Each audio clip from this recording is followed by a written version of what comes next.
Might have been. I don't know. Might have been Paul Simon. I don't know who said it. Doesn't matter. I heard it. Stuck with me. Is if you got a guitar, you're never without a friend, ever. And I was like, I think he fucking nailed it. That's pretty much true. And I think there's some truth to that. I could be wrong, but that's my experience. You know, if I was in the most dire shit situation, I would love to have a guitar handy, man. That'd be cool. Right? Yeah, on a desert island, you're stuck there. Whatever, man. You know, like I could be on the street, homeless, whatever, man. If I had a guitar, man, I think I could mentally handle the stress of the situation. I don't know. I think Buster would agree with that, man. I think he would. Yeah. If I had to pick one thing, that's probably what I would pick for sure. You know what I mean? I mean, it's a weird, personal experience that I'm sharing. And I think a lot of the cats that play guitar would agree.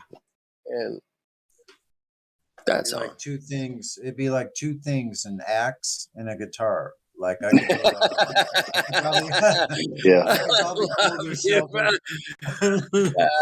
probably build a shelter with an axe, because you could use the back of the axe for a hammer. So you got. I love you.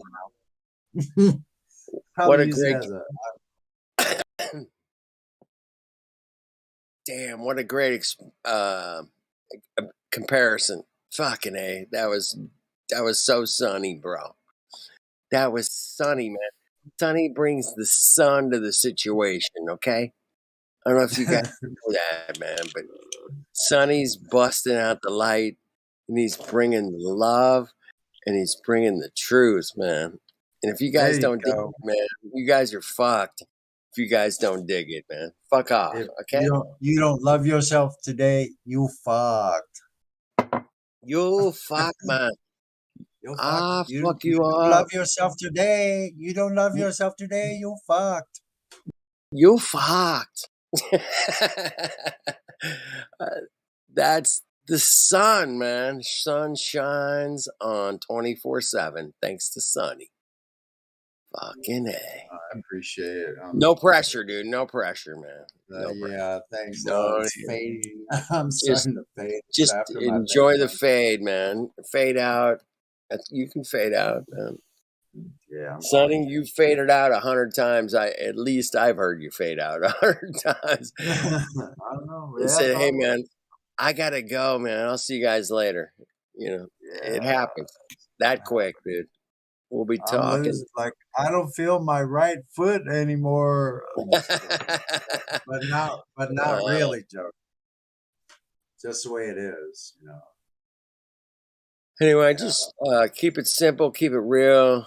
If you've got a tone coming out of your amplifier, you're one of the lucky few, man. Yeah, it's like what I have left. Like sometimes we're lucky. Well, sometimes everything has to get dropped. You have to have everything stripped away from you to find out what the best parts are. Once again, to reveal those best parts, Sonny, I've heard you say this many times, man, that if I didn't hit this certain point and came across flat Earth, I would have been lost, man. I think so. And I feel the same. Yeah. I feel the exact same way, dude. If I didn't come across this when I did, I would have been fucked, man. I know it. Fucked, so it brought me out of being fucked. And we're not fucked. Like in some ways, some things led me to an awakening before it happened to avoid cataclysm or further damage, So right. I had already straightened up and started going on my own direction, and then learning out truth, still continuing to learn about different truths about medicine and all those different kind of things way back then. Right. 2015, 2016, and then 2017, then all of a sudden flat Earth. And I'm like, what? Like, why did I swipe all that stuff off? Why For did 3 I years. swipe that shit away? What the And I fuck did. was I thinking, man? You I got didn't even caught look up at in. it. Come on, Yeah, Sonny. You got caught up in Star Wars and Star I Trek, was because look just at like I did, man. I Just was like reading I did. I was reading the We're no different. I was reading the Hawking Numpty book, brief explanation of freaking time holio or time whatever. time Yeah. dilation of the Some weird shit about perception black of the holes, thing and with they got you floating out with nebulae or the 300 nebula perception zillions of and the zillions. out of trillions of billions. It's Look, look, quadrillions of miles away. yeah, Yeah, okay. listen. That's Some a of good these one. nebulae, listen, some of these nebulae are so freaking huge. That's what Right. they're saying. They're saying these are so huge that There, they are dude. literally 300 trillion light years across. And here's the funny joke, and I'll leave you with this with cosmologists. A few years ago, they were already having a cosmological catastrophe because they're going nuts because they're realizing that all these things are colliding right before flat Earth hit. They were already having problems, and people were suggesting different cosmologies. There are a whole bunch of books being written by Christians also, which amazingly enough were not flat earthers, which is astonishing. So who knows what that was out of left field. But what they were saying when like quantum physics started like really running, and they were making movies called What the Bleep Do We Know about quantum physics. So they already have a problem if you watch that. It has them admitting they don't know what the hell they're doing. They don't know what this stuff is, and they're in a cosmological freaking problem. They got a paradox. I love it. Right. I love it, Sonny, man. So check it out. Now listen, I'm almost done. So the Go ahead. thought here's the deal. So with quantum physics, here's what they're saying. This is so great. They're saying that the reason they keep finding these things further and further and further out in the expanding universe is because you know the situation where if the tree falls and no one's there, does it make a sound? Well, that's the same Yeah. thing. They're looking out to these nebulae, and because they're looking, they're actually creating these new galaxies and nebulae as they're looking. Boom. Boom. So put that in your pipe and smoke it. Smoke Oh. that shit, Mongos. Yeah, I used to believe that stuff. Like, oh, they're Yeah. looking and they're actually creating it while they're looking at it because they're collapsing the wave function further and further out with their optics getting better. Like, what? I gotta collapse the wave function. I gotta hold on, man. I gotta collapse a wave function. That means I gotta take a shit. You guys understand? If I ever say I gotta collapse a wave function ever again, Well, you it's know what I got to go mean? somewhere. It's gotta go So it goes- somewhere in my toilets. I swear to God. So it goes out of the black hole. Black.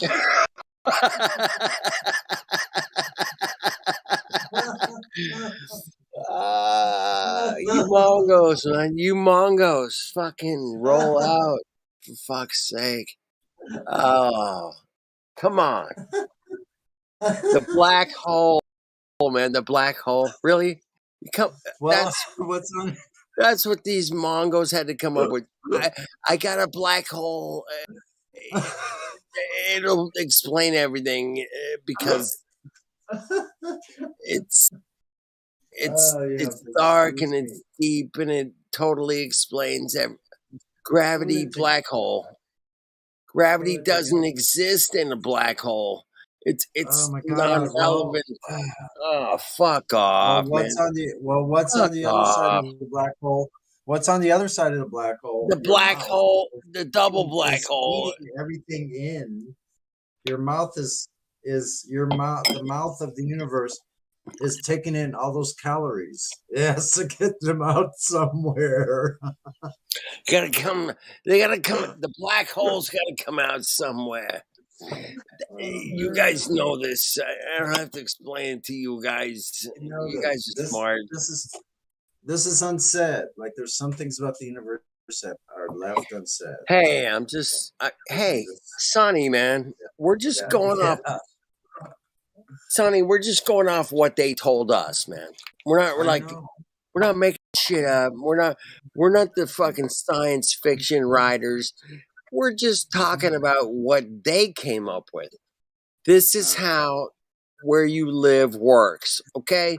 This is how where you live is reality.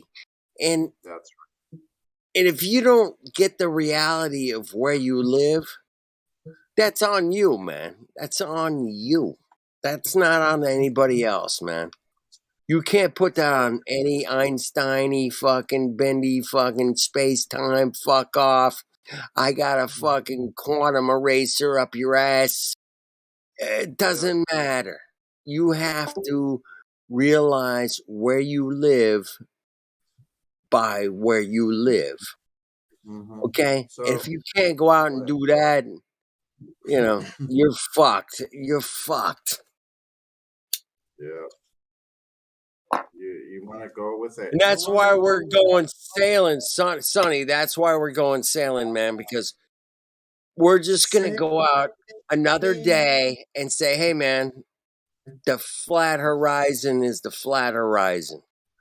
Is anybody got any evidence to the contrary, please? Right? No. That's it. That's the bottom line, man. If you got curvature, we're here 24/7, man. 365, we're here. Please come bring your curvature to the house. And we will shut down this server for good if you can measure some curvature. That's it, man. We're not complicating anything. We're not asking for astronomical evidence. If I can go out and prove to myself through measurement that we live on a globe, cool, man. I'm down. So far, man, you guys are batting 0. And the curvature is not apparent anywhere that I can find. Please enlighten me where I can see this curvature. Because I've been up to 42,000 feet. I've been up to 0 elevation, and it looks the same to me. Period. It looks the same. At sea level and at 42,000 feet, man. The horizon is flat as far as I can see, man. So I appreciate one thing you don't ever have happen when you're rising up in an aircraft or anything, a hot air balloon, what have you, is you do not have the horizon dropping down, which is a prerequisite of the globe. If you're rising up from the globe, it has to drop down lower. Prerequisite. We got a prerequisite in the house. Prerequisite. In the Mr. house. Prerequisite. Mr. Prerequisite. Prerequisite. VC check-in 1. We have Buzz Aldrin in the green room. Thanks, Buzz, for showing up. Yeah, well, I'm here to tell you, if you didn't go somewhere, you might need to go back, and that's a question I have. If you want to know why you didn't do something, I think I know why, but that's not an 8-year-old question. That's my question. That's my question. And that's my question. We were just passengers going along for a ride. Now you're going deep. Dude, only the fucking OG motherfuckers would know that one. We're just passengers. We're just passengers. We're just Get the passengers. You fuck. saw a cartoon on TV. Was that Hubble? No, it was No, it's Hubble. Buzz Aldrin. Hubble. Who? No, Hubble. Hubble. I think it was Hubble. Hubble. He was the What one did he that said say? that. We're just passengers. We're just passengers. No, I Oh think it my was Buzz Aldrin. I think No, it was wasn't Buzz. Aldrin. It was not Buzz, man. I know that. It was. I think it was He Hubble. was talking to Bart. He was talking to Bart Sibro. One of Yeah, those. yeah, but it was Hubble. But it was Hubble. Bart, but it was Hubble. And Who's he Hubble? said, without a doubt, Hubble was one of not Hubble test space telescope, Hubble with a B. Mm. He was Yeah, one of the like Apollo 15 or something like that, man. He wasn't Apollo 11 or anything like that. He was like in the middle somewhere. Anyway, he said, "We're just passengers. We're just going on a ride." Yeah. Yeah. Before he tried to punch Mr. Sabril in the face. No, That was Buzz that punched him, man. It was Buzz that punched him. Or was it? No, it was. Sabral, man. Buzz punched Sabral, man. It was Neil Armstrong or one of Conrad or one of those. Hey, man, it doesn't matter. The fact that those astronauts, you guys have seen the videos of these guys running away, not swearing on the Bible. I mean, whatever that means. Whatever the fuck that means. Hey, man, swear on the Bible that you did not you landed on the moon. And I gotta say, man, yeah, go ahead. That's pretty fucking. Anybody that wants to go out and do it to that level, it's courageous at the minimum. At the minimum, it's courageous. At the minimum. I mean, that's truly they look like after they got back in the interview. Oh my god! Oh my god! Good. They looked as disheveled as a back alley Las Vegas hooker. Dude, they were so depressed that it seemed like they lost the game, man. They lost the football game, the baseball game, whatever it was. Mm-hmm. They were sitting there like they lost. And they're like, didn't they? Yeah. You know, and they were hanging their heads. Didn't they all kind of look like their mom had just died? Oh, wait a minute. Died. One of them did. Dude, one of their moms did die. I'll tell you what, Sonny, man, if it was me that came back, hey, motherfuckers, we just came back from the moon, man. Hey, Joey, man, I really appreciate those fucking telemetry datas, man. Without those telemetry datas, Joey, we wouldn't have made it, bro, man. That was an amazing performance beyond the human possibilities. We never imagined how amazing it was going to be. It was just Joey, man. Joey nailed the fucking telemetry to the fucking tits. Thank you, Joey. No, they were sitting there like, the fuck, man. Why are you asking me these questions, bro? So here's the question on the table is, from the time they went into that little quarantine freaking Airstream recreational vehicle, trailer, air, whatever it is. Airstream. It's called an Airstream, man. Yeah, but they were actually in a compression chamber.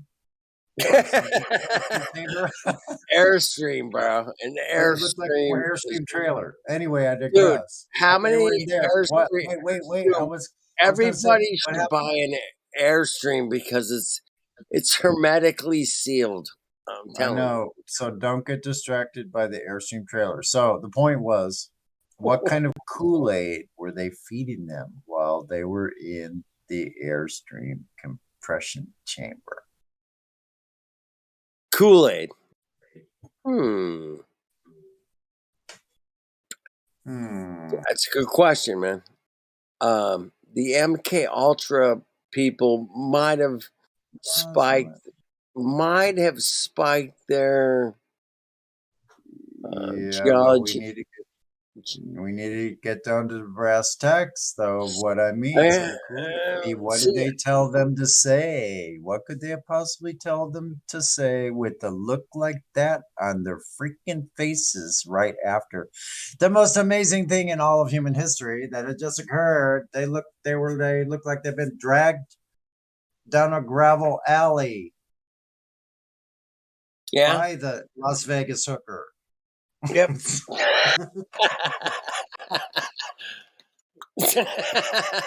Dude, I lived in Las Vegas for 4 years, man. That's extremely funny to me because I lived there for 4 years. Hey, I got my fucking funny. It's hilarious. Dude, that's hilarious. That's so funny. Sonny, bro. So funny, man. Come on. Got dragged down the alley by Britney Spears. Pink Cadillac. Well, I lived it. I've seen similar situations, no doubt, man. I've seen some crazy shit, man. And I know you have too, because we're similar in age, man. Well, look, I only saw Las Vegas once in like 1973, like, and then I didn't see it again until 2000. When was that? Oh shit! You got fucking mind fucked. 2009 or 2010. I didn't see it that long, like 40 years apart. Yep, that's a fascinating observation, Sonny. Well, look, I saw the Sands when it was still standing, like the original. I saw some of those original, the Tropicana. I saw some of those original buildings that were still there before they went big, huge, high-rise ones. Yep. This is where the Rat Pack used to go and all that. They call it the City of Lights. It really is, man. And I've driven into that city, I don't know, at least a dozen times. Now it looks so spacious. When I saw it, man, like if you see it at night and if you were just like landed in there in a helicopter and never saw it before, you would think you were in one of those space movies. I mean, literally, it's so crazy. Yeah, there's a lot of lights in Las Vegas. There's a shitload of lights. Oh my God. And they say that the power from the Hoover Dam creates the lights in Las Vegas. Well, no, it doesn't work like that, apparently. I checked it out years ago, back in the fucking 90s. Yeah. And without a doubt that all the Hoover Dam electricity is transported to California. Yeah. Isn't there no more water though? Isn't the Hoover isn't that where all that water is? The Hoover Dam is absolutely drained. And it's right down to the point where it's potentially extremely dangerous that the entire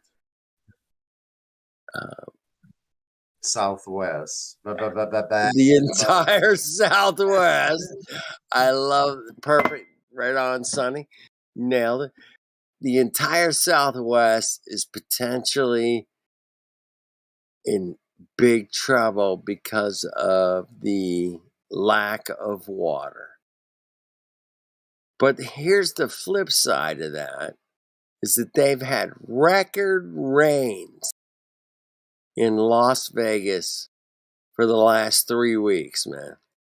Record rains. Yeah, even in the mountains and the foothills here, I think they had some rain, but or maybe it was a threat of rain. But the rivers, all the west flowing rivers, they seem to all have water in them. Like our river has water in it. Yeah, dude, we've had record rains this summer in the what we call the high desert, or you know, if you look at Palm Springs, that's the low desert, right? Palm Springs to Phoenix, right? Right. That's all low. Yeah. Mm-hmm. High desert is up there, like Las Vegas, Barstow, Barstow. right? You get Baker, Death Valley. That's all high desert shit, man. Hesperia and Yeah, going up the way. Yeah. that's all high desert going up into Utah. Anyway, And Joshua low Tree. So high desert. but the high deserts have been getting tremendous amounts of rain this summer. Tremendous. And I can see it from where I live, man. I can see those big, giant, high clouds. Yeah, they get gnarly. They kind of build up against the mountains and they shoot straight up like, dude, 20,000 feet minimum. Yeah, this time of year. Yeah, they're minimum, dude. They look 20,000. angry out there in the east, though. Angry, bro. Man. Angry fucking high clouds, dude. When They you have violent angry high clouds, man, electric storms. you can see those beautiful clouds blasting up against the mountains and shooting straight up, man. Yeah, that's always a weird thing. It's been going on here for at least the last 2 weeks, Sonny. I've seen these super high clouds way above Big Bear, which is like 10,000, almost 11,000 feet, man. Big Bear is way up there, man. It's a big time high altitude mountain. And those clouds shoot at least, 5,000 feet above it. At least 5,000 feet above it. And that's just my observation. I'm not saying I know what the fuck is going on. I don't know what the hell causes clouds to be, 5,000 feet above a 10,000 foot mountain. I don't know. But I can feel it. Yeah. The humidity this summer has been the worst we've experienced in decades, man. And it's weird. It's staticky. It's humid, but it's like static in the air too. Don't you feel that too? Totally feel it, bro. Yeah, and man, it's been a heavy, wet summer. And by the way, Las Vegas has had 2 downpours of 30 inches of rain. 30 fucking inches of rain in the last 2 weeks, bro. 30 inches of rain in Las Vegas. That is unheard of. No, I lived there for 4 years, man. I know Las Vegas, man. You got 30 inches of fucking rain in 2 weeks? Fuck off, man. Something is amiss, bro. Something.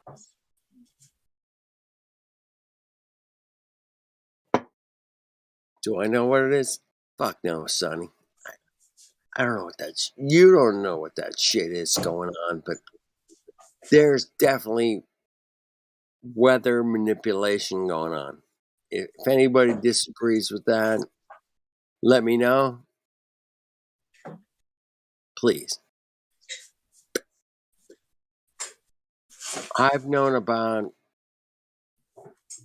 weather manipulation since 2001 minimum. I already saw those chemtrails, man. I was on that shit day one. Like, something ain't right, people. Something ain't right, man. Please, something ain't. Oh my goodness, it was not right. Mm-hmm. You could see What do you think that psyop about all the coffins and all that stuff and all the military transports of vehicles? Like, remember all that stuff? The FEMA camp scare. I'm talking about the stacks of coffins where the guy's driving along the road and he's like, what the hell was the name of that operation? Shit, I remember. Fuck, it'll come to me, Sonny. Hold on.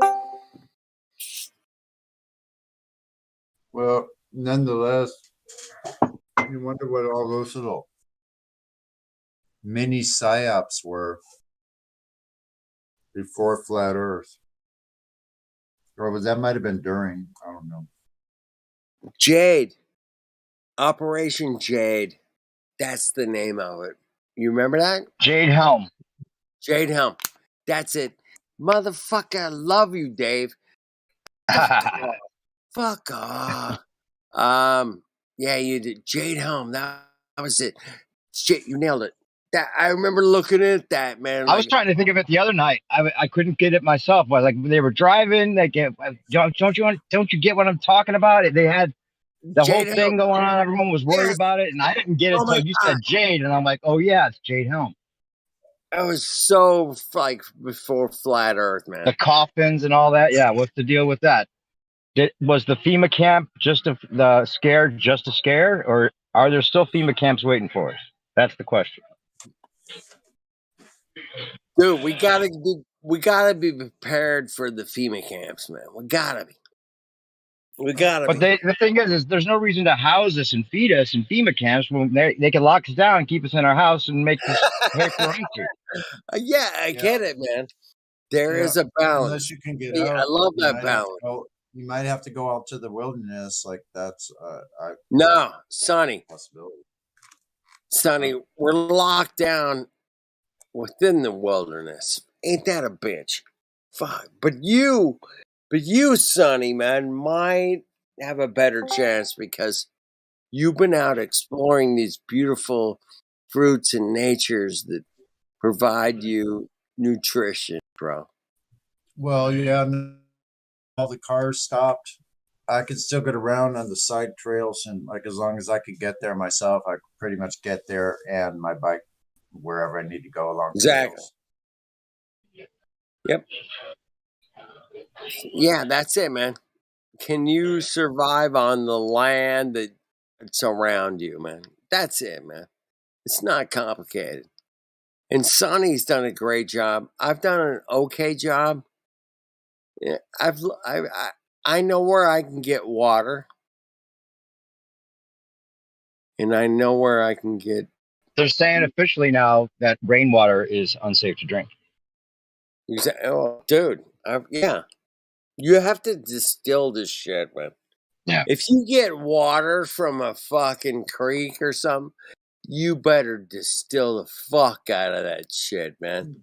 Yeah. See, I don't think they're going to make a situation where we have to find clean water when they've got society buying water from them that's not clean anyway. Like, why would they give that away and make people suffer? You know, like they're already selling you unclean water. Why would they? Right? Don't they want you to keep buying that unclean water? No, because it's made by Nestle, bro. Sure. They're a chocolate company. And the next thing is the air. They're going to sell you the air here pretty soon. Dude, I've even taken it to the next level. They're going to sell you gravity, bitches. They already did that. I'm telling you, if you own They told us gravity. We're rejecting the sale. We're returning our gravity for a refund. Dude, if you own a piano, get your gravity here by Nestle, and next week air by Nestle.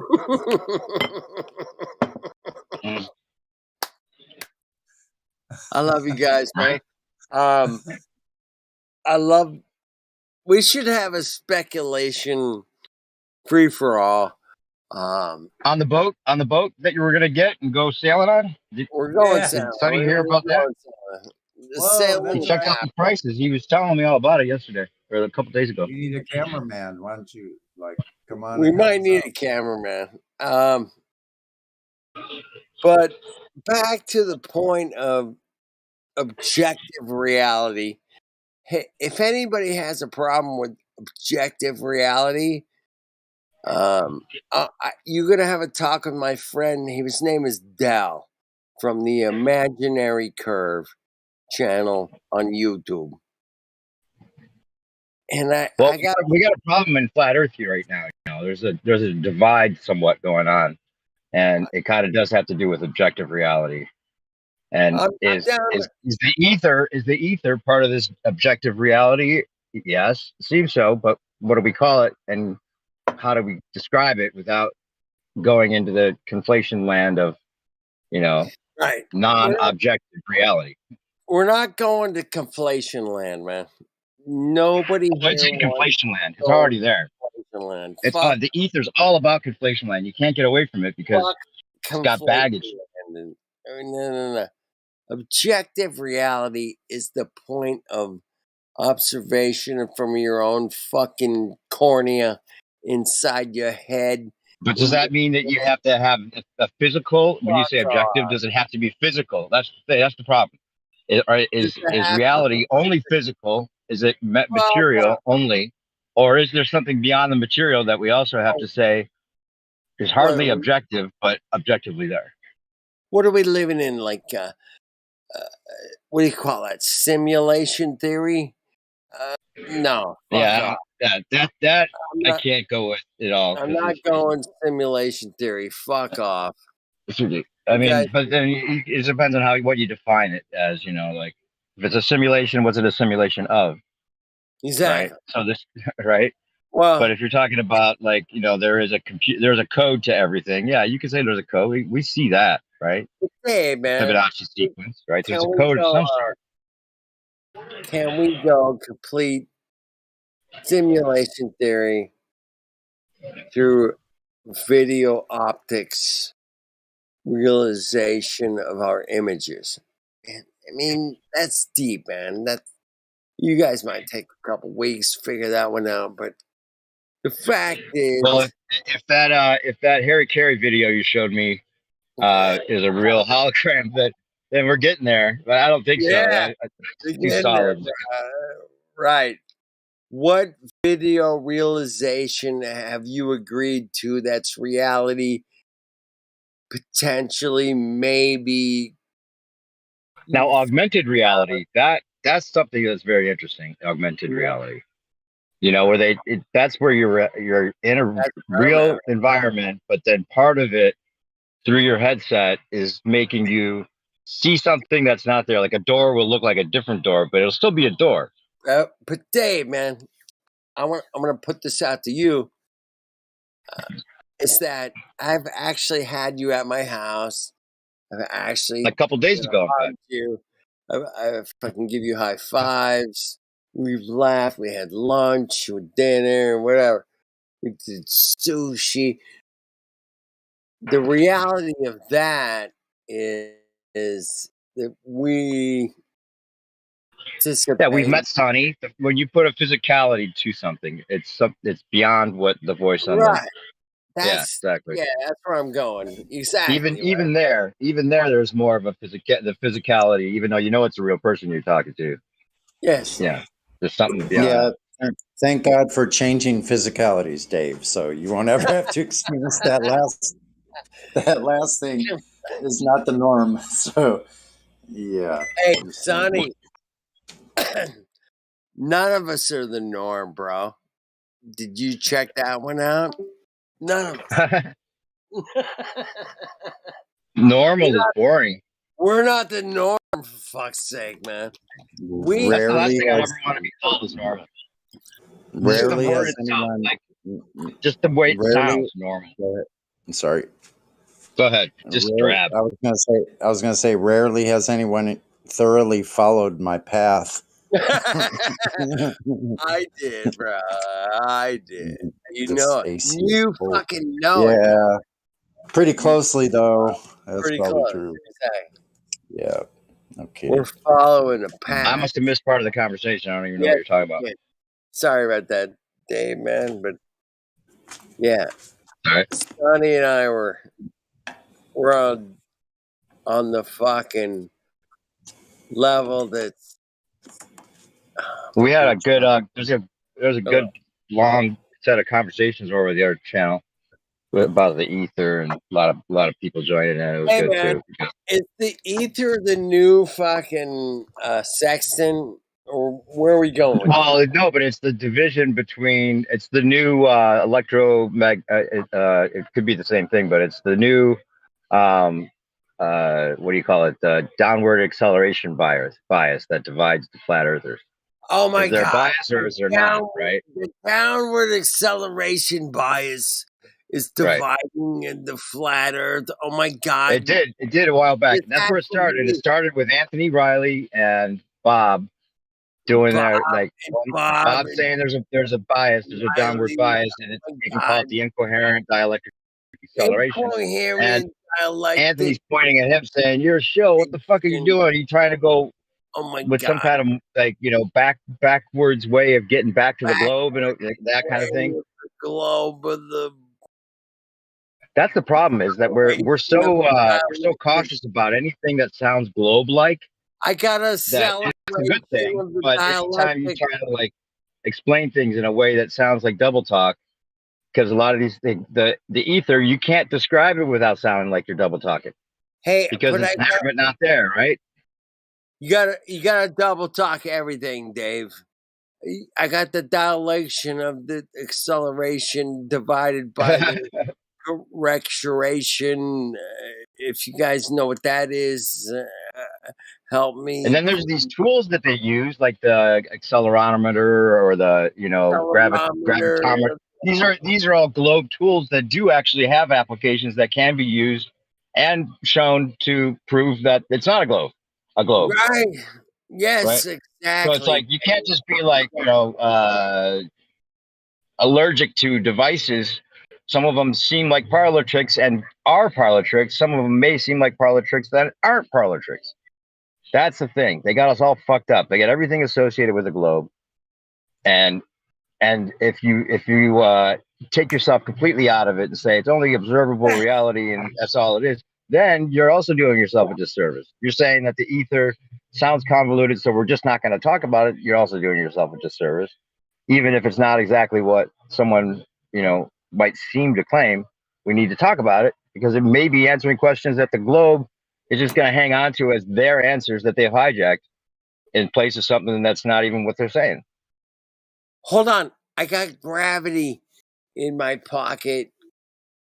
How can you disprove that I have gravity in my pocket? Yeah, they got flat earthers. Most flat earthers saying it's still saying gravity doesn't exist, but that's not technically true because gravity is just gravitas. It's just weight, right? Things do have a downward acceleration. There's an acceleration of some sort that can be measured or average can be taken somehow.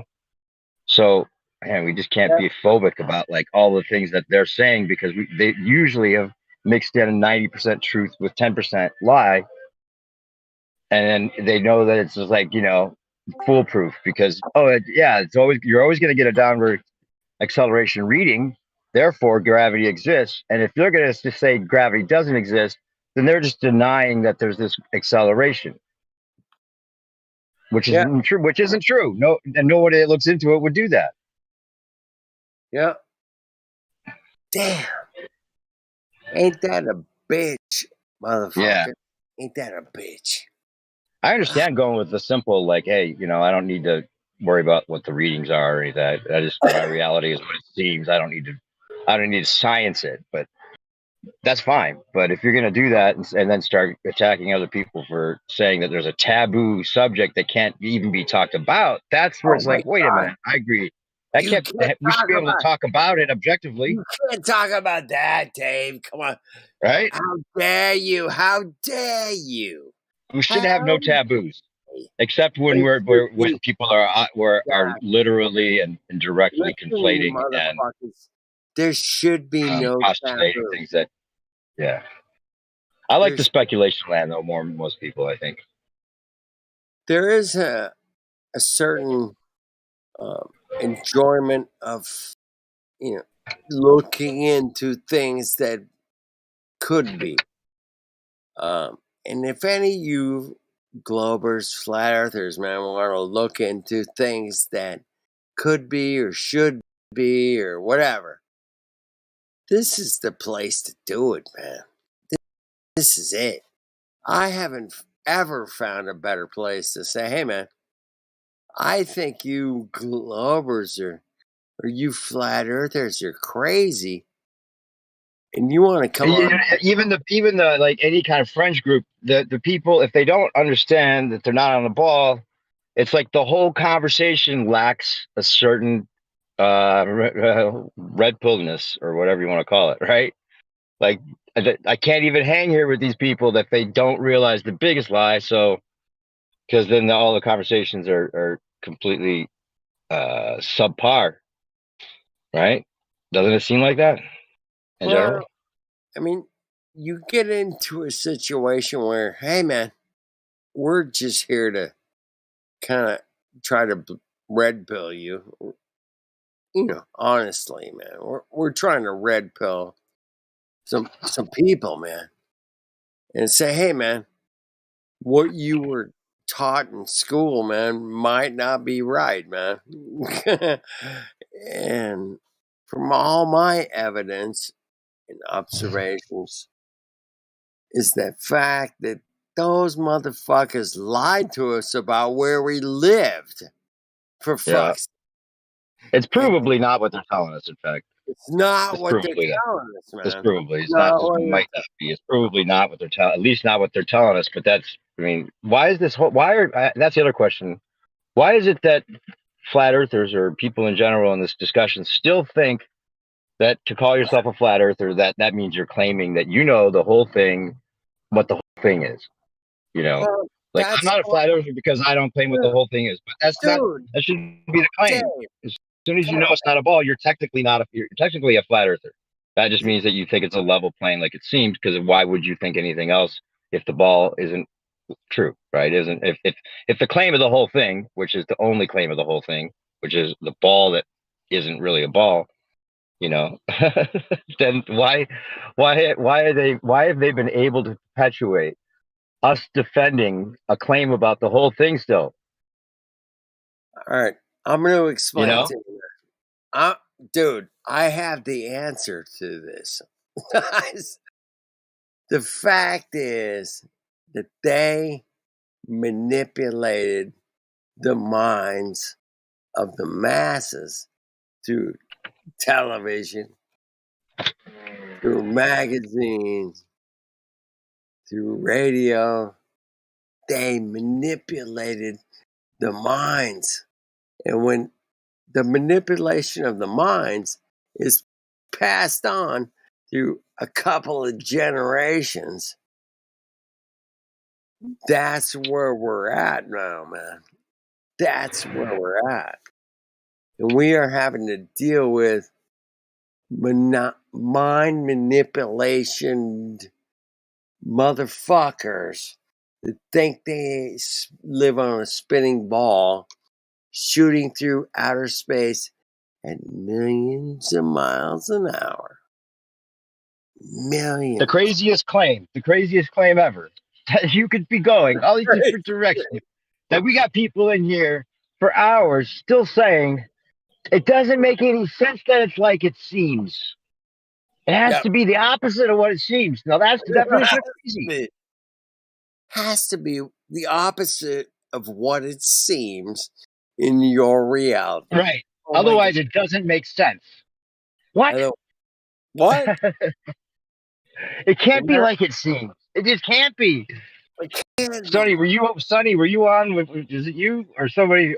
We were talking about how in back in the day, yeah, you would have been put in a fucking nut house for saying you're on a spinning ball going all these different directions. I mean, that would have been, you would have been laughed at, and it wouldn't have been something that you would have been laughed at first and then avoided because they really realized that you were right. Right. You know, exactly. like it is now with us. They realize that we're right. They don't want to talk about it. No, I know, man. That's what irony. Mm-hmm. Yeah, exactly. The irony in this conversation is why I stick around. It's so funny. Yep. Like, Me too, yeah. man. Me too. It's absolutely fucking Hilarious. ridiculous, man. It's so funny. It's tragic. It's serious and tragic at the same time. Like, Mhm. it's like funny, humorously tragic. That's a good way to put Yeah. it. Yeah, it really is. Not like the pandemic stuff. Like that is tragic. That's the definition of tragic. There was some funny things. We had a lot of fun with the videos and stuff, making fun of it. But now it's gotten into the tragic land. And I just saw my ex-girlfriend. She's fucking sterile from the thing. And she knows it for sure. She's like, See? yeah, I haven't had a period in 4 months. It's since the vaccine, the stupidest thing I ever did. She has a son now, so like that's she did it because they're pushing everybody that has parents. Well, your kid can't come to school because you might give him something. You both have to get back. I can't believe that they locked that in. Made everybody in the military take it. I'm sorry, we're not supposed to talk about that. That's right. No. Anyway, It's I crazy even stuff. said the V word, didn't I? Sorry about that. Hey. No, I didn't And the hear fact that I have to correct myself, that's tragic. That's a tragic thing. The thing that we can't talk about. Well, obviously, that's the thing that is the most tragic, the Pay most damning. It's damning. How dare you talk about the V, Coco V? The Coco. Speaking of psyops, are they gonna ever? I mean, with all this damage, that's what I wanted to say when you guys were saying about psyops earlier. How much of that was true about the Jade Helm or the coffins? Are we gonna go to fucking FEMA camps? Is there how much of this?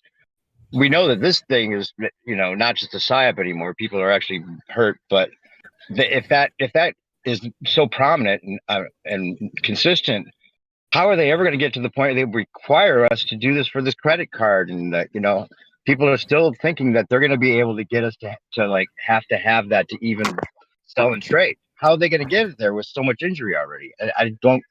That doesn't make any sense. I'll log in on my other my laptop. This one's gonna die soon, so I'll be right back. All right. Well, the way that they are going to get people manipulated into the mainstream is because they own the fucking mainstream.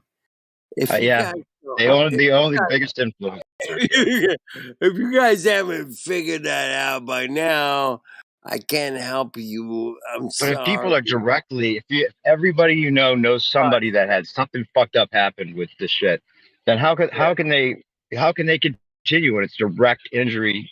I don't know. Anyway, it will baffle me if that is actually something that is required for you to have your real ID or whatever. If they get away with that after what we've seen with the fallout of this already, that would be amazing. That would be more flabbergasted than I was to see people buy into it to begin with. Well, we all know without a doubt, man, they are without a doubt trying to make a digital ID. Right, attached to that. Well, they're going to do like even the digital currency might be attached to that, according to most. I mean, a lot of people that think this is where their plan goes and what they've said they're going to. The prophecy even says they're going to make it so that you can't even own money or have money without having some kind of check. But I don't think it can be what this shit is. Whatever this shit is, they can't put that on there because that would, at this point, I would imagine cause a complete civil war. That would be the only thing. If they require that for you to even spend money, then if people don't protest that beyond just the organized protest they allow you to go on and push it through Facebook, something that would be, I don't know, maybe it wouldn't matter. Maybe they want that. Maybe they want to show you how fucked up it is and then require you to do it because they hope you try to cause a civil war and they have a reason to put you in jail and charge the taxpayers for whatever, That was basically what happened with this last Black Lives Matter thing, right? Then it seemed like it was total entrapment. Gave people bricks, let them break into a store and videotape them the whole time. Went out and arrested all the people that weren't like hired provocateurs.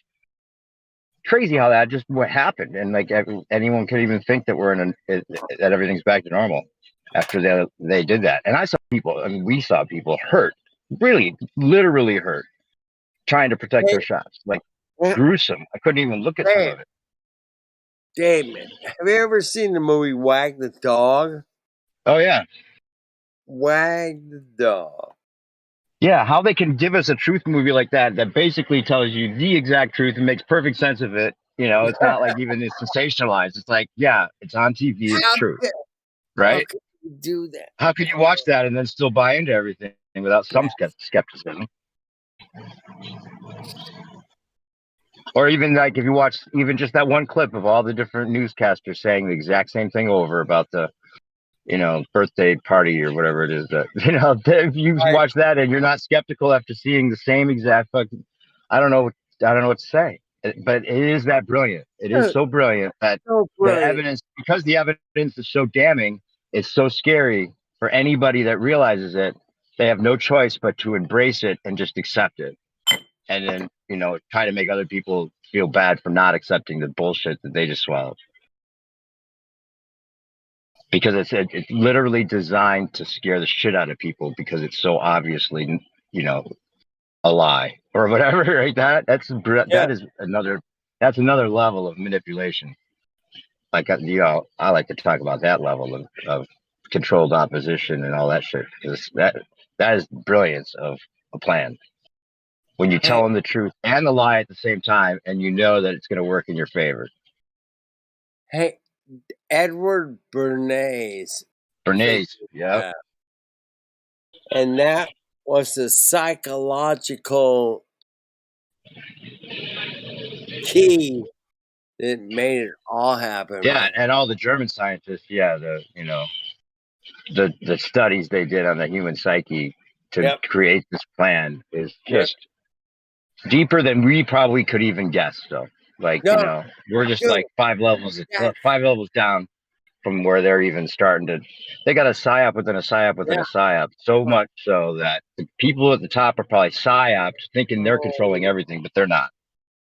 Hey, right? Hey, Dave. These motherfuckers know that they are in like the Hail Mary times, bro. They're fucking throwing Hail Marys every which way they can, right? Right. And big move. Big move since 9/11. 9/11 was a big move. 9/11. And ever since then, it's been like big moves, no problem. We did 9/11. Yep. And that's not only did it change the way you look at things because you realize it wasn't what they said, but just the confidence level. Like, I remember thinking, like, how is there any future that I used to think, if the confidence level of anybody that finds out what I found out is going to be like totally different than where we're at like yesterday, right? Yep.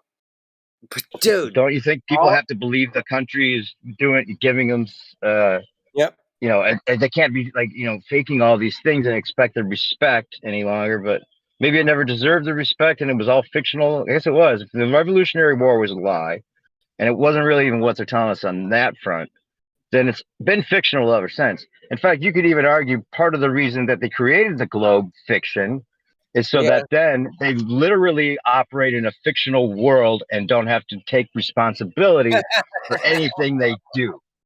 Because that's the rules of the game. It's like we're making the playing board fake. So then nothing we do can ever be really what we do.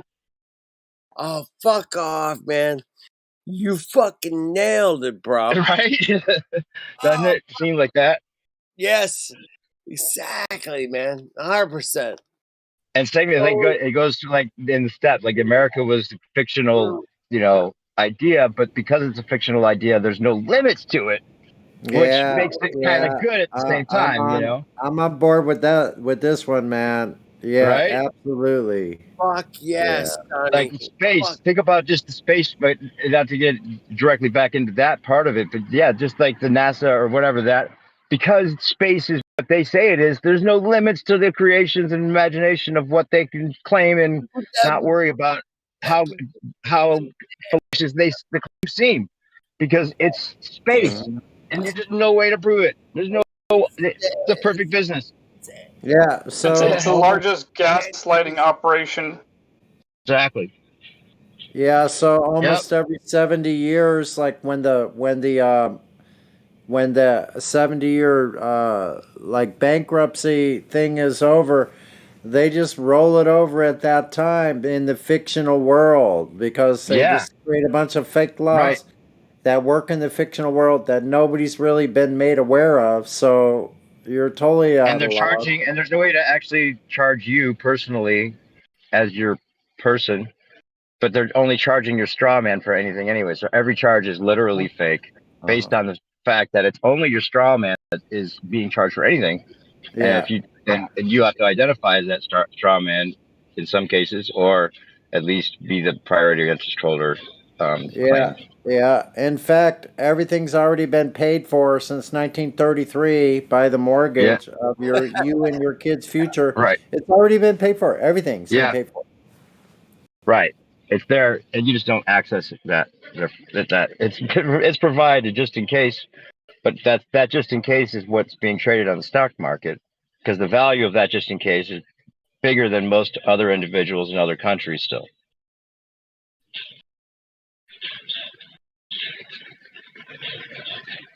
So one world order, I don't think work in their favor. I don't think they're even going for like one world government.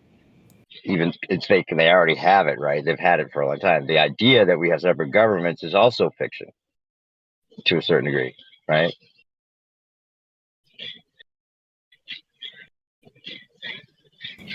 Oh, Yeah. did I cut out? No, you're fine. Yeah, you're absolutely right. Yep, the idea is definitely fictional. And then everything else, just a house of cards built on the false premise in the first place. Yep. Do you think they wore the wigs back in the day in Parliament, and what that they still do in Parliament? Is that part of it too? Like the fiction of like, this isn't even my real hair. You can't really take anything I say seriously. I know, really. We're just actors. We Yeah, have we're wigs on just actors. like the That's actors why we're do. putting the wigs on, so that we're doing isn't really against the law. We're just acting. We're just acting like we're taking advantage of you, and you're acting like it's okay. I'm acting. I'm George Washington, your acting president, even though I was a general underneath the crown. Right? That's crazy. I didn't know that. That makes sense. Oh, yeah, I did know that actually. Yeah, but Yeah, he that's was not a even British question. general. We're such revolutionaries. I like that He was a British Mind general. Unveiled Yeah, video. exactly. Did you see that Mind Unveiled video where they point out that it might have been that there was the whole thing was basically fake because the uniforms were made by the same exact people, the red and the blue. Wow, yeah, no kidding.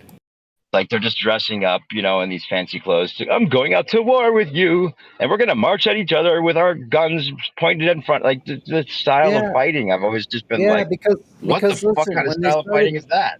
when they first started printing books and stuff, it wasn't much before then. So most common folks didn't have access to print. So the people that controlled the print and the information, they could tell whatever the Yeah. story they want. And then after Yeah. one generation, the next generation just goes, that's what I learned too. Nobody had a Right. freaking eyewitness anymore. I Yeah, wonder no, how many of those battles were just them in a field shooting guns off, so at least the people nearby thought there was a war. It could have been. Totally. yeah, most people were illiterate as well, so they couldn't even read Right. anything. That's true. See? So you're going to rely Exactly. on a horse. All hearsay. You're going to rely on a horse messenger that's hired by who? The governors and the sheriffs and these people that worked for the crown? Yeah, and the message Yeah. that comes on the horse could be something totally different than the guy reads out, and everyone just goes, That's right. yeah. Yep. Yeah. Exactly. Yeah. Then the what do they call it? The Chinese phone or Chinese whispers or something. Yep. Yeah, Chinese. yeah. So that would be really easy to fraud, to perpetrate fraud about the whole entire scenario. Just roll it over to the next generation, keep perpetuating the lie, and no one's going to know the difference 3, 4, 5, 6 generations down the road no one even questions it anymore. Look where we're at now. And then they Well, and you then know they what? taught and then they Go ahead. taught everyone to read so that they could repeat all the bullshit that they've written. Right, exactly. That's when Yeah. they knew that we have to have the system set up so that when we teach them to read, we can also make sure they read exactly what we want them to think. And before we get that set up, we're not going to really push the reading thing. You know, we have to have the institution that's going to create the propaganda set up before we start wanting people to read. Yeah, that's a good point. Yeah, they had it all set up. It was all set up to be in the very beginning. They had it all set up. It's almost like they realized we were going to that eventually they're going to digitize us. And if we're ever going to get to the computer era, we have to at least give them the basic skills of reading and writing and following orders and mathematics and whatever goes with the computer stuff that is going to keep the machine going. Yeah. And it makes sense, you know, not to give them any excuse, but it makes sense that if the computer systems are more efficient, that digitizing everything would be the most efficient way to run you know, a clean machine, right? Mm-hmm. Can't blame them for thinking that that would make sense to do, even though we can interpret it, and it is so many ways evil, whatever that is. Yeah. So it's almost like Yeah. So, like, well, you know how they teach us the globe in school and all this. And you're saying like they may have taught us math to like make us good workers or whatever. And I'm not necessarily disagreeing with that, but I would say that it's more likely the strategy of simply having schools teach half truth and useful stuff and then half nonsense and propaganda. And as long as they just have enough nonsense and propaganda, they get their way enough. And so Yeah. I'm just saying, like, think that they teach good things in school, but not because they really feel obligated to, because they feel obligated to keep the taxpayers paying their nonsense. Mm-hmm. Right. Yeah, there was this talk the other day about the taxes going for the schools, right? And it was got some heads on there that really knew a lot of, like Issa Mahalski and a couple other people, but it was just interesting. Like, and what's his name? Napalm, who does, he works in taxes. So, but the whole idea that like not only as our person being traded on the stock market, but when you give your taxes over, where that money goes would probably just blow your mind, because it's not like they're going, okay, here's $100 from Sue going straight into building roads. It goes into a fund that is quadrupling by the minute, probably. It just all goes into this vat of investment that creates money that your little bit of money is just very like scrap compared to what it makes through their system. You know what I'm saying? Anyway, talk to Napalm. Ask him about that. He said it'll blow your mind, and I think he's probably right. They've got more money than they know what to do with. But the weird thing is this manufactured food shortage thing they're doing. Like what's that about? Is that just about the trying to sell you the fake meat, and or is it really trying to starve people out at some point? Is it just making inflation, making it cost more because it's harder to get a hold of stuff, and that's part of it, the money part of it? Or are they really trying to do some weird depopulation stuff? Or is it the same thing that they've been doing the last 2 years, and they're just keeping people in fear because what they've been doing the last couple of years has run out and no one cares anymore. So they got a new thing to keep everyone scared. Right. But there's a little bit more seriousness than this. Not just scare tactics. This last one was real. I know a lot of people. Like I was just saying, this was not just fear porn, but now it's gone beyond that. Now they've crossed that line. It's like, ooh, it does seem like they're trying to get rid of people, maybe slowly but surely. Right? Yeah, because they started it with so like shipping crisis, where you couldn't get stuff around the world. So and then all the truck drivers were not keeping in the jobs, and then all the people were off sick that were unloading all the freight. So that all started with that. Yeah, and and that's the other dilemma, or sometimes division I see even amongst flat earthers, because when you realize that you're not that all the space agencies are in on it together, then that how could you really have the separation of countries in the way we thought, or wars with each other if they're all agreeing to this bigger lie?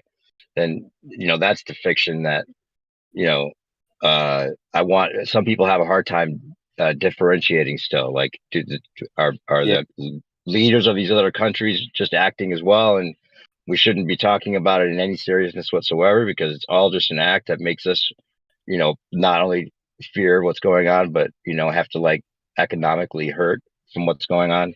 So Yeah. all Well, these things are like, yeah. yeah, they Go have to ahead. be. They have to be all in on it together. They have to. There's no other way Right. that it would work. And how much of it of all in on it does it include? Are there still Are they still warring economically with each other, or is that all still just one big agreement? Are these what is it? The like you mentioned the shortage of or the banning of imports or whatever the shipping crisis. How much of that is Yeah. literally manufactured, or is there some realness to that? Yeah. Well, I Well, there think is a realness so. to it. Yeah, the chain reaction's real, but the thing was My probably set up originally as a hoax, right? Yeah, my I don't wife know. works for a international shipping company. Ah, She was saying that China were keeping all the containers. So they were receiving containers in China, and then China were holding on to them. And then so that I know that they were doing that here to starve Australia out because they've cut off all trade with Australia. So I don't know if that's real or not. They're just trying to. But so they were even if it collecting is real, containers. even if it is real, is it an agreement to do real things between both countries agreeing to do it, not actually, making one chess move and then the other one makes a chess move? It's like, okay, here's how this whole game's going to be played out, and we're going to make this Yeah, move, you're going to make that move, and they're shaking hands on the whole thing. It's not. There's no surprise that any president gets up and says, "Oh, I guess this is what they did yesterday. Now I have to react." It's more like this script was written years and years ago for how I'm yeah. supposed to react on this day to this thing that they created intentionally. Hey, new perspective. Just back off your mic just a little bit. Oh, okay. Thanks. I'm actually at a noisy place, so I'm trying to talk louder. I'm at a actually Fat Sal's. You wouldn't believe the burger I'm about to order. It's got pastrami and chicken fingers and a quarter-pound burger and onion rings. It's like you wouldn't believe. I'm going to put a picture of it in the chat because this place is crazy the way they make their sandwiches. Is that all in one? That's all in one burger. Yeah, all in one burger: chicken fingers and onion rings and a burger and a pastrami. And I'll put a picture of it. I just had to get it because I can't believe they would make it. I figure I could take the chicken fingers out and eat them for another meal or something. But yeah, back to the Yeah. Another psyop thing, part of what everything. they do is they so they starve each other on imports. So the price of each country's imports and exports go up, and then they can do exchanges with each other and things like that. So when you get scarcity, you get to increase prices on everything. So it's got to be planned. It has to be planned.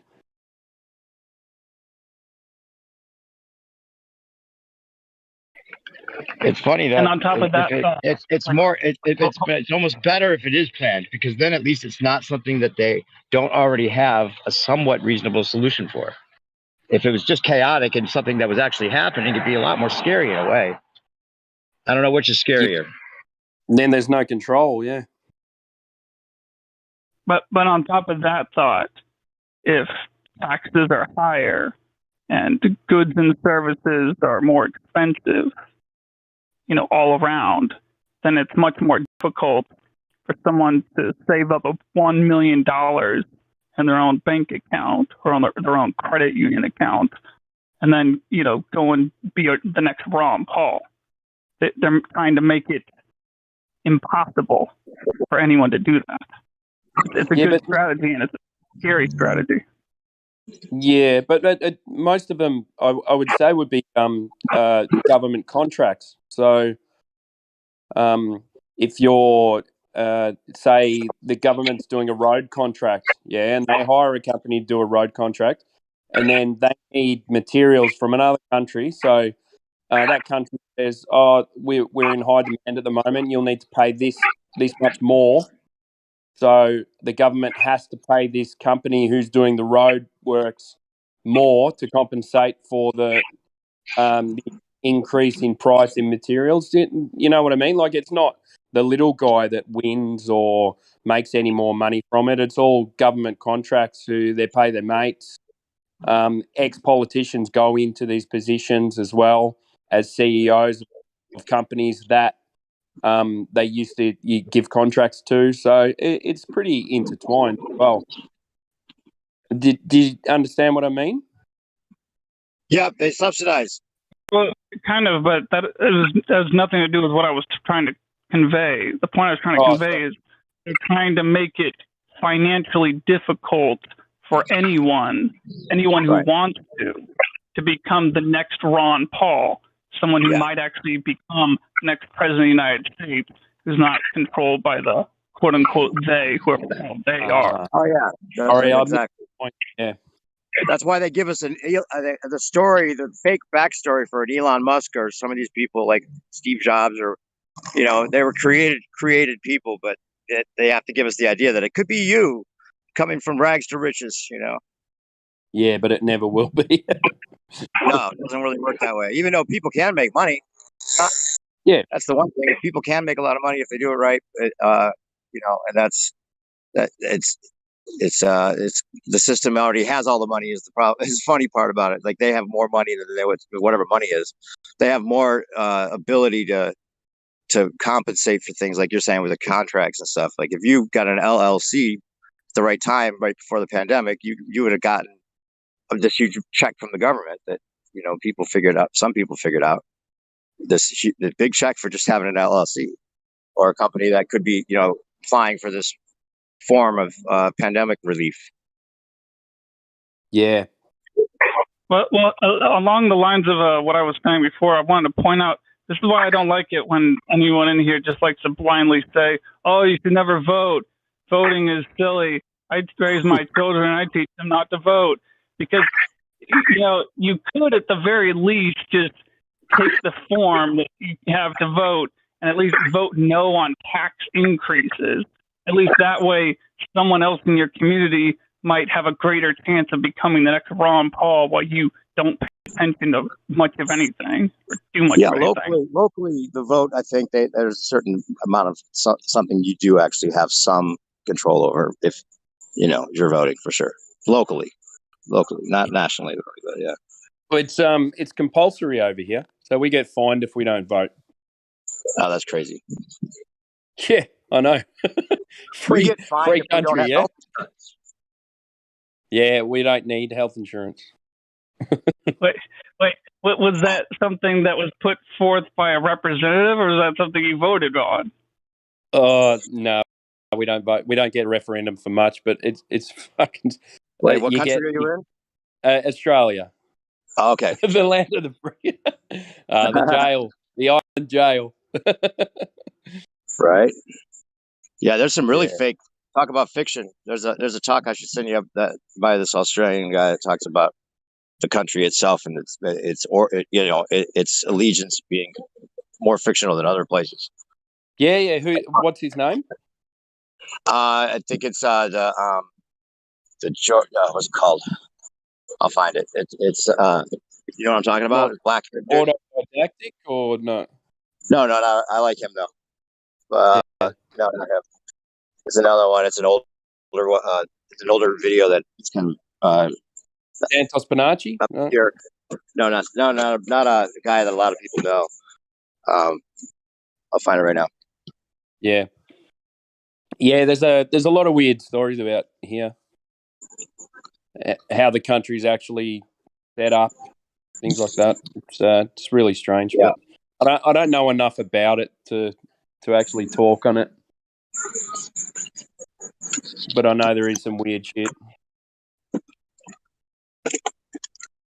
We don't have a constitution. We don't have any, pretty much don't have any rights. So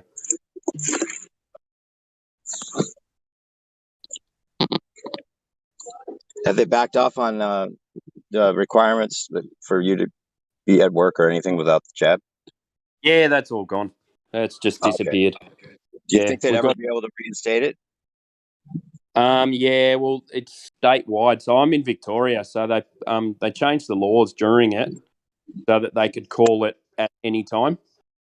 So we've got an election in November. So hopefully that government who's been at the head of it's going to be voted out. So see what happens. But it's all state run here as well. It's not run by the federal government. So every state's got their own laws and stuff like that. So yeah. Hey, But Timber, I don't think I've heard your flat Earth story. Did you, how long ago did you realize that you're not on a spinning ball, or did you?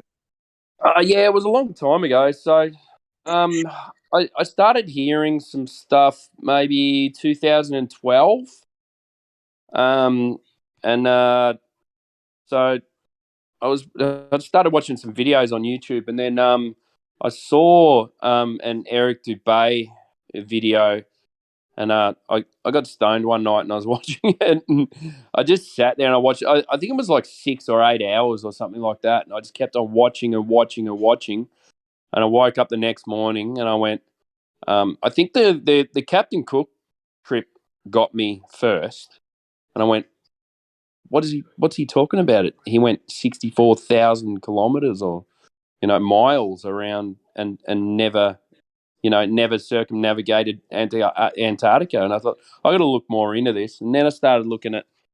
I think I had a look at a couple of debates. I think maybe Mark Sargent, stuff like that. And then I really started getting into it. Now I took a bit of time off when my second son was born. And then I got back into it when David Weiss's app came out, and I thought, "Fuck, I got to revisit this. This is, it's really interesting." And I haven't been able to let it go for another since 4 years ago, and every day is so interesting, and every day gets better and better. Yeah, isn't that crazy? Never a no, dull day on flat Earth. That's one of the most nah. profound things ever said, but it's true. I mean, because it's true, it's so simple. Yeah, and every day I can look at things and just laugh, and go, right? What a fucking Constant idiot. entertainment. Right? That's like we were saying Yeah. earlier. It's just so funny, the irony of it. People coming in here so convinced that the craziest thing ever is actually the most sane thing ever. And we have to reverse that psychology and say, look, that really, it's actually the most sane thing to think that things are like they seem. And you're saying it doesn't make sense that things are like they seem. Does that send a bell off at all? It's living an opposite world. Right. It's such a just ludicrous degree. There's the common sense is just gone. It's disappeared. Right. And they made sure to separate common sense from consensus. Yeah. And then they've inflated consensus with truth as well. So true. It's just a weird, strange world the that mix. we live in, like, where they have they a chemistry change the set. meanings of A little things. this, a little of that. What's that? Sorry? Like a chemistry set. They know how much of a percentage of each, amount of truth they need to put into something to make it work effectively in the way that they plan for it to work. And even if they plan for it to be eventually found out, they use that as well. They use the truth to sell you the lie, right? So some of these things are probably set up to be exposed, but that destruction, I guess that you would say, it's built to spill. Great band, by the way, Built to Spill. Like a perfect example of that again, 9/11. Maybe they did actually build the towers knowing that there was a certain time limit before they're going to take them down, and they were built to spill. Yeah. Well, the two pillars, I suppose. Yeah. Right. So yeah, and that really opened my eyes. That right. I started getting into conspiracy theories after 9/11, and started, just discovering a hell of a lot of stuff, like, the Vietnam War and how they got involved in that, and just who was backing World War One and World War Two, and I went down some really deep rabbit holes before I discovered flat Earth, and then when I discovered flat Earth, I went, it's all here. That all makes sense. Yeah. Yeah. It's like that. Exactly. It points out that they really did make the playing board fictional so that everything on it is of their making to some degree of their fiction, Yeah. And then that's the same as I don't believe much I hear anymore. I Right. I take everything with a grain of salt, like, because you can get into a place where you start believing everything that's against the narrative. So absolutely everything opposite of the narrative is true. Right. And they use that too. And that's They a big use that. mistake too. Yeah. They know Is how to that a use plan that. put in place? Yeah. Yeah, they make straw man, or it's called subterfuge. Yeah, they put out somebody claiming something even crazier than what the truth is, so that all the halfway crazy claims are also untrue because this one's so ridiculous and obvious and intentionally audacious for that Yeah. effect alone. Yeah. And then people go, well, that can't be true because that's fucking stupid. So Right. we just go back to believing what the government says. There you go. Right. Because there's nothing. Yeah. Same thing with flat Earth. Because we can't give them the definition of the whole thing, which in their mind is the requirement before you can continue with any kind of conversation about where you are. You don't know the whole thing. You don't have the whole thing figured out. Well, then I'm just going to go with the people that say they do because it works for the system to be working the way it is. Yeah, You don't have a because whole they've new never system looked set into it. out. You don't have a whole new government. You don't have a whole new, cosmology that is actually true. Then why not just go with the ones claiming it? They knew that if they created what people think about space and what, because before all the gods and everything were in space, created from the interpretation of the stars, right? Or at least we're told. And so then they decided to basically define God by defining the stars. Well, and they turned the gods into planets too. So Yeah, right. Literally, right. They named them that. Yeah. So, and it's all very esoteric, and on another level that's so interesting too. It's not like, okay, some people make the mistake of saying, "Oh, they're lying. Why would I listen to anything they say?" Well, that's also doing yourself a disservice because there's deeper things to the esoteric knowledge that they do say in code and all that, and that rabbit hole is very well worth going down. yeah, correct. And thinking like that can also make you paranoid too. So True. True. it's not a good way to think, because if you think that Yeah. they're lying and Gotta then you have get in your discernment. head that everything's a lie, then you're never going to believe people that you trust as well. So you start, you'd start going, oh, I don't believe anyone, and you become a fucking hermit. Right. But then You those are the can't people really do that. those are the people that don't have common sense in another way, so Yeah, that's right. it's Yeah. all about common sense, Yeah. And I love it when they come in and go, so explain flat Earth to me then. How does this work on a flat Earth? And you go, Right. well, how does it work on a globe Earth? Right. You're the one that tells us that we're living on a globe Earth. We're not saying we live anywhere definite. We're saying Right. we don't live on a ball. Right. So We should just make up like make a list of lies of our own that cover these questions and say, here's what it is in our imaginary land. If you want an answer, because you're living in an imaginary land, there aren't the real answers either. So here's a bunch of fake answers to all those questions if you want, because yours are fake anyway. So just take your pick. Actually, we made ours make way more sense, at least. The ones that you believe in make way less sense than the ones we made up. We could yeah, definitely well, do that. the easier explanation, I mean, especially on Earth, yeah, like we're on Earth. The easiest explanation is we see too far, and it's not a globe of your radius. Yeah. Right. So okay, we don't live on a globe of your radius. So where do we live? We're not trying to answer, oh, it's flat and there's an ice wall and there's a firmament. Everyone's got their own opinion, yeah? So but we know Yeah. it's not a ball. Yeah. Oh, we know it's not a ball that size because we can see Yeah, way too. but that's the thing is that we can't even be that the way they've designed it as well is it has to be exactly what they say. They can't have a bigger ball. It doesn't work because everything else is thrown off number wise. So this is Yeah, because of the reverse engineering.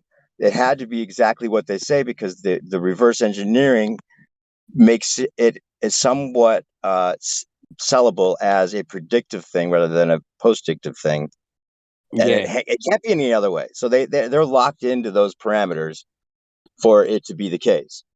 Well, they have to because everything works off the Earth's radius. The distance to their Exactly. distance to the sun, the distance to the moon, their trajectory on the rockets, how it rotates.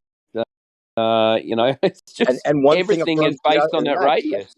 That's the other part of the brilliance of it. Then if you reverse engineer it, then it's seemingly as if each part solidifies or I used a better word earlier. Each part of it makes reinforces the belief in the next part because of it's all based on the radius, so it all has to fit that way. And it's Yeah. seemingly like they all supporting each other, but why wouldn't they? Because it's reverse engineered to do so. It's amazing. So you reckon they got this?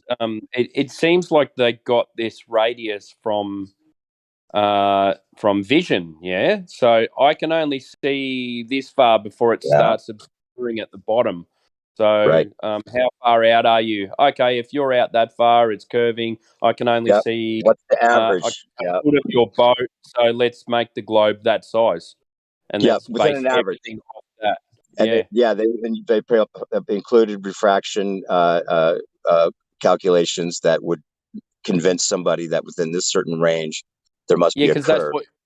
Yeah, that's Yeah, what you see. Yeah, right. Exactly. well, with your own eye, and then they've Perspective hijacking. yeah, that's it. That's the term. Yeah, yeah. Right. And Perspective that's the hijack. beauty of it. It did. And from there, okay, so let's walk through. When they got that number, then the radius was determined how from that number. So a certain distance, then that would be where the curve is. So we have to make it within this range of the size of the ball Yeah. for this. Yeah. Okay. So then that would be 3959. Also, recently, that's the idea that 3959 could actually be a real number based on the height from the ground to your personal dome height. Yeah. I've heard about that as well. So Yeah, that's an that's interesting you idea. see in circles. Yeah. Yeah, So right, no matter what, so you could be up in the air, even though it's flat, but in every direction you can only see the same amount of distance. So in that case, it would make things look slightly curved. right. Correct. Or Yeah. actually, the other idea is not just your personal dome, but the dome, the literal dome, possibly of the firmament from the ground, and that's why the celestial navigation works in the way they do with that number, because that number is taken from the said height of the, So basically, the number could be real and useful because it is that height of the of the firmament, but they made it seem as though we're living on top of the firmament, like the ground is on top of Yeah. Okay. Yeah. Well, right, that would make sense with the how you see the star rotations as well at different right, latitudes and things like that. Because if it's going around a curved dome surface, then it would go around in circles or into and a even circle. you won't hear it from many people except for me and a few others that know a guy named E1 that came on the other channel yesterday for the first time in years, a year at least, year and a half public.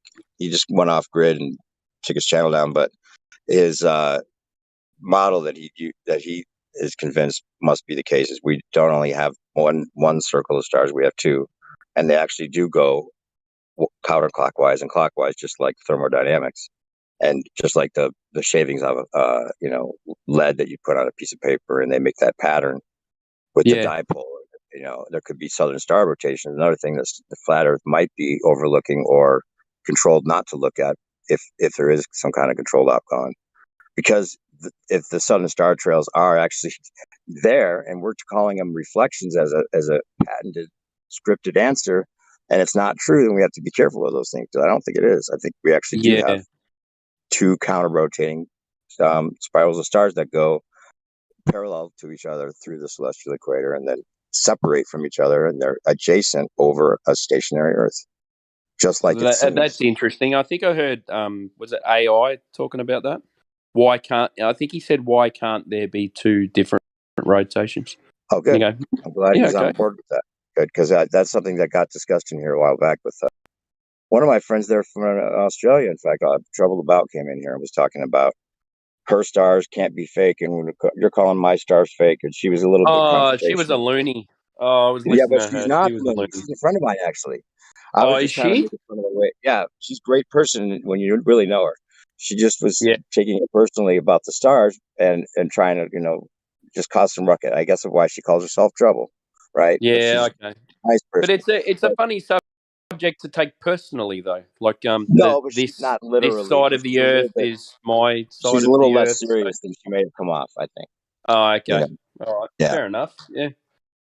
Yeah. She'll laugh about it. She'll laugh at herself.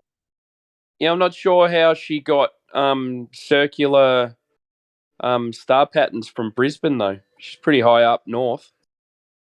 I don't think she was lying. She's got a website with, her YouTube channel has all her actual. Yeah, no, I'm not saying she's lying, but no, I know. There's many things that could come into it, like what lens is she using? Because most of those star trails are taken with wide angle lenses, so they create curves anyway. Because I find it. You're not saying that they don't actually. Well, that's the other thing. She was also talking with E1 and I for some of those sections I was talking about, and there are southern star trails that she's observing, and they do go in counterclockwise compared to the northern star trails. Doesn't mean that it's a ball. It just means that there's exactly. we were just talking about. When she wasn't saying it was a ball, but I get on her case because she makes it seem like she's a globe proponent when she's not. She just wants explanation for these two star trails that flat earthers do tend to just give it could be just your perspective. It's a reflection. It works like a paperweight. You're facing the other way. A paperweight effect. And those are explanations that could be, but to say that that's what it is when we could be missing a great globe debunk with the southern stars actually showing that it can't be a globe if they separate and go their opposite directions and then join again through the celestial equator. If that could be shown, there would be no more globe. But it's like our land masses. I've got to get out there. I've got to. I just got a new star. I just got a new star lens, but I haven't had a chance to get down. Down to the there's a place about an hour and a half from me that's supposed to be the darkest place in Victoria, where because I'm in the south, where you can get perfect pictures of star trails. I just haven't had a chance to get out there, but I need to. Just to get some really good footage without a curved lens.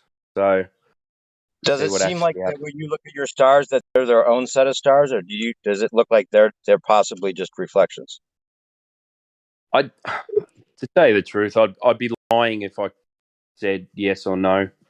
Right? Yeah, I'm asking what your take is. What's your guess? Yeah, to me, it just looks like they go.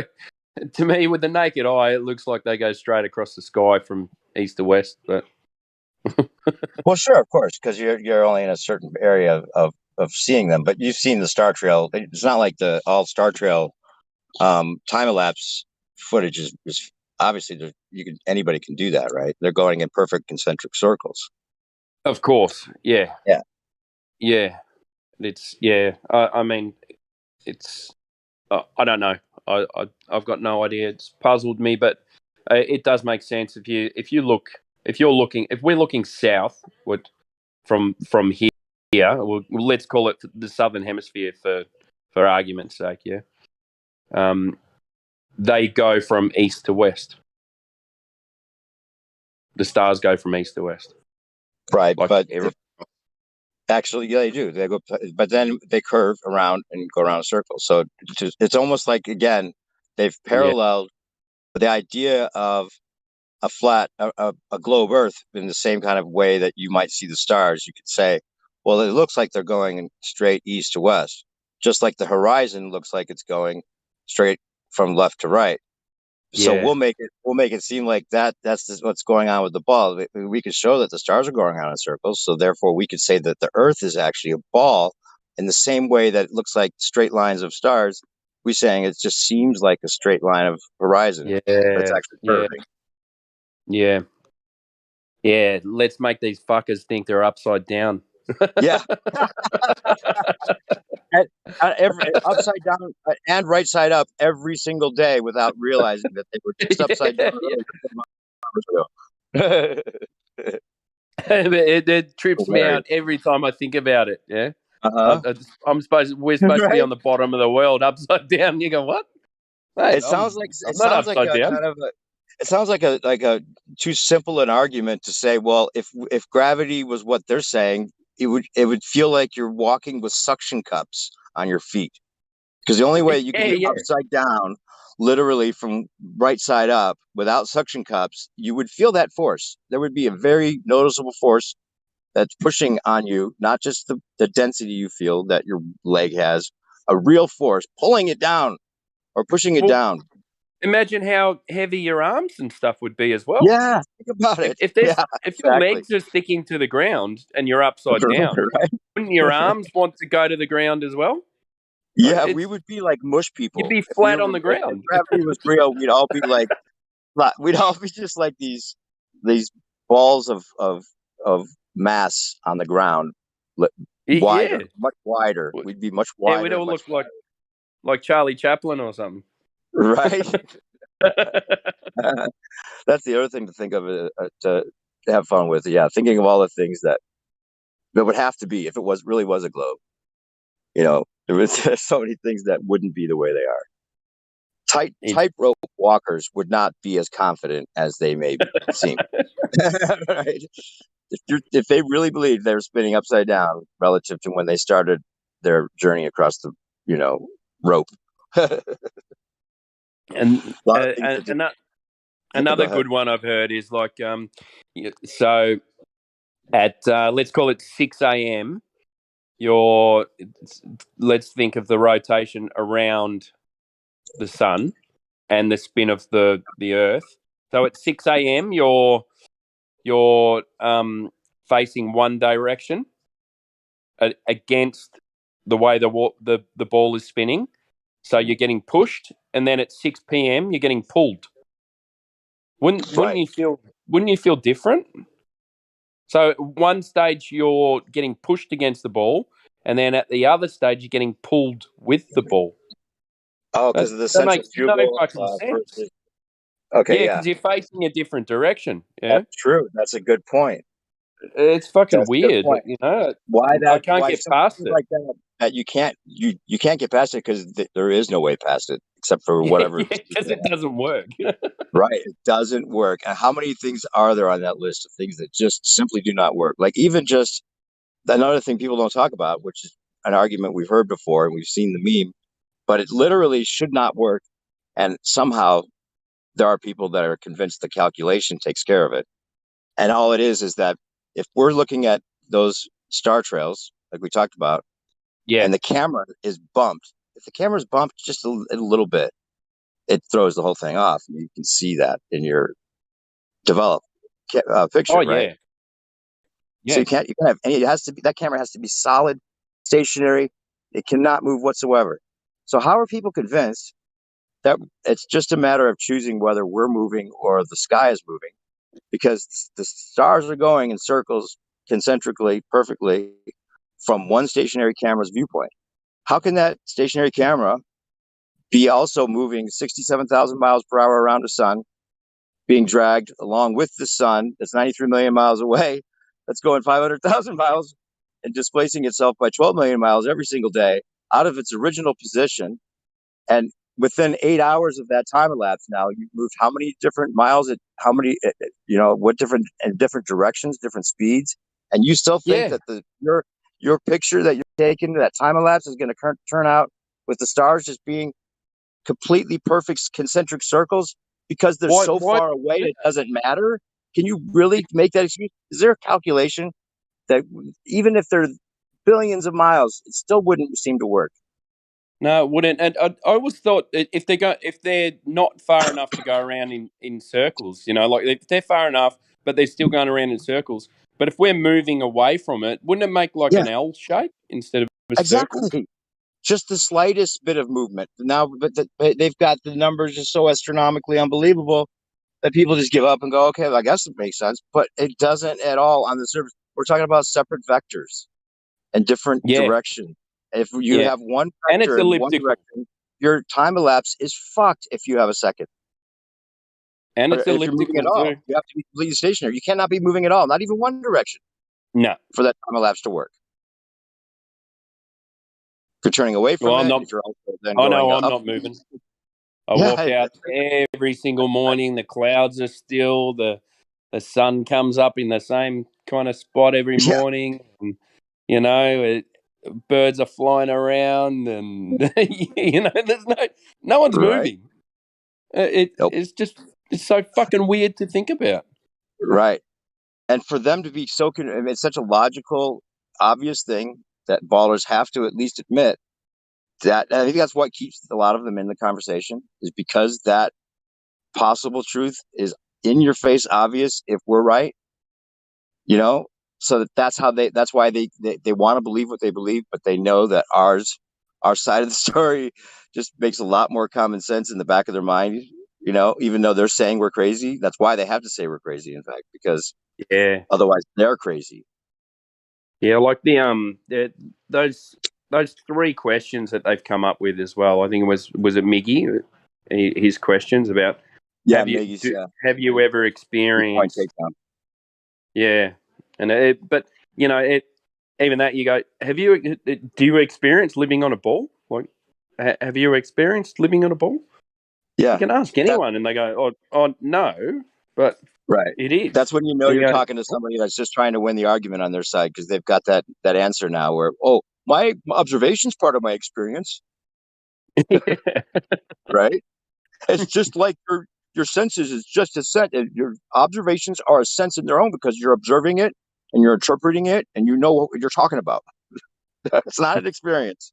You could say it's your observations and experience, but your interpretation is definitely not something that happens to you.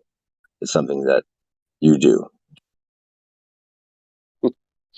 But it is something given to us. So I guess that interpretation is not really our choice either. You're ridiculed if you have a different interpretation.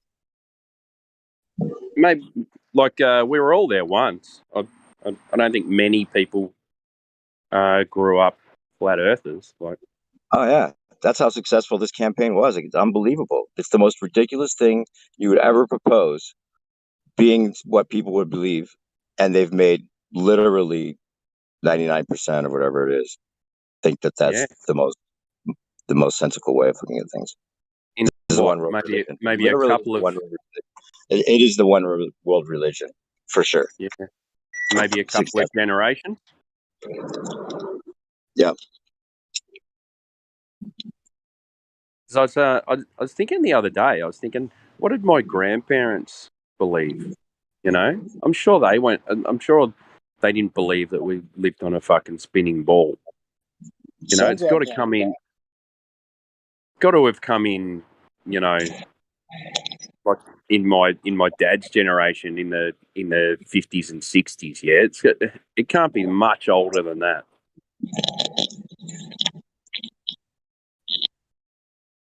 Yeah, that's basically what it is, isn't it? About 100, 200 years, they were slowly slipping it into the norm. Yeah, and then they just wrote in the history books that Columbus proved it was beat by, and this guy, Eratosthenes, made up character. Video I saw the other day that was taking a more careful look at what the whole Tartarian claims are. That it's kind of been mainstream, but kind of pushed in a way that might make people suspicious that we've given another, you know, conflated idea to get behind it. That's a lot of people are speculating about it now. And this video, I think it was What the Flock TV, was talking about how Yeah. it could be the Tartars that were actually when they were banished from Russia and literally erased from the history books as if they didn't exist. The Tartars, for political reasons because of their treatment from the government. Was that But if that's the case, after the Tsar was thrown out? I'm not sure. I'll post the video. I'm about to order a burger, so I'm going to have to mute. I put the picture of the burger as well in the chat. Check that out. Yeah, sweet. No worries.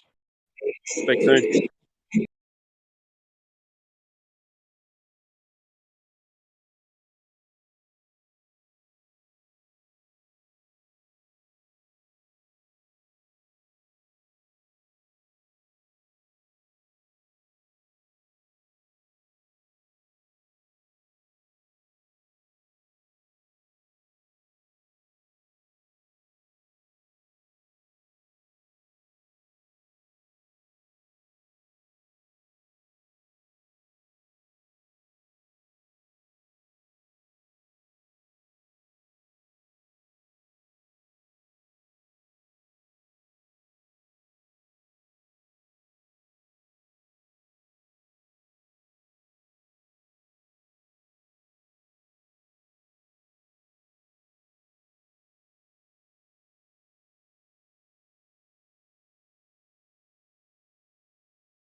Anyone else want to chat?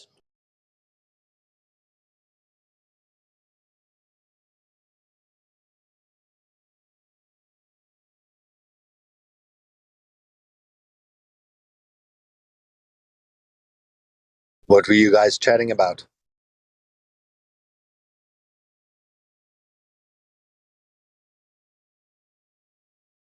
Oh, a lot of things actually.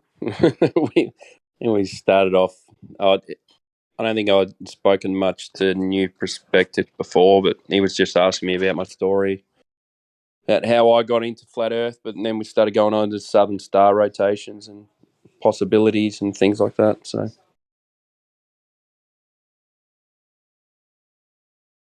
something to look into. He sent me a few videos. So.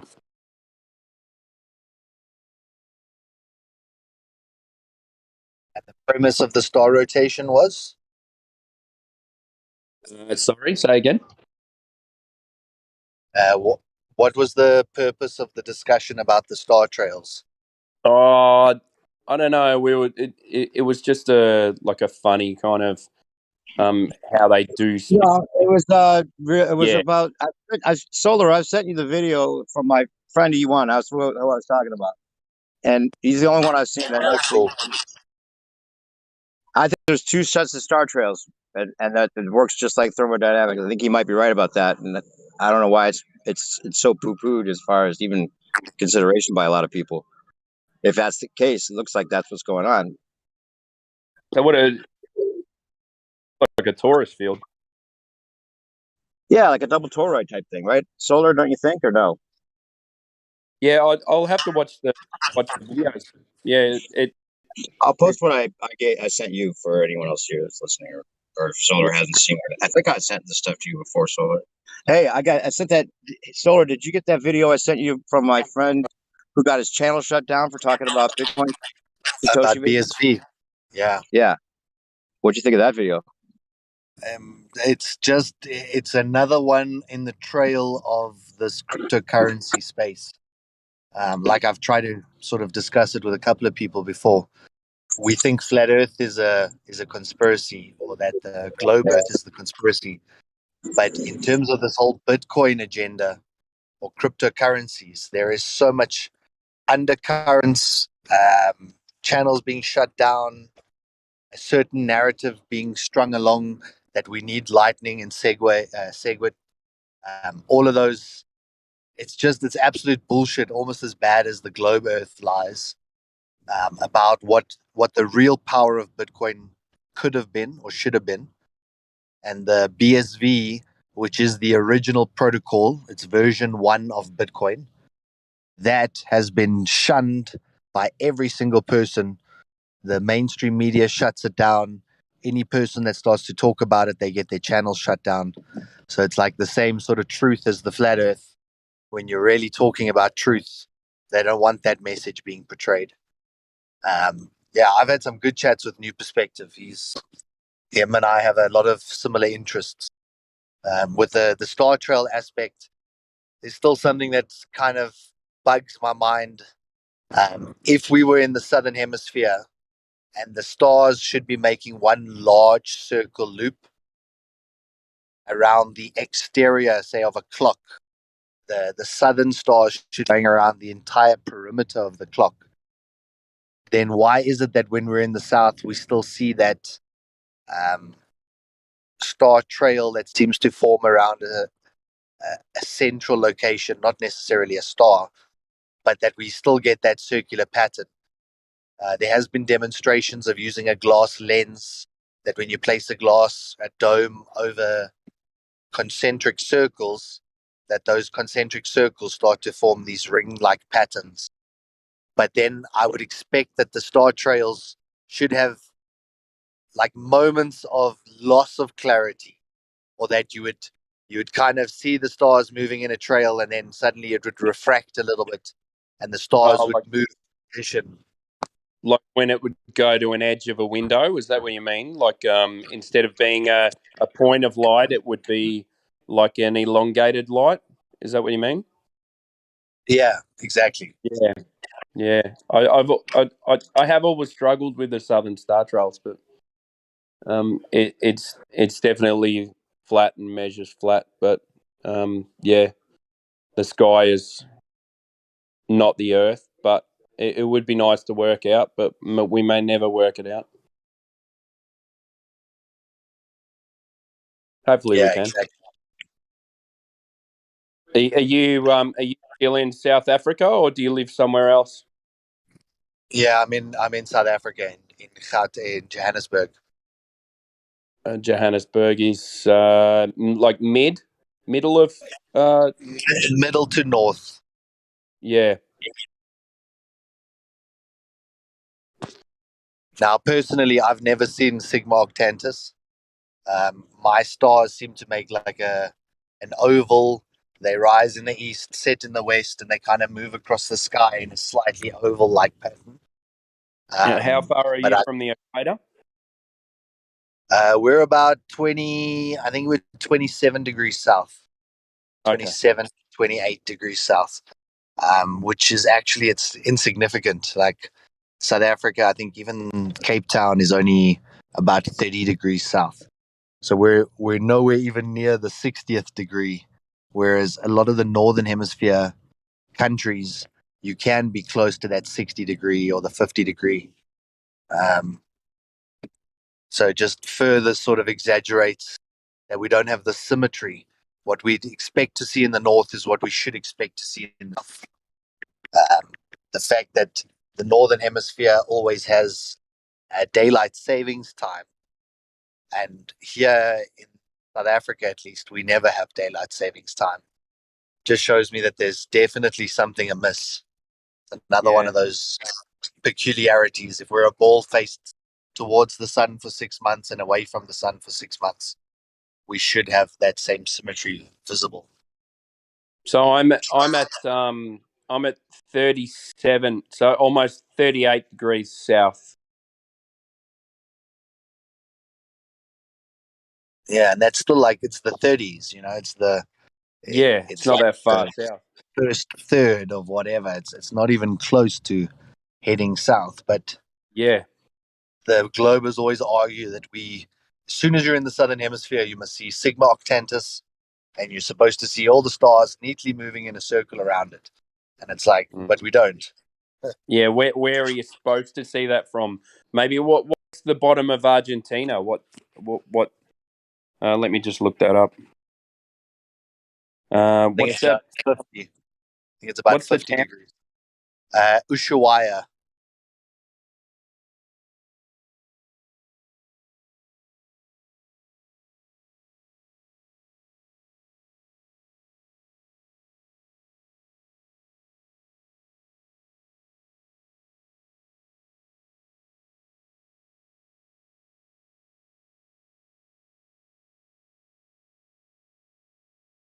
Yeah, Ushuaia. Yeah, it doesn't. 54. So 55, closer to 55.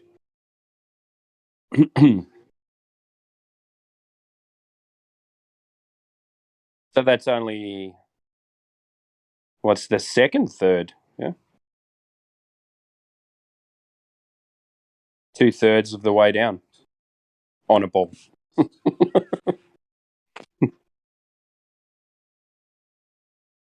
D-Mac. Hello. How are you, mate? Good day, Timbo. What's going on? Bloody sun's shining over here, mate. Can't fucking believe it. That's maybe the worst Australian accent I've ever heard. No way. It's bloody excellent. I sound like a Brit when I try to do Australian. I turn on the Yeah, you Cockney. do. You sound like a Cockney. Can you ever believe it, mate? Bloody hell, mate. Yeah, with that big yellow thing in the sky, hey, fuck, we haven't seen that for years. It's out there. You know, that's another funny thing when you say, "Oh, what what makes you think that the Earth's a globe? Oh, well, the sun travels across the sky. And you go, yeah, you just fucking said it. Travels across the sky. Yeah, it's traveling. Yeah. The moon's been doing my nutting recently. Man, it's always up during the day. I can't get over it. And it's like I work nights, so I watch it a lot. And then it's kind of like at a certain degree one night, and the next night, it's like it's over there for many, many nights. And then the next night, suddenly it's a fucking whole other fucking degree is up there, and it's a different shape, and I don't know. And it was very red, very, very orange the last few nights as well. It's just weird. And I'm looking at it and thinking, yeah, standing on my own outside, talking to myself. It's like a madman. I'm just stopping here at a meeting quickly. I'll chat to you guys just now. Cheers, man. Hey, mate. And yeah, it's weird. I was just looking at it and thinking, yeah, it's we're not moving. There's no motion. We can't detect it. Can't measure it. Nobody. But it's doing funny things, man. It's all over the fucking sky. It's moving. It's moving. Yeah. That's the theme for today. It's moving.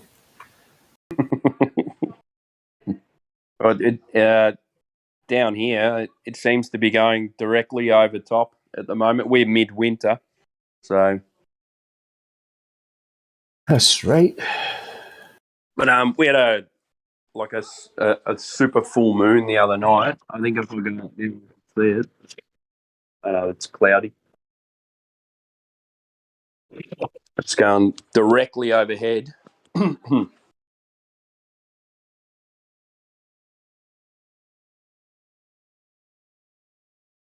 But a month ago, it was going around in like a loop, like a lot further down. So I don't know. Does it change in their version? Does it change heights on the Earth? Like, how does it rotate around the Earth? Yeah, that's what I thought. When they say that, is it because they say that the Earth's moving, rotating, and the sun's moving, rotating, and we're moving through space? Is that why for days and days and days it's like 20 degrees above the horizon all night, and then the next night you come to work, it's fucking 80. It's up there suddenly. Like it was there last night, and now suddenly it's up there at the same time. I mean, you're going to remember this is like 4 o'clock in the mornings, 4 or 5 in the mornings. It's just above the horizon, sort of low. And the very next night, it's fucking way up there, and it's way behind. Yeah, how does that work? Yeah. It doesn't make any sense. It doesn't. Unless they, overnight, the ball tilted. A massive, massive amount. Yeah. Unless it was 6.6 degrees. Yeah, exactly. I mean, even if I wasn't a flat earther, I mean, that's the kind of thing I mentioned it before, I think, here not too long ago.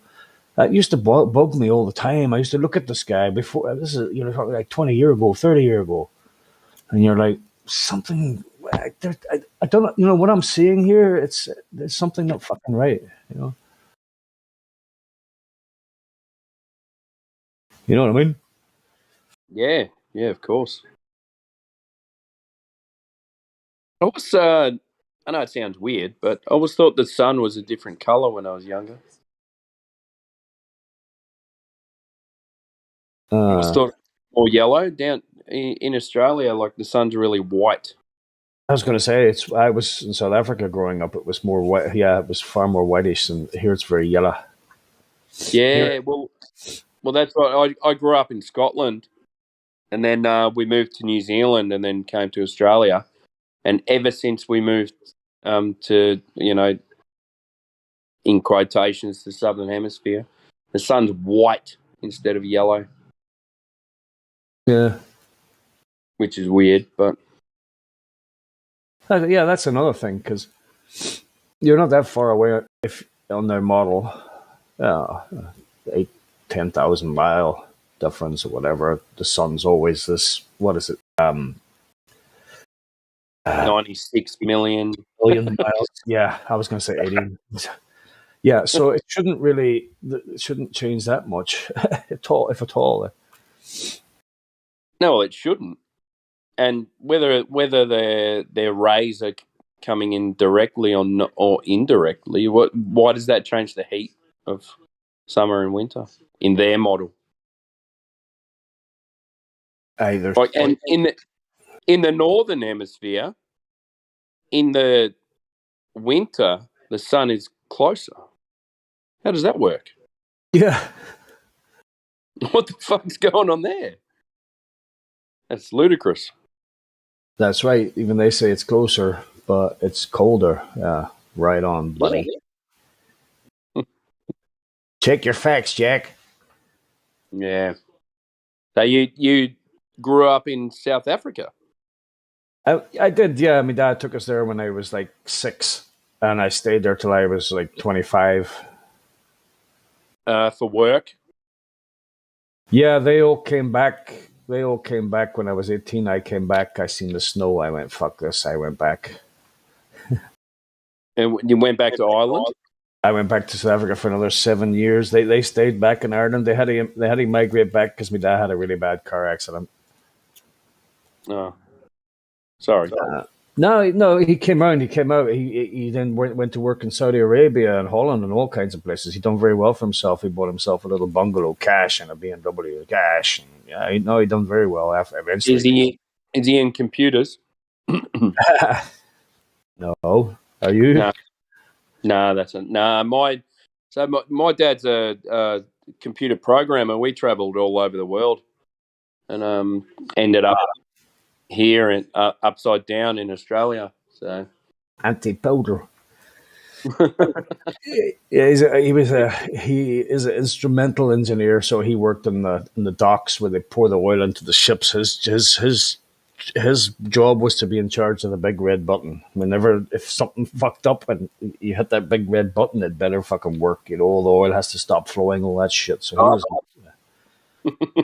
and for that they gave him a flat free of charge, a car free of charge, fuel, flat houseboy to do his laundry, and I don't know, $10,000 a month, fucking something. What, did he?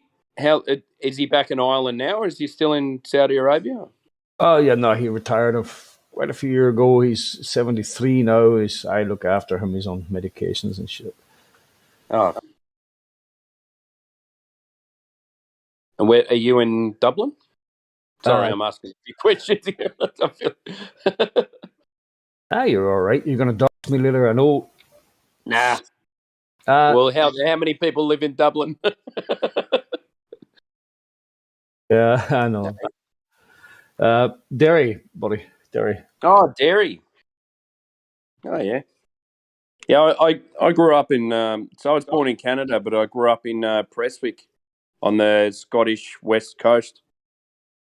So... Okay. Okay, then. That's all right to me. Yeah, but we're the only family that left. So all my family's back in Scotland. And Dad... so Mum's English. She's from Manchester. And she's got like dark skin, but she's not black. Like now I'm starting to sound, but she's got like olive. Yeah, she's got olive skin, and so she felt like they were being a bit racist in Prestwick, so she wanted to get the fuck out of there. So travelled around and and then ended up in New Zealand, and then ended up in Australia. Yeah, it doesn't matter where you go. You can never escape the pricks. Yeah. Well, Prestwick's a small town, so it's only 16,000 people. It was when we were there, and it was it's what those little Scottish towns are like. So, well, I work at a hotel, and we just had for the Derry March, the Derry Apprentice boys, they're Protestants. We just had the Ulster Scots over, and they are hardcore. A little bit sectarian. Holy fuck. They tipped well, though. Yeah. Yeah, the hotel was full of them, sir, for 2 nights, man. They just... What were they there for? There's a march they do. It's called the Apprentice Boys March in Derry. The Protestants do it on the Oh yeah. 12th of August. Yeah, so the Ulster Scots came over, and they're all like Rangers supporters and big tattoos. Of course. They're asking me where I was from. I just said them everywhere. Yeah. I don't want to be involved, mate. They want to see if you're going to say you're from Derry or Londonderry. I just went everywhere. Do you want this pizza or not? Yeah, it doesn't matter. Just I'm from South Africa. Give me that $5. Oh, I actually did that one night. Yeah, some other boy asked me the same thing, but he was on the other side of the tracks. He was a Republican. Yeah. He's like, "Where are you Celtic from?" Supporter. Yeah, where are you from? Hey, where are you from? I say, I'm from South Africa.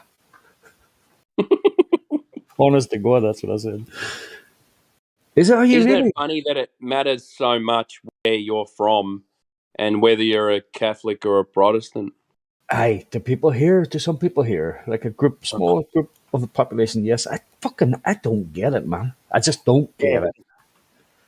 It's like from 200 years ago. It's yeah, they're stuck in the past, and they need to have this football team and this religion and this never surrender and this attitude, and not to sort of have some kind of identification to make meaning out of their life, something like that. I don't know.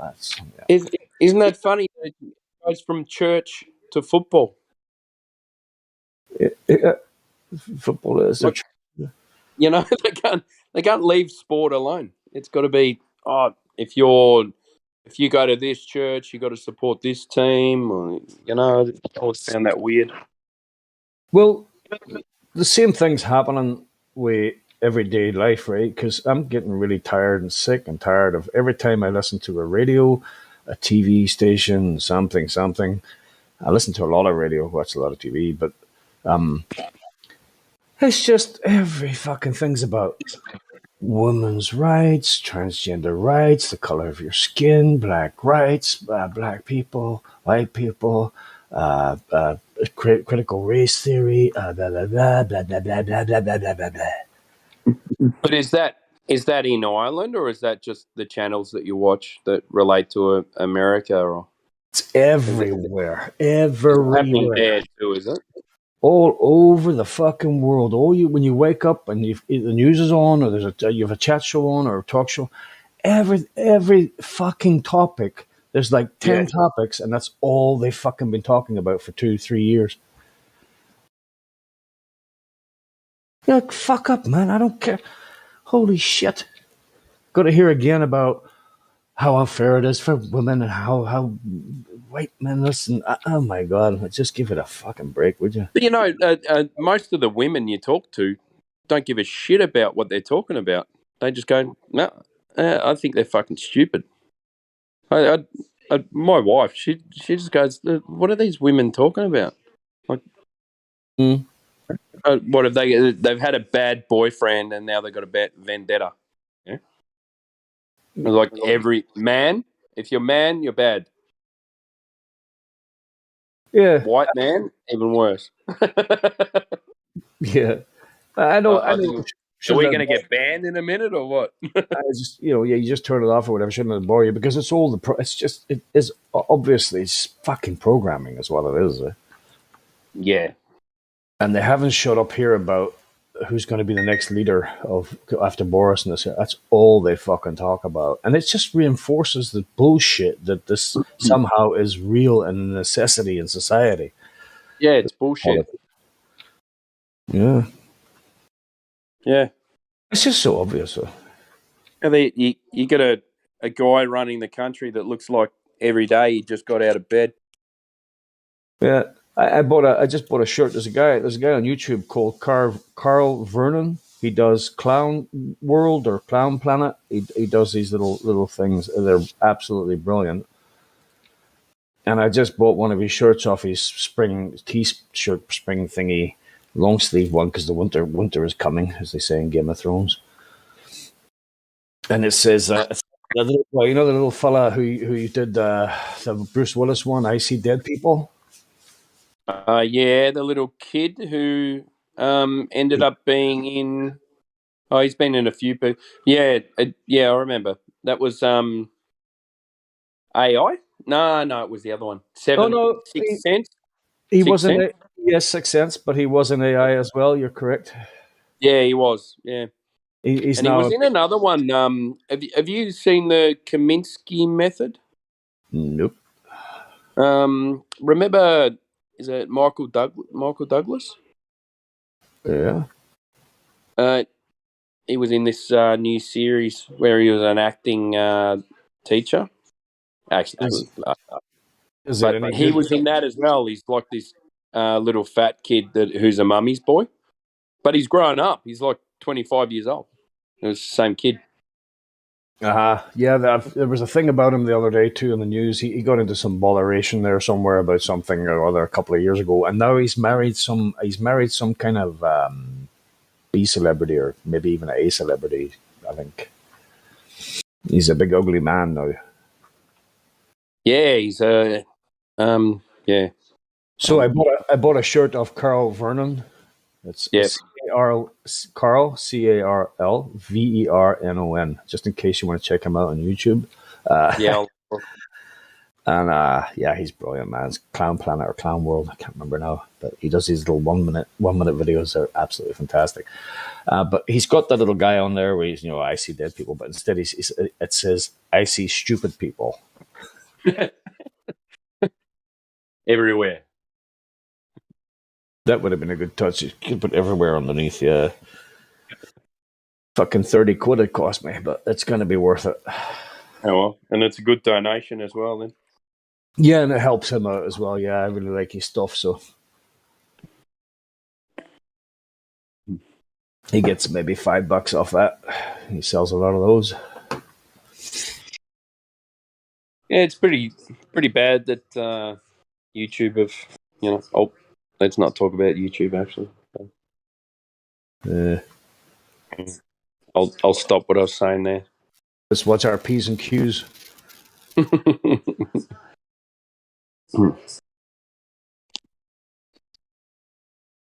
I'll stick his latest one up just for entertainment purposes. In the voice stream, live. What is it? Yeah.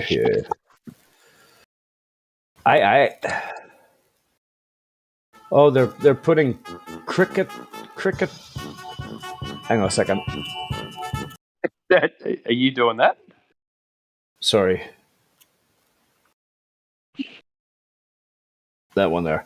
Clown Planet. They're putting cricket, something cricket in that one there into stuff now. Organic cricket, I don't know, powder, something. Crickets. Someone was in earlier talking about eating insects as well. Is that what you mean?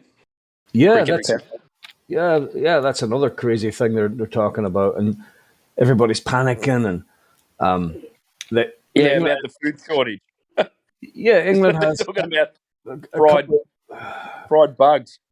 Couple of weeks of sunshine, and suddenly there's a fucking drought, and it's all coming out now that in 30 years they've made £30 billion profit. And the last time they built a reservoir, any water company built a reservoir after privatization, was 30 years ago.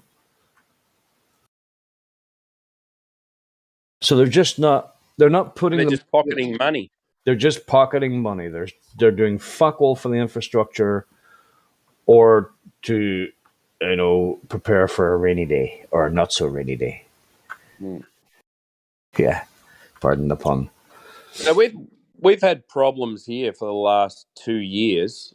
Like, every summer they go, yeah, we're in a drought, and then we get into winter, and they start. We get so much water that they start letting the dams go, and they flood all the suburbs down from the dams. And they go, right. So you've got too much water in winter and not enough water in summer. What are you talking about? So where's the drought? Yeah. So it's seasonal. Yeah. And That's what seasons are, aren't they? Fuck. And they're also, they found out that they're wasting. It's not. I know this sounds ridiculous, but it's millions of tons per day because of seepage and wasting. The water companies are actually losing.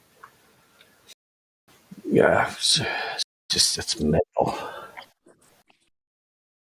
Just it's silly. So what we had these droughts here and all these. So in Victoria, they built desalination plants so that we'd never run out of water. They hired all these electricians and this and that. They spent $200 million on a desal plant. You know, it's never run one day.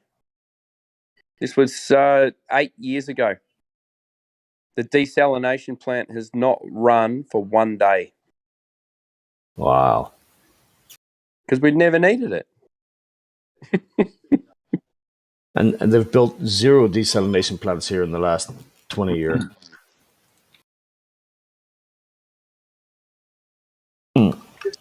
So suddenly everybody's panicking. One of the reasons in the world where we get so much fucking rainfall, it's unbelievable. And when they get a couple of weeks of sunshine, suddenly it's a drought. Yeah, exactly. I know you guys have had a hot summer though, haven't you? Yeah, it was pretty intense. It was intense. Yeah. Yeah, but did you have a cold winter? Of course. Yeah. Yeah. That's why it's winter and summer. You know, that's one of the other topics they talk about. Is they're constantly on about this fucking global warming and green energy and electric cars. And I think somebody said it in here one night. I think I might have seen it on YouTube. It's almost as if the world is in a what do you call it? MK Ultra since 2020. Ooh. Wait, what? Say again? Well, since 2020, since, oh my God, big pandemic, global pandemic, blah, blah, blah, blah, blah. And, you know, there wasn't millions of bodies piling up and everybody's getting No, booster there wasn't. shots. There's all these mortality, these people just dropping dead and stuff.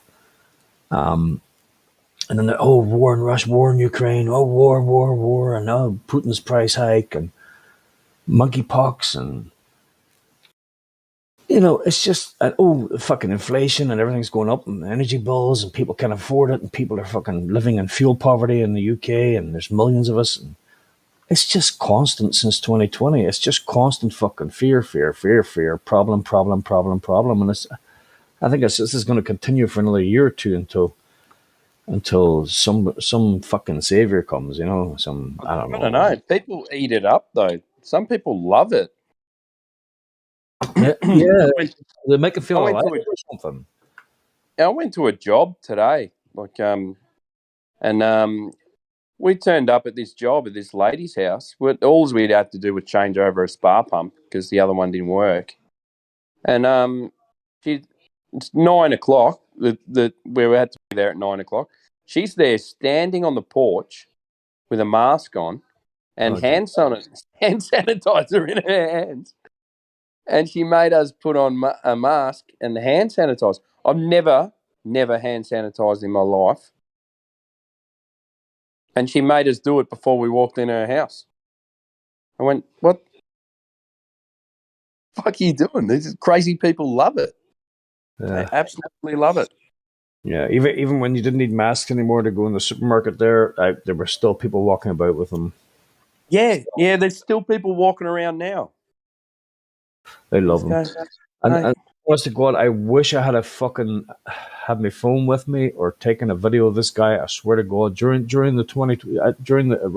the start of it, a couple of months in, I was in the supermarket at the self-service checkout, and I'm not kidding you, guy. There was this dude. He was in full.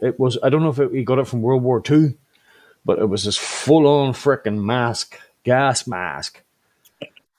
He swear to God, and he had almost like some kind of a jumpsuit on. Dude, he looked like a fucking serial killer. Man, I wish I had taken a video of that. That was unbelievable.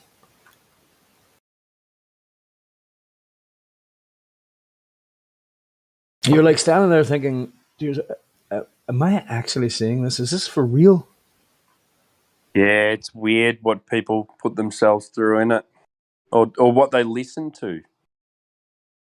Yeah, and the lengths they go to then to think, to protect themselves. They don't care looking like they look Keeping like. myself safe. No, but it's not just I'm keeping myself safe. They've made them think that they're keeping everyone else safe as well. Oh, you're saving grandma. Yeah, yeah, yeah. It's and they lap it up and go, You "Oh didn't get yeah, a shot. I'm doing well for the community. I'm saving people, saving people's lives." Yeah, we're all in this together. Yeah, yeah. Did you have that saying there as well? Did you? Ah, fuck. We had people in the supermarkets working in the supermarkets with special T-shirts with "We're all in this together" written on the back of them. We had these stupid ads on TV going.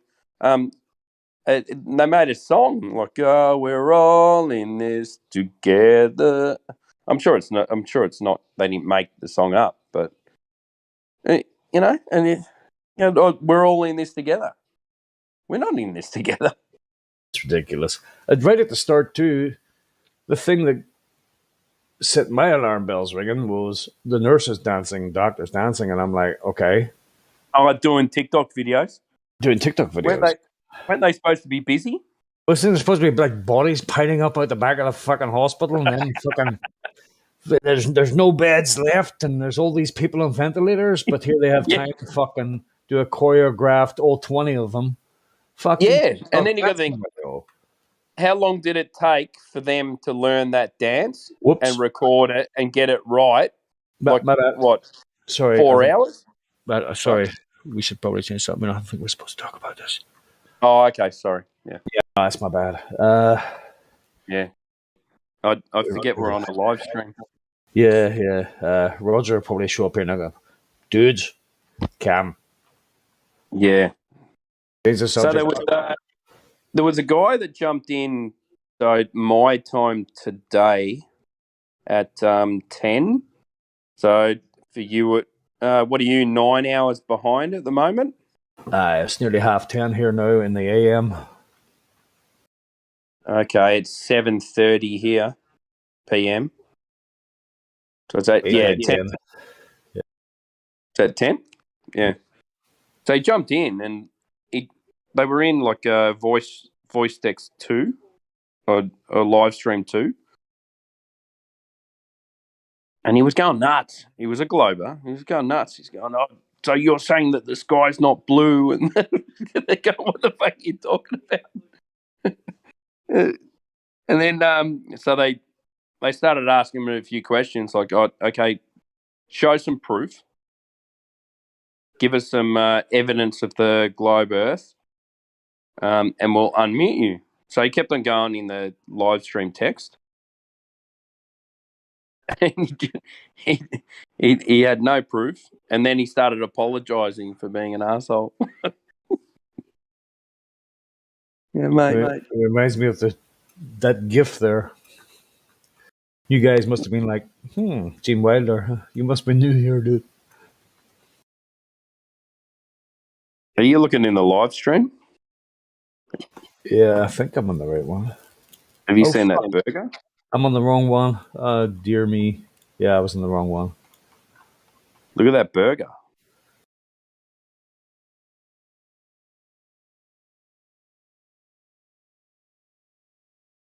So there's the Carl Vernon video. Oh, you put it in? Oh, yeah, there it is. Oh, mermaid. I always laugh when I see mermaids about what's that Ben Stiller movie where he's a model and then he comes out as a merman?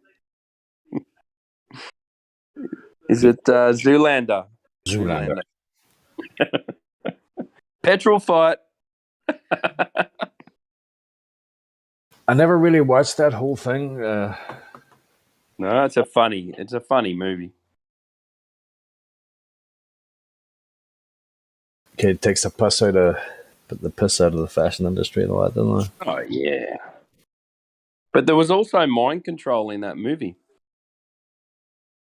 So they sent him to this place where they controlled his mind, and his trigger word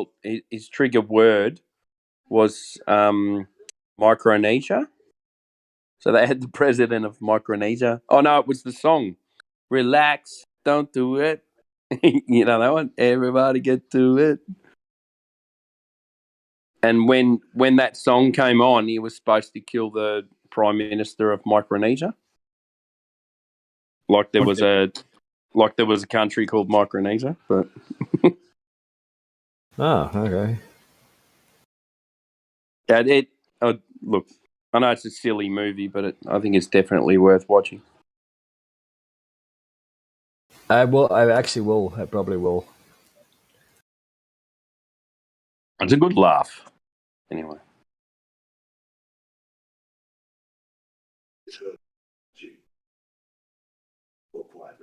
So, any proof of the globe?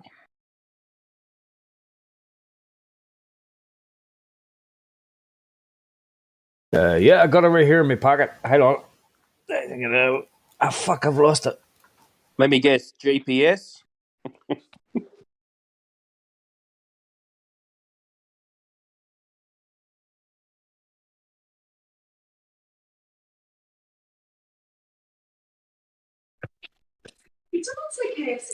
I'll be back in a minute. Roger, Roger.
Still there?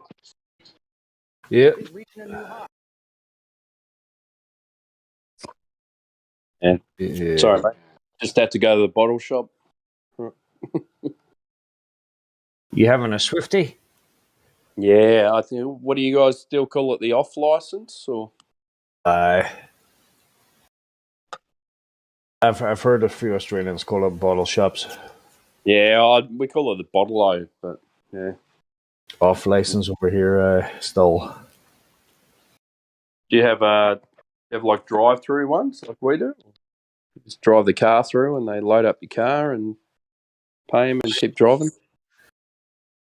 No, but I might No? I might open one, make a fortune. Hey, I tell you, it's a good business deal. So we have all these. They're called drive-through. Not like drive-through takeaway, but drive-through bottle loads. You drive in, a guy comes up like he's asking you what you want. He goes and gets what you want, loads it into your car, brings over the FBOS machine, you pay it, and then you drive off. Bing bang bosh. What a great idea! It is. I can't believe that many other countries don't have them. Well, no, during the COVID, when the COVID started, we have taxi men that had their boot full of drink. Yeah, They would show up at your house, and you order a box of Coors, a bottle of whatever beer or whatever. Yeah, they just there you go, bottle of vodka, bang, delivered to your door. They made a fortune. Some of them are still doing it. I think that's where Uber took over in this country. They started doing Uber alcohol deliveries as well, and they kind of cornered the market. But what's your flat Earth story? Like, when did you start? Oh, it's very simple. Where are we now? 2022. I don't know. It was when. It's very simple. I was on Lunatic Outpost. I seen these few things about flat Earth and shit, and I thought, how fucking stupid is this? I'll go and have a laugh, take a piss. What year? Oh, about 4 or 5, maybe 6 years ago. Yeah. And then bang! After a month or two, I Connect the dots. I connected the dots. And said to them, I fucking knew it. I knew there was something wrong. What was the trigger point? It's always, for me, it's been water, and I suppose it was what. There's another one. Water and vacuum. Mostly water. I think that my kind of started with the moon landings, and then went, this is interesting. Never went there. So everything we know about space is a lie. And it kept on going from there. Well, Yeah. So, how long ago? I'd say 2012.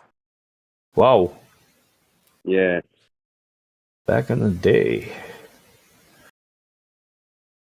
2012.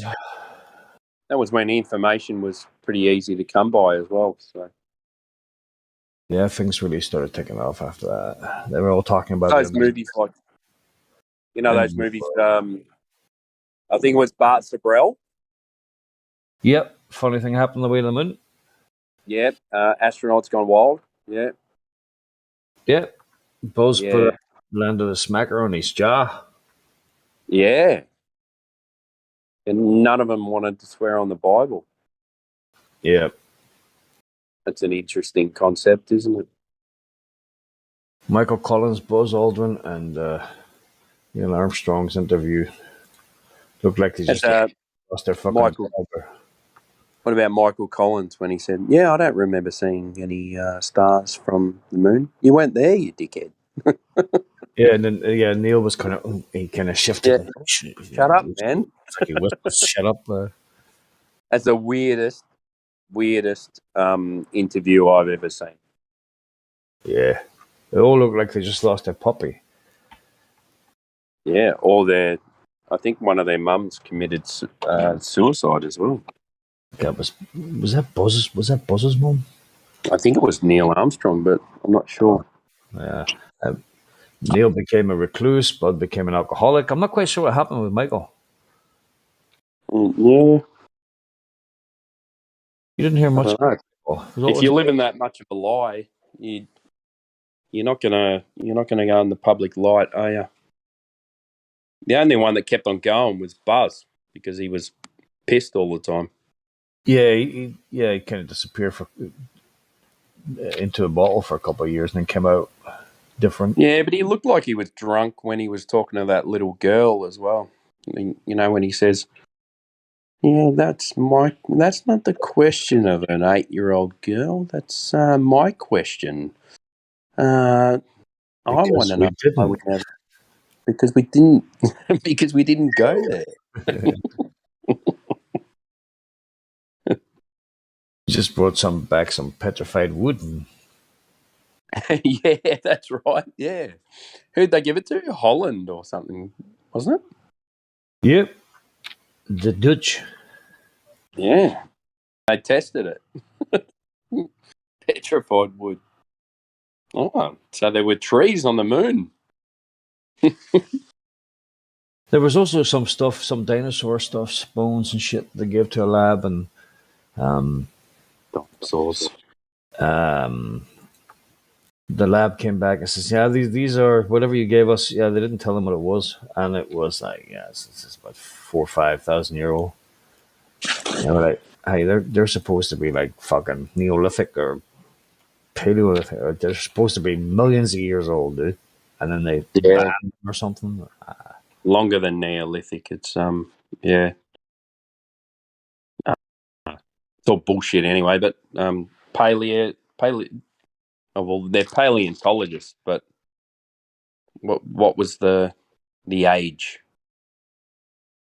Yeah, it was crazy. And there's Cretaceous, and where they had different dinosaurs as well. No. Yeah, and then they turned into birds. Oh yeah, dinosaurs are probably birds. Today's birds. Yeah. You can see the Magellans. You can see the Magellan Cloud. That's what we're talking about. I was going to say Magellanic, but yeah. Yeah, you know more than me. They're fucking idiots. How do they get these people? The guy's a moron. Yeah, that was another thing. It was the whole thing about seeing the stars, and then they contradict themselves constantly. Yeah. Oh, yeah, because that really weird press conference they had, and they're going, "Oh yeah, we saw the black of space." Oh, black of the black. Yeah. Yeah, I can't remember seeing any stars. No. And then these two idiots are up in space going, yeah, we can see the Magellan clouds. Yeah, Magellanic. Yeah. It's like the sun. Like the sun's out all the time. I can see your fucking Ma's house from here. I can see your fucking asshole. Everything. You can see everything from over here, dude.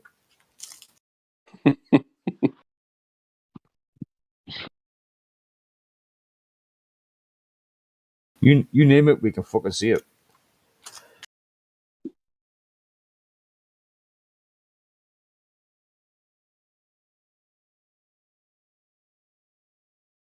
Black holes.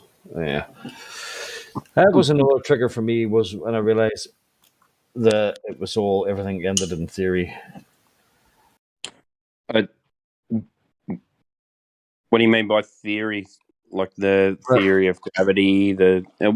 Everything was based on the circumference of the radius of the Earth. So Yeah, the theory of evolution, the Big Bang theory, evolution. everything was just theory. There's three of them: Big Bang, evolution, and what's the other one?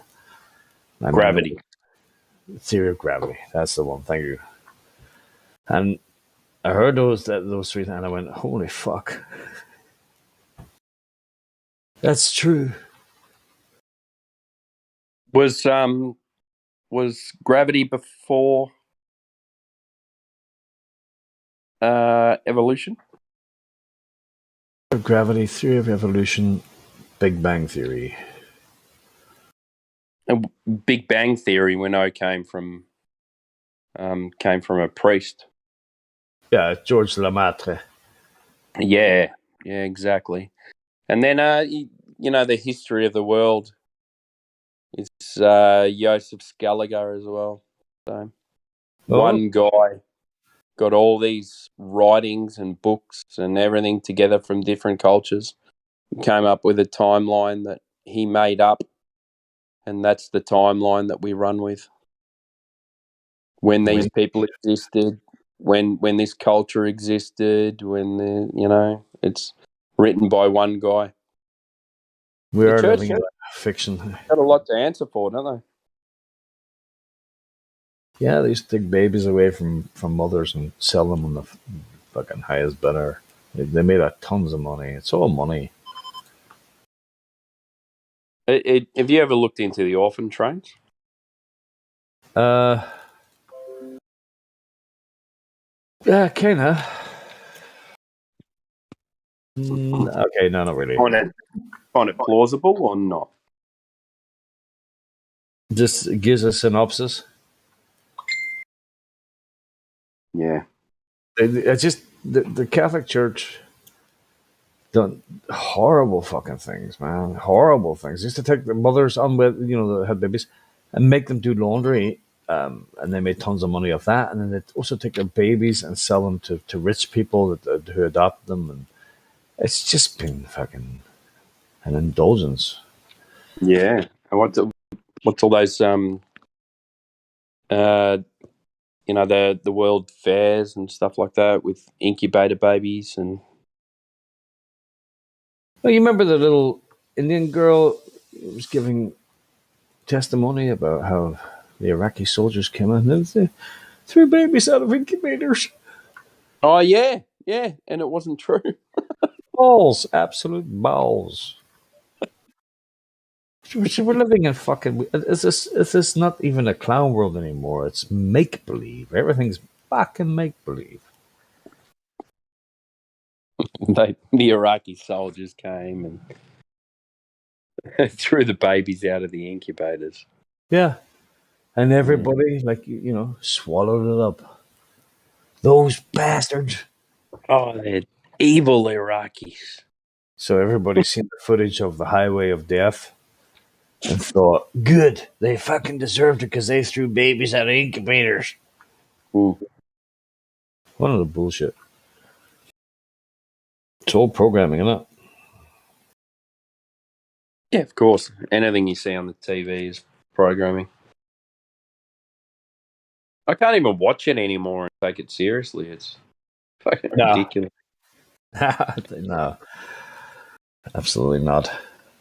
We had these, like the whole time during the past 2 years on the news, there's been that, I don't even know how I can say it without saying it, but they had a picture of the V in the background of the news every night for 2 years. Do you know what I mean? No, sorry. Say that again. I missed that. They had a picture of the V. The V? What's the V? Yeah, what's been happening the last 2 years. Oh, the V. Sorry. Yeah. Sorry. Yeah, they had a picture of that in the background of the news while these people are telling the news every night. That was the background picture. Oh. Yeah. Yeah. What? This is fucking weird. Like they have to sell it to make you think it's real. Yeah, I think once you stop taking this world seriously, Yeah. you're on the path to freedom. It sounds, but What when you take what do you mean when you start taking the world seriously? You're on the path to freedom. when you stop taking this Oh, world stop! Yeah. seriously, when you see it for the joke, As a joke. then you are kind of frees you to enables you to free your mind and just kind of like just enjoy life more, even though you know it's temporary, even though you know it's a joke. You just don't take it seriously. Yeah, well, you You're don't care as much, you know. You just go, oh, all this stuff's bullshit. So I don't you really laugh care. more. You laugh. Yeah, you do. It's like a Can you, comedy show. yeah, can you believe this bullshit? And they're buying it. Like I used to watch the news for comedy purposes, and then my wife would get home and she'd go, and then I'd start. She would like stop Going, like can you believe stop this shit? laughing. And she'd go, okay, we're not watching this anymore. Sit down with Yeah. me and have some dinner. I'm sick and tired of you sitting there laughing your head off. I would just go, look at these idiots. Hey, you need a Carl Vernon shirt, dude. I see people. We had we had a good shirt being made here in Australia. It was it's not a pandemic, whatever. It was a pandemic of the stupid. They were selling these T-shirts. Just recently. The only that was it. The only pandemic is the pandemic of the stupid. Yeah, I've seen something similar recently. Yep. Yeah. I said, I'm going to buy one. She goes, yeah, you just want to create an argument every time you go out of the house. Why not? Yeah. If it's against stupid people, yeah, no worries. Yeah, they're talking about a new. Oh shit! No, we're not supposed to talk about that, right? Okay, I have to. No. We can talk about stupid people, but we can't talk about why they're stupid. Like, Yeah. unless it's to do with the shape of the fucking Earth. Yeah, so we're allowed to talk about flat Earth, but we're not allowed to talk about other things. Yep. And that's so YouTube goes. So they were in Congress saying, okay, we're going to, anyone who looks up flat Earth, we're going to have a little disclaimer there saying it's an archaic theory that these people believe in. But we're allowed to talk about that, but we're not allowed to talk about anything else. Is it because they've got a disclaimer next to it?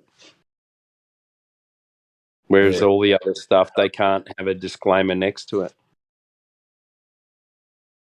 Maybe that's it.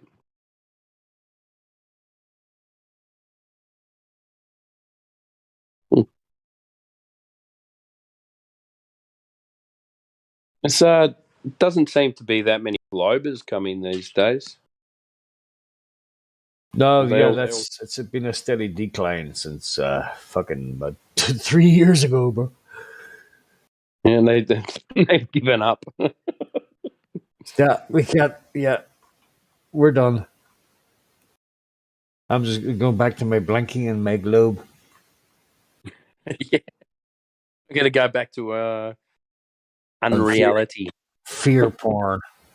I love my fear porn.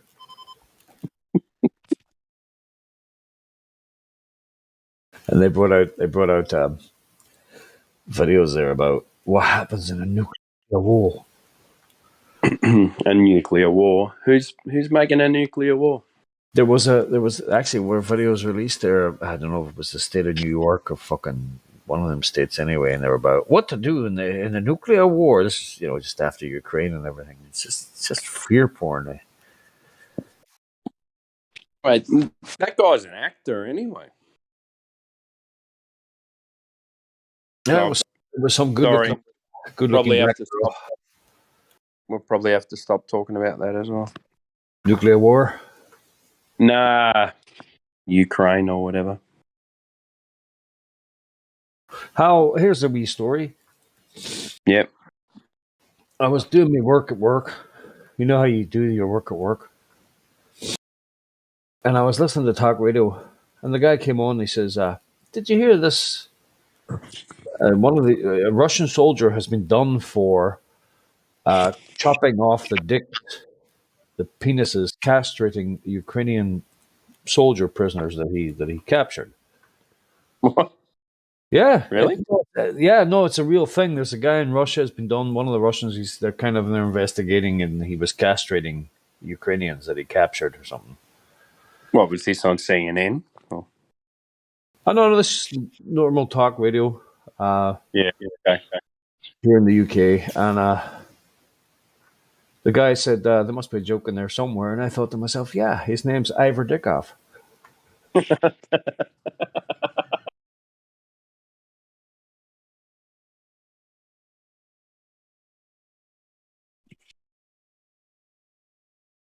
I told my mates that they thought that was fucking hilarious.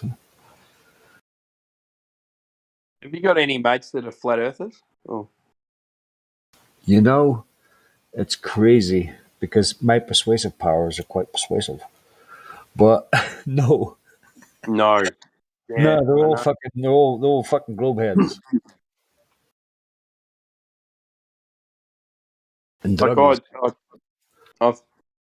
I spoke to my dad about it, and he's always been into space and stuff, and he knew the distances to the closest star and this and that. I told him about. He never knew the story about how they got the distance to the sun. You know that story, yeah. They presumed that I think it was Venus is the same size as the Earth, so when it passed the sun, they could track how fast it went past the sun, and then they got the distance. Yeah, crazy shit. Yeah. And he goes, yeah, but now they got satellites. I went, oh fucking hell! Come on, mate. First, you've got to know the radius of the Earth. And he goes, yeah, we know that. I said, yeah, how do we know that? I said, the last thing I want to do is argue with my dad, yeah. So I started calming it down. I go, okay. So let's do a little.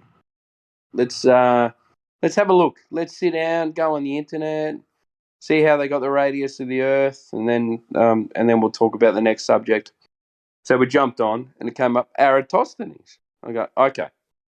So 2,000 years ago, we got the radius of the Earth from sticks and shadows. And he goes, yeah, okay, yeah. I said, so in that instance, you have to prove that sun rays come through straight, parallel. Have you ever seen them do that? And he goes, no, but I'm sure they do. They've scienced it. They've scienced it.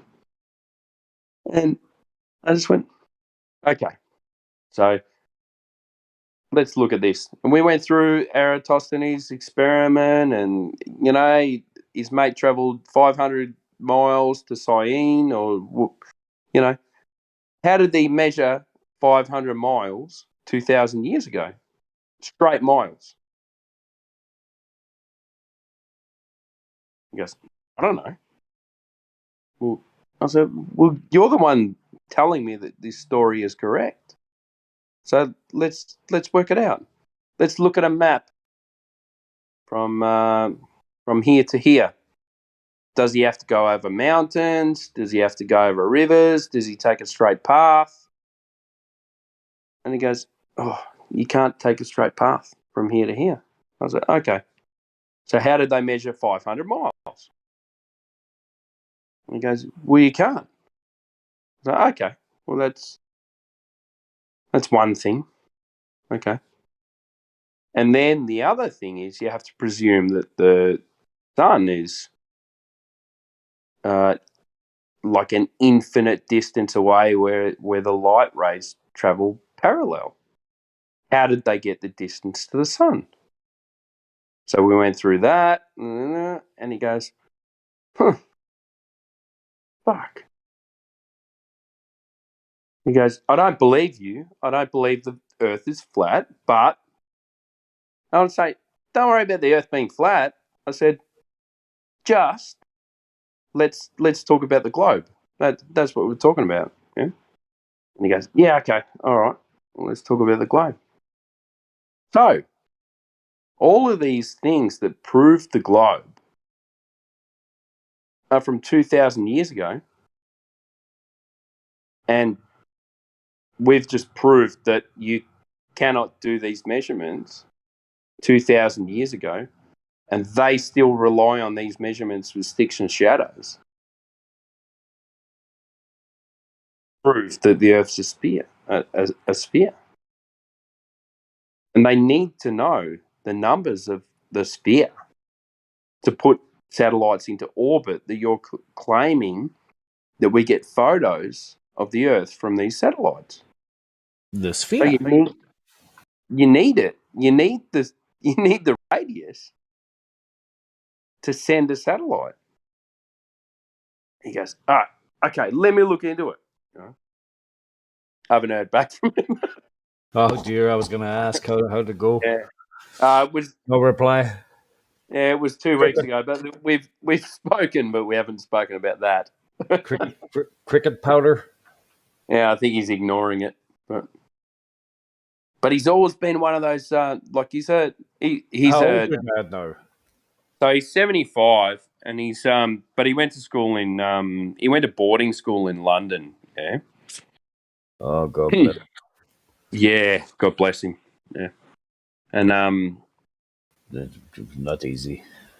Yeah, so they learn about he probably Copernicus and Galileo and all of these people, and that's it. That's their religion. Space is their religion. What did he do for a living? What did he do? Yeah. Oh, he's a computer programmer. Oh, that's right. Yeah, you're a plumber. You're a plumber. Yeah, right? I'm a plumber. I'm a plumber and a builder. So yeah, I've got a nice. So I'm a builder, a licensed builder, and a licensed plumber. So. Nice. You got to admire people that can build shit with their hands, dude. Well, I know that bubbles are level. Wasn't that the name of Michael Jackson's monkey?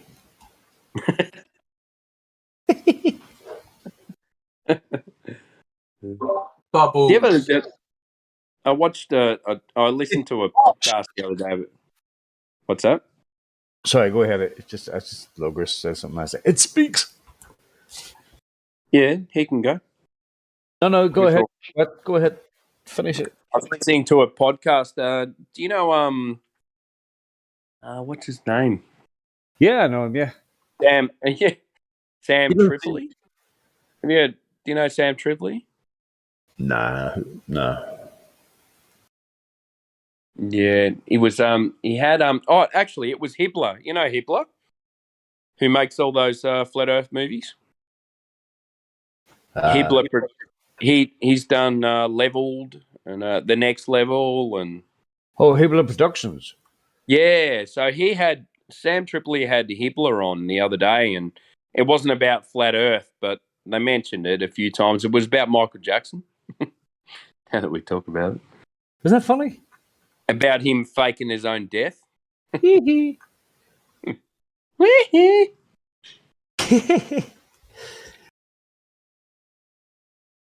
But anyway, yeah, that guy that showed up with the burns and man.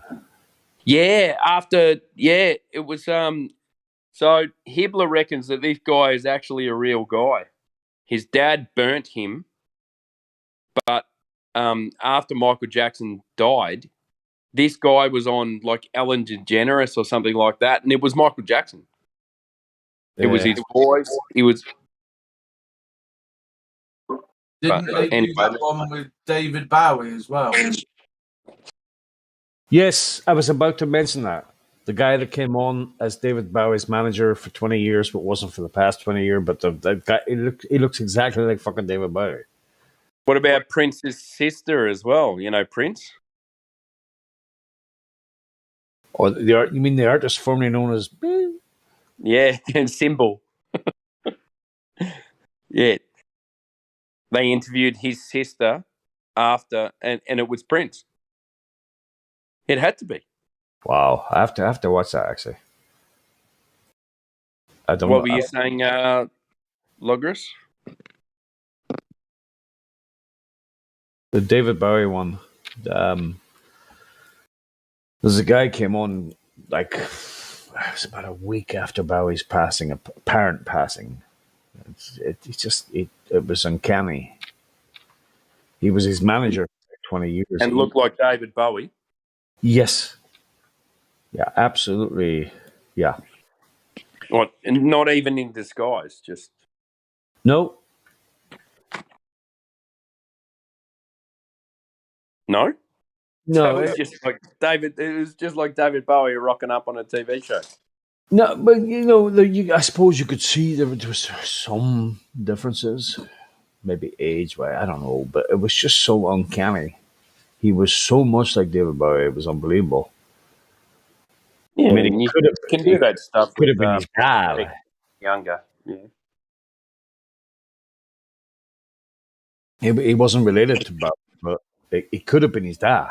It was like if you had put Bowie next to me, but like you two are related. And if they said no, you'd be like, "Shut up! You're fucking joking me." And it was just his manager. Yeah, his manager, but it was his manager about 10 years ago before his death for about 20 years or something. Yeah. So, sorry, what was the one you were talking about? Oh, the Prince's sister thingy. Have you got a link to that? I've never seen that one. Yeah, so Prince's sister came on and did an interview. I don't know who it was with, but it was pretty much Prince in like a fat costume, like a fat suit. Spoke the same mannerisms, everything. He was a Jehovah's Witness, wasn't he? He started talking about chemtrails and shit. I'm not sure about that, but he was pretty switched on.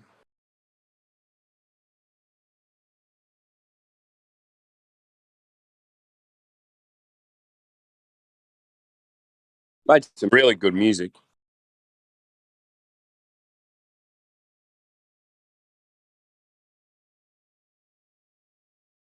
Was she wearing a raspberry beret?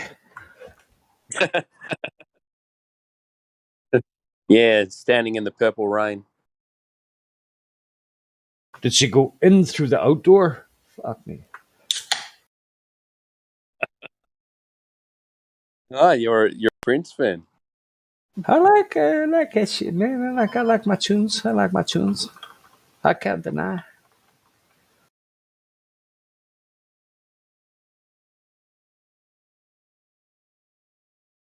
I like Bowie too, man. Fucking China Girls. Like Labyrinth. It was a weird fucking movie, but it was good.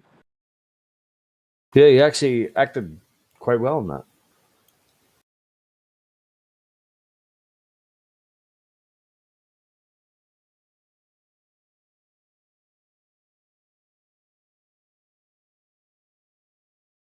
Sorry, that was a tram going past.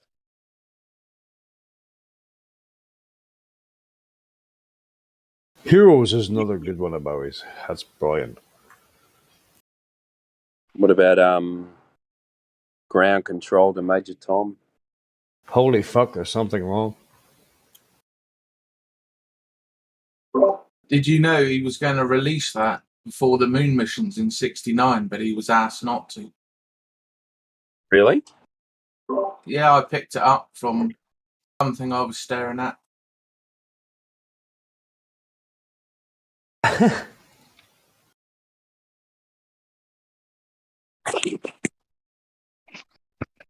I picked that up from something I was staring at. Elaborate. No.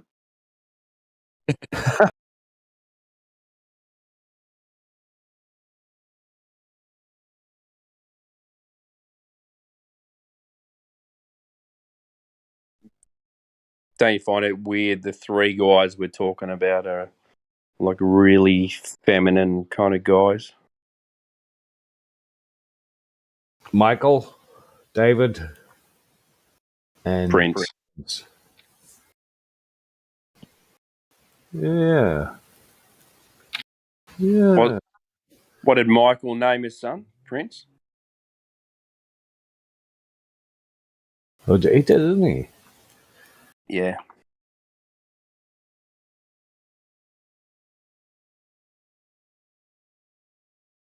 Yeah, so yeah, it's yeah.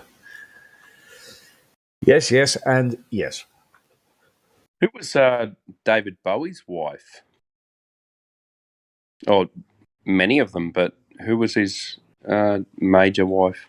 Yeah, she wanted to stay out at Major Wife. Major Tom. She tended to stay out of the spotlight quite a bit. She a blonde girl, I remember. Was she German? Don't know, bro. Oh, he was with that African girl as well, wasn't he? Shaka, not Shaka Khan or something like that. Shaka Zulu. Shaka Zulu. Is that it? Or no? I don't know.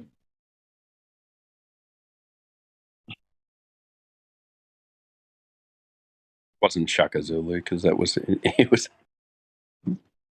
he was a South African guy, wasn't he? Shaka Zulu.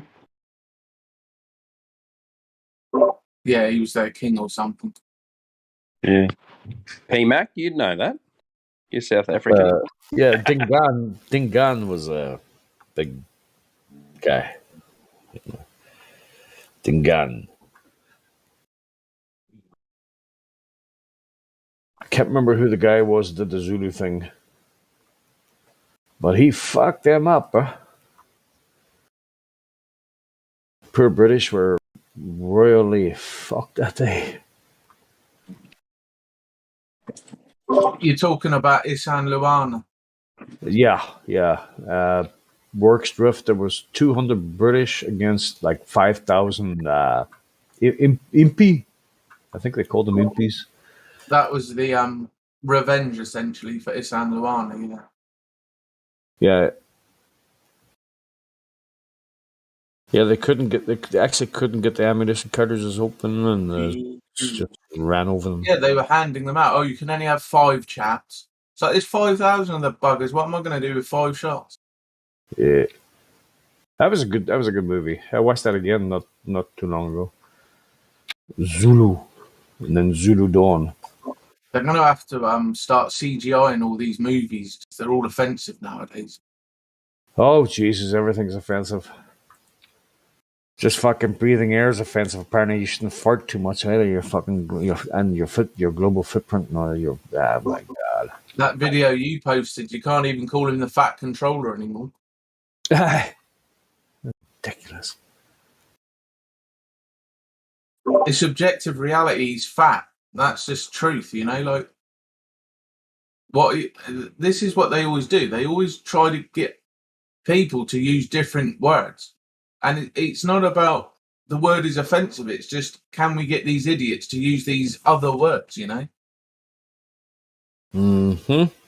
Yeah. Yeah, that's true.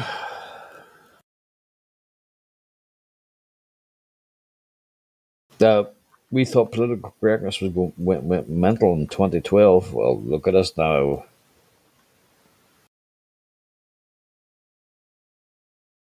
Till you're too afraid to fucking say anything in case you offend somebody. It's cancel culture. And, oh my god.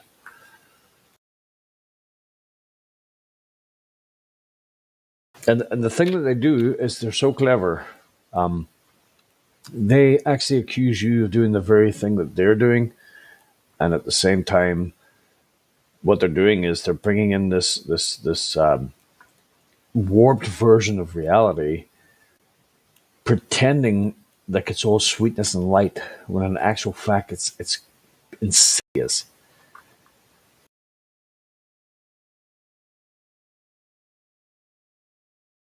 That's how they do it. I mean, if you believe in devils and gods and shits, goods and bads and all that, there,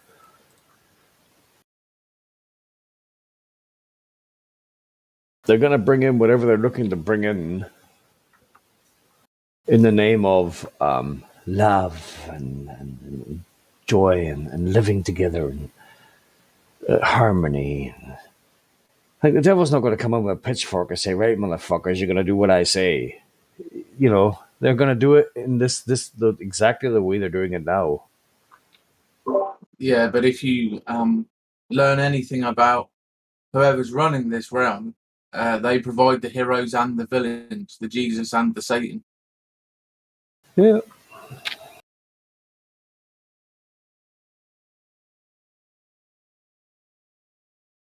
Yeah, and I think whoever is running it is way above us, bro. They're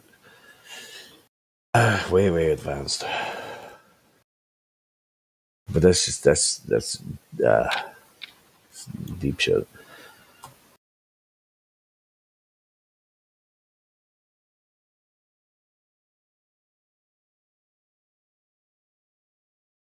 This world is definitely not what we think it is. Definitely not.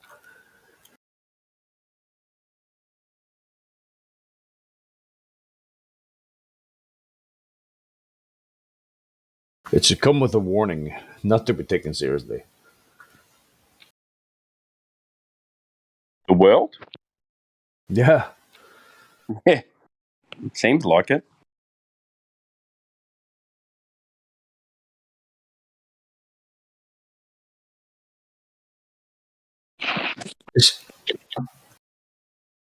It's not a very nice place, and in saying that, I don't mean that we should all be like, "Oh, bugger hell, it's fucking doom and gloom, and it's shitty, and things need each other to fucking survive." But it's not a very nice place. Yeah, but they promote the doom and gloom. They want us to be miserable, fear, miserable, with the boot on our throat type thing. And I think we need to do the opposite. You need to cut all that shit out that's making you unhappy and be positive. Enjoy your life, because that's certainly the opposite of what they want. Yeah, I agree with you 100%. And let me tell you something. When the machine sees, or whatever it is, that you're doing that, it will throw everything at you possible in order to fuck that up, or to make it miserable. And yeah, and no matter how much they try. Well, what they do with all this social media, they make everything about self kind of gratification. Yep. So all these people who, how the fuck do these people have like influencers? How these people have jobs? They're influencers. How the hell do they do that? That's because they've made it into a place where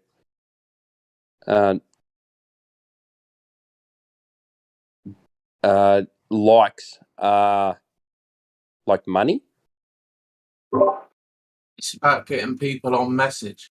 So they're essentially gobbling up any kind of media so that they can make everybody fall in line with the message. It's propaganda.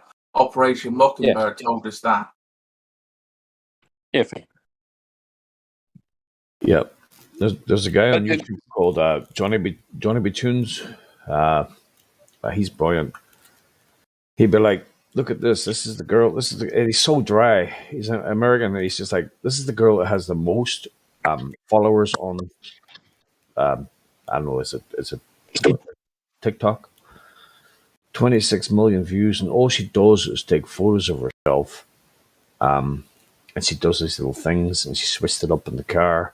And he was like, "I nearly lost my shit. I had to message everybody. This is amazing."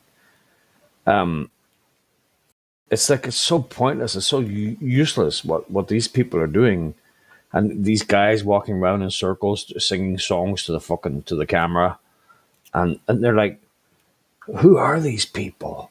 You know, this is what society's become. They're Yeah, your but future leaders, PMAC.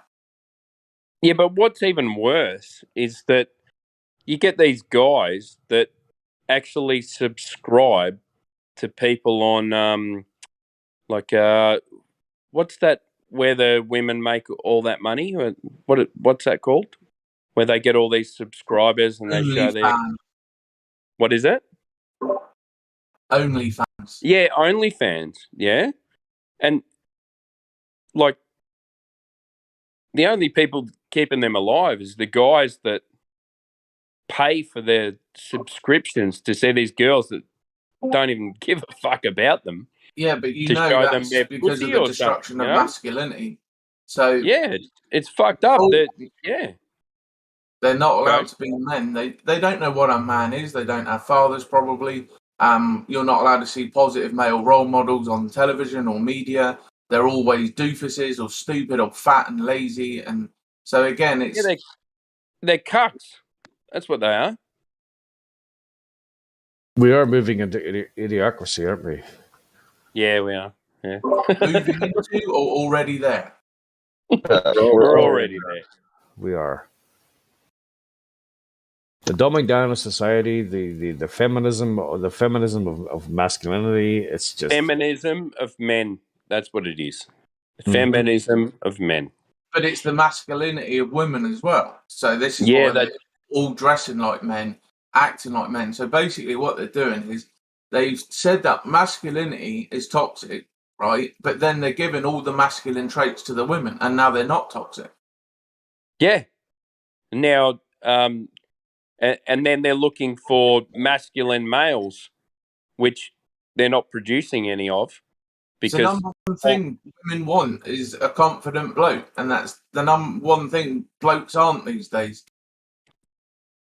But there's a lot of people turning it around. I mean, there's a lot of good YouTubers who are trying to kind of help and educate men to take their proper place in the natural hierarchy. yeah, 100%. Yeah, I've seen them. Yeah, that's true. Yeah. A lot of people out of England as well. It's I would you get say a lot of video of guys out of the UK saying, "Hey, stop doing this shit."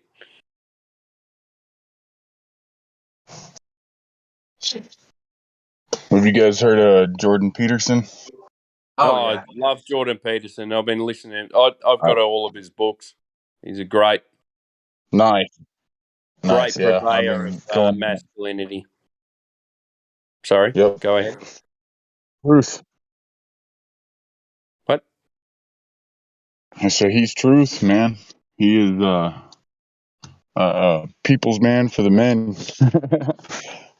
Well, he was Yeah, well, he's brought up in a also time when it was tough, wasn't it? I mean, where he was brought up, it was almost like a old time Western town. You know, it was a very kind of rough time, and they didn't come from softness.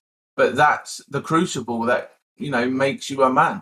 You have to have that, and yeah, it's terrible that they're taking it away and ruining things like they are. But this is all in part about destruction of the natural order, right? So it should be God, man, woman, child, animal. Okay, so that's the thing. But they're trying to raise women above men. They're trying to raise animals above men and women, and they're messing with this hierarchy. And you can see the destructive results because they've done it throughout time. If you go back and you look at older civilizations and how they were destroyed, they're using the same methodologies because they were. humans are humans. They have similar psychologies. They basically change the wrapping paper, but the essential messages are the same. If you want to learn more about that, read Alfred Rosenberg's The Myth of the 20th Century. It's a very, very good read. Yeah, I agree. Jordan Peterson, what he does is he says that men have a place and women have a place. It's not degrading to either women or men. It's men do this, women do this. So, The infrastructure. yeah, what was that? Sorry. Oh, so that So men are the infrastructure. Men are the Well, infrastructure. well, men it's about do cooperation. the. Yeah, So go it's ahead. very important to understand that women have a place, men have a place, and it's the cooperation between the two that we get 100%. success. And this the yin and the yang, right? This is the point. You have the Yeah. black and the white yin and yang with a little bit of each in one, because there are masculine traits, there are feminine traits. That's not male, female. That's psychology, right? So essentially, when they work together, that's when they're most powerful, which is why they want to degrade each one, and breakdown of the family unit was a massive part of this, because Exactly. when you break down the 100% family unit, right. you destroy the culture, you destroy the nation, because it starts with family, right? Where Yeah. you learn values, where you learn morals, where you learn how to order the world, how to live in the world as a productive, responsible human. And once you start to erode that, which is what they've done throughout all of our civilizations, you can go read Alfred's book, and they basically get in there and they keep employing the same tactics, which is giving women too many freedoms, which is, mass immigration, and there's a few other things. And essentially what this does, it breaks down the host nation. I mean, people have to understand that if you like the country you live in, then you need the people that built it to remain and to basically be in power to lead it on into the future. If you take that away and replace it, well, you've no longer got what it originally was. And this is part of the plan, that people aren't kind of seeing how things link together. Nothing is in a vacuum on its own. It's not that they do this or this. They're doing all of this because they link together. Vacuum? Yeah. It's just Nah, a term but- phrase. Don't worry about it. Did you say I'm only joking, mate. I know. But I know. I agree with what you're saying. But the whole point of it is, like a lot of women want to feel like the man is taking control, and they like that. Not in that way, but it's like, they So- like men doing things for them. Right, Tim, but I'll help you out here, They mate. turn it around to this thing where I don't need a man to do this for me. Yeah. Confidence and humor. Confidence and humor. Yeah, the reason women go for rich guys or confident guys is they're looking for providers or protectors.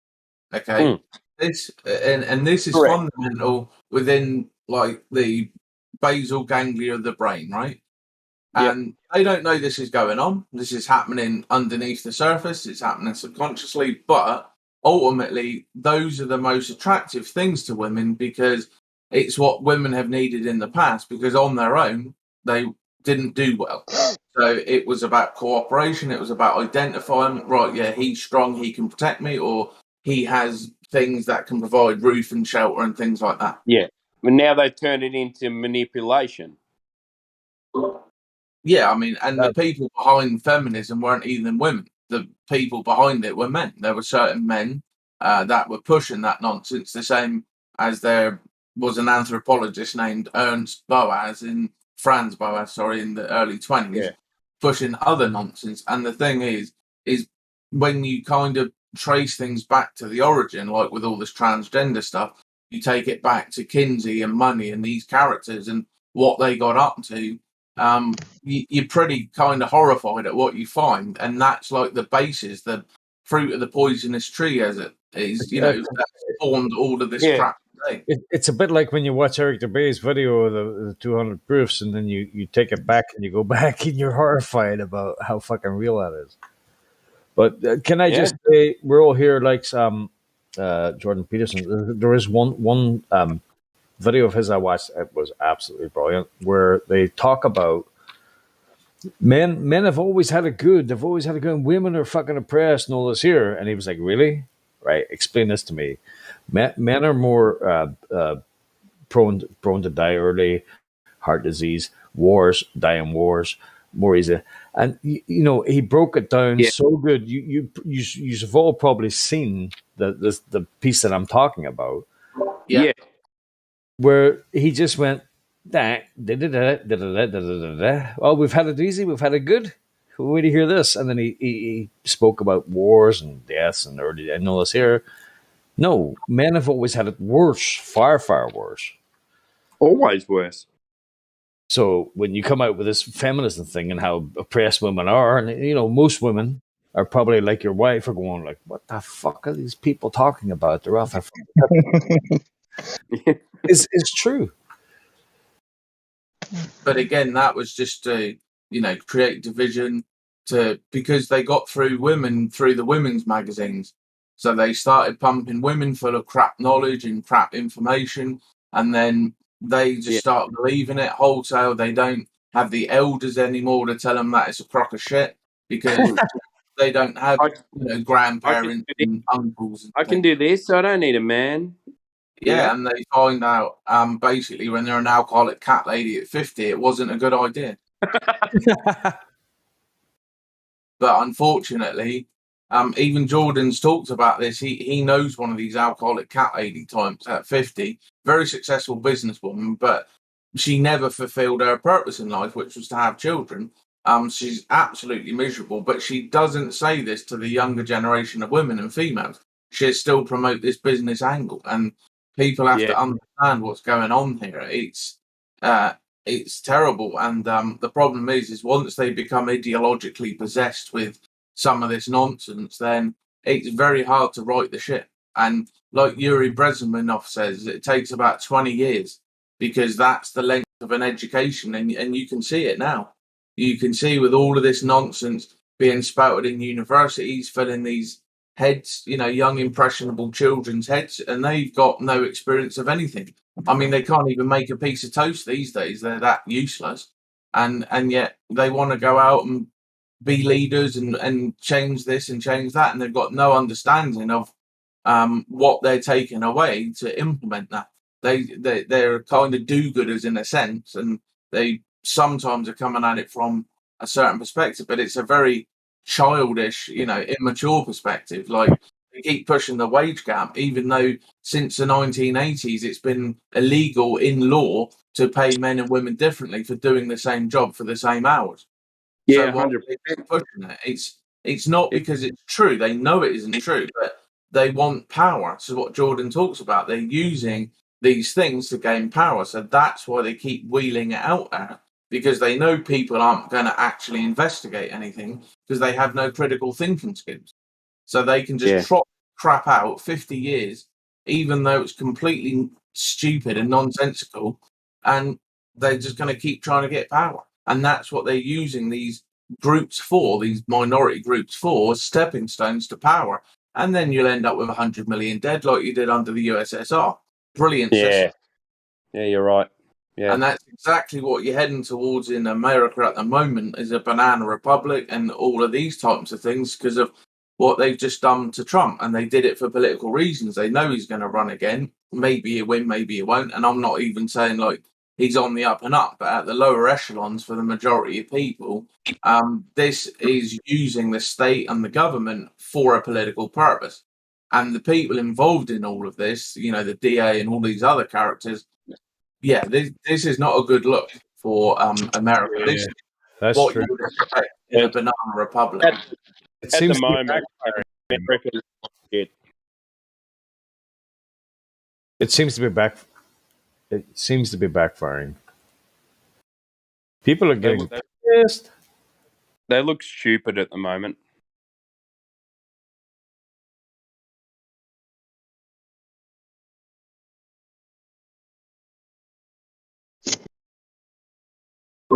the problem is that people are being pushed towards violence, and that's the last thing you can do. Because if you understand the agenda, problem, reaction, solution, right? They've got the solution, so they create the problem. They get the Yes. people to demand a solution, and then they present the solution. And so And this is why everyone people, goes through that. they got to step outside and not react, because your reaction plays into their hands. And it's, most people do not understand this. They think, oh, you're giving up. No, it's, you can see what they're doing throughout time, throughout even the last 100 years. Look how they've tricked countries into wars. Look how they've tricked people. 1938, Oswald Mosley was warning us, do not go to war. This is a Rothschild bankers' war. Nobody listened.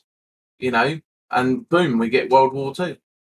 If the British people, had paid attention and said, yeah, this guy's talking a bit of sense, they might have tried to get at people a different way at least. But this is the point, that too often groups are tricked like this. And now you don't have that mass anymore, mass of people.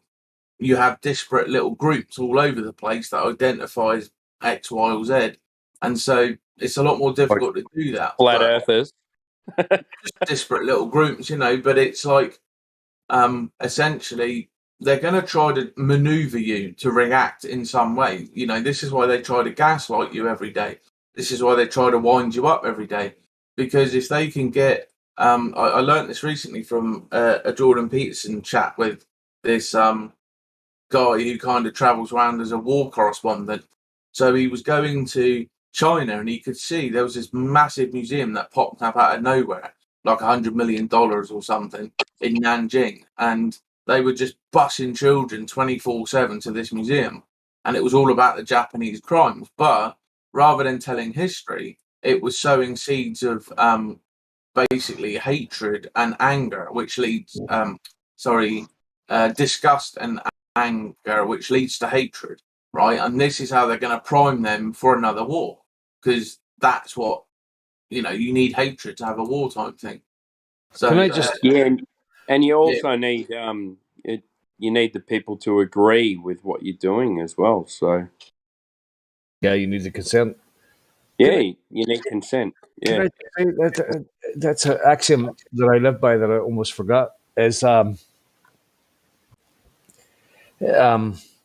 on, I get this. Your reaction depends. Your life, your happiness depends on how you react to things.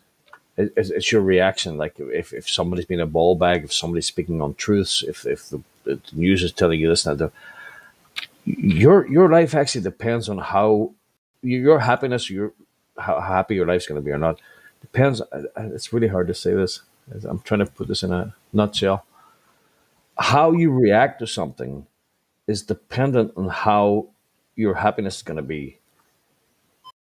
So whether you care about their reaction or whether you care about what they're saying, Whatever's going on inside you, whether somebody says something something derogatory towards you, or somebody says something that you know is an untruth, how you react to how that you react, is the basis for how you are either going to be happy or not in life. It's all about your reaction to a situation or to what somebody says, or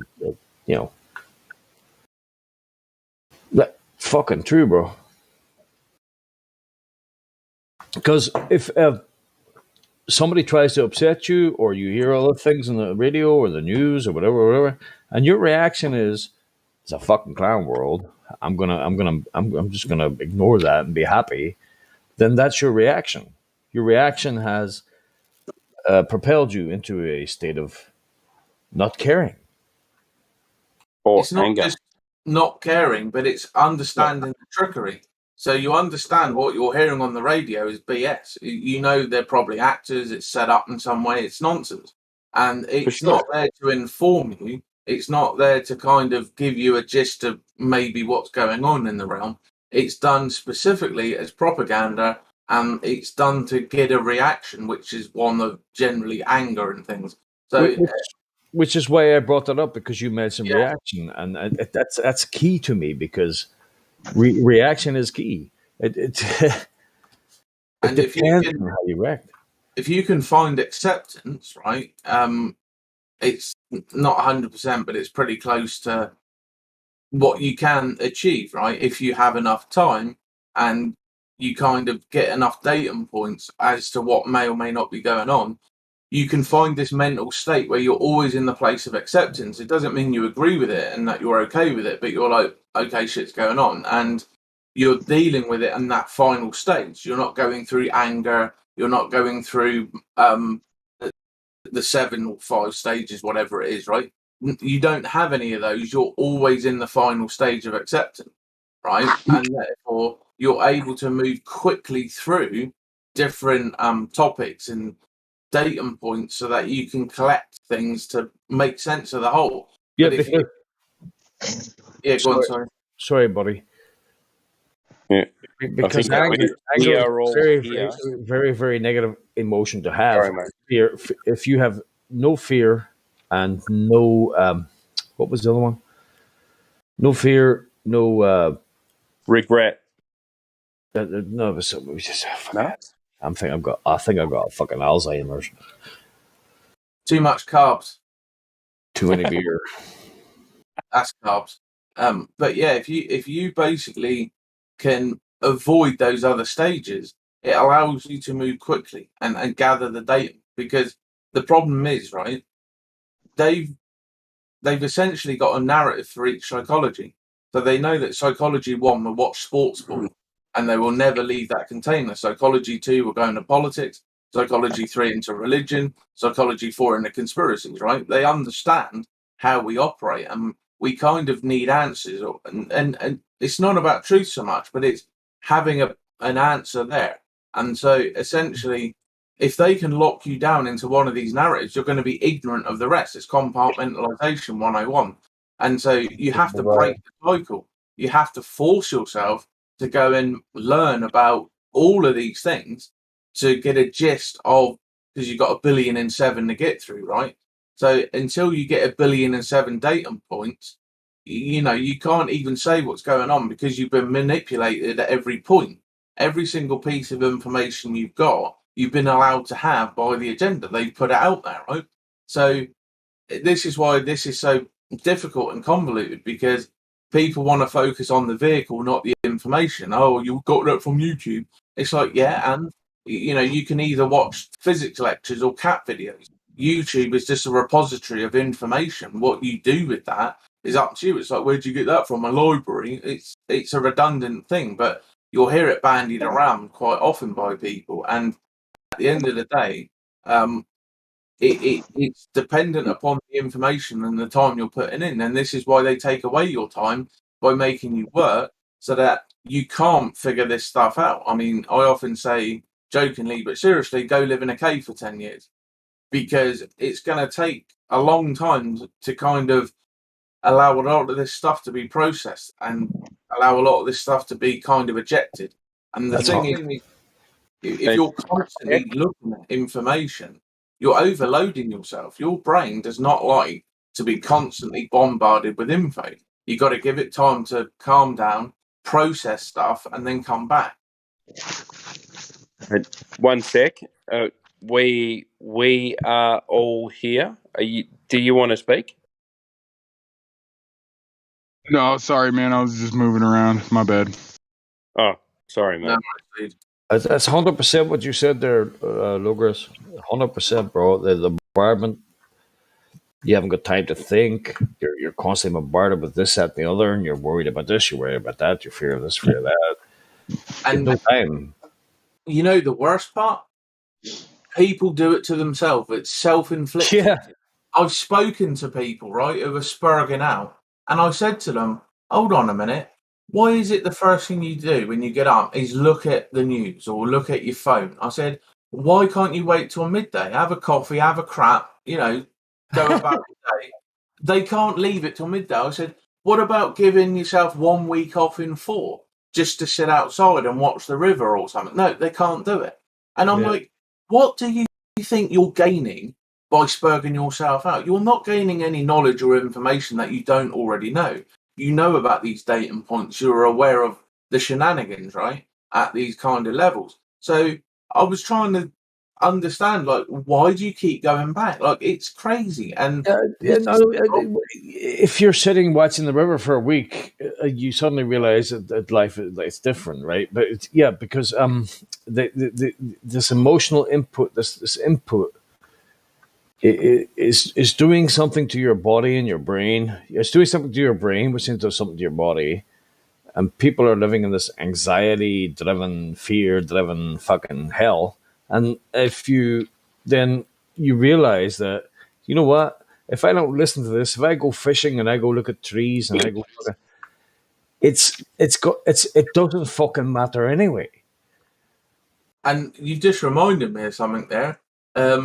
Cortisol, right? So the stress hormone cortisol causes a myriad of problems throughout the body. And obviously, fight or flight. Fight or flight.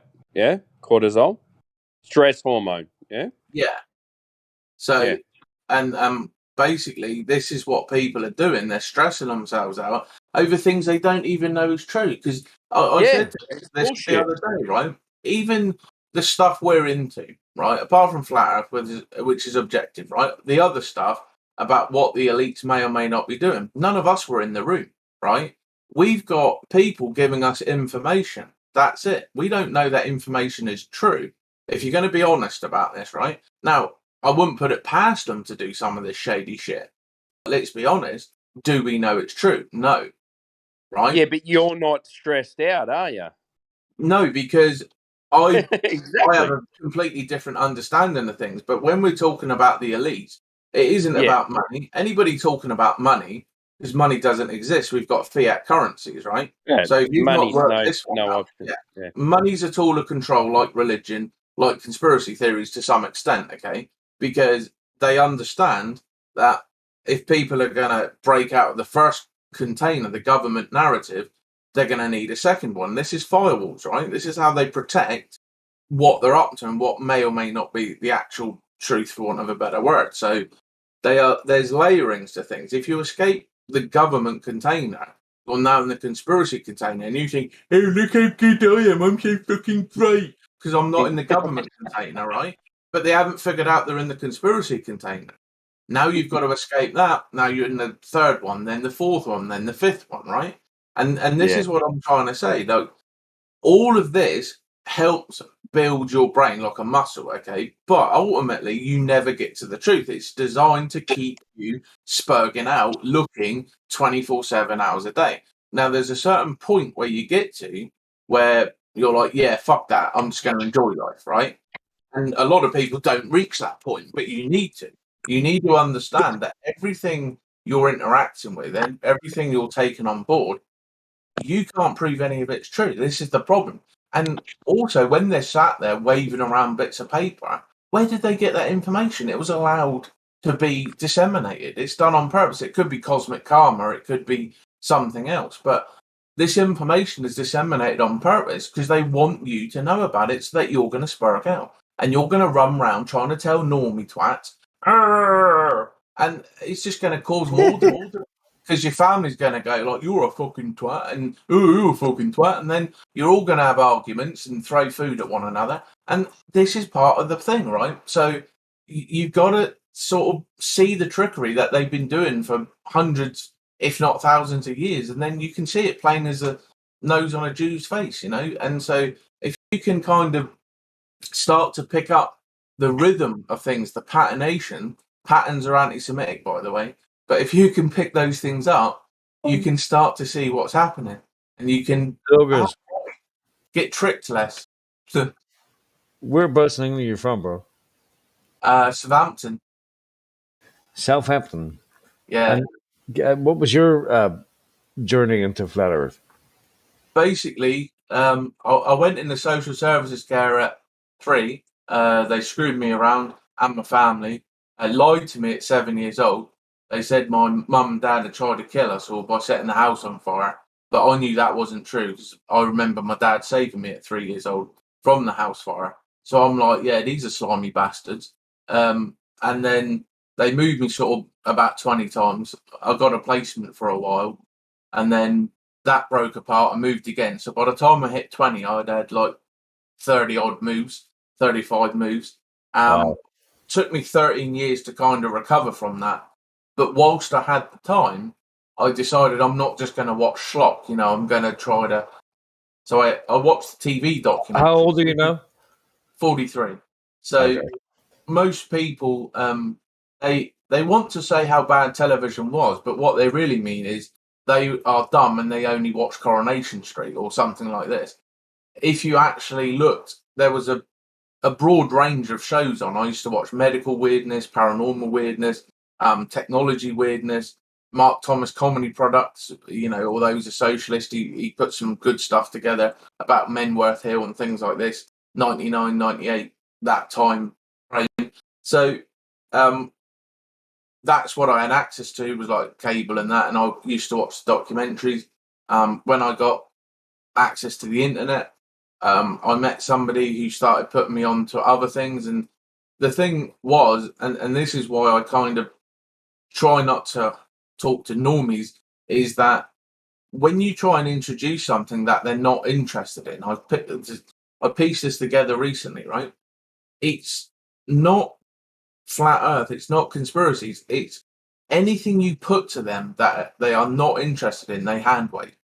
Because I remember Tomorrow's World, and there was an episode where they were able to get fingerprints, DNA from fingerprints. It was actually Australia that figured this out My because God, koalas are people. that was a Okay, good show. yeah. So because koalas were breaking into people's homes and rolling around, for some reason their fingerprints are similar to humans. So when the police would come, they had to determine if it was a koala or a human, and they could get DNA from fingerprints. And when I went downstairs and told the other youngsters this, they were all like, one of them was trying to beat my head in over it. And I'm like, whoa, what the hell was that reaction? You know, and it kind of sat in my mind because, you know, I didn't say anything offensive. I didn't call his mum a whore or something. So I'm like, what the hell? It was completely, yeah, incongruous, his reaction to what I was saying. So, essentially, anytime I tried to learn something and I said to somebody, oh, you know, give this a read, they knew it was wrong without even reading it. I'm like, wow, you know, university education for you. So I understood that this is a personal journey. You can't bring people with you unless they're doing their own journey themselves. And You've also read a lot of books. I can hear that. no, I actually No? have an anathema for reading. And okay, so this is going to sound weird, right? I put this to a few people and I've been called funny names. But okay, I think that reading was introduced to brainwash people because of the left brain paradigm. Okay, so when I was 11 or 12, reading age was good, couple of years ahead, but there was something off about reading, just like a gut instinct, like a something visceral, right? Like So maybe everything you read is bullshit. no, it wasn't the content of what I was reading. It was the act of reading in and of itself. There, it wasn't right to me. There was Okay. something off. And years later, this is about that was when I was 12. It was about 5 years ago. I kind of figured out some way to kind of explain it. So if you want to listen to your music, you don't open up a book of notes and go, oh, look, there's a semiquaver, there's a crotchet, oh, there's a D, E, oh, this is great. Nobody would do that, right? We put on a cassette or a record and we listen to humans express it, right? And that was kind of the thing with the book. It's dead, it's death, because there's no human expression. There's no emotive response with it. And I know people argue, oh, well, I, you know, build it up in my own head, but that's not what I'm talking about. So I've learned through audiobooks, through watching, through symbolism, through, you know, this kind of thing. And maybe that's why I'm seeing things people aren't. I don't claim, because I often say, you know, we're no smarter or educated than anybody else. There's no way people shouldn't be picking up on this. But again, it's about the personal interest, time, and effort. And like If you don't like Star Trek, I'm never going to get you to watch 700 episodes of Star Trek.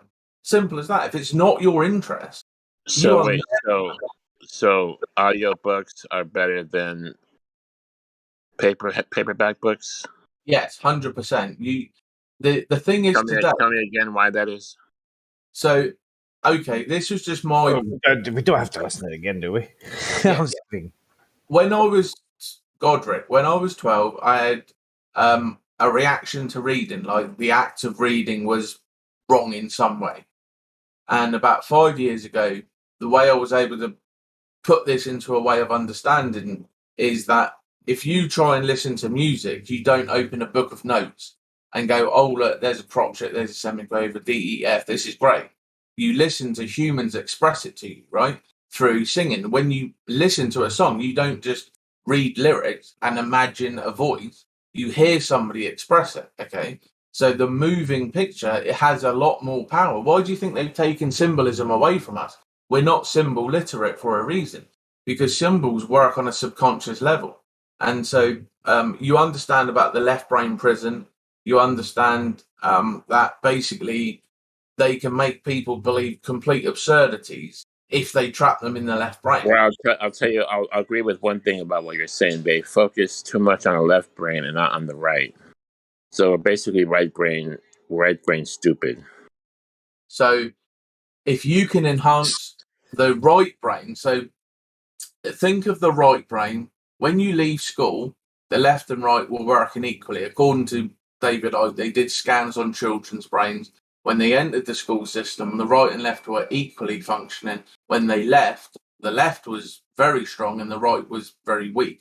I.e., it's like weightlifting with only your left arm for a year. You're going to look kind of funny. So if the right side, is, let's say, a candle flame, you need to grow that into, like a flamethrower and then a lighthouse. And then you've got to build it up as big and as bright as you can. And you do that by exercising the right brain. Because the problem is that people today, when they read too much, they limit themselves to the word on the page. So if it isn't written down in a word on a page, they can't put the pieces together. So we're very fortunate today because we have TTS, we have audiobooks, we have individuals reading books if our audiobooks aren't available. So there is no reason to read these days or to promote that. Now, the thing is, I'm not against reading, but if you offset it with an hour of artwork, so an hour of reading, an hour of right brain activities. Now, most people aren't going to do that.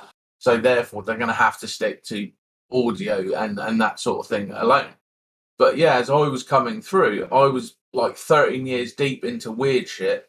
I found Flat Earth in like 2015, 16 on Facebook. And I'm just like, oh, that's cool. And just, I had no problems with it. For me, it was like the sun moving away at speed. You could tell it was moving parallel to our position. Again, a right brain thing, right? So we didn't have a lot of info back then. We didn't know about all this other stuff. But just from a visual perspective, you could clearly see what was happening. And then I got back into this a few years ago, learned a lot of other things.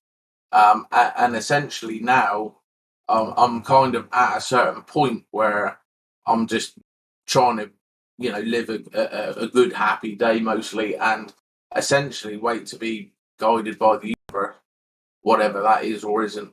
Well, you didn't actually answer my question. What was your question? What was your journey into Flat Earth? I just answered that bit. 2015, Facebook, and met a crazy guy on there. We chatted, and I'm like, yeah, they're making a lot of sense. Watched 200 proofs, maybe one or two other things. And as I say, when I saw the sun move away at speed towards and away, I could see it was moving parallel to my position. It was due to perspective, the up and down, sunset, sunrise.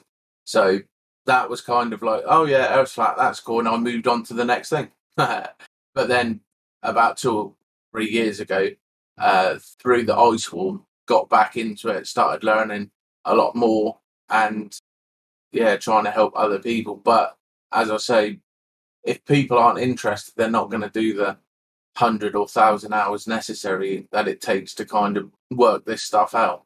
Yeah, that's strange because recently I thought to myself, shouldn't you be like, you're not here for very long? Shouldn't you be telling people what you know, what you discover? And I did that for a while.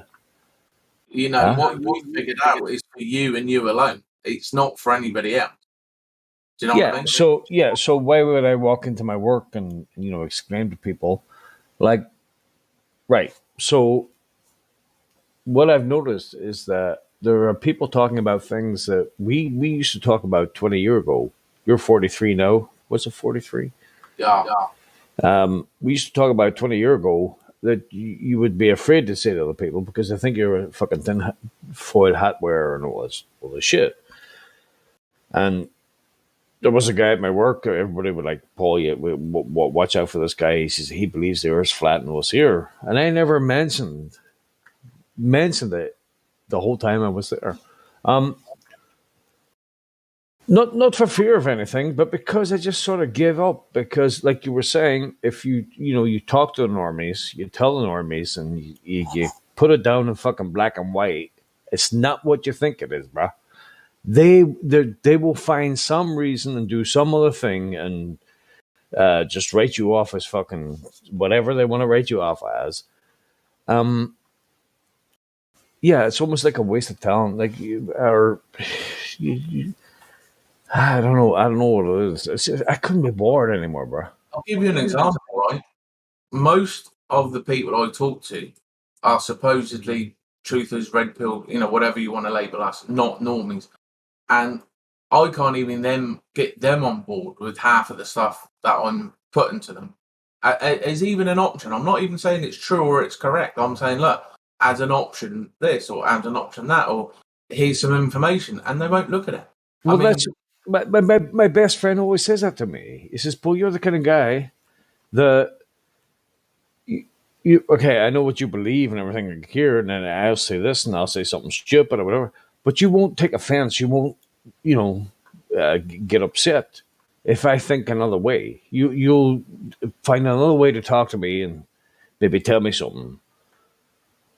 I said, well, Chris, I would never impose my will on somebody else. Never my way of thinking on somebody else. To me, that was one of the most horrible things. Well, there's a lot of things you can do that are wrong in this world, but to try and impose your way of thinking onto another human being is fucking taboo to me. Exactly.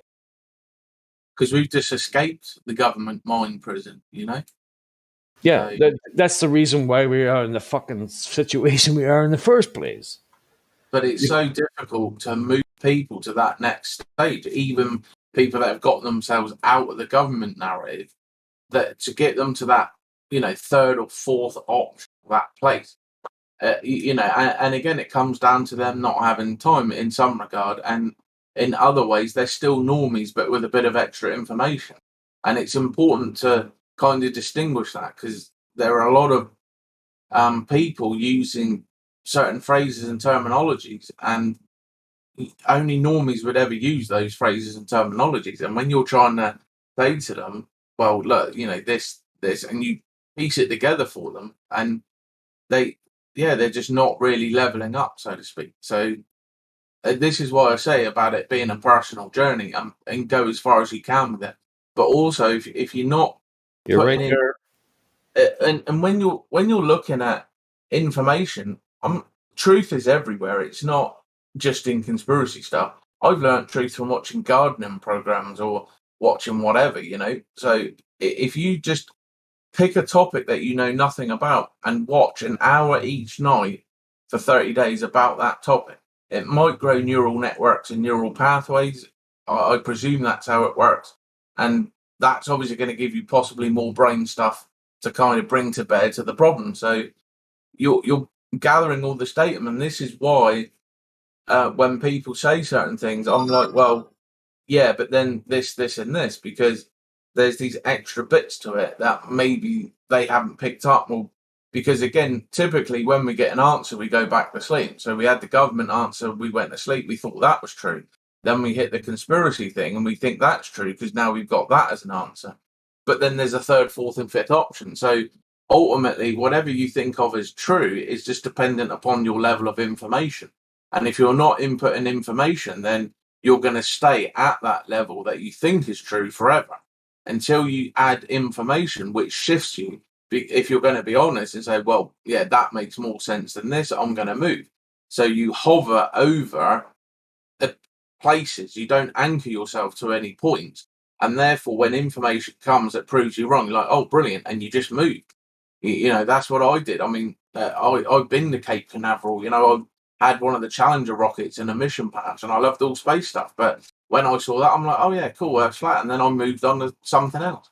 It wasn't a big deal. Never take a bad reaction to what anybody says. Just don't react. Don't allow what anybody says or anybody proselytes or puts forth as a thesis or whatever to upset your apple cart. Just think that, well, that's a possibility. Everything is fucking possible. Have you seen the world lately? Men can have babies. Man can be woman. Woman can be man. It's just fucking crazy. Well, that stuff all started with earlier misconceptions that people bought into, the totalitarian tiptoe. The totalitarian what? The totalitarian tiptoe. So basically, how did they get Britain into the EU? It started as basically steelworks companies between France and Britain who made an agreement, right? That got then turned into the ECC or something, and then that got turned into. So basically, when people voted in with that paedophile Ted Heath and things, right? It started out as like this agreement between companies across Europe, and then suddenly we've got, you know, the what was it, the Geneva thing, and we had this treaty and that treaty, and suddenly we're being told what to do 200 times a day by Brussels. And it's like, well, hold on, we started off over here and now we're over here. So it's focus and reaction. That's where's your focus and how do you react to it? They start off very reasonable, right? Oh, it's just this. Oh, it's just that. But then it never ends. And that's the trick. This is why intolerance is key. You draw a line, you never cross it. It's not because you're being nasty, but you understand that once you give in that little inch, they're going to take the mile. So you have to be intolerant and just say no to any of it. Because this is what it looks like when you give an inch. You end up with this. Women have penises now. You know? And if you say anything against that, you're going to be fined and imprisoned for 30 days. Did you see the Ricky Gervais? Mm-hmm. That's brilliant, bro. I prefer the traditional women, the ones without penises. Yeah. Her fucking penis, you bigot. But this is what goes on. And did you see the... it was a couple of years ago now, Harry, I think his name was Harry something. Potter. No, not that idiot. He basically... he liked a limerick on Twitter, and the police phoned him saying he committed a hate crime, and they needed to check his thinking. Yeah, well, that's the way the world's going, right? Because I actually spoke to this about somebody else at work the other night, that they were talking about policing, etc., and how there's certain places in England that haven't solved a burglary in 3 years. But they will send 16 officers to some guy who sent a bad fucking Twitter. Yeah. And again, right, now, this is another trick, okay? So what they do, they make examples of a few individuals, and all of the rest of the sheep are like, blah, blah, blah, and they all go do this, they're told. That's what it is. They understand that if they put out these news stories where they visit people, you made a Facebook tweet or anything like this, like Count Dankula, you know, and these types of things, these people are cowards. It puts them more fear, and they're just going to do as they're told. They're frightened of Big Daddy government, and, you know, they just won't stand up and be counted. And unfortunately, when you kind of go through certain levels of understanding, it's meaningless at certain levels. You know, there's a whole lot of people. I mean, it's a whole lot of people that used to belong to the left that are now right, because they see that the left, the agenda that whatever this world's fucking turning into, is completely and utterly wrong. It's upside down, inside out, bollocks. Yeah, and we've all known that, the way things have moved politically, even though we know politics is a scam, but the way things have moved is that even as a centrist now, you're a far right, because that's how far left things are.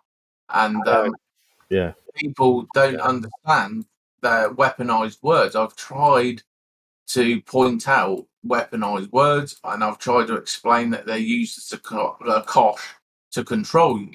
So they create a word out of thin air, and then they make this the worst thing you could possibly be, and then they levy it at people who don't fall into place.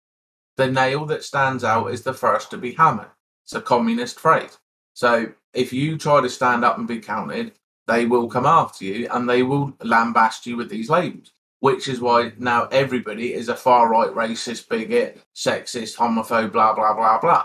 These are all weaponized words. They do not exist. They exist solely to berate you into submission. Yeah. And there are so many supposed truthers and red pilled who are not under, because they're still using those words. And to me, if you use words like that, then you're saying women have penises, because that's the totalitarian tiptoe. We started with that, we've ended up with this. But what the hell is it, man? Have you seen what's happening to the world? I mean, I know you have, but well, I try to find wholesome things to stare at. I try to find things that are good stories, positive things like that. Because at the end of the day, there is a lot of good going on. There is a lot of positivity, but you are attracting the negativity because not you personally, but people that are dour and negative, they attract that. There's always a fucking silver lining. Let me tell you something. There's good shit going on, bro. It doesn't matter where you how fucking low down you may go, right? There's always a silver lining somewhere. Trust me. There is positivity. There is hope. You tell me. I open the floor now to anybody to tell me something negative. I guarantee you I'll find a fucking positive. I want you just reminded me as well. That's another thing they want is us to be hopeless, because without hope we're crushed.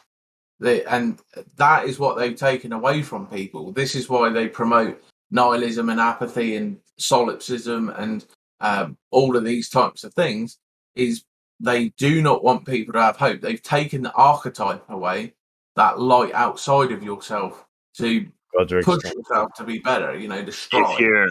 I want to say if you're seeing a silver lining, then you're being positive in that situation. A lot of people can't see a silver lining. They get depressed and they lose hope. Exactly. Right. And that's what they want. They want people dour, lost, defeated, fear. And the hope doesn't come from the people. The hope comes from self-work, basically. And learning. The brain, you just tell yourself everything's going to be okay, bro. It's all in the brain. The more info you've got, the clearer you're going to see what's going on, possibly, and the less worry, the less anxiety, the less fear, the less everything. And here's another thing, as we were talking, I'd like to just say this. I came from a place where I thought I knew it all. Big bangs, universes, Google. I could, man, yeah. Dinosaurs, all kinds of shit. I was, nihilism, Nietzsche, all that kind of stuff. I read it and bang, that's what it is. I was gone. And then suddenly a little spark of fucking hope, man. Maybe, you see, okay, but somehow in that doom and gloom of we're all just here and we don't matter and we're just a speck in space and everything's just, it's all just a fucking chance and you live your day, you bang, that's it. Listen to people in white coats. Everything just changed one day and I'm so fucking glad it did.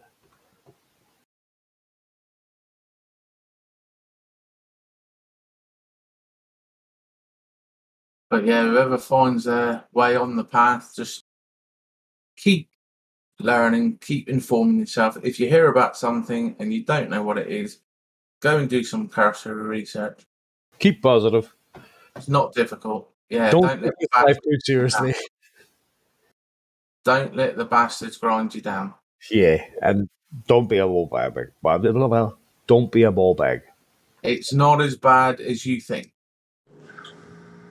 Do not isolate yourself to their information. Which is what they're doing.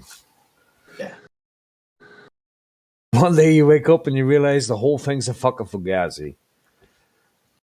100%. The globe is a fugazi. It's a fugazi. So just know to be positive, people. There is hope. Everything is okay. Did you ever watch those guys, P-Mac? It's all in the mind. Danny Shine. Everything is okay. No, I can't say I have. You got to go watch him. He's funny as heck. He just stands out on the streets mocking the sheep. It's great. Have you got a link? Oh, I'll find you one. There was an old one where there was this other idiot with him, sadly, but they were stood on the steps with a bullhorn going, terrorism, terrorism, Al-Qaeda, Iraq, terrorism, terrorism, enjoy your next shopping experience, terrorism, terrorism. And people were just, oh, it's funny as all heck. I like it. There is a couple of channels you need to, if you haven't already. It's Meme the Left, Clown World. It's Carl Vernon. Meme the Left, Clown World, and shit, what's the other guy? Joey B. Tunes. Joey B. Joey, and then B, and then Tunes, Toonz. Brilliant.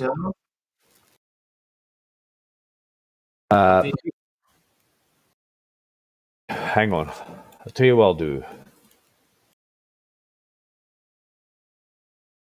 Democrats I'll do this. still aren't sure.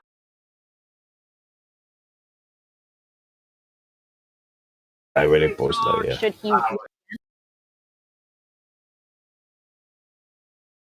For those that don't know, TikTok is a place where people with no talent get famous for doing things nearly anyone in the world can do at any given time. Who in the hell put the muffins in the freezer? That's the one. Syncing the music, flapping your ass cheeks together. Amazing. Hilarious. I'm amazing, my teeth. What's that? Joey B. Tunes, Meme the Left, and Carl Vernon, Clown Planet. Oh my god. Best shit in TikTok. TikTok? Fucking YouTube. Yeah, I'll catch up with Black Pigeon Speaks every now and then. He does some good stuff. He did a really good one at Why Women Destroy Civilizations. That was a good one. I'll DM you that one. Got deleted, strangely. It's because they don't get enough dick. No, that's lesbians. But it's basically in women's nature. They don't have loyalty, you see. So a lot of the time, they kind of do these weird subliminal crazy things. God bless them. And there's another one as well, which kind of explains it.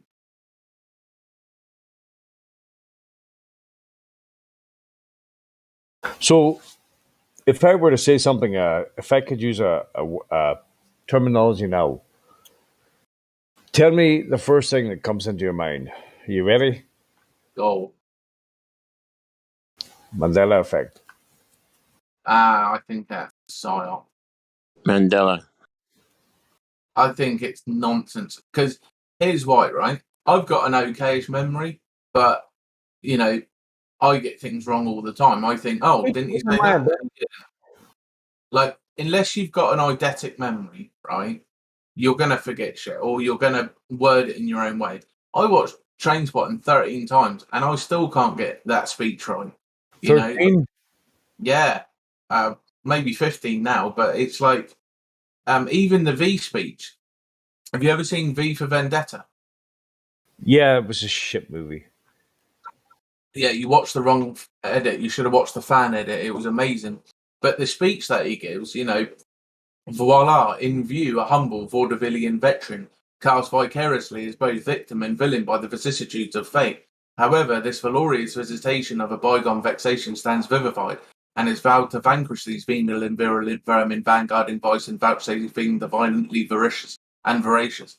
You see, that one, right, is pretty difficult. And the thing is, I still get little bits of it wrong here and there, and it's the same with the Trainspotting one. So, fucking seashell on the seashore. Yeah, people. I think the Mandela effect is a real thing. I'm not sure. I think, again, I think they're just trying to lead people who don't follow the government narrative up a garden path, and they want people to waste time on shite. I think this is why they're changing brand logos and they're doing little things because they're just trying to, mess with people. But honestly, I don't think there's anything to it. Okay. So how did you memorize that shit? Are you one of these guys? What do they call that thing when somebody has No, my memory's not. Are you like Rayman? No, my memory's not eidetic or anything like that. Photographic. It was learnt by rote. But I went over it a couple of times, and as I say, I still get it wrong. I go listen to it occasionally, trying to correct it. But again, we all pollute it with the self, so we put it into our own grammar and our own understanding. So yeah, it's difficult to now there's two fucking movies I have to watch: Zoolander and V for Vendetta, but the director's cut.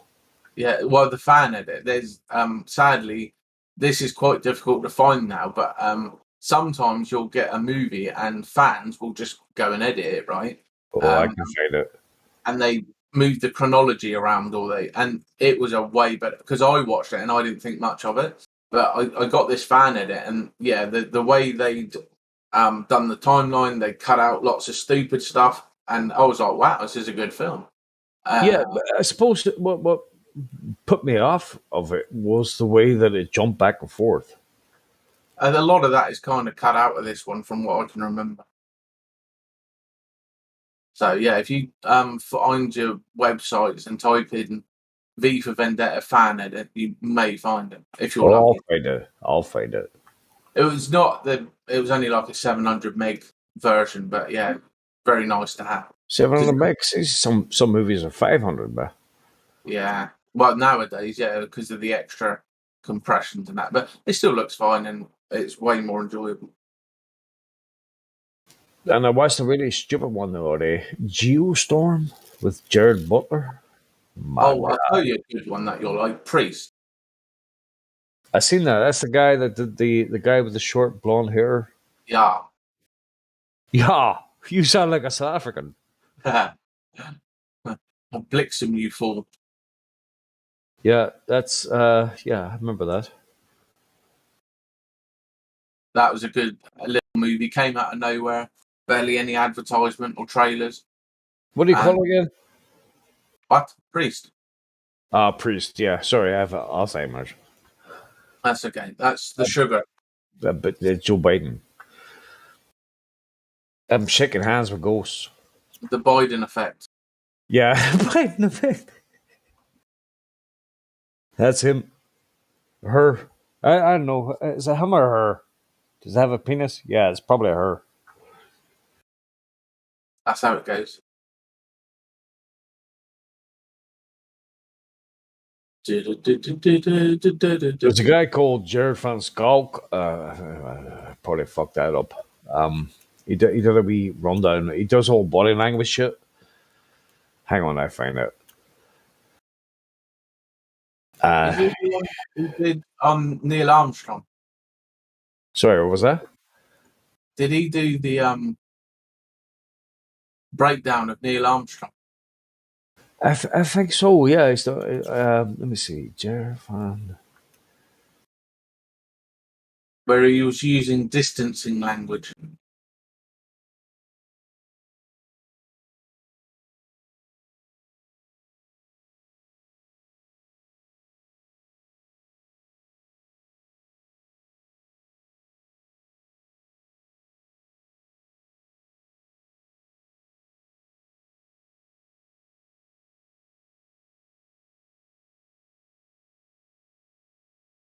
Yeah, he's very good at body reading, body breakdowns. He did the whole thing about Oh.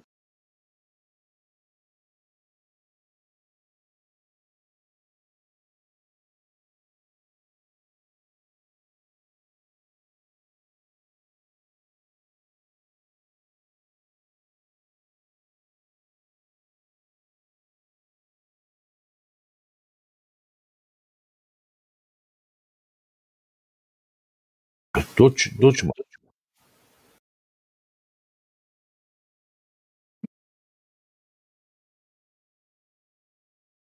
No.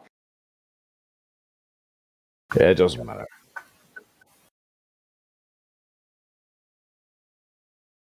There we go.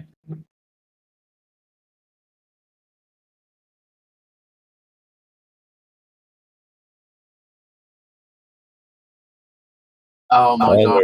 There he is. Derek Van Schalk. Hang on a second. He does the Joe Biden thing. I'll put What up. does dementia look like? We're getting. This will take a while, so you might watch this later.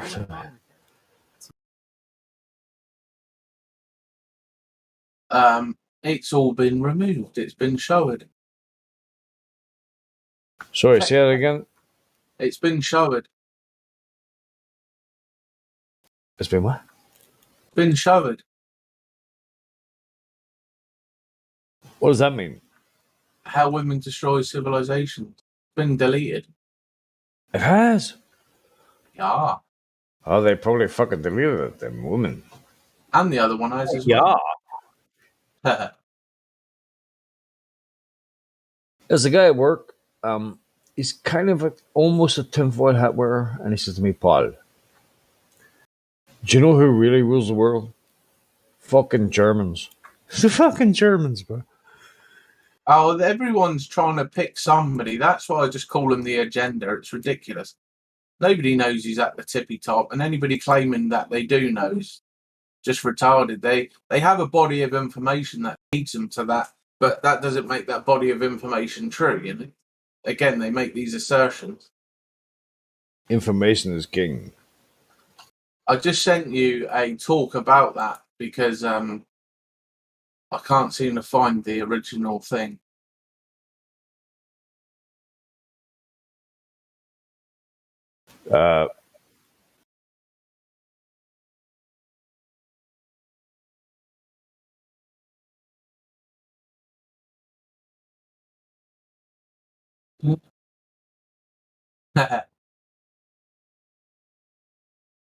Don't worry, it's my island. God told me. I'll be fine, but you two, you're fucked. Stupid Irish. Stupid enough to get a fucking dagger through your fucking bodyguard.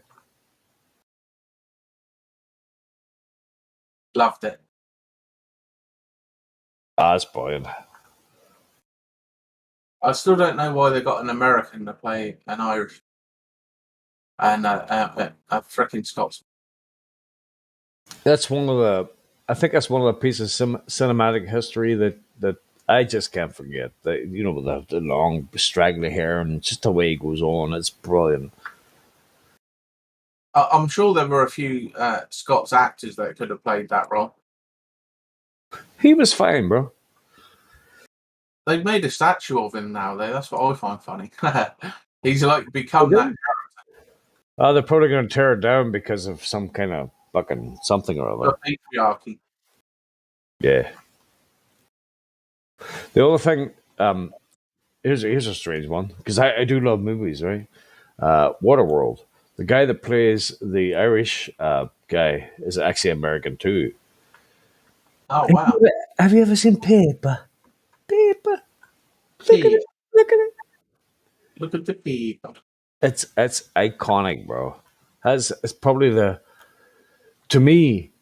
I watched The Godfather, all kinds of shit, but to me, that American guy playing the Irish guy in Waterworld, which was a big flop, by the way, which happens to be one of my Like probably my 300 favorite film of million all time. dollars, wasn't it, at the time?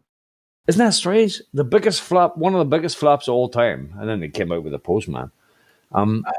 Is Waterworld, and Have I you seen can't it stop watching extended? it. Sorry, what? There's like a 3 hour version, 3.5 hour version out there. Of Waterworld? Yeah, go look for it. Get out of town! No, it's true. Have you ever seen Paper? Have you ever seen Paper? Paper. How much? How much? How much? How much for the little one?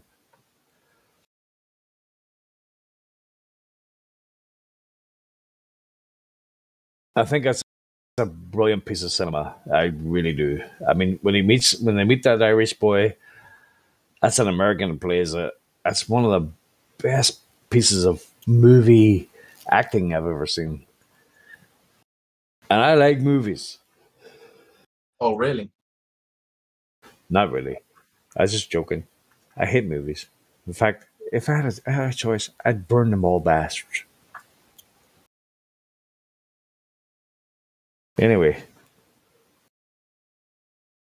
There's a few of them which are not too bad.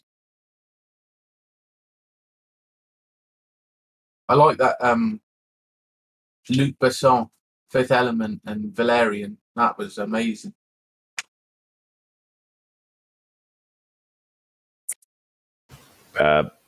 is that the same movie? No. Oh yeah, no, you're talking about Valerian and something of the Thousand Planets. It's Yeah, no, yeah. It come from an old French comic in the 70s. It was used what part of the inspiration for Star Wars. You're starting to sound a wee bit Dutch there. Is there any Dutch in you? No. Me my dad's Irish, my mum was Polish.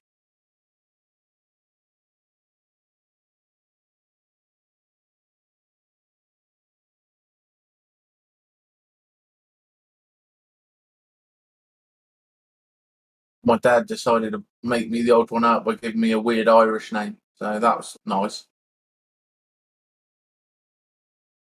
Yeah.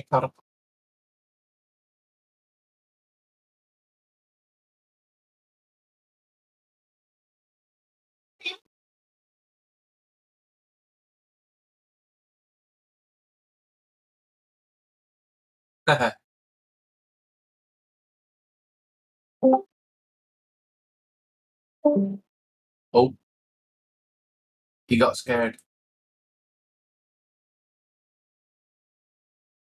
Yeah, I'm trying to find this other one for you.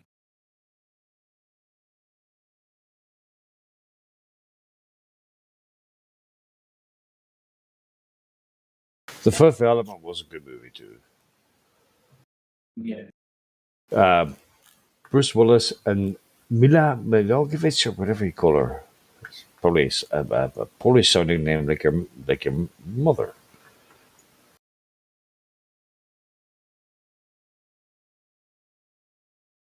There was just Logos.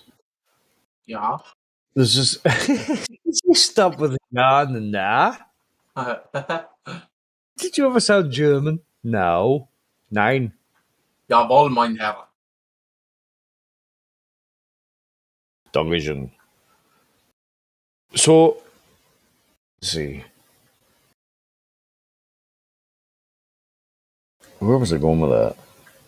Fucking Alzheimer's, bro. Don't get triggered by this one. You're gonna have to just listen to it if you get triggered.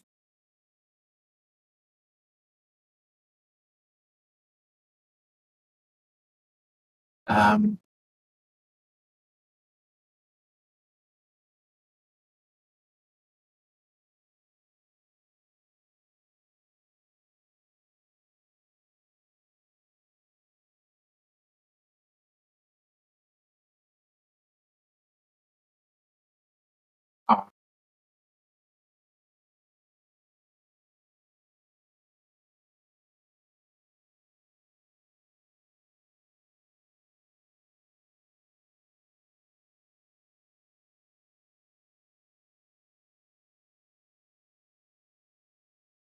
Yeah, a lot of it's been showered, sadly.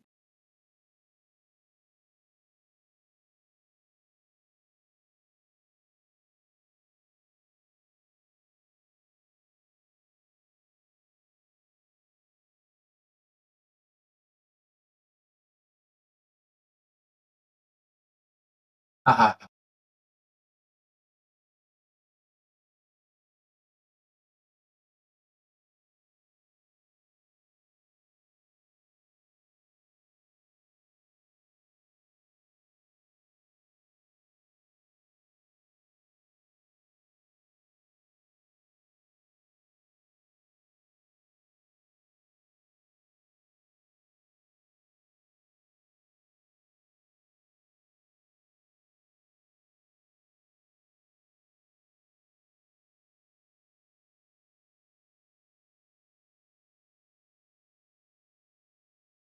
We'll be back in a second. Okie doke. This is only going to get worse. Your bath salts. This you have to crush them up and shove them up your mouth. Wow. A random girl that takes photos. Her 120 million followers, most followed person, higher platform. Well, this type of analysis and a subway. I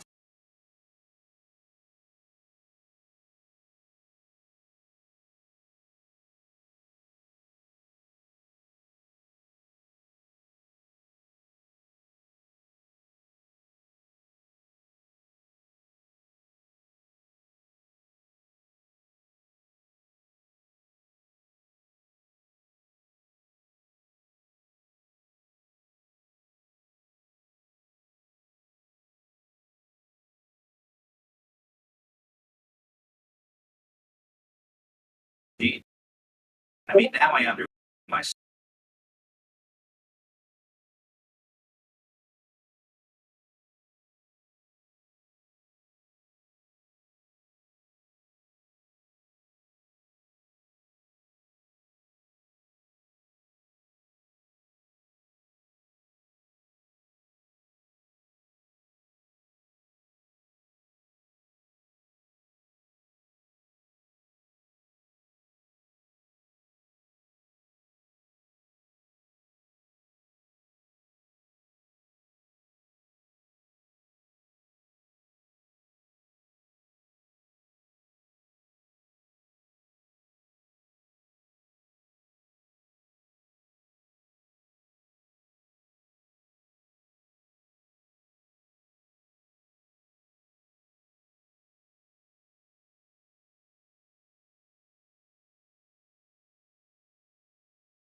So I'm back. You can all relax now.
Previously on this channel, we've showed you how to make liquid oxygen by taking liquid nitrogen, putting it in an insulating container, and letting it just evaporate off. Once the liquid nitrogen has boiled off, you're left with a very small amount of liquid oxygen, which is a very cold, very pale blue substance. We should get a little bit in each of these 8 cups, and we already set these up to start letting the liquid nitrogen boil away because it takes at least an hour to do. And we've gotten it to the point where it's boiled down most of the way, but we've still got at least 30% left, I think.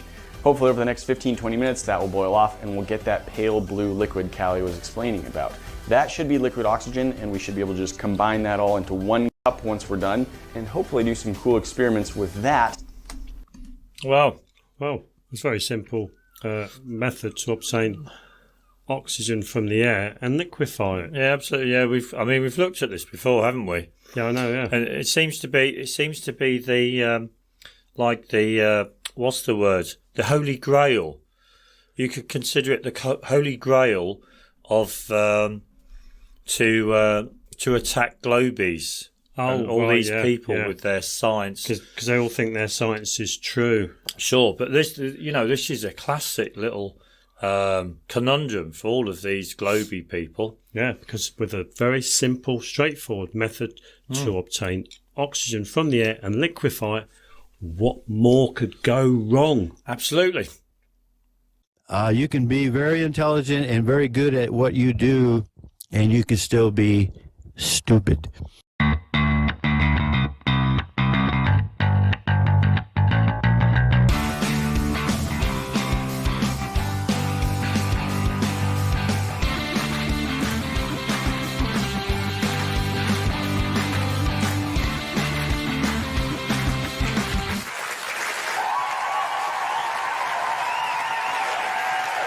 Yes. Yeah, well, we're back again.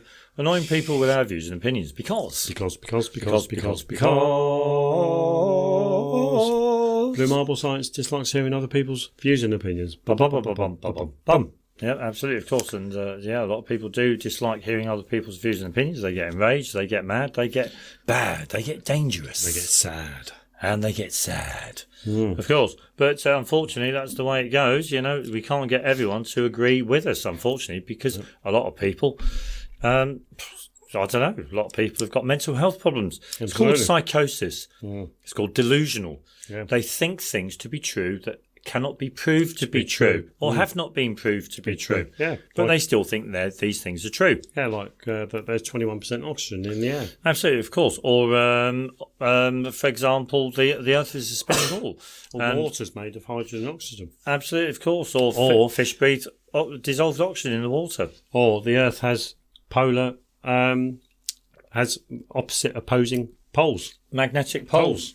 Absolutely, of course, yeah. There's so many claims within science that are just haven't been proved to be true. And yet a lot of people think they're true. Yeah, I know. Absolutely, of course, yes, of course. But so what should we do for tonight then, Peter? What have we got in store for everybody, for everyone's displeasure? Well, for everyone's displeasure, we are going to revisit the King of Random because we need to use that as an example where science cheats.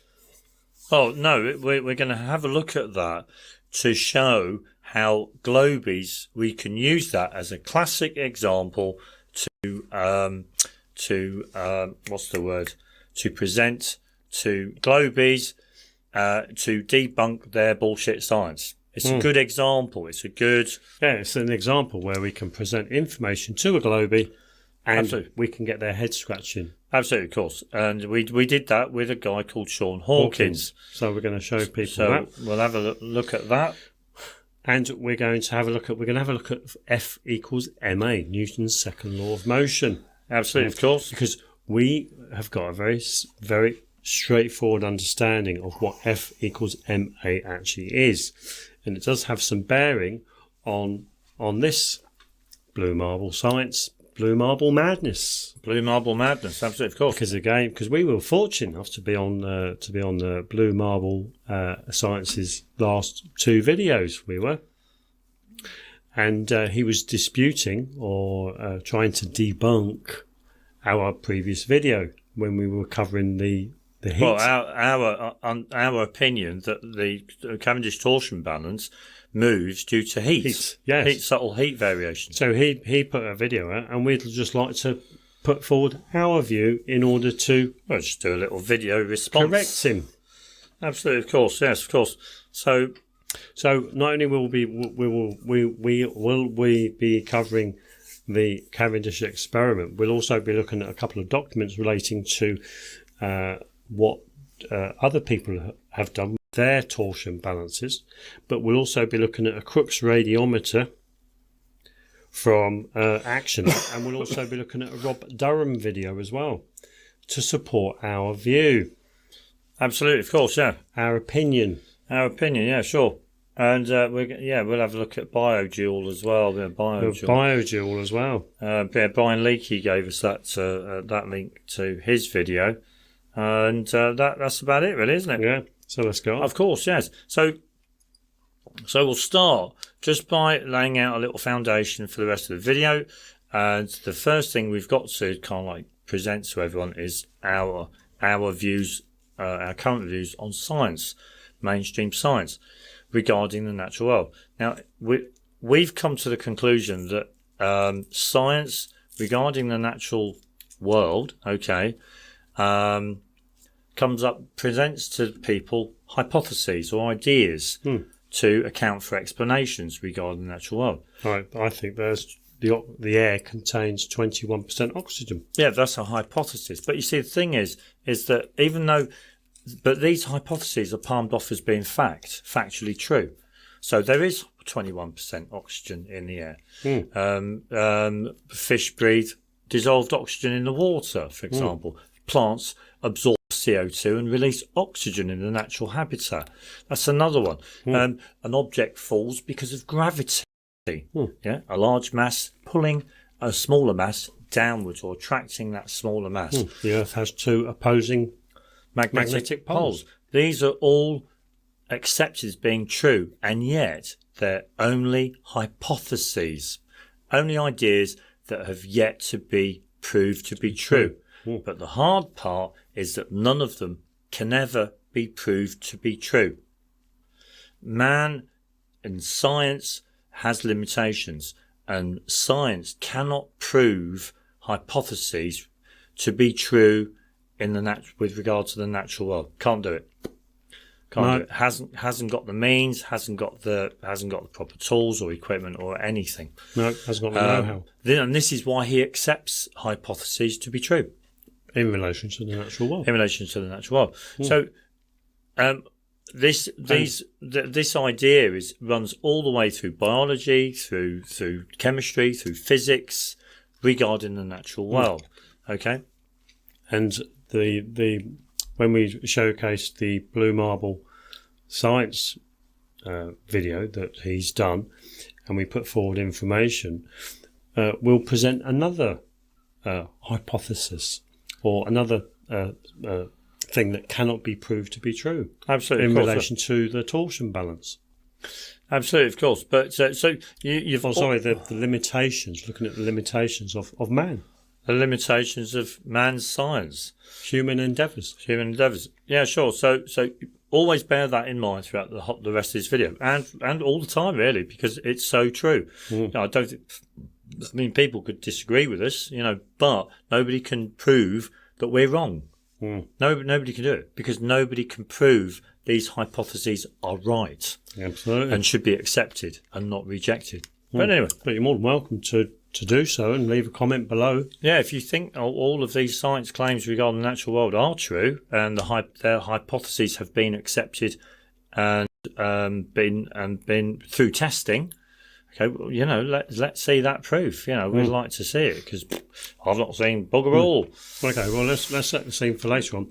Well, so there's that. Let's have a look at our understanding of F equals ma. Yeah, so we've got this little diagram here. Okay, now we're doing this because it's quite important that when we come to look at Cavendish and his torsion balance and what Blue Marble Science has been doing with his one, we've got to understand what a force actually is.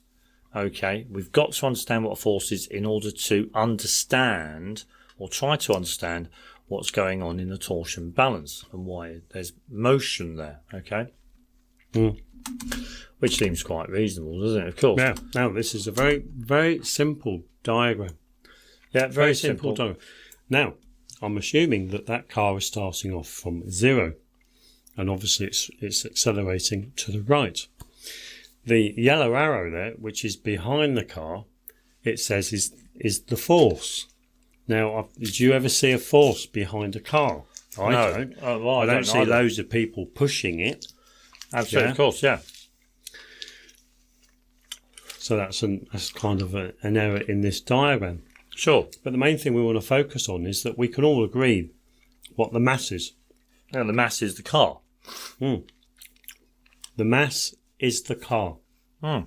We can all agree on that. And a lot of us have been in a car, and we can all appreciate its ability to accelerate. Or even travel at a constant speed.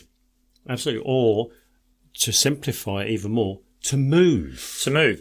Absolutely, of course. We can all understand how a car, which is a mass, can move. So therefore, according to this equation, this formula, F equals ma, a force is equal to a mass in motion. Yeah. So in other words, if you see the car moving, the moving car is the force. The moving car will apply a force or exert a force on another object that it hits, for example, like a tree or a pedestrian. You stand in the middle of the road and you see this car moving towards you. You know that it is a mass. And it's moving. You know it's moving towards you. You know it's going to impart a force on you. Absolutely, of course, if it hits you.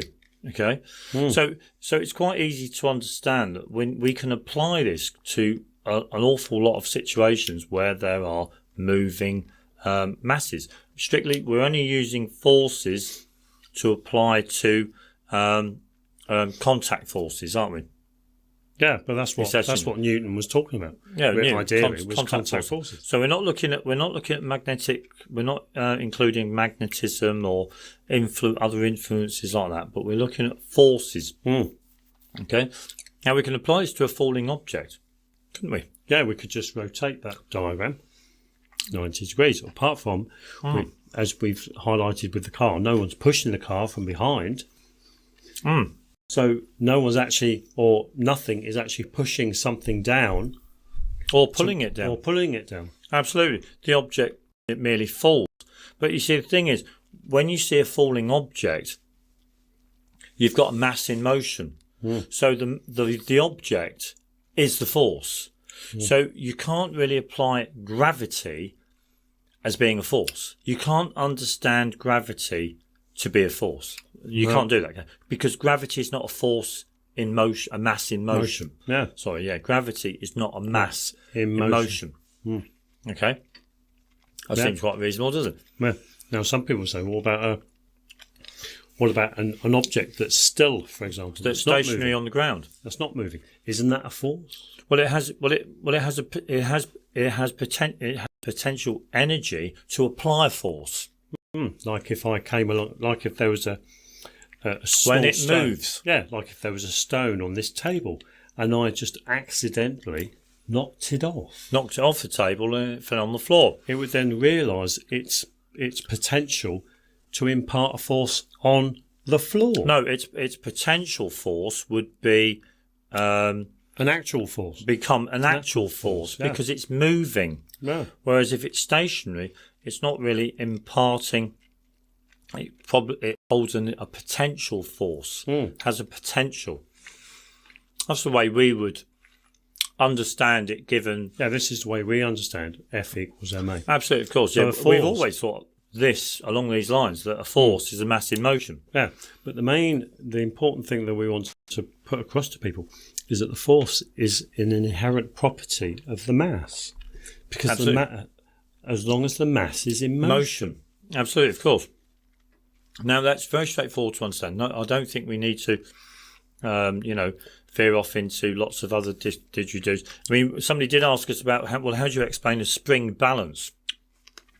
if not gravity, because people would assume that gravity causes the spring balance. You know, the effect of the spring. Comment up. I've got to find it. That's the Go thing. on very quickly. We know who he is. Wait there, hold on. Begins with M. I've forgotten. Melanthrope or something. Yeah, I remember who he was. Yeah, the ultimate reductionist. The ultimate. There it is. There it is. I think it's. Yeah, let's go there. Oh, 48. Well, that's an awful it could be lot. that one. Yeah, it could be this one. Sure. Come on. Yeah, we've got to find it. Wait there. Because this guy asks, how would you explain if gravity is a conceptual understanding applied to falling objects? Because that's what we think gravity is. It's conceptual. It only exists in people's minds. Okay. How do you explain a spring balance? How does spring balance work? I think that's basically what he's asking. I've just got to find the comment. It is here somewhere. Don't worry. Yeah, there. If gravity is a conceptual understanding of falling objects, then how does a spring scale work? I put an object on the scale and read out the weight. What is falling? Well, nothing's falling. The way we would interpret what's happening is that the spring scale is measuring the force that exists within the object that is exerted on the spring. Yeah? Yeah. Nothing to do with gravity. Nothing to do with gravity at all. You don't need gravity in order to account for a spring balance.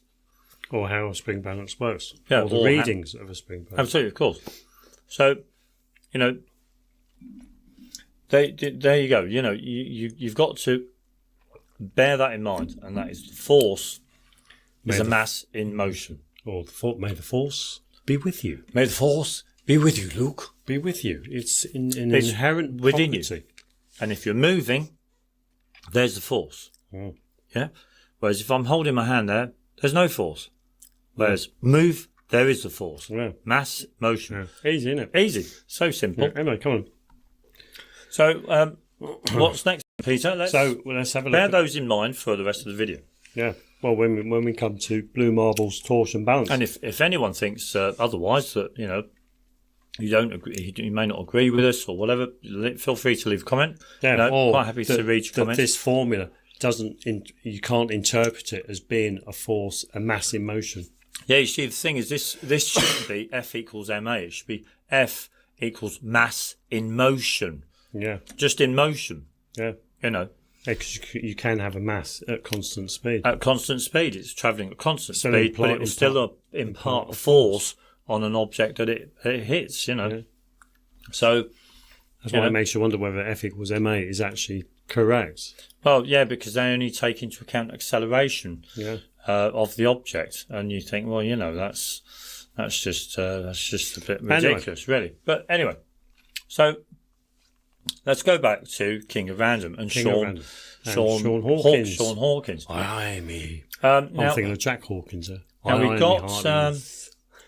I've got to find his comment because he did start that one, but he left a comment.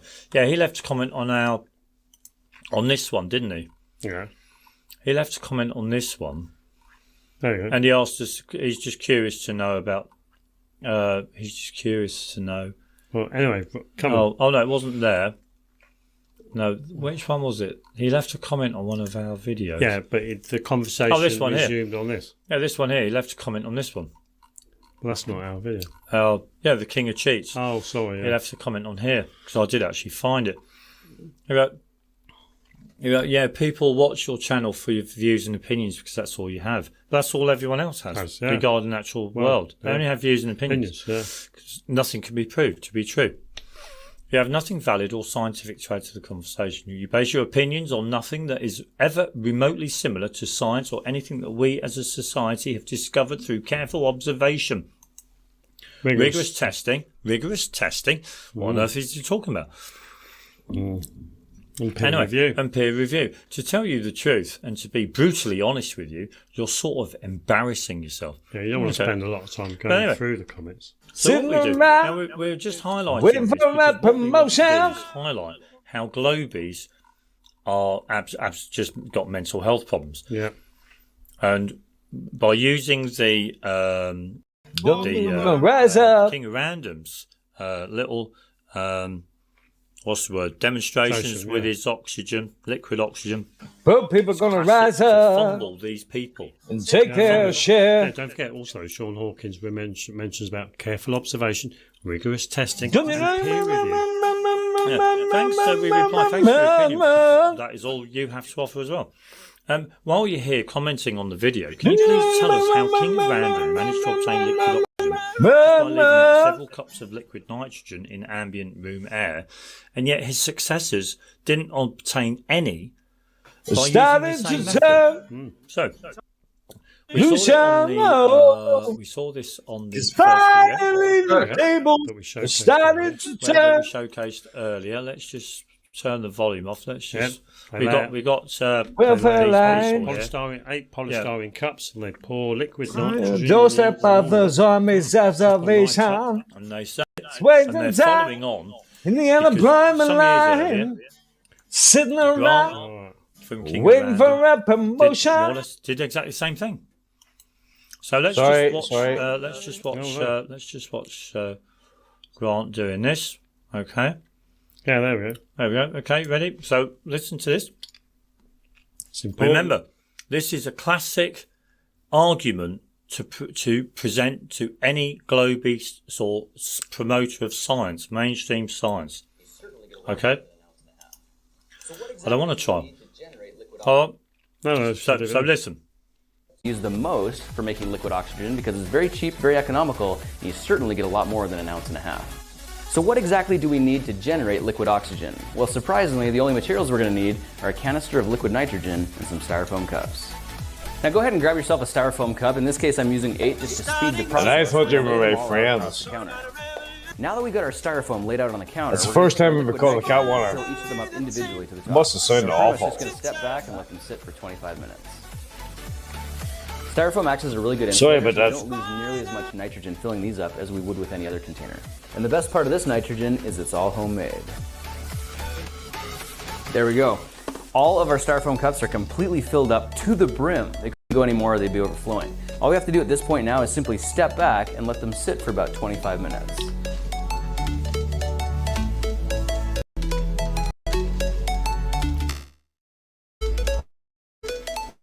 It has been an hour we've been letting this nitrogen just sit here, and what's been happening is it's been taking the oxygen out of the air and condensing it, and that oxygen's dripped down to the bottom and stayed there until the nitrogen's boiled off.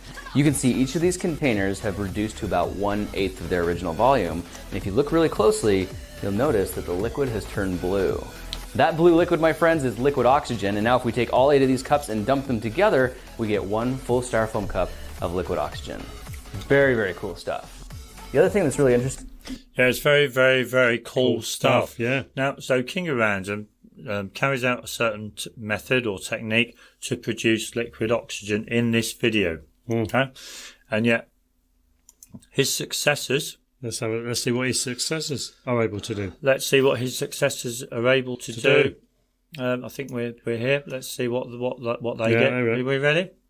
We had our cups full of liquid nitrogen trying to extract oxygen out of the air, and how much did we get out of that, Callie? That would be none. 0, like not even a drip down at the bottom, absolutely none out of that. So we decided to scale up to a slightly more industrial. You know what that means? There's no oxygen in the air. These people should be dead. These people should be dead. Yeah, because there's no oxygen in the air. Absolutely, of course. These people shouldn't be alive. Yeah. You know. They should all be dead. They should all be dead. But they're not.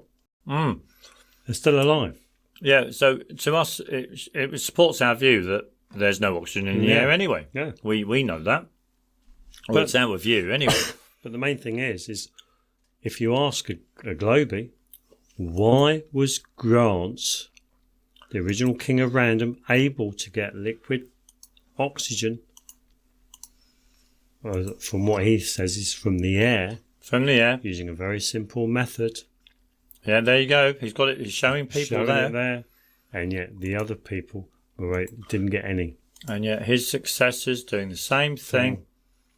Got nothing. Got fuck all.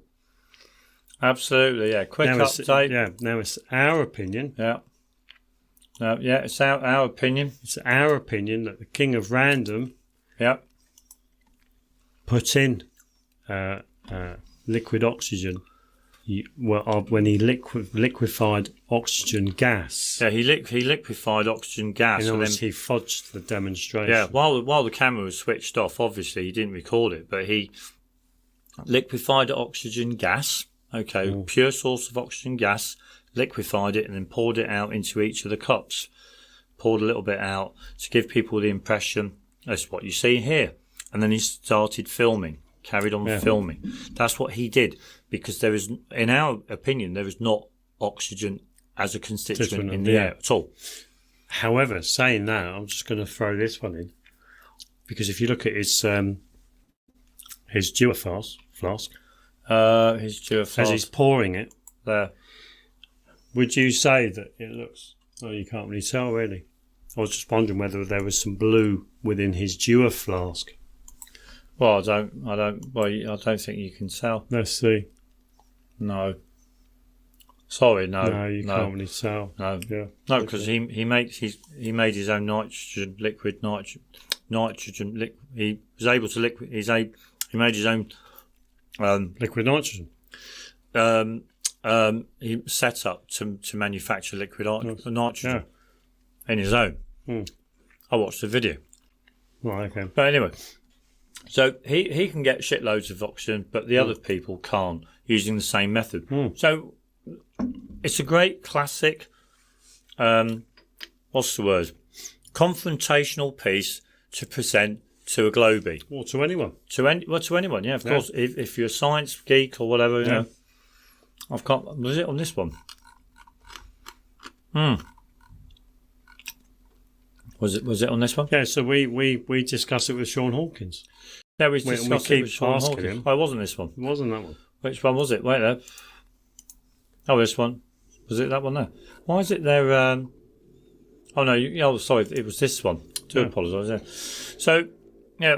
So we don't want to go through the whole comments, but we keep asking him, what is the answer? What's the answer? What do you think? Yeah, come on, use your scientific expertise and let us know why his successors never obtained liquid oxygen using the easiest way to obtain liquid oxygen. Yeah, don't forget, science has got to be repeatable. Absolutely. Even peer review. His peers carried out the same method and couldn't do it. Got different results. And all he used was liquid nitrogen and polystyrene cups. I mean, what can go wrong? Yeah. You know, and he wrote, Sean Hawkins, I have a lot to offer. The answer to your question is that the liquid nitrogen is far colder than the liquid oxygen. And the cold temperature condensed the oxygen in liquid form. You couldn't have Googled this, ? Ninth grader understanding this stuff, guys. What is your basis for nobody but TKOR has done this? What is your citation that backs this claim? It's as if he's not reading. It's as if he's not willing to actually understand what he's saying and get involved and actually answer the question. Yeah, I know. Yeah, it's absolutely bullshit. And the worst thing is that he goes, hey, "I've got a challenge for you." Total change of topic. Challenge. Yeah. And then we write, I'm not interested in your opinion and what information I can Google. What I'd like you to tell me is how TKOR can obtain liquid oxygen using a specific method, and yet his successors who carried out the same method couldn't obtain any. Yeah. Couldn't obtain but any. Yeah, so if you're watching the video and you have an explanation why TKR originally was able to get liquid oxygen, whereas his successors weren't able to. Absolutely, of course. Let us know in a comment below. Yeah, and basically, he kind of he just doesn't answer the question. He doesn't. Yeah, anyway, come on. He's not really, what's the word? So he's not really. He doesn't want to know. He doesn't want to know, but you think yourself. Because he doesn't want to be put into a corner.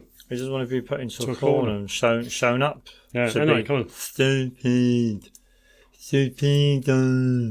Come on, yeah, of course, but we continued it on the Blue Marble Sciences video, because he put up a video as a little response for us, Peter and Pete Exposed, Peter and Pete and Cavendish, And there's Sean Hawkins there again, and we pick him up. We want to know. Come on, Sean. Tell us why King of Random was able to get a shitload of oxygen, whereas his successors using the same method weren't able to. Yeah, anyway, come on. Which demonstrates there's no oxygen in the air, and they all should have died in the video. Basically, yeah. Sure. And we go through all of this rubbish, and he still doesn't answer the question, does he? But, so really what we're saying to you is that you try yourself. Use this video, okay, melting diamonds with oxygen. The links are in the description, and how to make liquid oxygen for TKOR, do this one. Links in the description. Use these videos and present it to scientifically literate people. Oh, peer review it. You get other people who think globe and all this lot to actually come up with an answer. We'd love to know your experiences, wouldn't we? Yeah. Yeah, because we think this is a great way to challenge globy people. Absolutely. Come on. Mainstream science followers. Come on. Bye. Cool. So bye. Thanks ever so much for that one. What are we doing next? Oh, we're on our main topic. Are we on our main topic? Yeah. So quickly, there we go. So here we are. We're on Blue Marble Madness. Yeah. Now we're not talking Blue Marble as in like the globe. We're not going to cover anything about the globe as such. But we got into a discussion with Blue Marble Science about his torsion balance. Now he constructed himself a torsion balance and has sold it. I would imagine, could be wrong, but we think he sold it for cash, or for payment to a university. Yeah. So that they can showcase it. I know. What's the word? Indoctrinate all of their. It's reinforcement. It reinforces the globe idea well, it's no to their students. It's no different to having a forecourt pendulum. Absolutely, in your shopping centre. Absolutely, yeah, of course. Yeah. You go out shopping. Did they have one at the Trafford Centre? I can't remember. But you go out shopping with your wife or your family. Look, Roger. Look at that forecourt pendulum. That means that we're moving from underneath. The Earth is moving. We're actually rotating. And yet, when you actually think about a forecourt pendulum, logic has it that they can only work at the poles. If they go all the way around. Yeah. If they travel all the way around, if they process all the way around, 360 degrees, they should only be doing that at the poles. They can't work any other way. No. Well, they shouldn't be doing it at any other latitude. True, yeah. Because the Earth doesn't rotate underneath it. Fully 360 degrees. Yeah, no, but they're just psyop. They're just. So that's another example of a pseudo-scientific claim. What's that? Oh, the Earth is rotating below the pendulum. Pendulum, yeah. Oh, that's another one. But anyway, so we did. What video was it? We did a video and we covered the Cavendish experiment. Did we not? Yeah, it was the King of Cheats. Was it the King of Cheats? And we had, let's have a little butchers just to catch up. More. No, we didn't. No, it wasn't that one. It must have been the one. It was this one. Well, you might our three different. Take that one off. Yeah, that was. Take that one off. Our three different ways to understand falling objects, of course, yeah. And Blue Marble and the Cavendish experiment. Blue Marble and the Cavendish experiment. Now, in the video, we put forward our opinion that what causes Cavendish's torsion balance, or any torsion balance to move, is simply heat. Subtle heat variations. And Blue Marble Science obviously got wind of it from somebody, James Smith, and put up his own little video response. He did actually do a live chat, didn't he? He did a live feed last Friday. And he put up this video. Peter and Pete exposed what? Exposed for what? I don't know, but Peter, Pete and Cavendish. It's a pair of guys that really try hard to set a new standard for misunderstanding science. Right, okay. So there we go.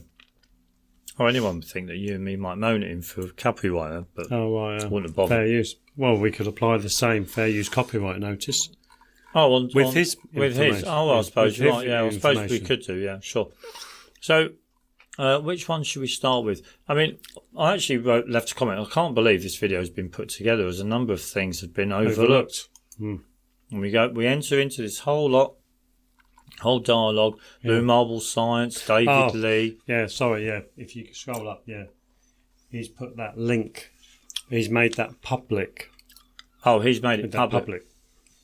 Oh, so that would be all right. So I've got that one.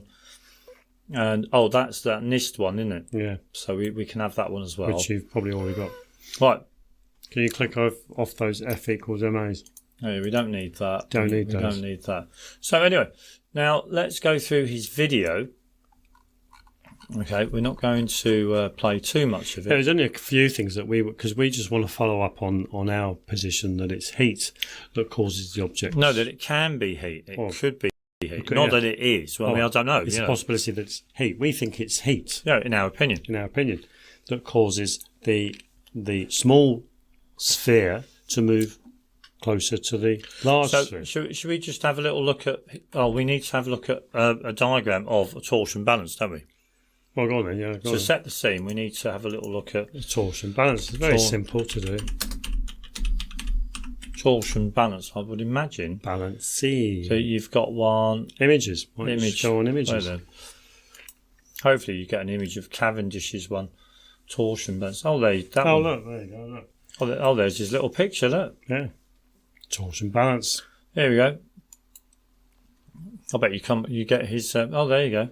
So torsion balance is very, very easy to understand. You have two masses, and then you have a support with a torsion wire holding a beam, and at the end of those beams, you have smaller masses.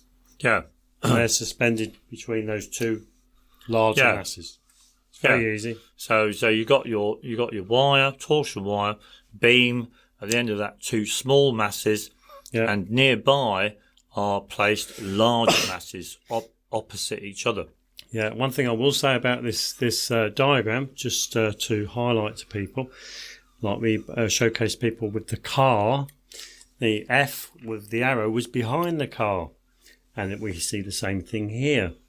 The F is behind the object.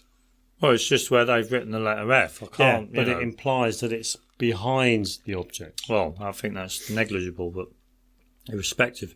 So now, what happens in these torsion balance setups is that the balance is left for hours and hours and hours, and then over a period of time, the torsion balance, the actual beam with the two smaller objects, will actually move towards the larger masses. Okay, it will just twist subtly.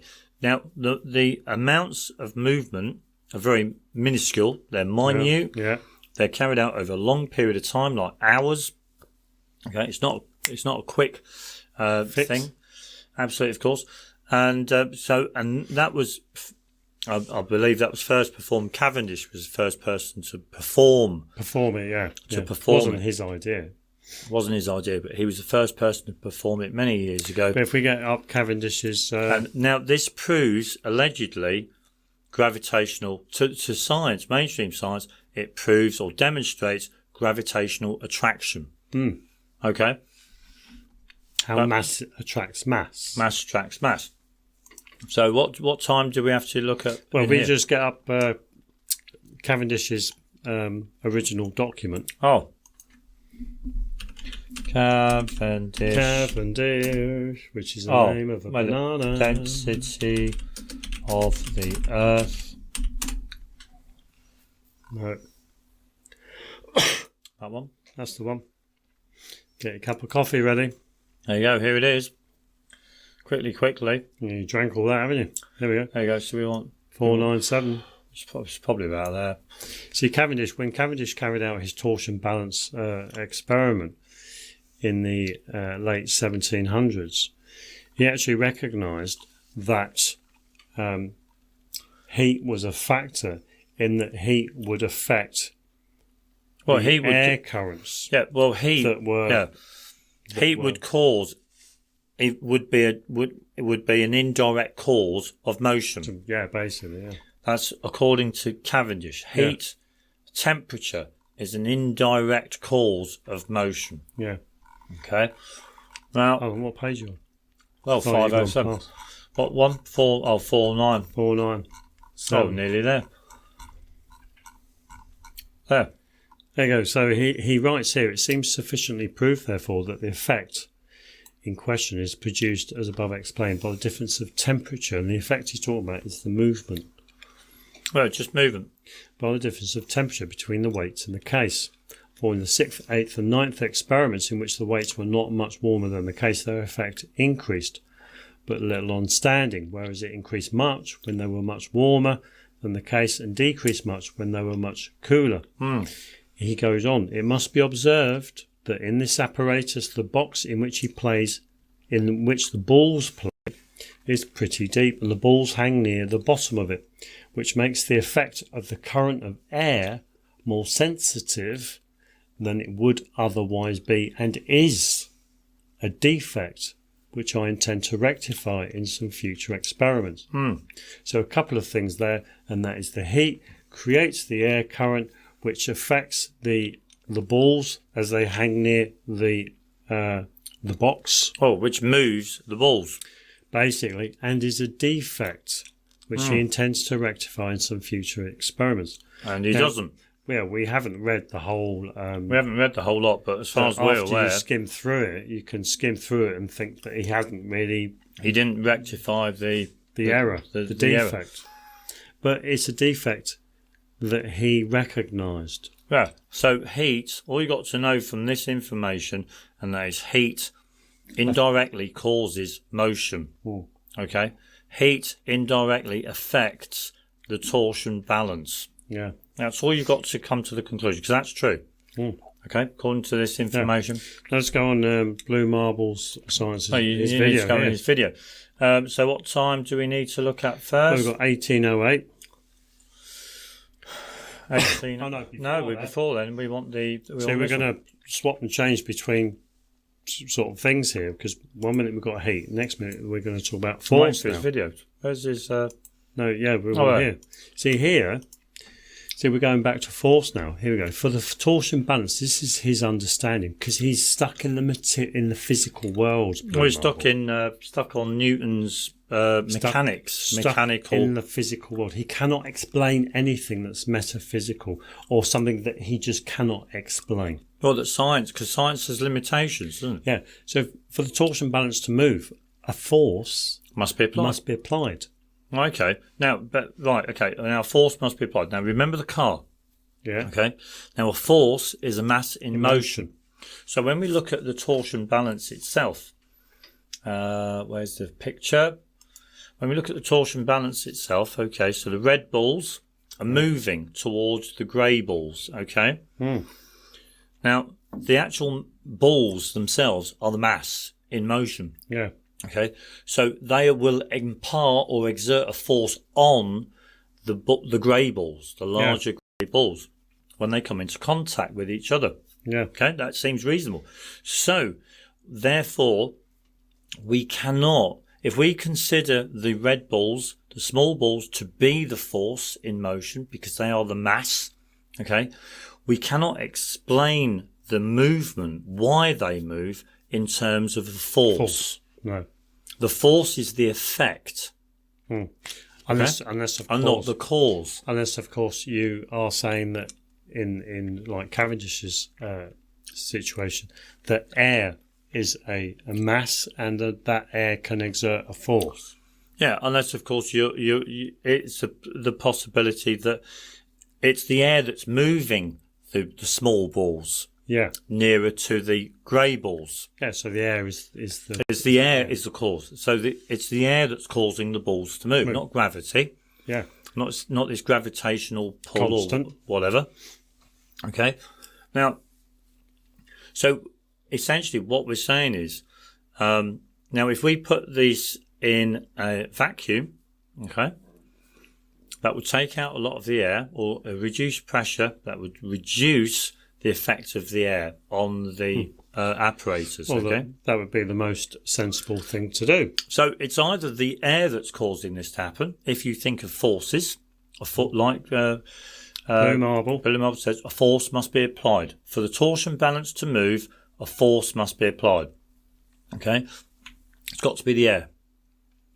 Yeah. It can't be anything else. As far as I'm trying to rack my brain here and I'm thinking, well, excuse me, it can't be anything other than air.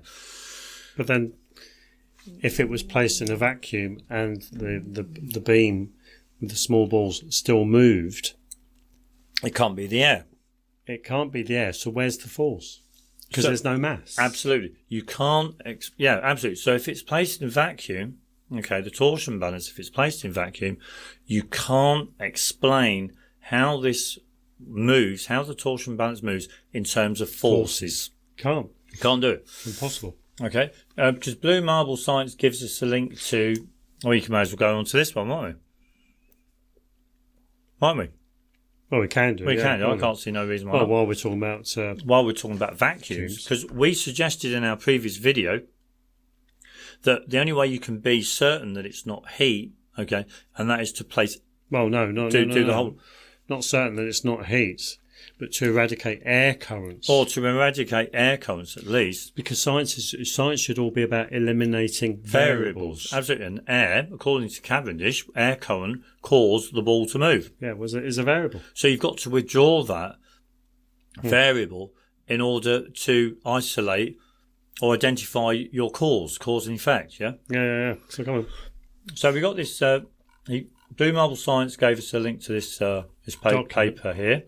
Which is a new determination for the constant of gravitation. Paul Hale, wasn't it, or somebody? Hale. And he did it in 1930 originally, but then he wasn't happy, so he did it again. But this time he put it here. So this is his setup, okay? We'll just make this a little bit bigger so everyone can see this, because this is quite interesting. Easy. Now you've got two cylinders on their side. 66 kilogram weights. 66 kilograms each. Okay, they're quite heavy. In between them, you have this, what was it called? Pendulum case. Okay. And obviously hollow inside. It's like a drum. Yeah, basically. Above that, you have this this pole that comes down and it's got a little lip on the end.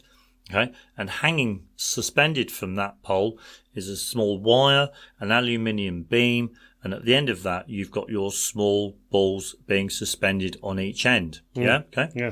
Now, what they did was that they lowered the top part, and it sealed went into the two balls on the beam went into the pendulum case, and the round ring at the end there, the flange. Sealed the pendulum case. They extracted the air from the pendulum case, and basically they just kept an eye on what was going on. And they found there was movement. Yeah. Okay. And we've also Brian Leakey. So hold on. Go on. Yeah. Yeah. Brian Leakey also gave us a video. Gave us a link to a video. Torsion balance in a vacuum. So this was BioJewel. Okay. Now he's obviously been busy.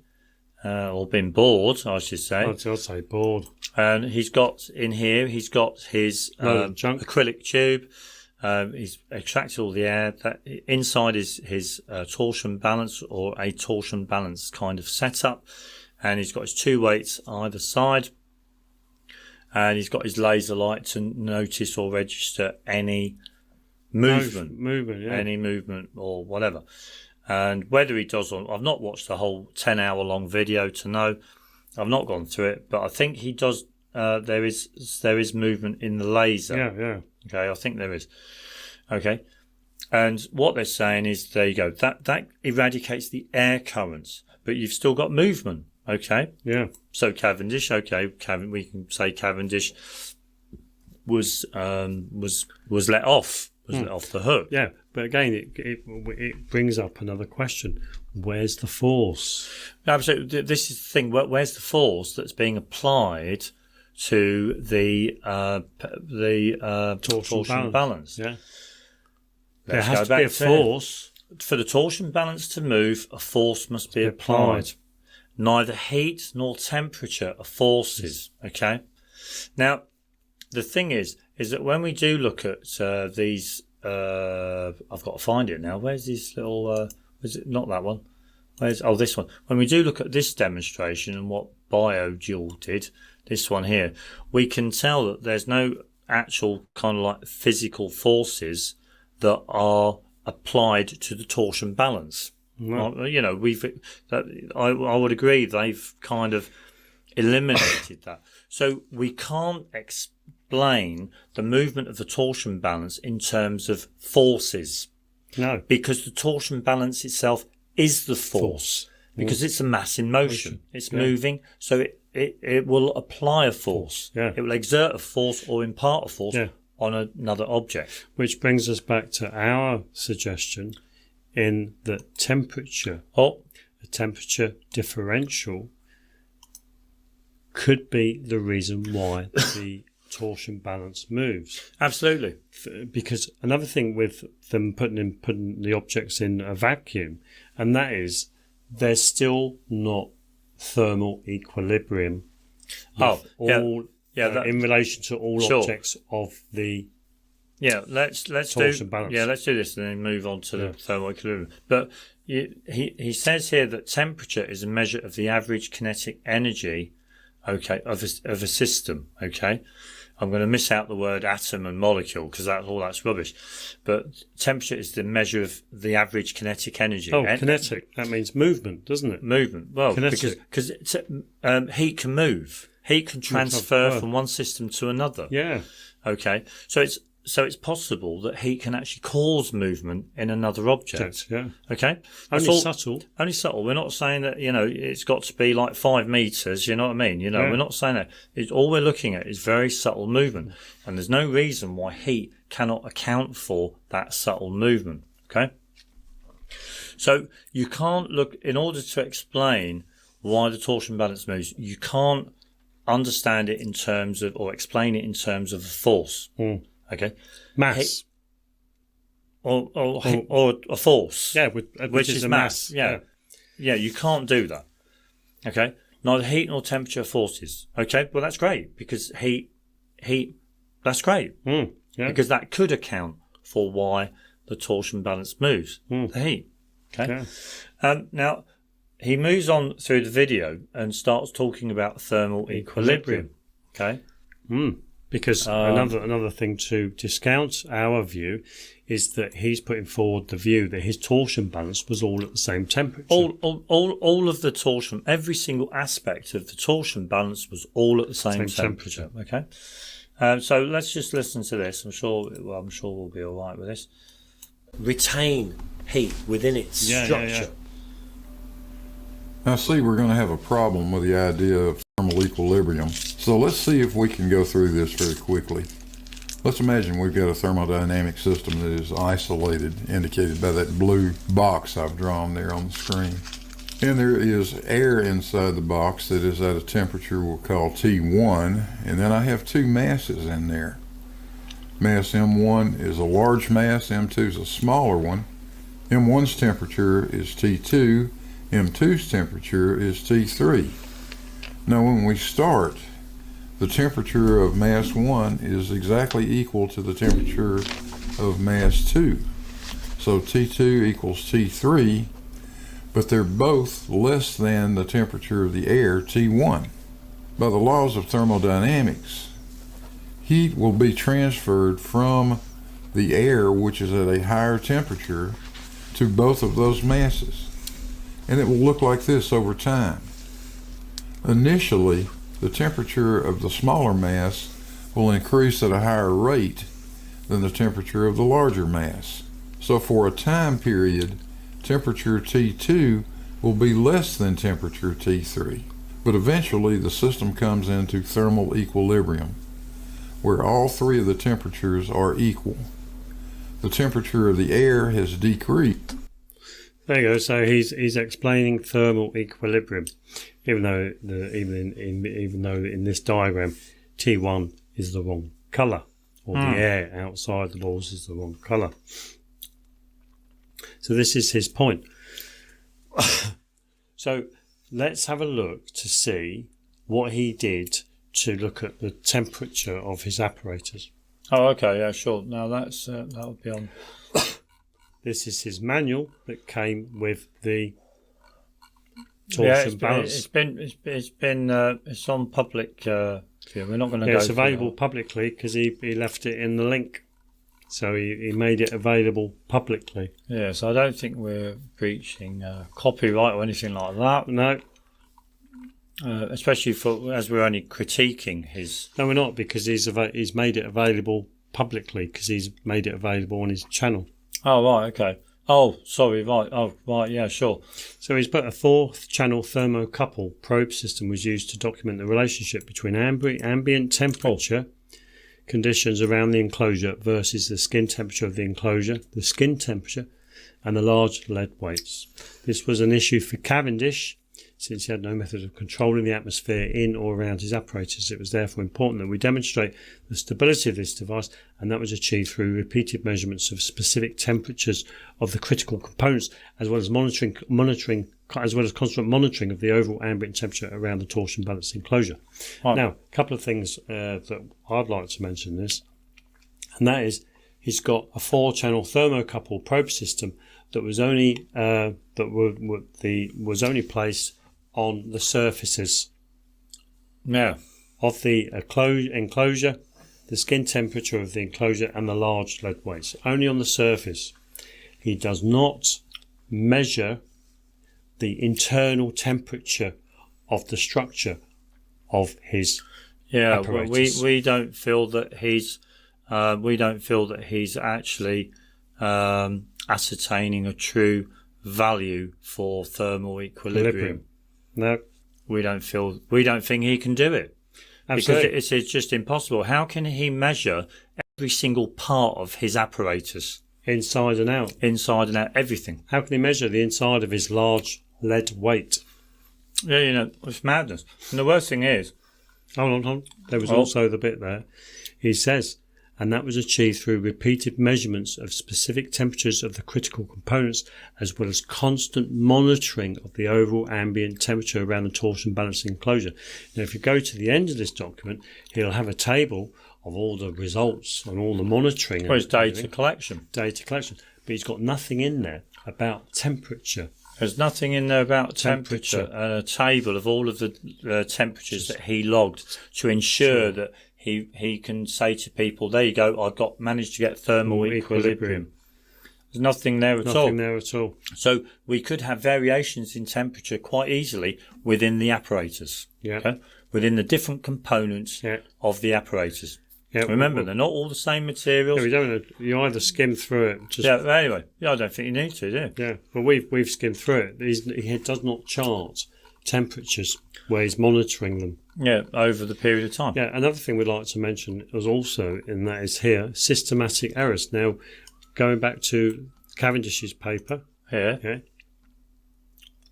Air currents. And it's a defect which I intend to rectify. So he recognises it's a defect. Yeah, absolutely.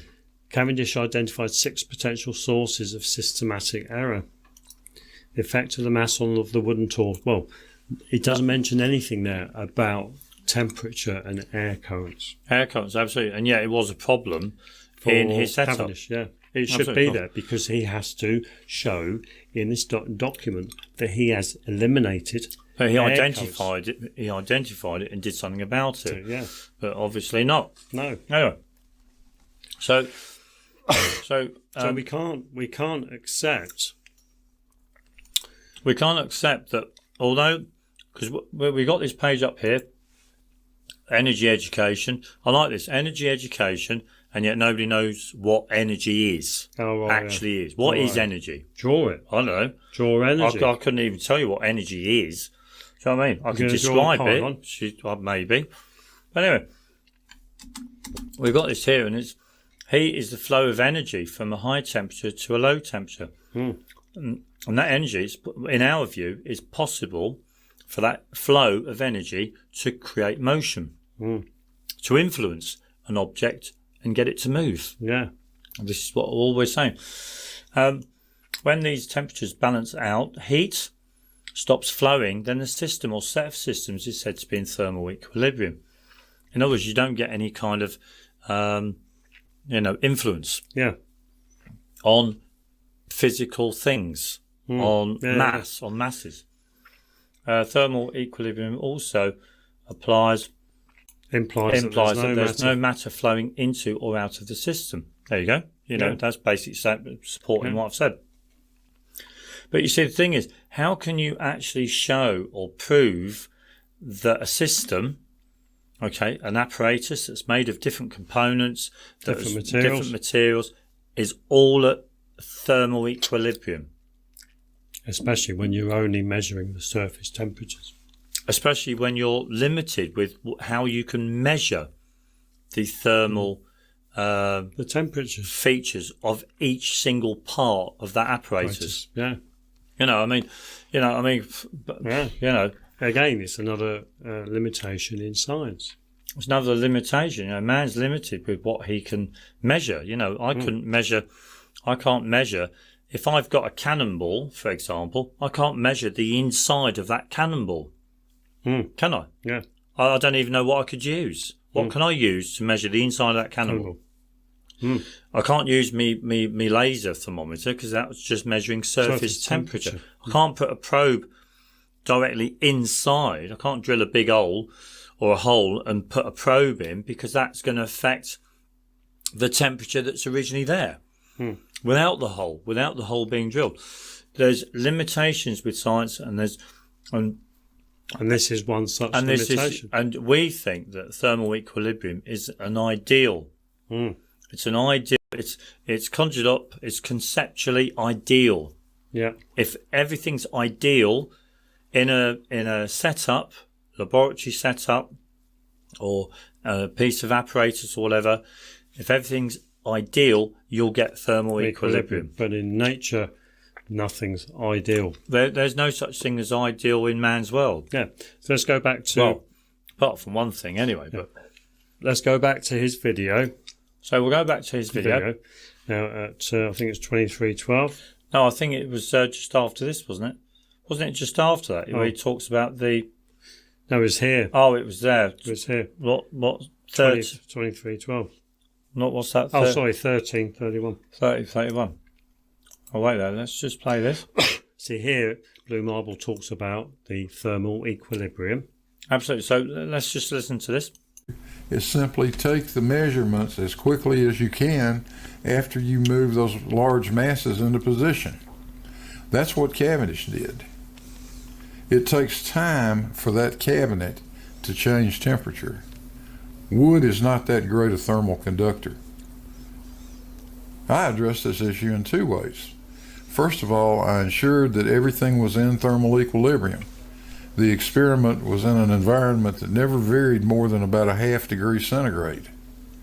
Secondly, just as Cavendish suggested, I took all the measurements as soon as I could following movement of those large masses. Peter and Peter tried to make a big deal out of this. There's no big deal. There's nothing to see here. No, what we're highlighting is the fact that we are unconvinced that Blue Marble science, even Cavendish or anyone, can reach thermal equilibrium in their apparatus and demonstrate it. Yeah. Yeah, but if you play it a bit more, is it? No, he said it was. He said that his temperatures were out by about half a degree. They varied by about 0.5 degrees. You've got to remember, we're only looking at subtle variations, very subtle. We're not looking at massive 100 degrees centigrade kind of figures. We're only looking at subtle variations. Okay, and I think we'll have to play that again just to listen to him say 0.5 degrees. Yeah, but is it there? It is there, yeah, sure. Let's just listen again. Because everything is in thermal equilibrium, that is, as long as the large mass is at the same temperature as the case and the small mass, we don't have any issues. But another thing that you can do is simply take the measurements as quickly as you can after you move those large masses into position. That's what Cavendish did. It takes time for that cabinet to change temperature. Wood is not that great a thermal conductor. I addressed this issue in two ways. First of all, I ensured that everything was in thermal equilibrium. The experiment was in an environment that never varied more than about a ½ degree centigrade. Yeah, that's not thermal equilibrium. Well, yeah, that's not thermal equilibrium. They should all be at the same temperature. Shouldn't get any variation at all. Yeah. You know, I know some people might think we're being picky, but you know, these people are talking about thermal equilibrium. Equilibrium, that means equal. Cool. And also, you've got to remember that the torsion balance only moves subtly. We're only talking subtle changes in this apparatus. Sure. So even 0.5 degree variations, which could be 1 degree, think about it. Yeah. You could have 13.5 or 12.5. Yeah. From the 13. Yeah, from the 0.5 degree variation. Which would make up a whole degree. Yeah. And also you've got to remember that how does Blue Marble know that the inside of his lead ball, his large lead ball, wasn't 2 degrees colder? I know, yeah, this is the thing, you know. How can you measure the inside of a 12-inch lead ball? So if you've got a 12-inch lead measure ball... the temperature of the inside of a 12-inch lead ball. If you've got a 12-inch lead ball and the inside of it is 2 degrees colder, then that will absorb the heat from the warmer, smaller lead ball. Sure, but he ends up finally, right at the end of the video, he ends up proclaiming to all of his viewers that all his followers, that disciples, all of his temperature readings were exact. Yeah. Let's listen to this. They check the weights are the same temperature when they're of different masses. Yeah. This is how I measured the temperature of the case, the weights, and the ambient air. And you know what? Every time I did that, all 3 temperatures were exactly the same. Well, exactly the same there. So one minute he's saying it's a 0.5 degree variation, and now he's saying that they're all the same. They're all exact. Exact, yeah. You know, I mean, come on. And yet, in his document, he doesn't record any of those temperatures absolutely as an actual log, so people can actually look at what the variations were. Yeah, the problem is with and what pieces of his apparatus were showing more signs of variation. Oh, right, absolutely. You know, yeah. Oh, that's a good point actually. One thing with Blue Marble is that when he did this in last year, 2021, he's put it out. He's sold his or got rid of his torsion balance to a university. He's all happy with himself, but you and me have come along now and said, what about heat? What about heat? Why can't and heat? then he's looked at you, because I bet you he might update that document to include a load of temperature. Well, he's got or whatever. Sure, but he may not have recorded them. You know, a lot of people claim to be scientific, but they're not. But what's important in all this, yes, because I know that you are all wondering, thinking, but Blue Marble Science did his torsion balance in air. Sure. The people from that NIST and that BioJoule and BioJoule did theirs partly in vacuum, where there are no air currents. Sure. So everybody's wondering how heat can transfer through a vacuum. Absolutely, of course. So we've got a few little pieces of information for everyone to actually demonstrate that. Yeah. And the first one is a video by Rob Durham. Some of you guys may have heard of him. Yeah, because all we're looking at is how heat can transfer and cause motion. Well, and cause motion, absolutely, of course. Yeah, so let's have a little look. Wait there, let's have a little look. I think he takes the... Wait there, is it there? Yeah. Oh, there it is. Yeah, sure. Wait there. I do apologise. So this is the start. So what he's got here, he's got an acrylic tube on his table. He's got a lamp outside, and inside the acrylic tube is a thermometer. And he sucks the air out of the acrylic tube and just shines a light on the thermometer. Simple, isn't it? Yeah. And sees whether the thermometer will rise because of an increase in temperature. Of course, because remember, materials expand due to heat and contract. You know, we get movement in all these materials. You see, yeah. That's another thing. You know. So let's just watch and see if we can get some movement when Rob switches on his light. Here we go. Got the light on. It's just over 20 degrees centigrade, I believe. Yeah. There we go. Let's zip this through. Let's see if it goes. Oh, it's going up. Yeah. Well, it's going up. Look, 20, 21. 21. Yeah. It's gone over there. There you go. It's hit that little black mark that's on his thermometer. So it's 22 now. And he managed it. It is going up, obviously, and he gets it to go up all the way to 20, 27. nearly 26, 27, I believe. He gets it to go up quite high. Now, this demonstrates, it's gone up to 26 and a half. Just below 27. Just below 27. So that demonstrates that heat can transfer through a vacuum. Okay? Yeah.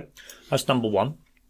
Number two. So we're eradicating air currents. We're not talking about air currents. Yeah, sure. In our view. Yeah, we're just talking about heat transfer that can induce motion in an object. Basically, yeah.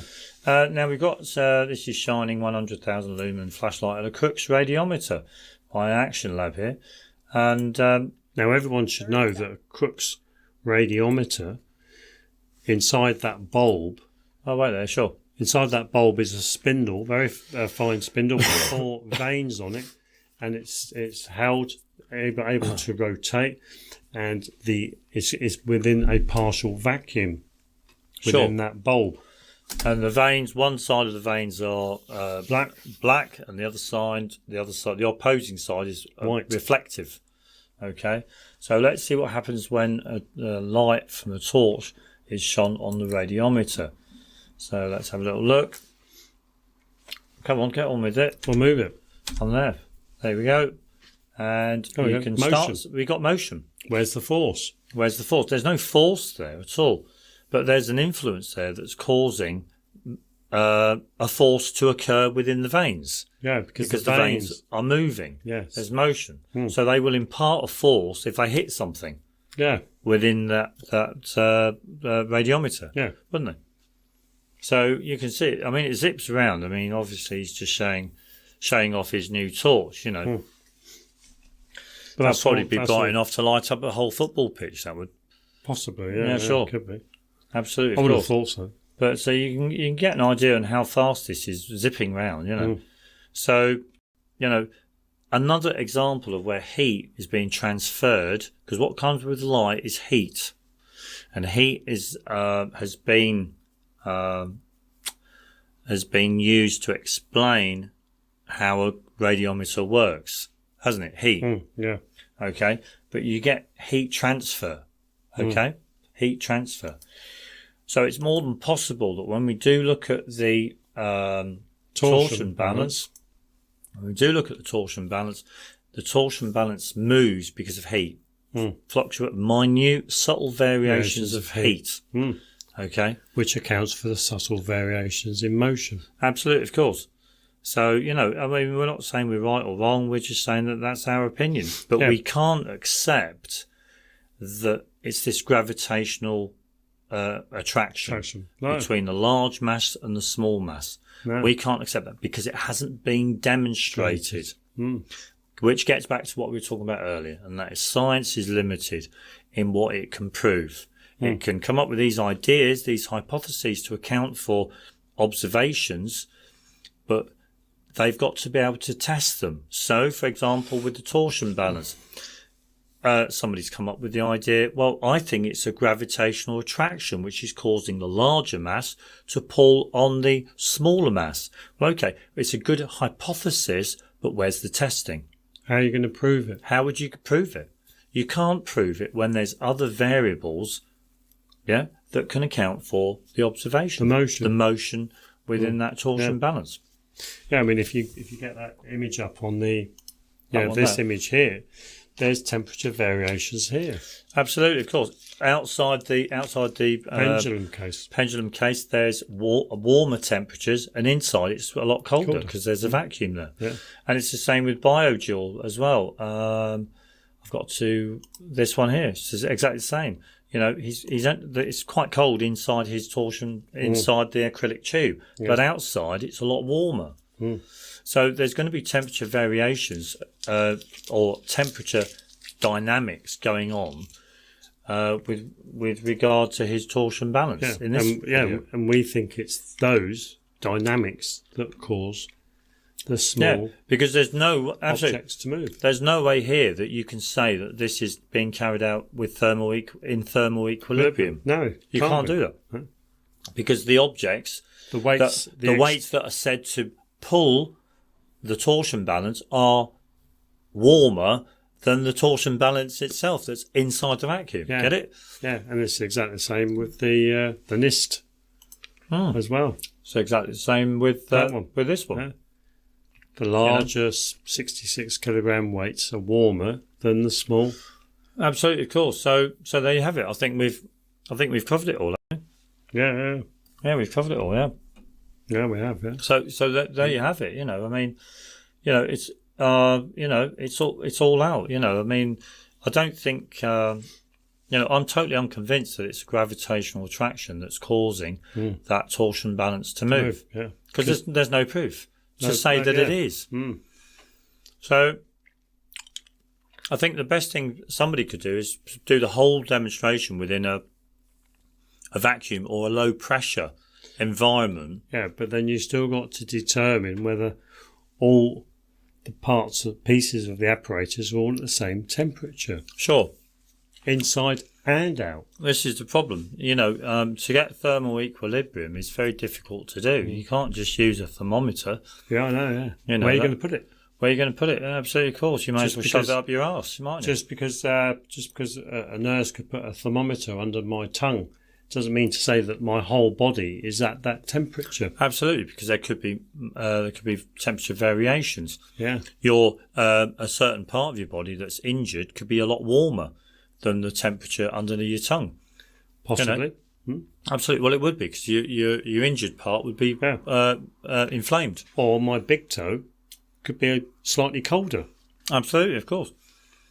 We've always got to look at science and actually think about the limitations of science. Think about the natural world in which we live, and basically think about the fact that man cannot explain or account for the world we live in. And we need satisfactorily. You can't do it. And we need to think about the limitations within science to understand the BS within science. Absolutely, of course, yeah. Absolutely. And there's an awful lot of bullshit in science. So there you have it. So thanks ever so much. Yeah. And always remember till next time, if something doesn't make sense, like oxygen being 21% of the air.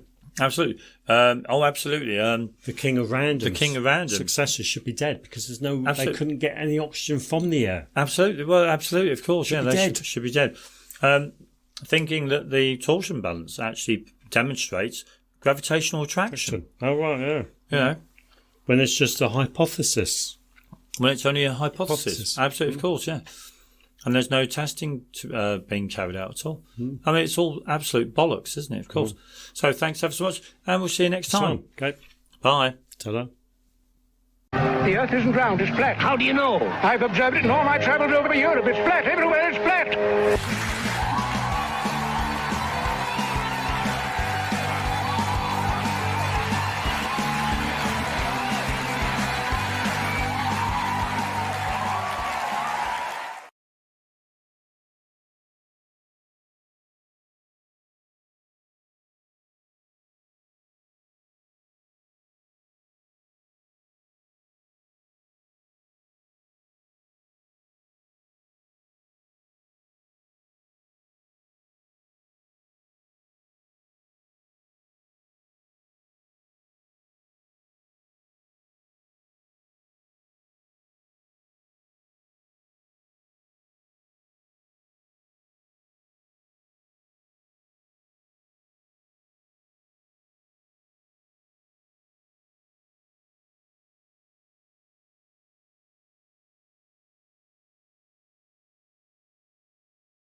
That might be the problem.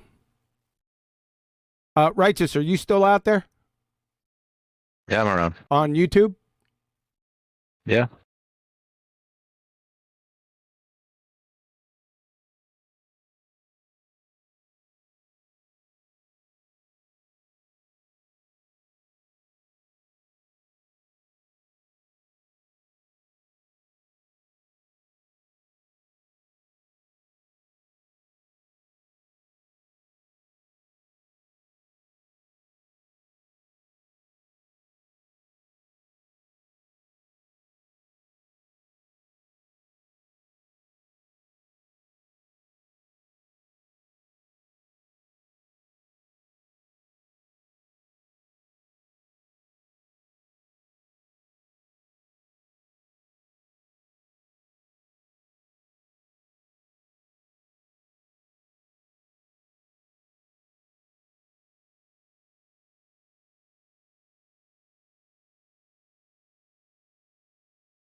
Okay, everyone listen up. In YouTube, can you hear me on YouTube?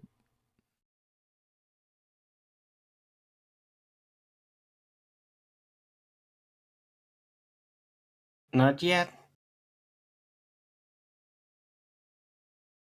Anyone from chat, can you hear me? YouTube chat, not? No, he can't hear me. Yes, coming through right Wait, now. we can hear you now. It was a big Right delay. now. Okay, Arwen, radio check, just say radio check. Everyone else, shut up. Arwen, just give a radio check to Righteous on YouTube.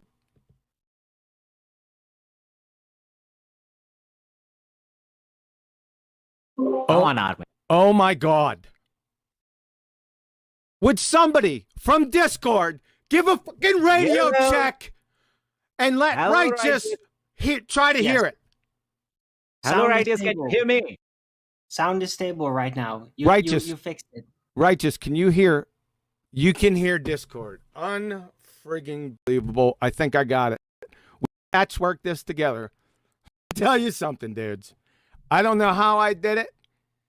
You know, when you just run into something backwards, like a sun shines on a dog's ass every now and again. This was my last resort. It looks like it's working. Forgive me. Welcome to Ballbusters, episode 87, The Ether. Unfriggin' So how's everyone doing out there? Great. So let me get some radio check. We're doing great. Now you're Now doing- we're doing great. Now that the Enjoying show's the going summer. on. Enjoying the summer. Typical summer situation. 1 second, folks. I'm still working around some issues in here. Obviously, things seem to be working now. I was worried for a moment that I'd have to continue believing light was a wave if this show didn't happen. Yeah. Yeah, so we're finally going to kick it off. My co-pilot is not going to be able to make it on the show today, sadly, folks. It's his birthday today. So just wanted to shout him out. Any other nooks and crannies we need to get into? Let me check YouTube again. See what we got going on here. It looks like it's pretty active. It looks like the sound is working fine out there. Somebody from chat, hey, Paula, can you hear me and everyone in Discord? You folks in Discord, go ahead and rumpus each other. Yeah, I can hear you. I'm talking all over you, bro. Yes, can you hear me? Shut up, let me talk. YouTube world.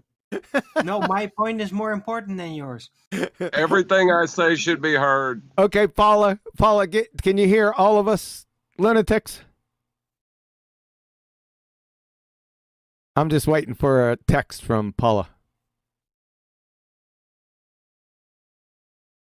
And then we can ensue. Yes, can hear everyone. Thanks a lot, Paula. Appreciate that. Thanks, Righteous.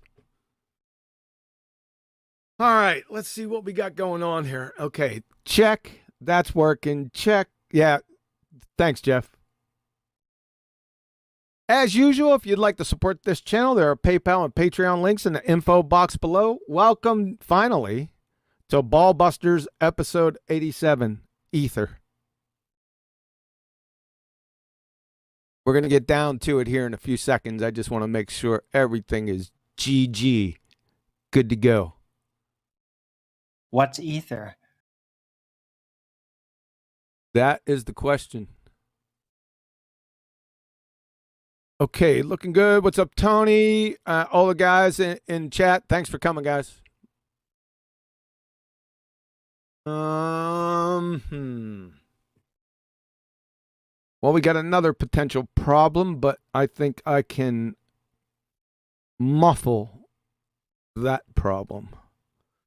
Let's say this is wild. It's a good test for me because this never happened, and I'm not the most, how would you say, OBS Discord savvy person out there.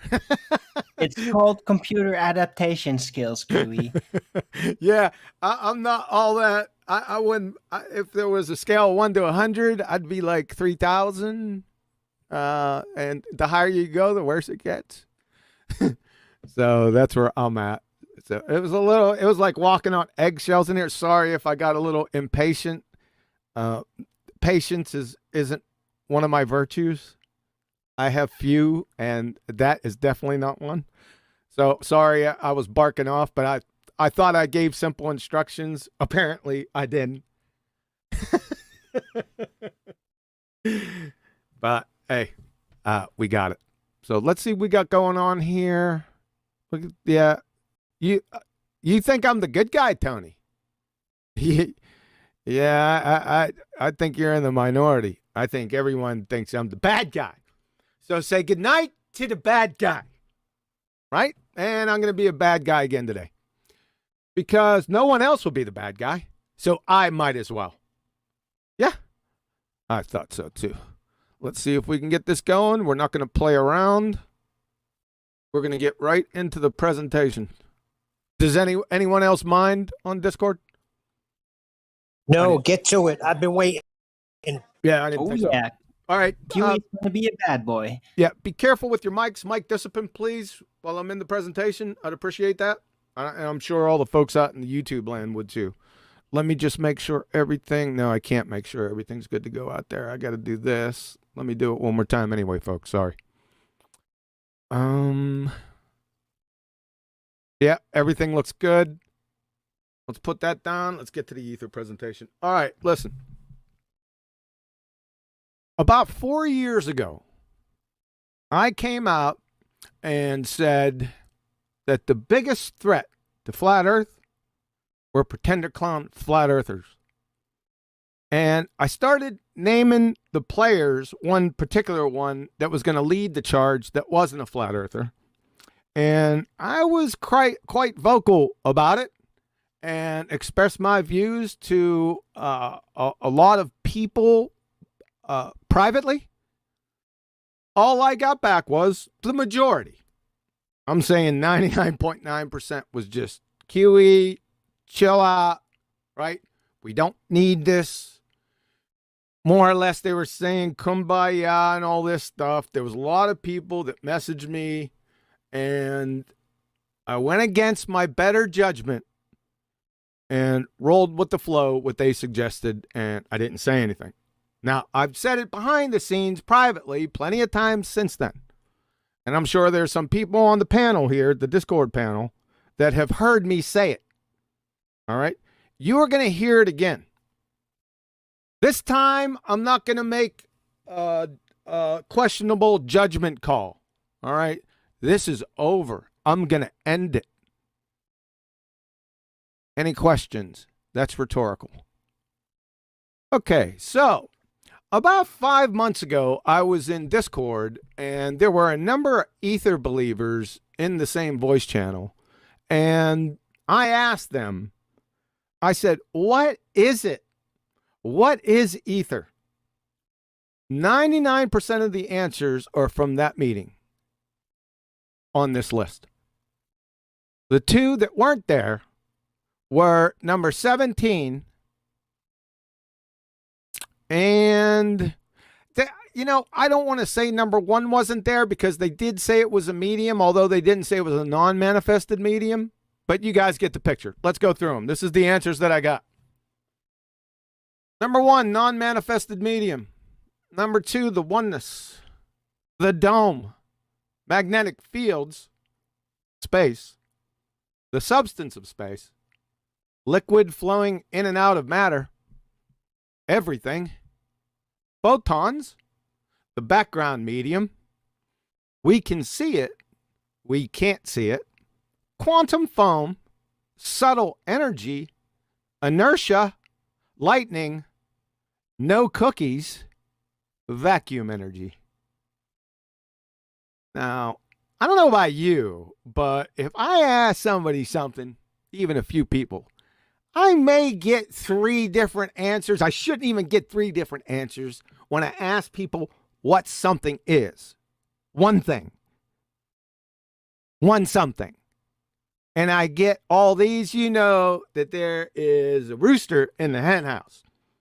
If you don't know it, you're in the wrong genre. Start over in primary school. Okay? Because you have no awareness whatsoever. So, that as the background medium, let's take a look at this. Now, I'm going to make this more or less anonymous, right? Because I don't think it really matters. I've heard many Ether believers say these 2 statements. You're seeing one up here. You're going to see another one just below. For the most part, they're saying the same thing. I haven't heard too much different. All right? So I don't want to straw man anyone. This came out. Somebody said this, and I want to deal with it. Well, somebody made both statements, but I'm sure it's agreed upon by all of them. If there's a problem, if there's any impropriety here, go ahead and let me know. I don't think there is. So, Ether believer. There is a background medium, ether, for propagation of electromagnetic waves. And what they're talking about is light. Okay. Let's define terms. What's a medium in physics? From the physics classroom, a medium is a substance or material that carries the wave. Seems to line up pretty much. It didn't say electromagnetic waves, but it did say waves, so it's got the theme. From Wiki, transmission medium. In physics and telecommunications, any material substance which can propagate waves or energy. That seems the perfect match, right? Just didn't say light. But it really doesn't have to. This is what we're talking about. It's a material substance. From Bygist.com, in physics, medium is defined as the substance. that transfers the energy or light, now this one says light, from one substance to another substance, or from one place to another, or from one surface to another.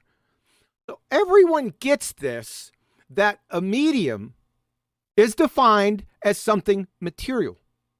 Makes sense, right? The next statement, ether believer. Why is there vacuum energy? Nothing that is a true vacuum can't exist. Therefore, there must be a non-manifested medium in a vacuum for electromagnetic waves to propagate through, because waves need a medium. Therefore, ether. Key learning objective number 1. Non-manifested mediums is non sequitur fallacy, contradiction in terms. Exactly the same as non-manifested orangutans, non-manifested turkey squirrels, non-manifested cookies, ad infinitum. The instant you claim medium in this reality, you instantly invoke material. And, as I just posted above, transmission medium in physics and telecommunications, any material substance which can propagate waves or energy, and a medium is substance or material that carries a wave. Married bachelors, achromatic rainbows, military intelligence, Elmer Fudd, Mr. Magoo, and Baby Huey are all doubled over in the corner vapor locking from tear jerk and belly laugher syndrome. I could prosecution rest right here, and anyone that can fog a mirror could belly laugh any pretender clown ether believer into the incoherent, double-speaking, contradictory oblivion, and be justified in doing so. I just showed you. You've got a contradiction in terms there, friends. I can stop right here.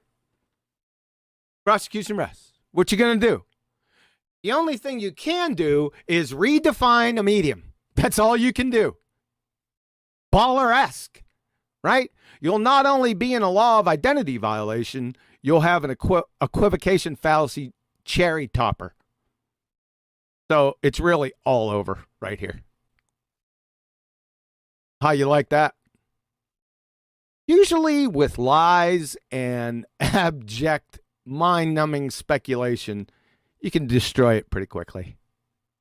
Little effort. I can do this in my sleep.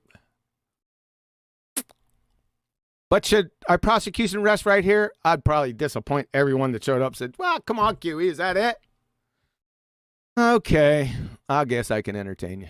I brought down the previous comment above because I know people have problems focusing. They'll forget what was said earlier. So I'll just post it here again. Ether believer, why is there vacuum energy? Nothing true vacuum can exist. Therefore, there must be a non-manifested medium in a vacuum for electromagnetic waves to propagate through, because waves need a medium, therefore ether. So we already dealt with the non-manifested medium. Quasi-train wreck false dichotomy fallacy. Why? Because there's not actually two choices up here, is there? It's a tautology of merely one choice. You see this? Nothing true vacuum. Non-manifested medium. See this? A, true vacuum is no medium.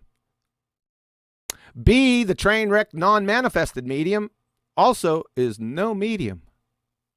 So there's only one choice. P.S. To demonstrate something is a false dichotomy, you can either A, provide a viable third option, or pummel one or both of the proposed choices as ludicrous. That is, demonstrate that there are not two viable choices offered.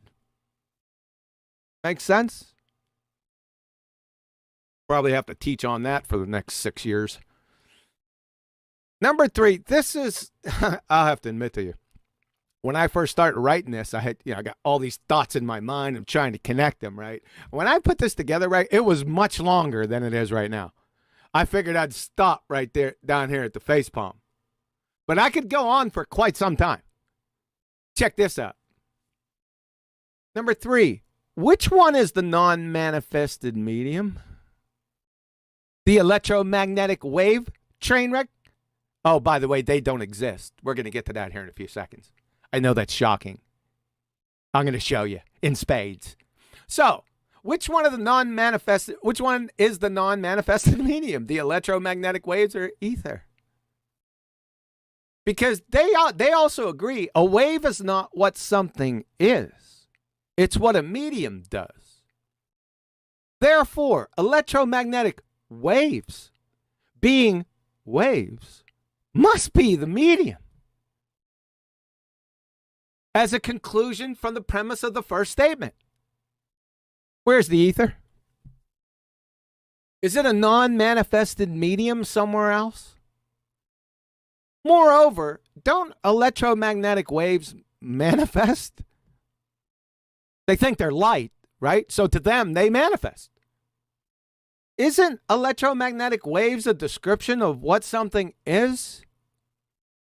But haven't we already established above that a wave is not what something is? This convoluted gaggle screw of contradictory gibberish is fathoms below baller retardia. And B, is light the non-manifested medium in a dark vacuum? Let that marinate for a while. Number 4, vacuums. That is high, very high, extreme. That's 10 to the negative third to and through 10 to the negative 17 torr. Do not exist in nature. See the second law of thermodynamics. To even invoke the non sequitur, non-manifested medium, you must first invoke something that doesn't exist in nature. Baller-esque, perhaps? B, the entire subject ether is outside the parameters of natural science and natural law. Number 5, I know this is going to be shocking to most of you. Electromagnetic waves do not exist. Light is not waves. From Richard Feynman, the first thing Newton believed light was corpuscular. Turned out that it had very strange properties from that point of view. And it was then explained that many of these strange properties was because, in fact, it was a wave, which was wrong. Turned out he was right. It was a particle. From Professor Shankar, chair of physics at Yale, one of the most prestigious universities in the entire friggin' world. Everything is really particles. All things, electrons, photons, light, protons, neutrons, they are all particles. So let there be no doubt about that. That's quite interesting. He's saying that with some confidence, right? Like he knows something. Let there be no doubt about that, hey? That's very interesting. Let me ask you a question. Where are these ether believers getting their waves from? When these guys, the pillars, are telling them that they're particles. Where are they getting the waves from? They got to be getting it from somewhere. They just didn't make it up. Did they? I know where they got it from. Him. Debunked Maxwell. James Clerk. One each. Debunked over 100 years ago. By the way, this isn't a theory, and it's a non-scientific theory. So I don't know why they're calling it. They just call it, should say Maxwell's house or something. So again, for Professor Shankar, all right, so today we're going to shoot down Newtonian mechanics. That's left for another day. I've already did that about 80 times. But I digress. Today we're going to shoot down Newtonian mechanics and Maxwell's theory.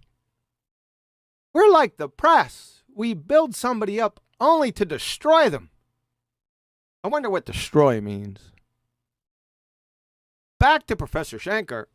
So here's what you do to find out what's wrong with electrodynamics. I mean, Maxwell House, or Maxwell's theory. It all starts with the double slit experiment. Actually, it doesn't. Now, what he's going to do right after he says this, he train wrecks Maxwell forever in about 30 seconds. So all you need to do is get a really weak light source, and all you need is a single slit. You don't need a double slit. It's not an experiment anyway. You don't need that. All you need is a really weak light source, a single slit, and some film or a photographic plate. And what you do, if it's not a weak light source, you move that monkey back, really far back, and you just sit there and wait. And then when that film gets exposed, right, here's what you do. You put your beak right up to that film, and as soon as you see a discrete chunk exposed, Maxwell vaporizes forever. Phlogiston has more veracity than Maxwell. It's as easy as that. Why don't you try that out there? You monkeys. Go ahead and try that, what I just said, and see what happens every single time. And then call that a friggin' wave. I want you to do that. Oh, there's the wave right there. Huh. I must have been mistaken. Let's see. From Professor Shankar again. So we have to play this game in two ways. It is particles, but its future is determined by a wave. You're debunked, Huey. That's it for you, brother. Yeah.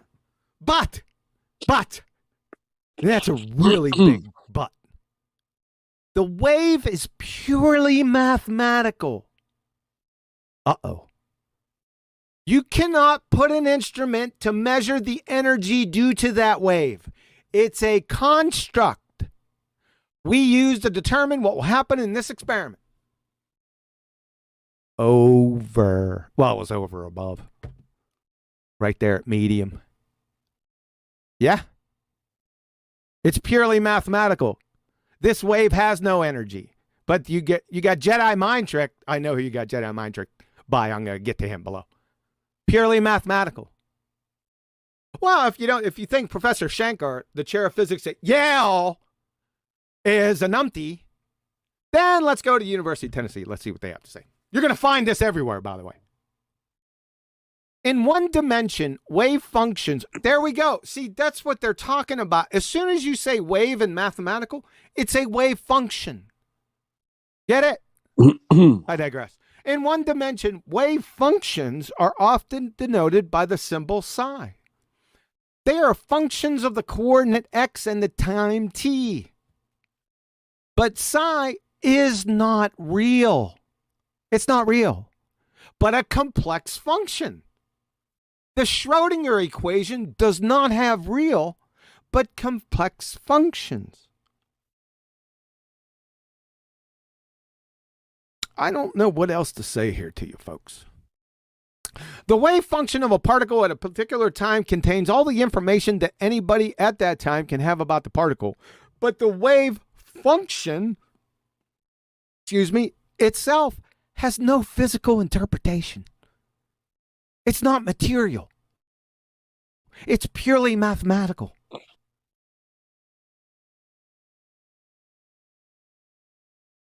That's the least of your problems. B, light photons falsely... Watch this, folks. This is a belly laugher. Photons falsely characterized as electromagnetic waves are neither electric or magnetic. Magnetism is caused by the motion of electric charges. Light is not affected by magnetism or is itself magnetic. From Science ABC, photons are particles, with no charge. Do you see this? You see this, guys? Right here. With no charge, and therefore remain unaffected by the influence of electrons and thus undisturbed by magnets. The path light takes, this is from Department of Physics, University of Illinois. The path light takes is not affected by the presence of a magnetic field. Again, photons are not waves. So pray tell, how can light that is neither waves, electric, or magnetic be called electromagnetic waves? Por favor. It's like calling an amoeba a multi-celled prokaryote. We're off the reservation here, folks. This is, it's not even a belly laugher. Why do I even have to present on this? That's my question. What? Did somebody have something to say? Do not say anything until the end of the presentation, please. Thanks. So, let's work with this. So, let's entertain the ether, non-science, conjure, non-manifested medium train wreck for a moment.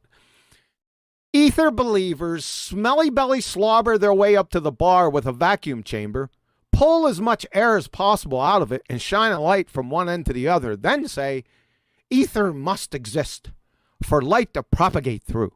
And Bob's your uncle. Okie dokie. Let's have the fine folks over in Sandusky, Ohio, place a pitching machine full of baseballs in their vacuum chamber and drop that monkey to 10 to the negative 6 torr. That's their limit, by the way. Turn the pitching machine on, and let's see if the baseballs propagate across the chamber.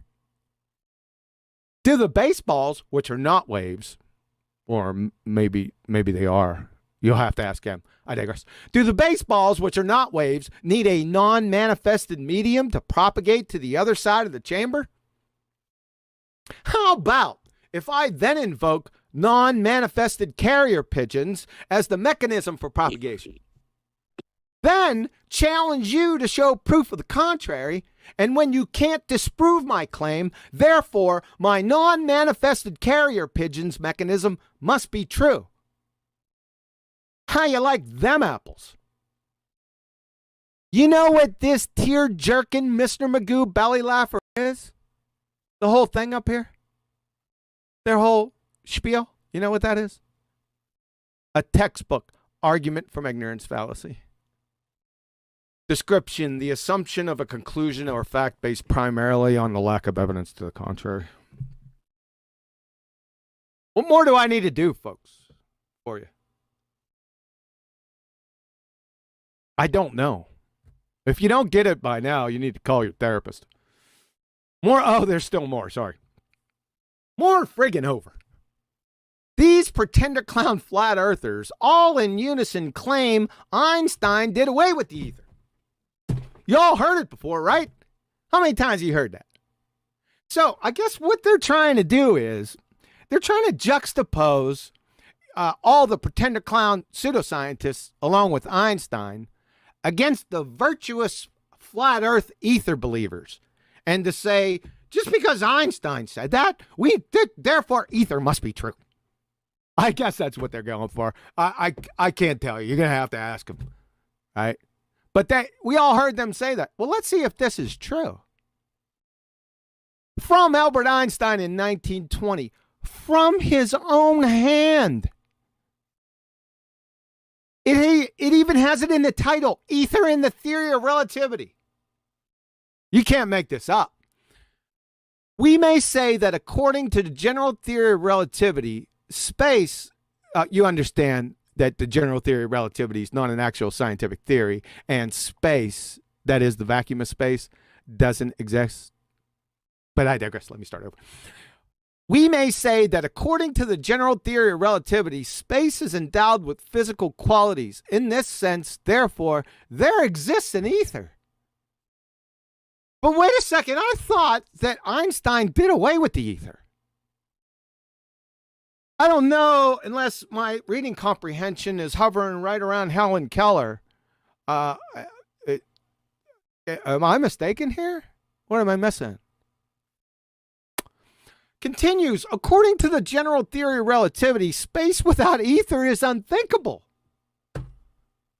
Sounds like your Einstein is a bedfellow, doesn't it? Space without ether is unthinkable, for in such space there not only would be, there we go, no propagation of light. So we're all talking about the same ether, because this is what you're saying, right? So there's no misconstruing the word. He's all over it. there not only would be no propagation of light, but also no possibility of existence for standards of space and time, measuring rods and clocks, whatever. Nor therefore any space-time intervals in the physical sense. Shocking. Yeah. But this ether may not be thought of as endowed with quality characteristic of ponderable media. What the hell does that mean? Like ponderable, like to think about it? Or juggle in your hand? I don't know. As consisting of parts which may be tracked through time, the idea of motion may not be applied to it. Whatever.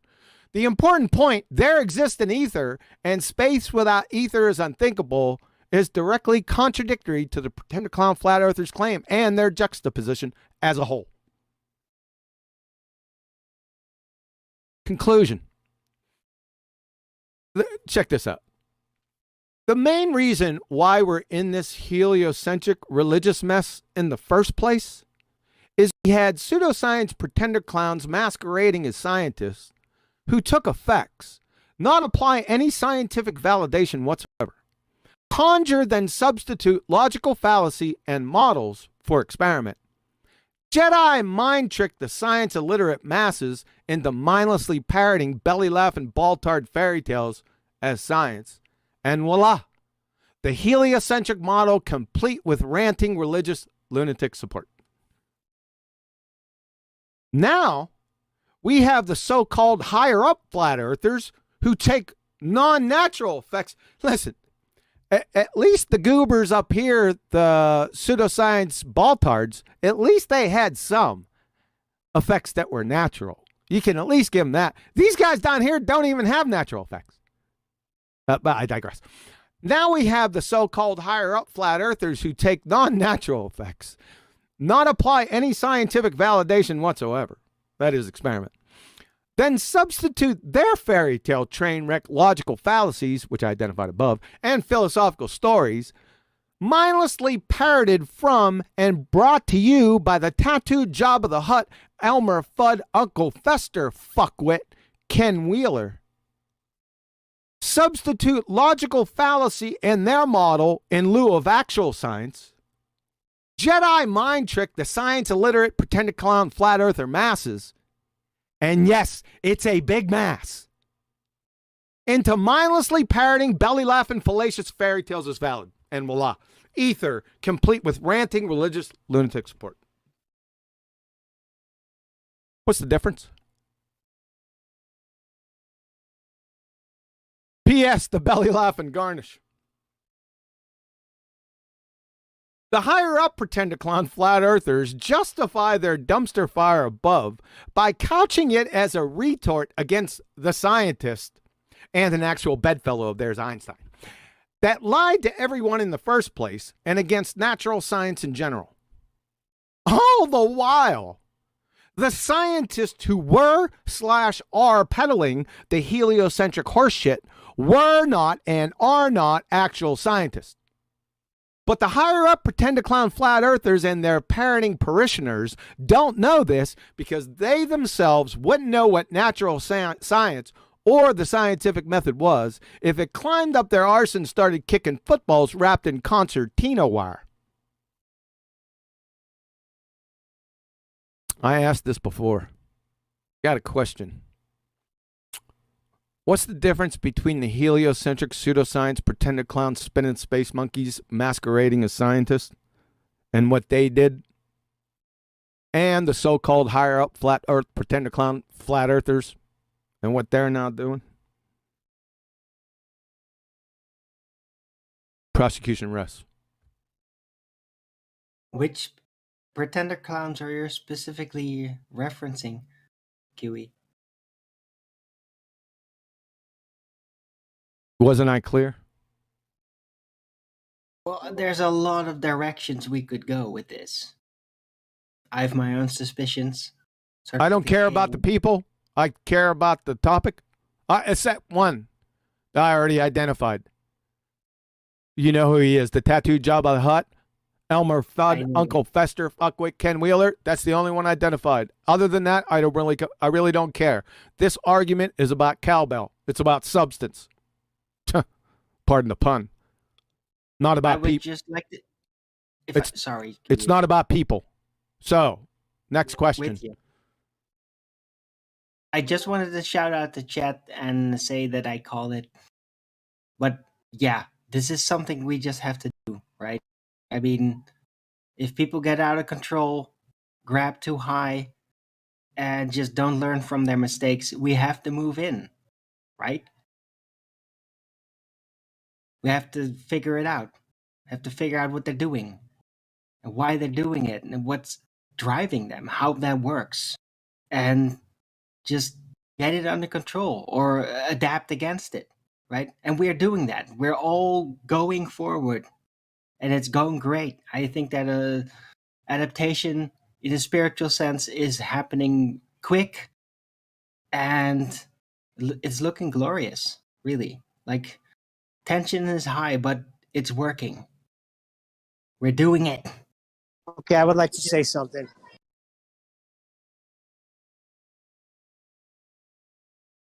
Go ahead. Thank you very much, QE. This has been a long time coming, and I've been screaming for this for at least a year now. Enough is enough. Thanks. I might say something if you don't mind, QE. No, go ahead, Brian. Thank you. Very good presentation. What jumps out to me is that when someone who is a flat earther and claims gravity doesn't exist, but then does claim the ether exists, by saying gravity doesn't exist, they're saying ether doesn't exist. Because obviously gravity in its current form, being Einstein's relativity, that involves the ether. So if they're saying Einstein's relativity doesn't exist, or anything he says is all the things he said was wrong and they can't be proven, they don't exist, then the ether is a glue. It's a part of his theory. So if his theory can't exist, then neither can the ether. Or if they're saying the ether does exist, are they not saying that the theory of general relativity also exists in reality, and not just as Einstein's colloquial theory? That's a clever take there, Brian. I didn't think of that. But really, Einstein's position? Really? Or is that what people later speculated on top of it? Just asking. No, Einstein's general theory of relativity. Brian was pretty clear what he said. I didn't see it when because I was had my attentions elsewhere. But good one, Brian. Yes, I'd agree with that. You are correct, Brian. Thank you. Yep. Really, Einstein on with ether just like that? Say again, Arwen. Do we have to explain this to you? Yeah, I'm just asking, raw questioning. No, go ahead. You know, what's your question? Was Einstein really on with ether? I just read it out to you. Absolutely, he was. You want me to read it again?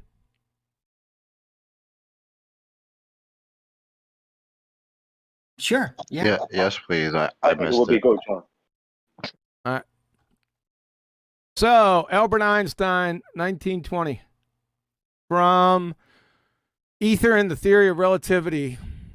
We may say that according to the general theory of relativity, space is endowed with physical qualities. In this sense, therefore, exists in ether. According to the general theory of relativity, space without ether is unthinkable. For in such space, there not only would be no propagation of light, but also no possibility of existence for standards of space and time, measuring rods and clocks, nor therefore any space-time intervals in the physical sense. But this ether may not be thought of as endowed with the quality characteristic of ponderable media, as consisting of parts which may be tracked through time. The idea of motion may not be applied to it. End of citation. Pretty much sums it up there. What a dumbass. I didn't know he was that stupid. God. I mean, he already married his cousin twice. No, but Jesus. I wasn't ready for that one, sorry. Yeah, you caught me off guard with that one, Arvid.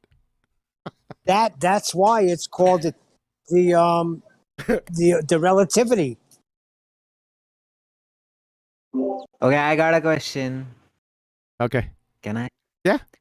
So I know it's something that you already explained in your presentation. Still, since you said that you might end up explaining that same thing for the next 6 years, so I would want to put an end to it right here, right now.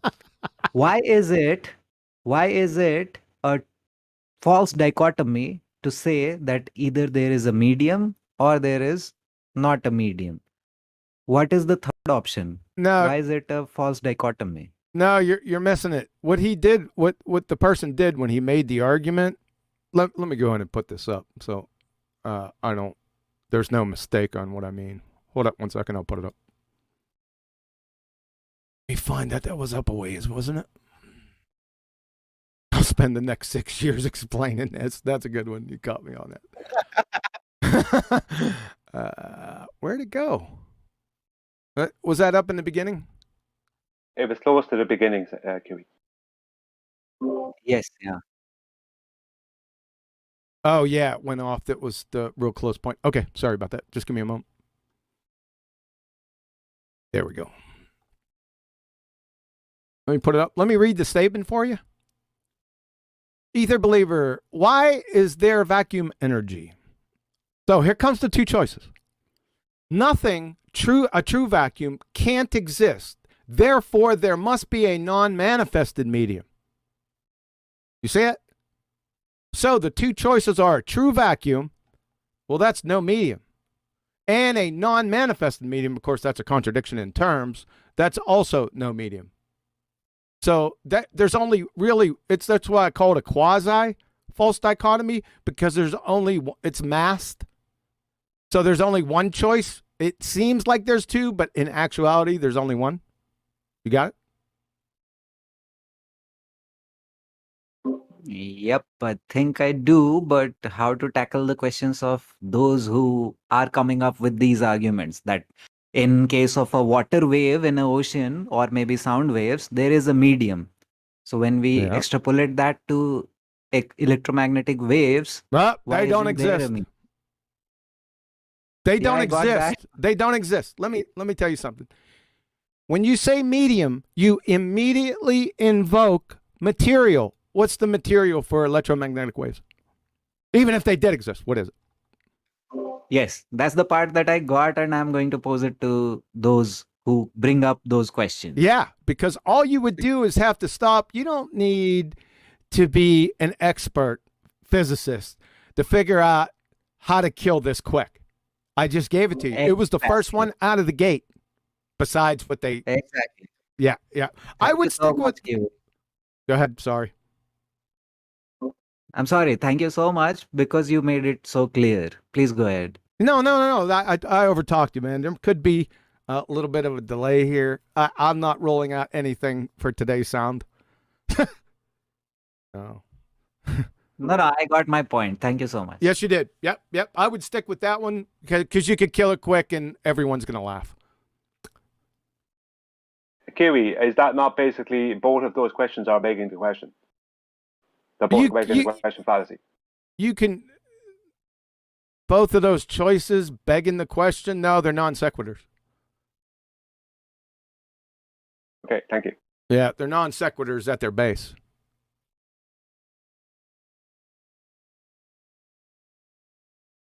Boy, this is going to be a short show. I thought that this was going to be pretty short. Well, where's the controversy? Wait. Everyone wants to jump in now. Go ahead. Where's the controversy? I was waiting for the ether believers to step forward and challenge you. There is no debate. How in the world can you debate this? Well, they're stupid. They'll come in and try it. No, you can't. No thing is nothing. You know what I'm going to do? And I suggest all you do, don't get into the minutia of light. Let me take care of this wave particle stuff. I'm not even going to get into that. If you go to the description box under every single one of my videos, I've already dealt with this years ago. And at least 80 times that I can remember officially. That's officially doing presentations on it. That's not the countless times I did it off the cuff. So if you have any questions, just go down there. The description box underneath my videos is a gold mine. Maybe not for others. Check that description box. If you have any questions, go watch those presentations. What I'm going to do, I'm going to tell you right away. I'm going to stick with the first one because I could kill it. It's the rate limiting step, right? Show me a non-manifest medium. It's a married bachelor. You can't do it. It's all over. The only thing you can do, like I said, is feebly attempt to redefine medium. You're not going to be able to do that. You'll try it. That's what ballers do, right? They try to redefine terms, right? Yeah, we're all used to that. But as soon as you try to do that, I'm going to expose you, and then you're going to get laughed at. And then, as soon as you do that, if you could do that, if somebody would leave you do that, then you immediately are neck deep in a law of identity violation, whatever definition you come up with. A law of identity violation and equivocating fallacy. That's it. It's over. Good night. Have a nice day. Yeah, man. So today it's a non-manifest medium. I was told before it was a dense medium. A dense. That's cool. It's a dense medium of what? If density, okay, it has to I don't be. know. That's what I was trying to figure out. I was like, how do you figure out the density of this medium? And then I think the same person later on was just like, nah, it's a non-manifest medium. Oh, okay. That checks out. We have AI. Your concentrate, mic is you're lighting up. Hold up a second. Your mic's lighting up, but I can't hear you. You want to? Do you have something to add? Well, I was whenever I'm asking people these questions about this kind of stuff, because that's something you can do if you care to entertain people. Is, I give them phenomena and I ask them, how does a wave fit this phenomena? For example, the single slit, right? If it's a wave, you would expect that the light would imprint itself upon the entire photoplate and not have a discrete pattern. Precisely. Yeah. So I need an answer. Like, if I'm going to be satisfied with your line of thinking, I need an answer for such things. Now, I will confess that I came in undercover into the server a while ago and started asking these types of questions of people. And rather than be given straight answers, I was given derision, moral accusations, intelligence accusations. I work for the federal government accusations. So it's really telling, even if your position is correct, right? When the first thing you do when you're asked questions about it is completely malign the character of the other person. Yep. And that's what I ran into almost, and I'm going to put this very simply, almost without fail. There's like one person or two out of the 50 or so more that I spoke to that were capable of composing themselves and actually answering questions without taking it to personal connotation. That's very interesting. That shows you that there's something behind this. It's not as simple as, okay, these are the facts, man. Yeah, I really don't You want asked to get questions about this and you were accused of working for the government because of that? That's crazy. Oh, worse than that, bro. Worse than that. What the hell? Well, let me put it to you this way. Obtruse angle. Sorry if I gave away your original name. How can there exist a non-manifested medium?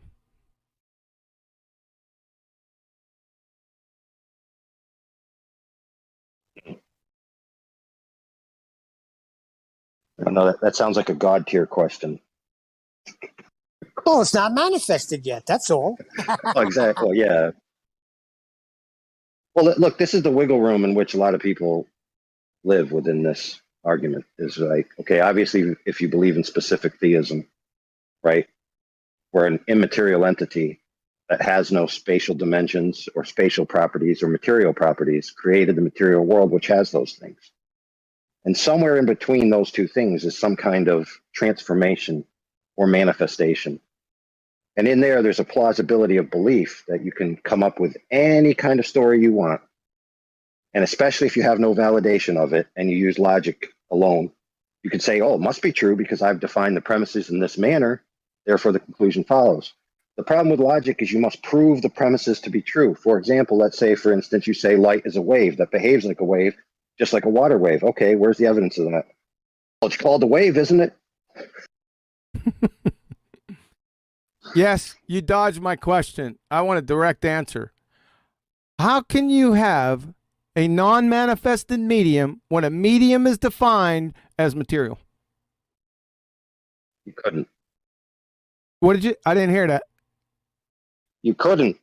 Thank you.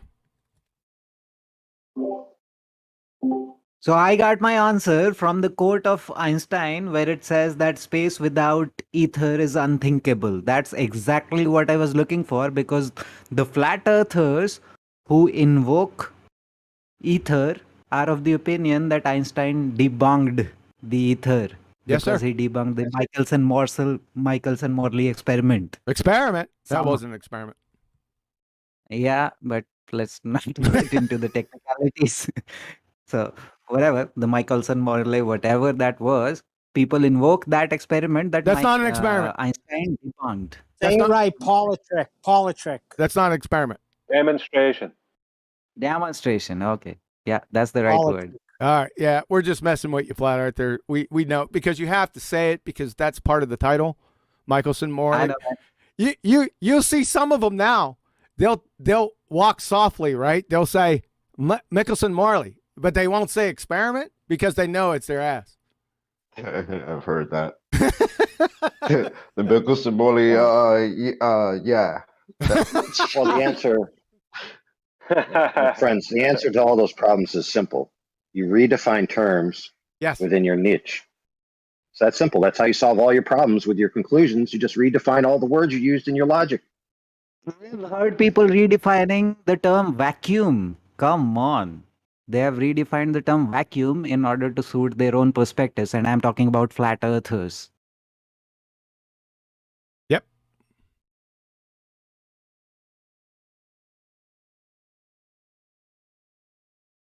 Oh, sorry. Let me check one more thing. Hopefully the sound is still coming through. I haven't checked on that recently. No, it was just an awkward silence. Yeah, let me go back. Let me go back and check.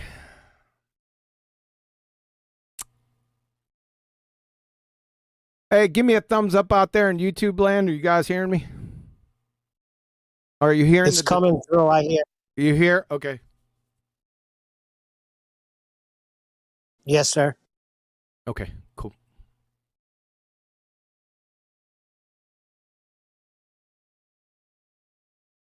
All right, let me put this down. I'm surprised. I'm shocked to divert a little bit away from the top. The topic's dead. I'm not going to spend time showing how phlogiston is dead. I just killed it. Now, let me just say this. I announced a week and a half ago, I said on numerous threads, voice channels, that you guys are free. You ether believers are free to do whatever you want. You can talk about it. I will not interject. Get it out of your system, because come Saturday, it's done. So, ether believers, I catch you, right? I catch you outside, out here in your little fairy tale land. I'm going to expose you. I'm going to expose you so fast, Mae West is going to blush. Just so you know, I don't know what anyone else is going to do, but I'm on my original mandate that I spoke about 4 years ago, and I'll be the bad guy. No problem. Say goodnight to the bad guy. Hope we're all tracking. Go ahead. We could still talk a lot about like psychology, you know. No, I I'm mean, not into no. It's really valuable. No, it's this is not. good for us. Yeah, it is. Not to me. They're falling into the same trap as gravity. They're pursuing an aberration. They're pursuing an aberration, just like the people who really believe in gravity. Just compare it. The patterns are remarkably similar. It is just the same thing. They're following an aberration.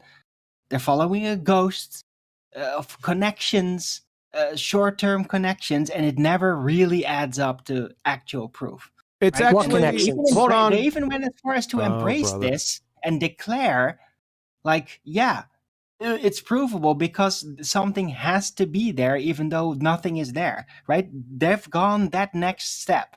I've never seen that before. Nobody went there with gravity, right? They've went there with ether.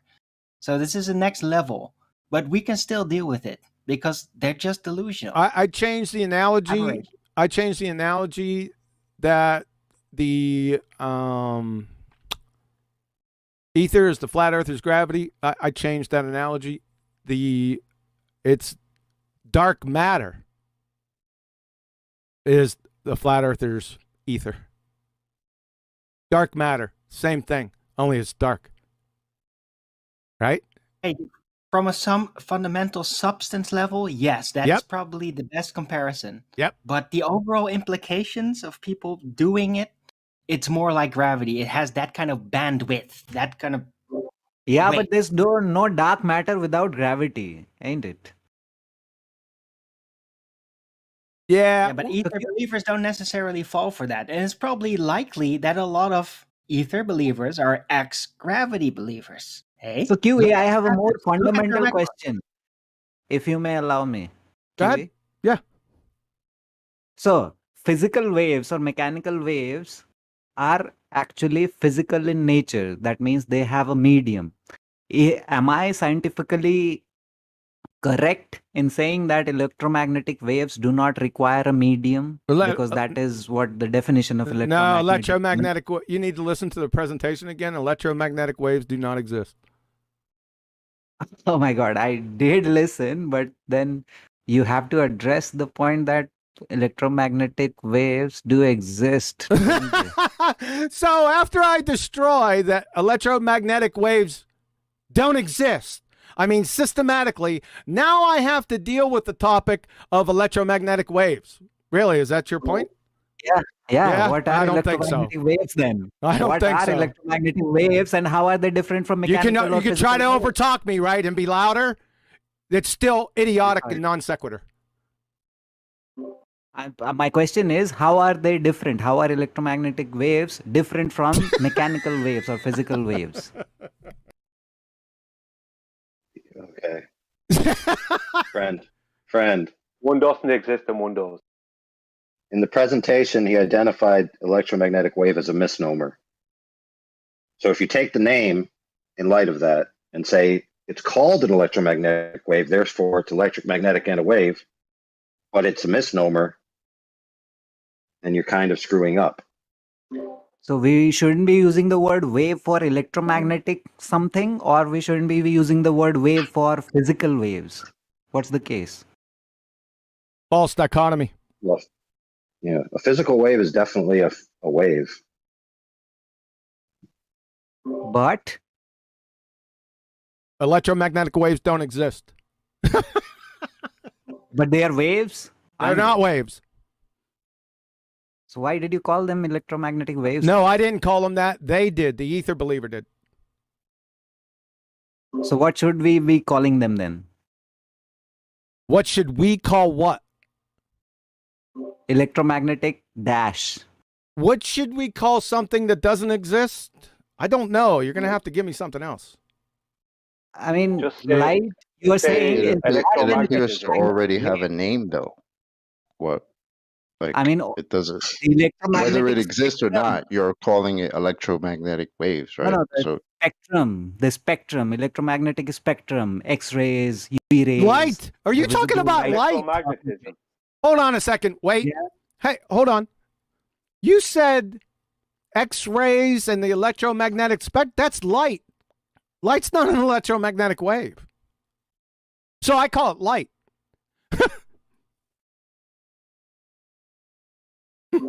Do they have different wavelengths and frequencies? Oh, really? You hold on a second, Obtruse.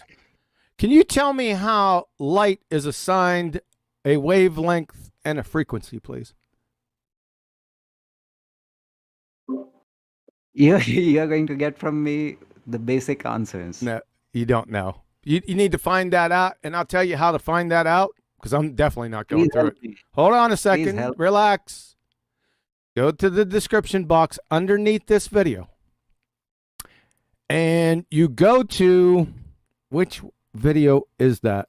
That is quantum mechanics and the quantum eraser explained at about 22 minutes, if I'm not mistaken.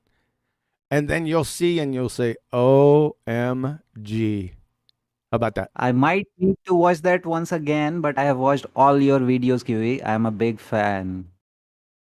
but that will specifically answer your question in spades.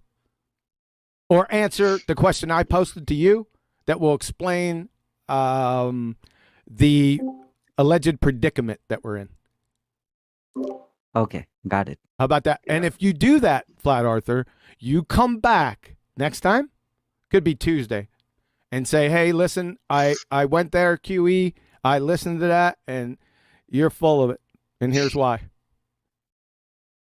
Done. For your entertainment purposes, let's say I went out and I wanted to use a jackhammer to bust up some concrete. And I put that jackhammer on a meter that measures the interval of the strikes and represents them in a wave, right? Time, distance, etc. And the graphical representation is a wave, and I explain it as a wave to somebody, right, using math of a waveform. And I say the waveform of the strikes of my jackhammer is thus, right? And here's the wave to look at. And he then goes to his friend and says, that jackhammer requires a medium because it's operating as a wave.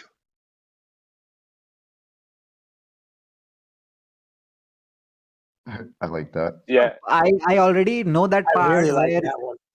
where in the double slit experiment, the wave function is just a function. It is not something physical. It is only a representation or a description of the movement of the particles. So I get that part, but I don't know how that relates to photons or UV rays or cosmic rays or radio waves, etc. Yeah, fair, but if something is a ray, how can it simultaneously be a wave? It isn't a what? A ray? Now, what's a ray? If something is a ray. How do you define a ray? Right. There you go. So, yeah. Well, it isn't a wave. It was. It's just it has weird, unexpected side effects, like diffraction cascade. Right? It splits up more than usual, and that has been interpreted as a wave function. It's an interpretation. It's a mathematical extraction. That's all. It's a unique phenomenon, right? It's been integrated with, well, what I don't agree with, that supposedly matter does that too. It doesn't really. It like matter beams or matter particle shooting and all that. It never really has any dispensing beyond 3 beams, really. Okay, so simply Light put, if is I the am only thing asked, that splits up beyond 3 beams. okay, if Right. simply put, I'm asked the difference between a physical or a mechanical wave and an electromagnetic wave, then I should be answering like electromagnetic, whatever you're saying is actually not a wave. Or should I be telling them the difference that electromagnetic waves do not require a medium and physical waves do require a medium? Electromagnetic. Just say that the That's a electromagnetic waves are field. mathematical. Look, magnets, that's what they anything are. related to magnets are fields. They're not waves. Yep. It's a Okay, field. so- It might approach you Yeah, as fair. a wave. It's a field. Well, let me explain it back to him in light of the jackhammer example. So in the jackhammer example, if somebody misidentifies the jackhammer as functioning as a wave, right? Therefore, it needs a propagative medium to induce its striking capacity. Would you tell them like, oh, it's not a water wave? Or would you just say, oh, no, you're completely misunderstanding the way in the word wave is used in this application? So that's the point, right? The use of the word wave is misleading. No, it's not. It's a very mechanical description. It just doesn't apply to magnetism or light. But it's different in case of physical waves and in case of electromagnetic propagation or whatever word you want to choose for that. Field. It's a field. That's what it is. What? Light You is can an only- electromagnetic field? Light only is ever not. give it a description. Hold on a Magnetism. second. Hold on a second, Arwen and Brian. Let me say this one more time. Light, that is photons, which are particles, are neither electric, magnetic, or waves. So how can something that is neither electric, magnetic, or waves be called electromagnetic waves? Did you see that part of the presentation? Or did you go to sleep? Yes, I did. But yes, I did. But can you please tie it back to how the electromagnetic wave function in case of the double slit experiment is different from what you're saying right now? Yeah, it's non sequitur because electromagnetic waves don't exist, so I can't do it. Sorry. The wave function in case of the delayed choice experiment. But that wasn't electromagnetism. Why is this That being so wasn't mixed up? Every electromagnetism. time magnetism is involved, it's a field. It's not a wave. Hey, It's a Arwen, field. hold up. Magnetism involved, field. Hold up, Arwen. Go ahead. Yeah, the point I wanted to make is in the double slit, that's not electromagnetism, that's light. So the wave function within that had nothing to do with electromagnetism, it was light. What about when they do? What about? Hold on a second. What about when they conduct the double slit experiment without light? SpaghettiOs. Sorry. I'm in the spaghetti aisle right now. So your question right there, Flat Earther, more or less was non sequitur. You keep on invoking electromagnetic waves when they don't exist. Simple. Okay, that's a little hard to defend. Oh, no, it's not. I just defended it in my presentation. Go rewatch the presentation again. I not only defended it, I smashed it into smithereens with substance. Yeah, you can't even put that together right now. Exactly. You tried to. Yep. So we shouldn't be using the term electromagnetic waves. Is that so? I don't. I never did. So that's the problem. So when I say all these things to people who are flat earthers and who have given up all their beliefs on the traditional modern science, when I bring up these same definitions that a wave requires a medium, then they say you are relying on the definition that the modern science, which you are denying, are presenting to you. No, that's an all or nothing fallacy. That's an all or nothing fallacy. A medium is defined as being physical, no matter who's saying it. Can you show a non-physical medium? Show me another definition where a medium's non-physical. Anywhere. The ether. Nice circular banjo, do-si-do. That was priceless. Got it. I got it. Yeah, you did. Good one. Kudos.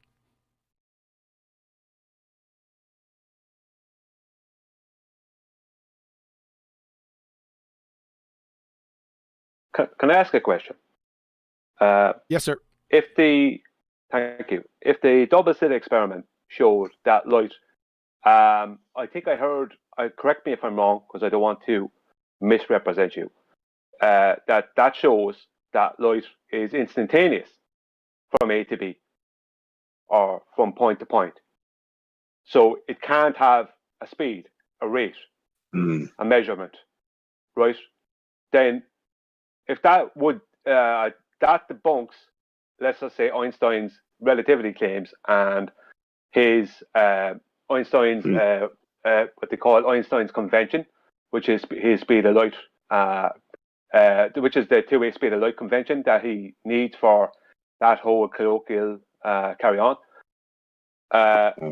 Then doesn't the double slit experiment also debunk all claims of ether?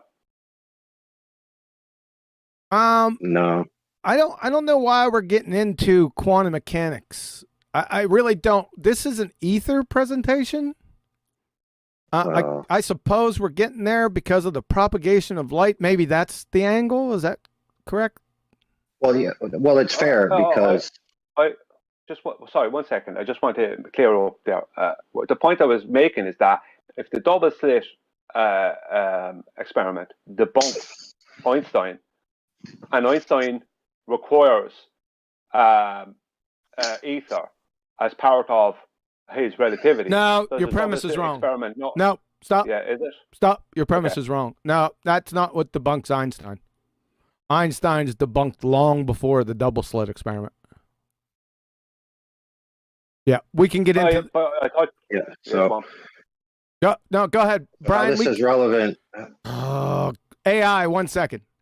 Brian, we can get into that at another point. I don't want to go off the topic. I know it's connected. I just don't want to go down that road right now with this presentation. Now, what I'm going to do is, because I'm going to have to roll out of here pretty quickly, what I'm going to do is I'll probably open discussion the Tuesday show so everyone could get their act together, maybe less emotional, and then put down certain things that they would like to bring up in regards to my presentation, and then we can go for it there. Does that sound good? Yeah, that's good. I didn't actually realize I was going so far off topic. Okay, I understand. No, I'm not dogging you out. I don't think you went that far off. I think it's connected, like AI said, and I intimated, but I really don't want to go down there right now. Just want to focus on ether.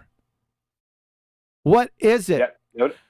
I would suggest rewatching my presentation again and listening very closely to each point, because it seems like a lot of people here have not listened to the presentation or didn't want to watch it or listen to it. That's what it looks like to me. Because a lot of those that are present. So QA, my request is I will listen to this presentation also, but I would want you to repeat all those things that you wanted me to watch once again. Please, can you please repeat it for not just for me, but for all the other members here in the panel before we come to your show on Tuesday? Yes, because you brought up a point, and it's funny. We dealt with this point with, I think it was Anon about 3 years ago, where where I continually dragged him around by his short hairs because he kept appealing to the same thing that you brought a question up to. And that is, well, if light's not a wave, then why does it have wavelength and frequency? And I drug him around, and I kept on telling him, because I had already gave a block of instruction on this that is quite illuminating. And that presentation, or that little block, and I'll say it again, go to the description box, go down to Quantum Mechanics and Quantum Eraser Explained, something like that, that video. Go to somewhere around 22 minutes in that vicinity. I don't want to watch, you don't have to watch, so I would suggest watching that whole darn thing. But go for this particular one, go to about 22 minutes, and you'll come to somewhere, it'll have diffraction grading on it. You're in the lane then. Okay? Then if you don't get it after that, then please bring it up on Tuesday. Good? Oh. Okay. Anything else before we wrap things up? Yeah, in light of what Brian said, is that if you have a proposition that thing A requires thing B in the first instance, and thing A is experimented on and demonstrated to do thus, you must explain how the thing that you require satisfies the result. And you have to be able to do so with somebody who's inquiring about it without spazzing out and, calling them every name under the book because they don't follow or agree. Like if somebody asks you if light, prove to me light is a wave, like you say, and you go, oh, you're just a denier, you're just an anti-believer, et cetera, you're not going to get anywhere. Yeah, well, have them prove it's an electromagnetic wave. Good luck with that. Elijah, my apologies, sir. I thought that you had the unmute automatically. And I just blew by you. I didn't even think about it. So you are off mute, sir, and consider my apologies. Go ahead. Thank you. Good show. I really enjoyed it. Is that why you wanted to come off mute? No, there were multiple times that I wanted to interject. Right now that we're winding down, I'm just happy to be here. Thank you for the show. Let me see if I can't work a little magic here and so I don't have to deal with this again. It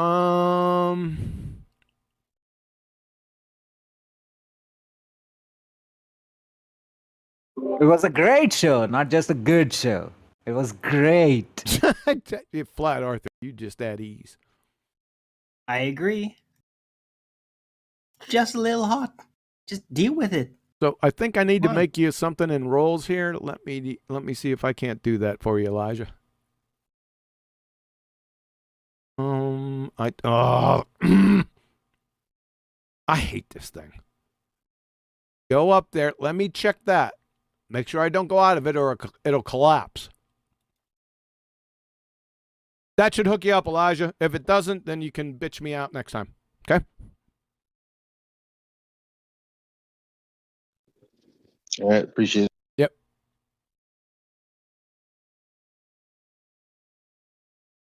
All right. Like I said, let's go ahead and wrap it up. We'll go with Tuesday. Because this is an emotional topic for a lot of people. I don't know why. But it is. So let's everyone, especially I want everyone to watch the presentation again, because I feel a lot of questions, especially here with the people that actually listen to it. It didn't seem like they really listened to it. So watch it a number of times then with each subtopic. Take your time and say, oh, I see something wrong or a potential error. Write it down. Right? 1, 2, 3, 4, 5, 1, 2, 3, whatever. Write those things down. And Tuesday at 1 p.m. U.S. Central, 7 p.m. UK, come on. I'll be live, hopefully, if the sound... Let me take that back. Tentatively, I'll be live. And we can go through here sort of rationally. How about that? Am I off the reservation with this, or? Sounds great to me. All right. I'm going to wrap it up then, guys. Okay? So, thanks a lot for coming. We'll see you next time. For you YouTube folks out there, thanks for coming. It's been a wild one. Earlier today with the sound and stuff, I guess it made it all that much more enjoyable. Maybe for you at the beginning, not so much for me. But you'll have that, right? Murphy's always out there lurking, and it seems, to have special attention on me for some reason. If I ever catch that monkey, he's getting an ass whooping. Tell you that much. So hang in there. Hope you got a lot out of it. Like I said, what I would do, if any of you guys out there in YouTube land want to join Tuesday's live stream, go ahead and watch the presentation again. If you don't get it, watch it a third time, fourth time, or fifth time. That's why it's going to be out there. And like I said, write the comments, questions, and concerns, potential errors down. I don't have a problem with it. But let's all calm down, and then let's see if we can reason together. How about that? So, have a great day. I'll catch everyone on the flip side.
Welcome to Flat Earth Debate Uncut and After Show. I'm your host Nathan Oakley, and if you are new to this channel, or you've not done so already, then be sure to subscribe, hit the bell notification icon and join button if you'd like to become a Nathan Oakley 1980 channel member and keep up to date with the Flat Earth Debate. If you would like to support the channel, there is a super chat that runs alongside each of these shows while they premiere, and there's also a PayPal, Patreon, crypto and thanks button in the info box below the video. Speaking of Patrons, I'm going to do a quick shout out to all of you who do support me on Patreon, so a massive shout out of thanks and appreciation to Endless, Flat Earth Sage, Goldie McKinnon, Phoenix Rising 86, Retro Bill, More Books, Cannabear, Fibre Oats, Michael Kahn, Rob H, John Kays, Patrick Gunnels, Banter, Will Brax, Troy Shuker, Hairy Blade, Mobile Max 777, Neo the One, Rob W, Open Minded, Reese Pound, Del West Watson, Maria Neelands, Unbelievable Productions, Blue Ridge Ranger, The Real Gabster, Liam Nedrick Jr., Abraham Mohammed, Adrian Quintana, Skeptic 936, Life is Short, Texas Mike, and David Wayne Foster. So another massive thank you to all of you for supporting me on Patreon. Now I will hand over to whoever is in Discord and Google so you can enjoy their dulcet tones while I set up for today's live show.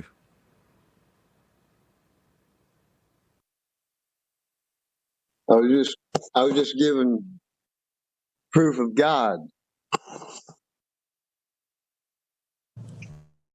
Boy. What, breathing? No. No, how God manipulate the weather right now. Isn't that pretty? That's proof of how God works. That's proof right there, Neil. Hey, there's God manipulating the weather. Ain't that something? Yeah, every time I take a breath, I say, wow, God is amazing.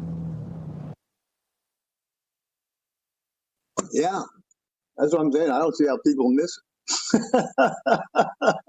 They giving you proof right there. Listen, I was working the other day, and it was so hot inside the theater. I kept pouring like ice cold water down my neck. But I kept working, drinking fluids, kept working, drinking fluids. Then I find out that a friend of mine that's in the same trade, working in the Bronx, they called him an ambulance because he wasn't feeling good. Gets in the ambulance, they tell him he's got heat exhaustion, and next thing you know, he dies of a massive heart attack, 47 years old. Oh, wow. So every time I'm breathing, I'm thanking God. Yep.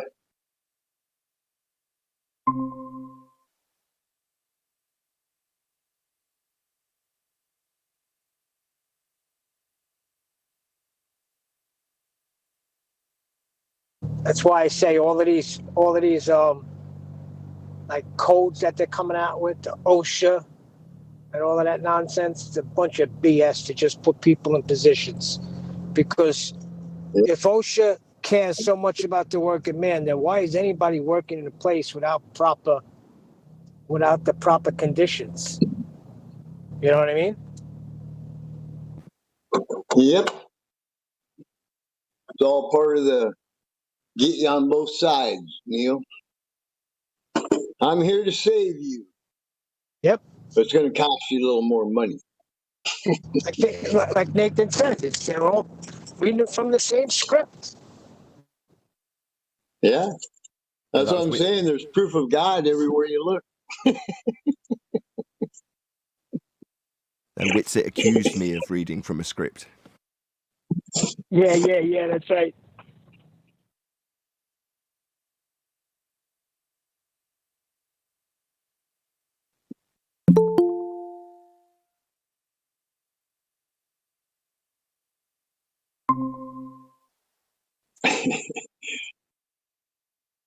About this.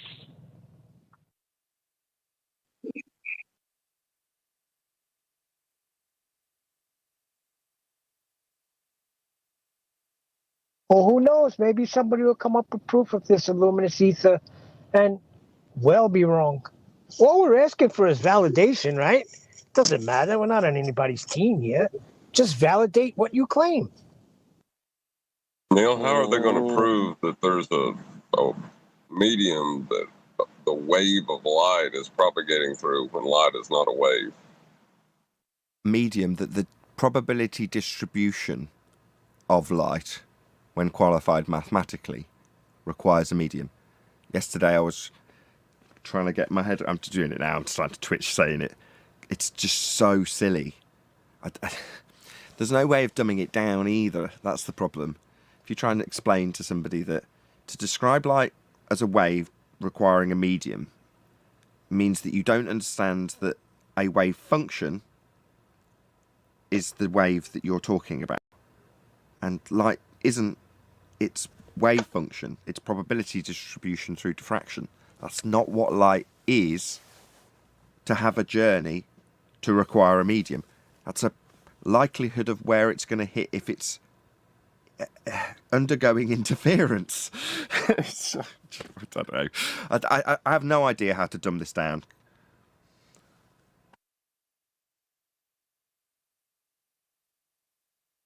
Not for you, and not even necessarily for my audience, but for the benefit of the person the audience might try and communicate it to. Do you know what I mean? I almost feel it's like our responsibility. Hi, Marie. Good to have you, Marie. Hi, guys. Marie, looking good, Marie. She could do with a shave, couldn't she?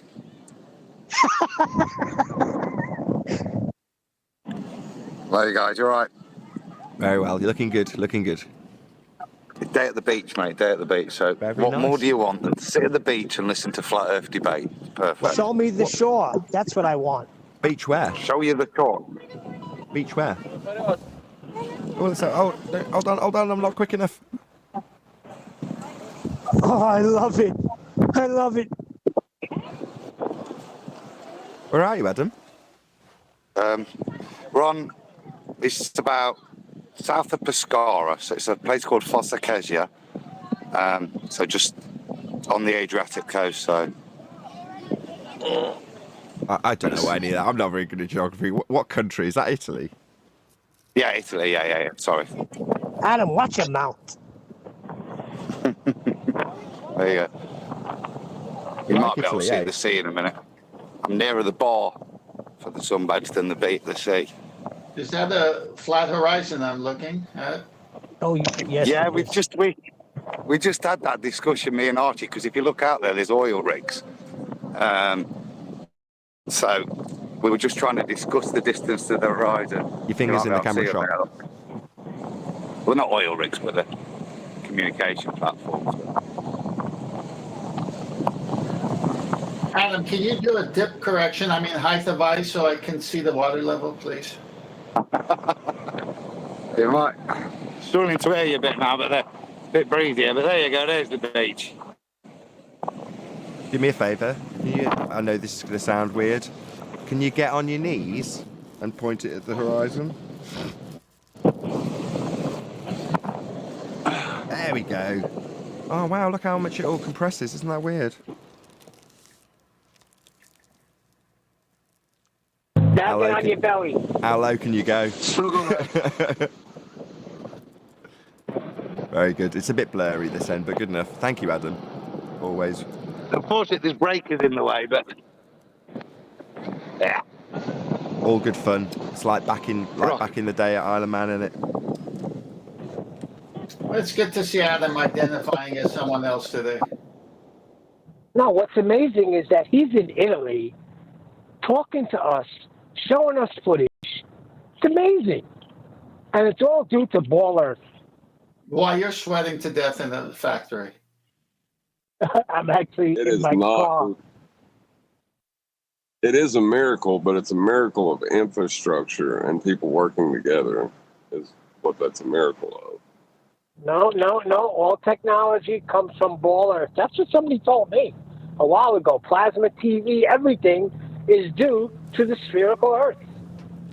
Check out that mic vigilance. Even on a mobile phone, Adam's vigilant enough to mute his mic. Thank you, Adam. I'm well trained. Was that a shot to Eli or me? All of you.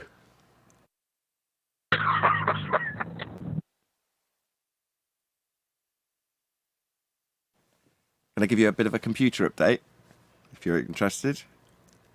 I got in touch with the manufacturer, so they sent me through a warranty and a receipt for the computer itself, because it's got the Paul guy's buying a 3-year warranty on it. I think it's 2 years parts and 3 years maintenance. Fair enough. In any event, they needed to send me the information, so they sent it to me. At which point you kind of go, if he's trying to scam me in some way, this is pretty elaborate, you know. And then I phoned them up and got through to customer services and waited a while and asked them if they could put in a cage, like a 4-tray caddy for my hard drives, because I was stressing that because it's passive PC with no space. I thought there's going to be nowhere to put the hard drives. Well, there is. You can just get a separate caddy and they'll install it, and then I can add my 4 hard drives to that, which is stress over because it can be a like-for-like replacement with what I've got. But I was researching the technology, and the technology in modern GPUs and CPUs is that they'll allow them to go as fast as they can within thermal limits. And if they reach those limits, they slow them down. So it's like a balancing act, which is essentially all I ever fiddled with, trying to get the PC to balance between thermal and thermal limits and fan speed to keep it below those limits as quietly as possible. Well, now the overclocking bit, if you will, is already done automatically in both GPU and CPU.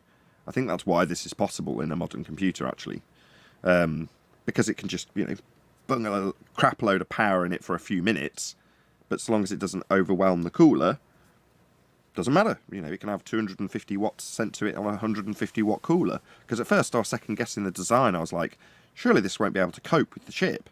But after a bit of research, yeah, it absolutely will be able to. It'll work brilliantly. You're like, wow, this is amazing.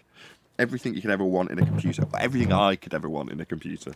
It's not for everybody, and I'm sure there's plenty of people out there that go, who cares? But for me, I'm so excited.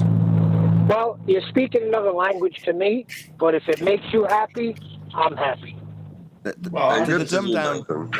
dumbed down version for Neil, it will never make a sound. And I know that makes you happy. Very.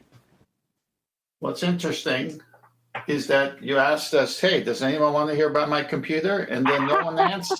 And then no one answered, and then you decided to ram it down our throat. Right. I did that in the Skype groups yesterday. So obviously, when the guy who's buying me this very nice computer, bearing in mind that it has been contributed to by people on GoFundMe as well. So once I get that money, I want to clarify this. That's going to be sent to him. So I just haven't got it yet, but I will. And I want to wait for the computer to come. No offence to the guy either, but I actually want to physically have it in my possession before I send other people's money to him. No offence to him, I just don't know him very well. In any event. That's good business. How about overlooking my pun? I deliberately skipped by your pun. I did the same in Skype. So I asked in Skype, anybody mind in this group if I had Paul? No, nobody objects. Right, I'm adding him. You all had 20 seconds. We all saw it. Oh, you said ram it. I got it, Tim. Thank you. We got it. There's no need. Don't highlight the pun when you get it. Afterwards. Oh, you said that. Right, you're getting booted out. Sorry, I was late. It's my pun. Never highlight the pun. Just let it slide by. Okay, never argue in the begging the question then. Well, that gets rid of 90% of the housekeeping questions. Okay, so then I can highlight the pun when I think it's important. No, not highlight the pun as in you can pun all you like. It's just it's the bit 2 minutes later where somebody goes, oh, I get it. The cabbage. No, don't do that. Come on, Nathan, let us alone. So passive cooling is cool, but I'm looking at 180 millimeter fans. I want to move CFM. You're looking at 180 millimeter fan, did you say? Yeah, I've got 140. I think right now, the tower that I'm building. Bigger the better. The bigger they are, the slower they spin, and the more air they move. Therefore, the quieter they are. So on the current one, I've got a 200 millimeter fan that runs on the CPU header. So technically speaking, when the CPU ramps up, it turns up a case fan. But the case fan only runs at 600 RPM max. So it's normally running at 200 or 300 RPM. And you can't hear it, which is almost ideal. Right. Oh crap! I'm wondering which bearing system that they have. Yeah, Noctua. I Because don't know what bearing they use. the new stuff. Yeah, so it's hydraulic bearings. Yeah.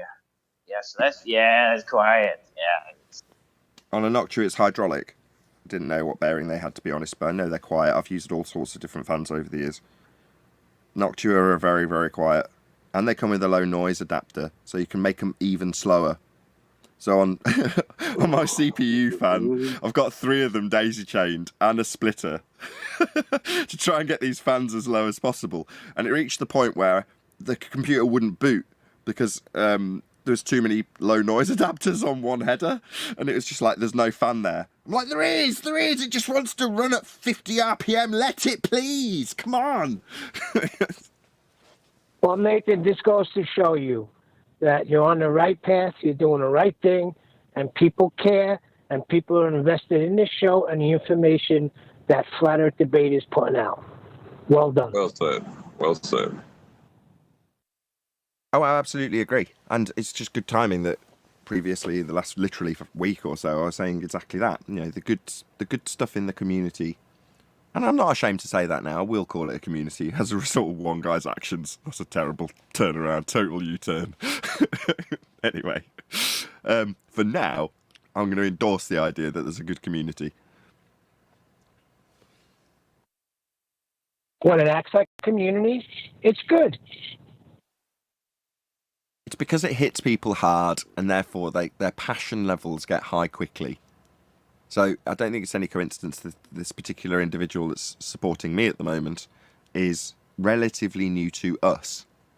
Now, it doesn't mean he's not been around in Flat Earth a little bit, but, you know, he's not necessarily found his way here. So when you get here, and I've heard this from, you could probably testify to this better than I, Paula. My wife's Paula. Paul. Hello. Yeah, I put off looking into it because I had a suspicion that I would become a flat earther, and then it took about 6 weeks, I think. Yeah. I recognize the logistical facts that means there's more people who have yet to arrive at certain venues, which means you need to share venues which you associate with, that you care to have other people to know about. You must share. Going to get confusing with several Pauls, but that's okay. I try with the alternative health people I speak to, but they get their information from not a Professor Dave, so it's not looking hopeful. Yeah, unfortunately, you can't talk about that here. I'm not sure if you're aware of that. Yes, I only said alternative health. I know you can hint at the topic, but that's about it. What was it, hun? What was delivered? If you want to talk about that, just go to my show. Okay. Like. Yep. I'm not going against endorsing your show, but have you ever actually read? Have you ever actually read the terms of service or community guidelines, as they are known? No. I'm not What are you doing? What are you doing? What am I doing? I'm keeping going. Dude, I've already went over so many lines. I don't give a fuck anymore. But what It I'm doesn't saying is, matter. If you're going to go over a line, or you would hope skirt close to the edge of that line, you need to know where the line is. That's right. And it's much further than any terms of service are trying to suggest. Right, as I have done Say a this, lot and of I do things out know, there. Arwin, just drop me a line privately, and I'll just give you the broad strokes of what you need to be aware of if you're not already, because, you know... I am aware. Just give me a call privately, and I will tell you what I have read and do know about what you cannot, under any circumstances, say. If you know those 2, possibly 3 things, you won't lose your channel. So just give me a ring privately. I'll tell you what I've researched that you haven't bothered to. Oh, that part I have actually researched, but not by reading terms and services, is by practical experience of how it actually works and how people get banned out there, which has nothing to do with the general terms of service. It does. That's just a straw man. That's not true. YouTube are very vigilant with their terms of service, and when they ban somebody, they ban them from within those terms. They're called the community guidelines. If you haven't read the specific guidelines about alternative medicine and what you can't talk about, you're just skirting a line that you don't know where it is. I don't know what I can't it's your talk channel. about. You do what you like. But I know what I can't talk about, and I know what I can talk about, and what I can talk about vastly outnumbers what I can't talk about.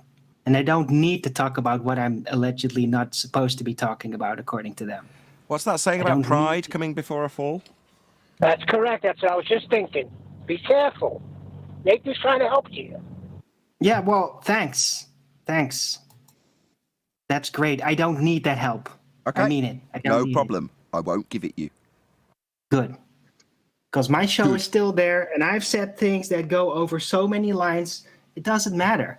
People were screaming, trolls were screaming in my chat how they were going to report me, and it didn't happen. Like a week straight. So They probably don't know the terms of service either. Otherwise, they'd be more successful. That's what I was about to say. Hold on, Nathan. There was this guy that got his hand caught in a machine at work. And when it happened, another guy said, "How could you do that? I will never do what you just did." A week later, he did it, and his hand was in a cast. I'm starting to hear the same thing. Just be careful.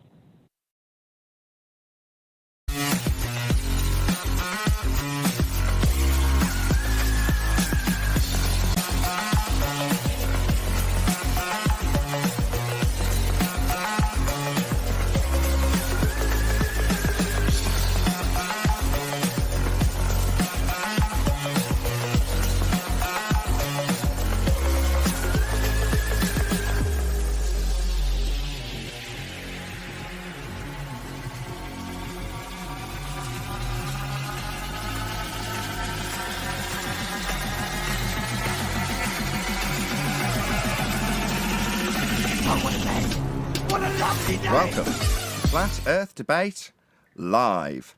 I'm your host, Nathan Oakley, and if you are new to this channel, or you've not done so already, then be sure to subscribe, hit the bell notification icon, and join button if you'd like to become a Nathan Oakley 1980 channel member and keep up to date with the Flat Earth Debate. If you would like to support the channel, there is a super chat that runs alongside each of these shows while they are live, and there's also a PayPal, Patreon, crypto, and thanks button in the info box below the video. Most importantly, if you'd like to join the discussion, simply mute the page you are currently watching, then click the link in the info box below this video to join the panel and express your views on the nature of Earth. If you do join, please don't swear. If you do, you'll be ejected, and if you are, please don't try to rejoin the stream using sock accounts. You'll be warmly welcome back on the next stream. Please also share the show on social media. Sharing the show obviously increases the live audience, but this in turn increases the chances of a more diverse panel, so please share the show on Facebook and Twitter. One last time, if you're new to the channel or you've not done so already, then be sure to subscribe, hit the bell notification icon and join button to keep up to date with the Flat Earth Debate. Now we are joined by 10th Man, Arwin, Marie, Refracted Curvature, Neil, and a whole bunch of people in Discord. So welcome, one and all. Marie's actually Adam. Hello. Good afternoon. I would just like to say one thing from Scripture, that it says, "Be wise as serpents and harmless as doves." That's all. Hello. Any evidence of a physical geometric sphere-edge horizon formerly known as the curve of the Earth?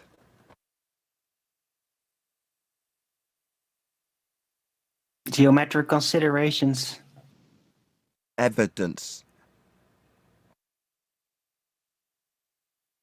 Disappearing bolts. We're considering it, okay? The evidence. Well, what's your evidence? Sorry, Your hold standards on, are very high. hold on, Neil. Arwin likes to throw these things out just at the end of a long enough gap so that someone else is ready to speak as he says it. Now, I know your game. Exactly. No. We're studying the evidence, was last statement by Arwin. What evidence would that be, Arwin? Well, there's a considerable amount of it, since a lot of people consider geometrics. And what is it? It in this sentence is the evidence that we're going to be looking at. Plenty of it. That's fascinating. I didn't ask how much. What is it? What? It's like pulling teeth, isn't it? Well, Curvature. Geo, Geometrics. Define that.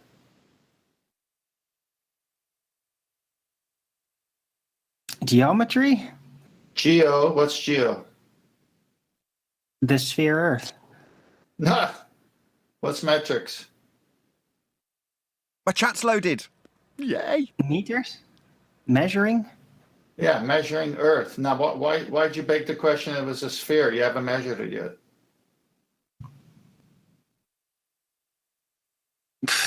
That's geometrics. Yeah, Earth. Why you assume it's a sphere? It's just this Earth measurement. Well, why do we call it atmosphere, right? No, that's not the Earth. That's the air.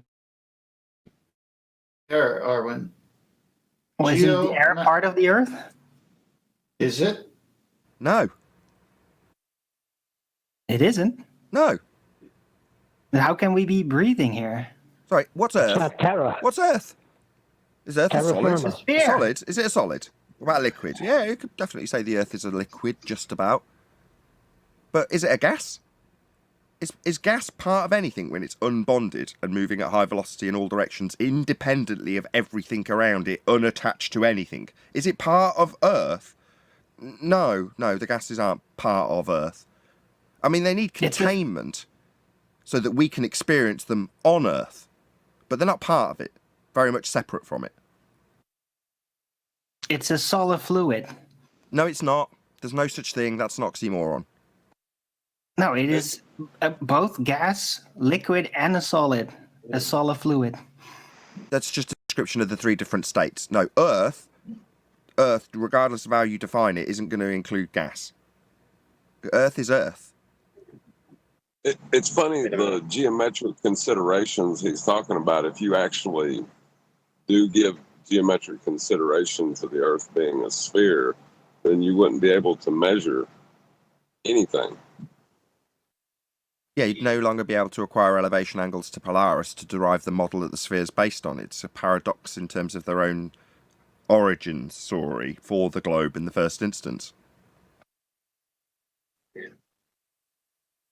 Would you mind repeating the question? Is there any evidence of a physical geometric sphere edge, a horizon formerly known as Earth curve, or the curve of the Earth? It's an incoherent question. No, it's not.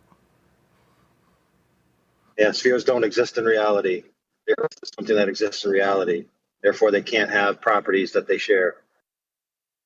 Not true. Wait, what? I can Spheres demonstrate don't it with exist? a ball. I can stick a ball with a hold on. matchstick behind it and show that there's a geometric limitation called the ball edge to my beach ball. It's been demonstrated by Neil deGrasse Tyson and then equivocated with Earth's horizon. So you can have a geometric limitation. We just don't have one called Earth curve, which is precisely what the horizons claim to be. So you say my request for their evidencing their nonsense claim of Earth having a geometric horizon as a ball can have one isn't malformed. What did you say it was? Not malformed. You'd use a different word. No, the way that they use those terms, it's incoherent. Yeah, incoherent on the part of their claim. Yeah, no, that I'll agree with. There's nothing wrong with the housekeeping question. I can assure you of that.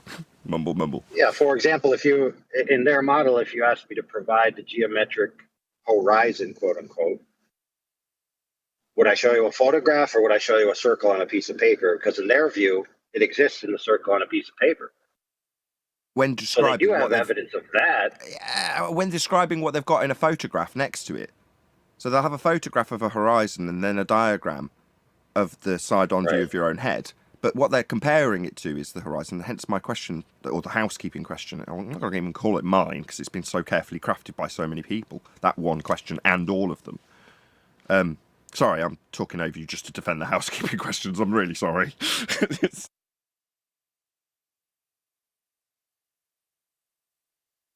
Yes, their claims malformed to assert that Earth's horizon is a geometric limitation. Further to that, it's been debunked by the Black Swan. If the Earth was a sphere with a radius of 3959, then as per the Earth curve mathematics, every distance to horizon, that's Earth curve, could be no more than 1.2 times the square root of the observer's height in feet. And the distance to the horizon in the imagery we show, with marks for distance in the form of oil platforms, is beyond the geometric limitations at 1.2 times the square root of the observer's height in feet as per the Earth curve edge horizon claim. Therefore, the horizon is not Earth curve and the Earth is not a sphere radius 3959. Nathan, why do they exclude perspective from orthographic viewing the way they want to show it? What's so the that purpose? they can hijack the effect. So the effect of something reducing in size, that would be its apparent size or angular size. The arc measurement that you would take of it gets smaller as it recedes into the distance. Well, at a given point, your limitation in angle will preclude you resolving the bottom section of certain items.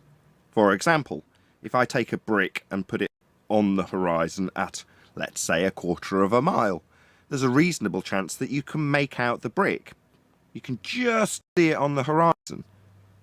Whereas if you put that same brick at 2 miles, it's no longer visible because it's too small to see. Ergo, one brick at, 2 miles, has disappeared from view. You can no longer see the brick on the horizon because it's too small. Now, if you take the exact same brick and put a 50-story skyscraper on top of it, can you see the brick at the bottom? No. It's still too small to see. Ergo, it appears like you've lost one brick to the horizon. Well, that is claimed to be Earth curve when you describe the maths without that arc reduction at distance, aka perspective, it getting smaller. How do you do it in their maths? You say the building is 100 feet.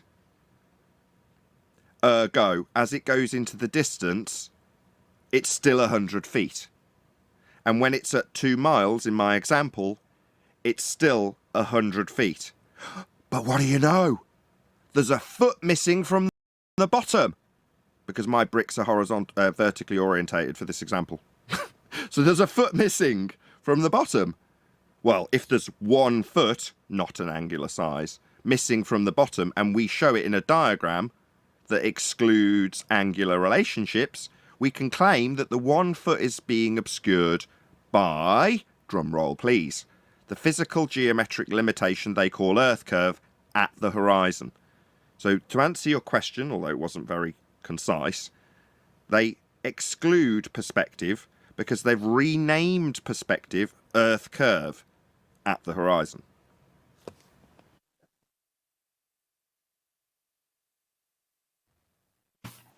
Moving on, any evidence of axial rotation of the Earth-based variety? Well, wait a second. Moving? Come again? I said, wait a second. We're moving right now? Your line's terrible, Neil. I don't know if you're in a bad reception area. I could hardly hear you in the intro after the intro either. But praise be, and if that was biblical also. You should no. He said, "Are we?" He said, "Are we moving right now?" He was just playing off what you said. My eldest daughter asked me that today. Literally, she was like, "Are we moving right now?" And I was like, "No," because she'd been watching something spacey. And then I dug her out. That reminds me, I must get to that after we do the housekeeping. Shout out to Mr. Cheswick. That's how his name's spelt, not pronounced, on YouTube. So go and check out Mr. Cheswick for a video clip of NASA talking to the scientists who do the CAD artwork. So they disclaim themselves as artists and scientists, and then showed you how they render images and then communicate with the other scientists at NASA who decide whether or not they look realistic enough or not. So I'll play that clip from Mr. Cheswick. He's got another one as well with a very similar setup with one guy instead of a couple of guys. Again, talking about how they render our reality on your TV screen and how he communicates back and forth with the scientists about how this exoplanet doesn't look dingy enough and looks too much like Earth. We need to make the water less blue, etc., etc. So upon being asked by my daughter if we're moving, I was like, look, this is how they create that world. She's old enough to understand me now, so I just broke it down for her with that clip. And I'm like, She understands 6. She understands what science is now. So when I asked her, after playing that clip to her, what is he? Is he a scientist? And she went, no.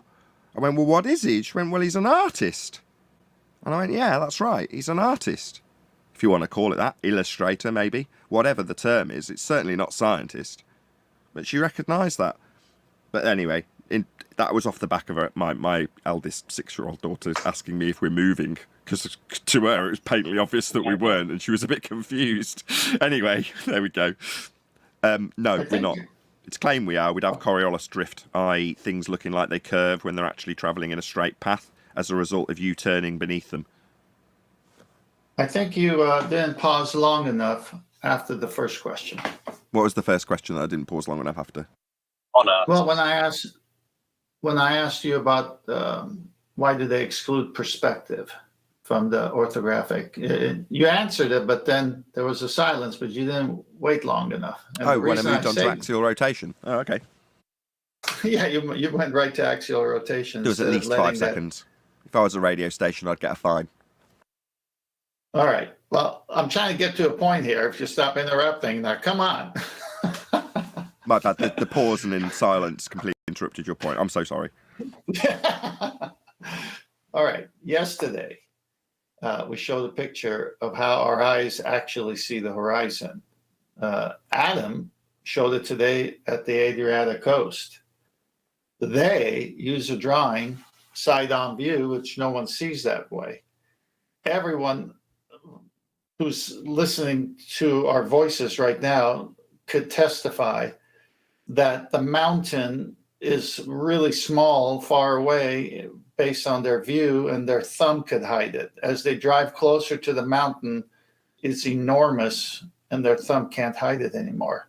Explain that.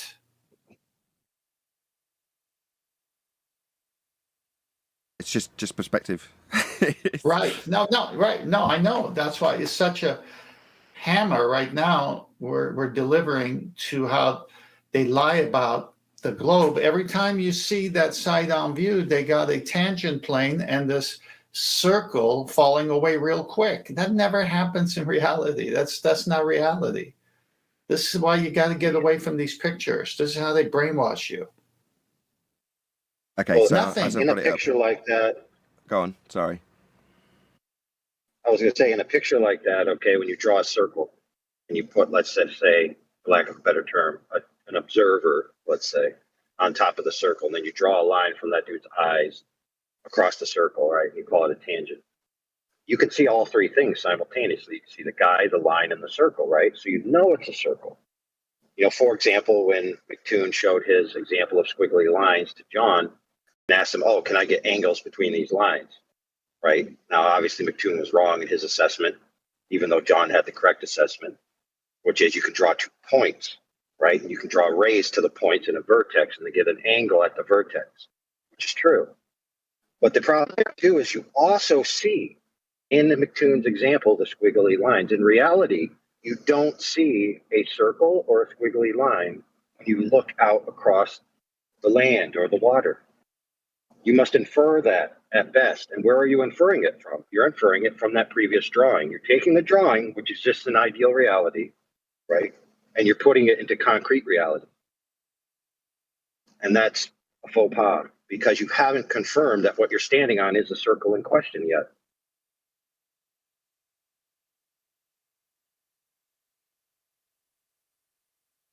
Any remarks? Anybody? If not, I was just going to say that if it was that circle, then you wouldn't be able to measure elevation angles. I think that's his point.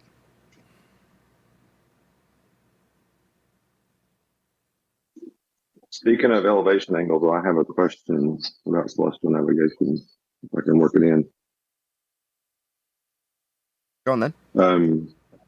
Okay, I've been I've been late in the game a little bit, so I'm a little bit behind the understanding. Well, I've got into a discussion with some people on Discord, obviously, about this topic. The whole point of a sextant is to shoot the horizon to get an elevation angle off of the horizon, so I can figure out the GP of the star. Now, why is it not possible using the vertical of plumb bob to get the angle of the star to establish what the elevation angle would be? For example, if I'm in the mountains. Oh, no, before, no, don't need the example. example. Stop. Okay, your question is, why not just the vertical, correct? Right. What's Why the can't you use the vertical? vertical Hold to on. establish Let's just elevation answer you quickly. What's the vertical in reference to? Well, usually vertical is a 90-degree off the horizontal. Boom. Right? Done. There's your answer. So now, I Hold get on. that. That's fine. That's fine. So hold on, Paul. So to have vertical, you must first reference it to horizontal. I get it. I get it. I get that. And that's not. Ground. And what are we using to establish our horizontal? The horizon in this instance. And I'm not denying any of that. That's not what I'm. Okay, I mean, my it just bad. seems I like just there's wanted an argument. I wanted the overriding point to come at that stage. Feel free to carry on with your example. My bad. Okay, good. I get this feeling, especially in there. I know you need to establish what the horizontal is so you can pick up the GP, and I'm not denying that, but it's almost like there's an establishment that you can't use the vertical to even establish an elevation angle. And my thinking in this is simple. You have 90 degrees between vertical and horizontal. And if you're doing the elevation angle, my elevation angle is 30 degrees. So to go to vertical, it's another 60 degrees. So why can't you do the reverse to get the elevation angle? Let me answer this. Go ahead. Let me answer this. Paul, who says that? I'm saying that because I'm thinking it through logically. Okay, first of all, no, I know. I'm going to answer you. And logically, it's a good question that you pose, but it's a malformed because no one ever on this panel said that. No one in the book says that. We are saying that at sea, on a rocking boat, the only thing stable is the horizon itself. And off of that, by the rocking motion of the sextant to find that vertical, that's how they do it at sea using the stable sea horizon. If you were on land and you had a plumb line, you could establish your vertical and get the same results. That's all I wanted. That's all I wanted because there's flat earthers that's been making this argument in the other Discord and saying that you cannot do it from the vertical virtually. You can't do it. No, you. So you can, I'm no, like, let me explain for the audience then. Yeah, just for the audience. You got just it. before you do, do you want to round out anything else, Paul? No, that was it, guys. I mean, I'm sitting there thinking I should be able to anywhere in the world, no matter where I'm at. If there's a cloudy day and all I have is a handful of stars and there's fog bank or snow, but if I can shoot one star with a plumb bob, I can navigate anywhere in the world. Okay, that was my thinking. No, fine. Go ahead, 10th. Okay. Yeah. Okay. On land, when nothing's moving, what do you think a theodolite does? What do you think all these things do? They level it. They have a plumb bob even hanging from some theodolites to make sure it's that vertical is vertical. What do you think the EQ deck equatorial mount telescope is? It has to be leveled. And then you're using the sky map and you're no longer using the Earth as a reference. You're using the stars and Aries and so forth. So that's a whole different way of doing it, but it still works. Now, the two-step process with a Mariner sextant is because you can't do that at sea to establish the zenith distance right away from your vertical. So what you do is you do the elevation angle first. So that's a right angle. The hypotenuse is your eye line to the star. The ocean surface is flat after height of eye correction. And then you subtract your elevation angle from 90. Now, 90, who's 90? The star is the zenith position over the Earth. So it's a 90. I mean, it's right there. It's right over the Earth. So is it that 90 or is it the 90 of the observer? Well, let's see. So you're the observer. You shoot the star using the sea horizon, and you get an elevation angle of 50 degrees. 50 minus 90 leaves you 40. 40 times 60 nautical miles is 2,400 miles? Nautical Something like miles? GP to GP? Yeah, so you minus the from, so you got, it took 2 steps to get your zenith as if you had a plumb bob, but you didn't have a plumb bob. So you have to do the 2-step method together. Doesn't the geographical position that's in what and I of was itself? Sorry, Oh, Paul. sorry. Does just having a geographical position in and of itself, doesn't that immediately just overcome this argument? Just the GP on its own. You and the GP are forming a baseline between you and it, and that's flat. Yeah. No, well, even something better. What is the GP based on? 90. Just say Right. 90. You can't have a 90 on the curved surface. That's in essence what I'm saying. 90 degrees to the GP is you. That means the baseline's flat. Well, you can measure. You can talk about measuring from the vertical if you like. Okay, but what are you getting? What are you trying to achieve? Where are you getting the GP? The geographical position, the position on the ground with 90 degrees to you. That means between you and the GP, there's a flat plane. That's the end of this discussion. Can I ask a question? Well, it's just because. Just hold on, John. Go ahead, Paul. I mean, yeah, it's just funny. I mean, this is where I think there's a bit of a disconnect sometimes because I actually looked up, navigation in airplane, and they don't use they use a sextant, but it's a bubble sextant because in a sense, it establishes a vertical. It doesn't establish it's using the vertical to do what it needs to do because that's more stable in an aircraft. And obviously, they can't shoot the horizon. Sometimes there's clouds in the way, so they can't shoot the horizon in aircraft. So they have to use something else, and that's why I'm like. None of this made sense when getting into an argument. I'm going like, I don't even understand this fully, and I understand angles just a little bit. Whoa. What do they do? Okay, you've got to the stage where they're in the sky, they've got the clouds, there's no horizon. What do they use then? Well, they have to use the vertical to figure it out. Do they?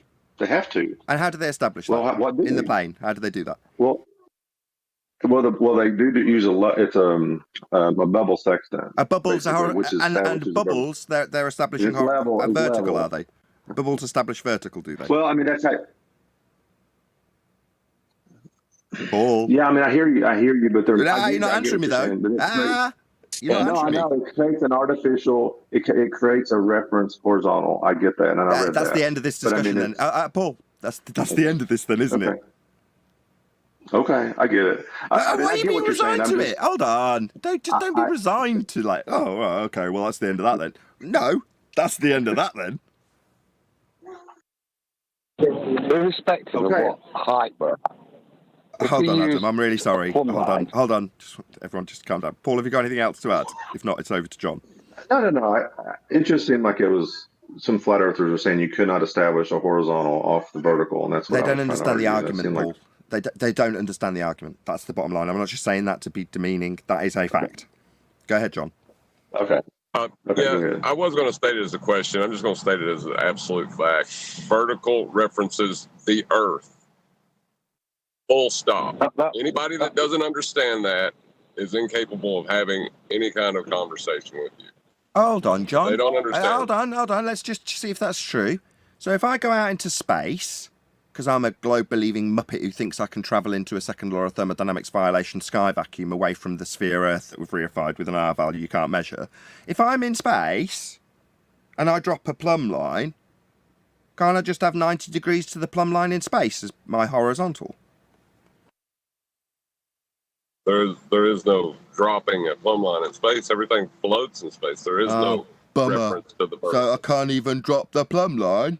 Oh, so if I am dropping a plumb line, where am I dropping it and what's it in reference to then, John? The Earth.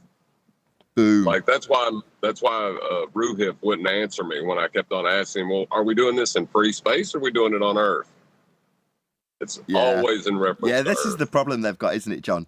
They want to take it away with geographical positions, that's the position on the ground, with you stood on the ground making a measurement with angle measuring tools. They want to take it away from the ground because none of this references a curving Earth and it doesn't work with a curving Earth. So all they've got to respond to us with is, how can I take this away from the ground? Well, that's what we're navigating, chumps. After Adam goes, I'd like to say something. We'll just see if John's got any more to add. Hold on. Extra host. Have you got anything more to add, John? Well, that was the point that I got frustrated with Ruhif because I had him in the same circle like 10 times and he just would not acknowledge it. And now I'm starting to see that on our side as well, that people aren't getting that vertical explicitly requires Earth. Yep. That's what they get it. Yeah. But all of this measuring in the vertical, why? Oh, so we don't have to reference the horizontal, that's the Earth we're going to be navigating. Yeah, that's why they're asking that, Paul. That's why they're postulating, because they've been told by anti-flat earthers or globers that we don't need to reference the ground when we're about to navigate the ground. It's absurd. Go ahead, Adam. It was literally just to reiterate a point. Where if we are on land and we're going to use a plumb bob, then the horizontal we create is in reference to the flat plane you're going to navigate along. The altitude's irrelevant. As long as you establish that plane, and by creating the horizontal with a plumb line, that is creating the plane for you. The horizontal is in reference to the surface you're going to navigate upon. So that is why you can use a horizontal, but it's only in relation to the flat plane that it's horizontal to. Perfect. Just perfect, Adam. Thank you so much. Excellent addition.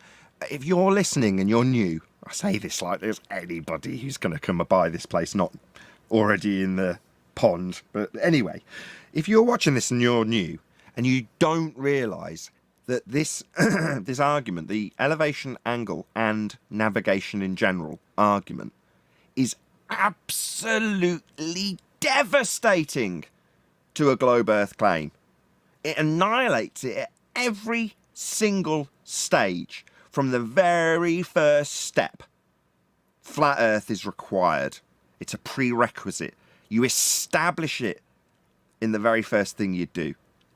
This is a flat Earth proof. And I want to overplay it because it can't be overplayed. This is as good as it gets. This is that silver bullet that everyone wanted. If you want a silver bullet to destroy the globe, the black swan destroys all aspects of the globe. Their response, refraction, means it's not geometric. It means it's not Earth curve. It's not the claim of the physical limitation. Their response, it also annihilates the claim of a physical Earth curve and a globe Earth in general, because you need to measure it to claim it. So black swan is the silver bullet for destroying the globe. Celestial navigation is the silver bullet to prove we are on a flat plane. And I can't stress that enough. Over to you, 10th. Yeah, is this the extra host time, pun intended? The sextant is to establish a vertical angle. It's not trying to prove the horizon, which is the sea. So you're in the middle of the ocean. All you got around you is where the sea is meeting the air or the clouds at a distance. So your visible horizon, it's like a circle around you.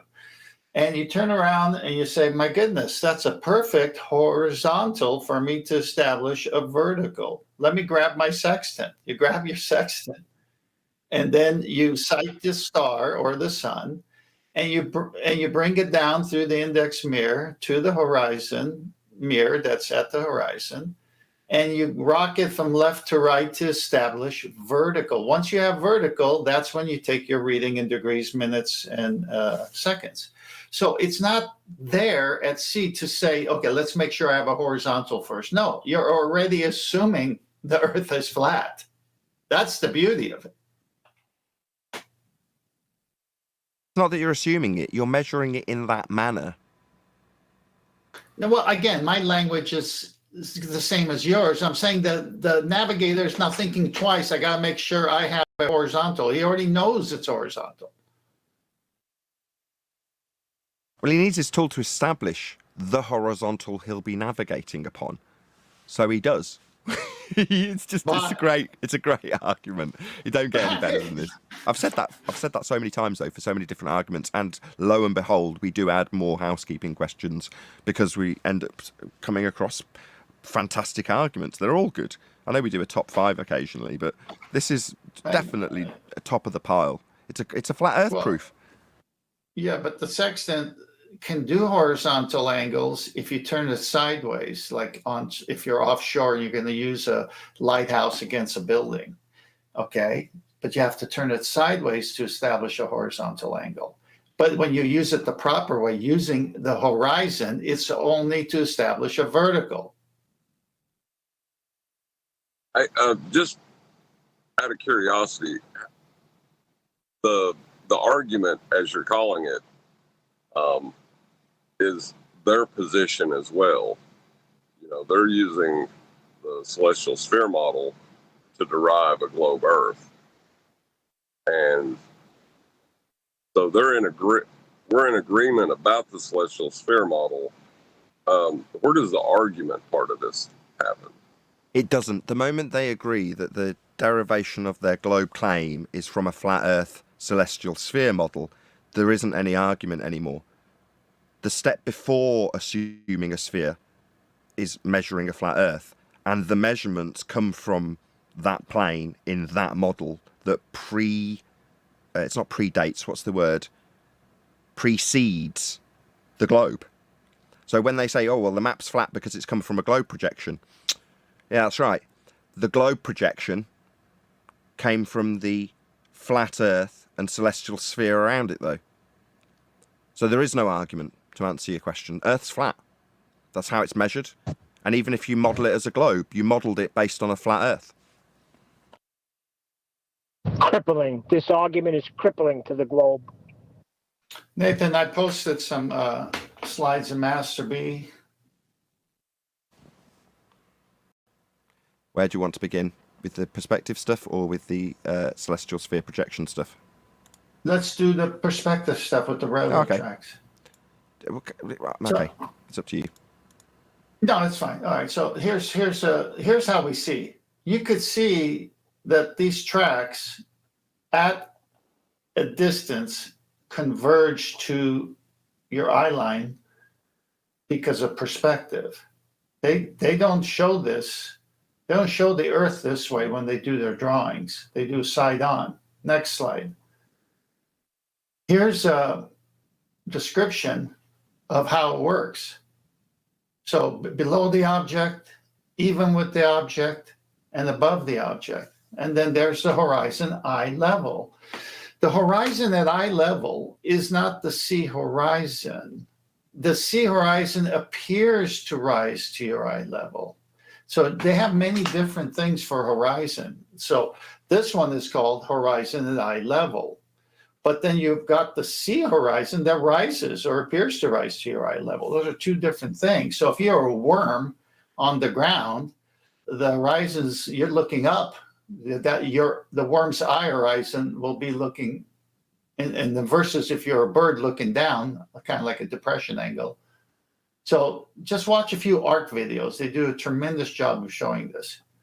The next one shows converging lines, but we know the train would derail if those tracks converge. So we know they don't converge in reality, but at infinity, what's infinity? Vanishing point. What's happening? They seem to converge due to perspective. Now, there's going to be more on this soon from me, but the whole point is that older paintings prior to the 1500s, especially the 1600s, they didn't use perspective. It was like flat. There was no depth to the paintings. Then when they realized that in order to do a proper painting to match reality in a 3D world, you have to draw a horizontal line somewhere on that blank canvas and have everything go there as you see this. Then we saw the greatness of depth and beautiful paintings come out, which is exactly the way our eye sees the world. More coming on that. All right, the next slide is the celestial sphere model over the Earth, hollowed out. Where's the angle emanating from here, Nathan? Emanating from a position we can't actually see in this diagram. So the actual vertex is obscured by the section that's been taken out of the globe projection taken from the celestial sphere model that's inside this globe model. So there's another model that's not represented, it's just a black hole void. That would be the celestial sphere model. They've got the outside part of it, and when you take the angle, the model that it's represented in is the celestial sphere model. Now, for some reason, that's inside a black hole void, inside a globe that's come from that model. They've just excluded it, even though they've drawn the angle to it. Hope that answers your question. It does. Now, let me ask you, that void that's cut out on the celestial sphere and the globe Earth, what shape is that void? What shape is the void? Does it look like a triangle that could be 180, or does that look like a spherical triangle? There's no such thing as a spherical triangle. I know, but in this picture, what does it look like? Looks like a slice of cake taken out of the globe. Okay, you're not going to go there. Perfect. All right, so the angle comes from the center of the Earth, according to their nautical almanac books. Yeah, but I'm on the surface with the sextant. So, yeah, but that's only 4,000 miles below you, so don't worry. How far the stars are away, it won't matter at that point. All right, this is the BS they push on everybody. All right, but anyway, the angle comes there, and notice that bottom line coming from that hole from the Earth to the celestial sphere. It's at the celestial equator, the equinoctial, which matches perfectly with the Earth's equator, even though this picture doesn't show it that way, but it's supposed to be at the Earth's equator. So then that means line for line, longitude, latitude, that's painted on the celestial sphere, matches line for line on the globe Earth. So they basically have two globe Earths. One's the celestial sphere where the stars are underneath in the concave version, and on the outside of the celestial sphere, they have the same longitude, latitude line. So it could just be projected perfectly like Earth. Okay, but where's the angle come from? Oh, the center of Earth. Well, what's the center of Earth? Go to the next slide. Let's see, horizontal angle along the horizon, azimuth angle, altitude angle, vertical angle above the horizon. Oh, there's the center there. That's where it's coming from. And there's the semi-hemisphere above it. And so now we're just looking inside. So it's all coming from a flat disk, a plane. Okay, now go back to the previous picture. So we just saw what was inside. And now this is what they show. But the navigator is supposed to be on the arc surface of this Earth. So what's happening here? What's happening here is that if we go back to that black and white showing the azimuth angle and the altitude angle, is that the arc of a protractor is what you're seeing here. And it's an angular relationship of that star to the plane you live on. And that's how you're able to know where it's over the plane by the angular measurement. And they now all of a sudden, through, as John has said, using the Haversine formula, they project it to the celestial sphere and then reproject it back to make a flat surface curve and match. This is where they come in with their funky math. But this is how it's done. This is how everything is done, because you can't get an angle from a curved surface. And the last slide I want to show is for the people who want to understand. When you have the sea horizon and you rock the sextant left to right, you create this arc. And when it's directly over, that's when you take the side at tangency, which is you're using it for vertical. I'm done. Thank you, 10th. Shout out to Mike808 for hitting the super chat. Really appreciate the support. Thank you very much indeed. Was there anybody queuing up waiting to talk about this?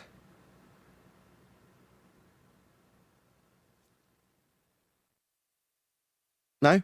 Well, I'll just summarise what 10th Man's just said. They're taking the angle from a flat plane and then projecting that plane out with the celestial sphere projected backwards down onto a globe in this diagram. I'll just put it back up on screen.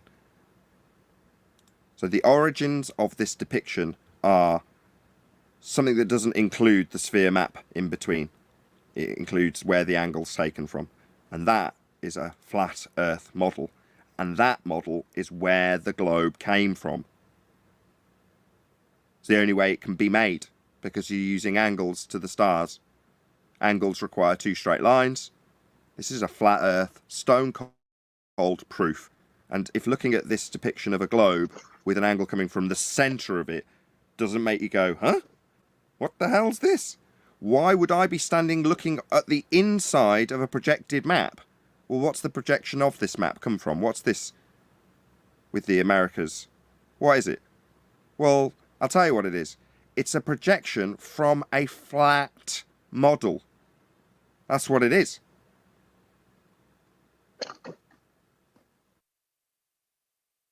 Yeah. You move on? Yeah, but I got one major bone to pick. Oh, go No. ahead.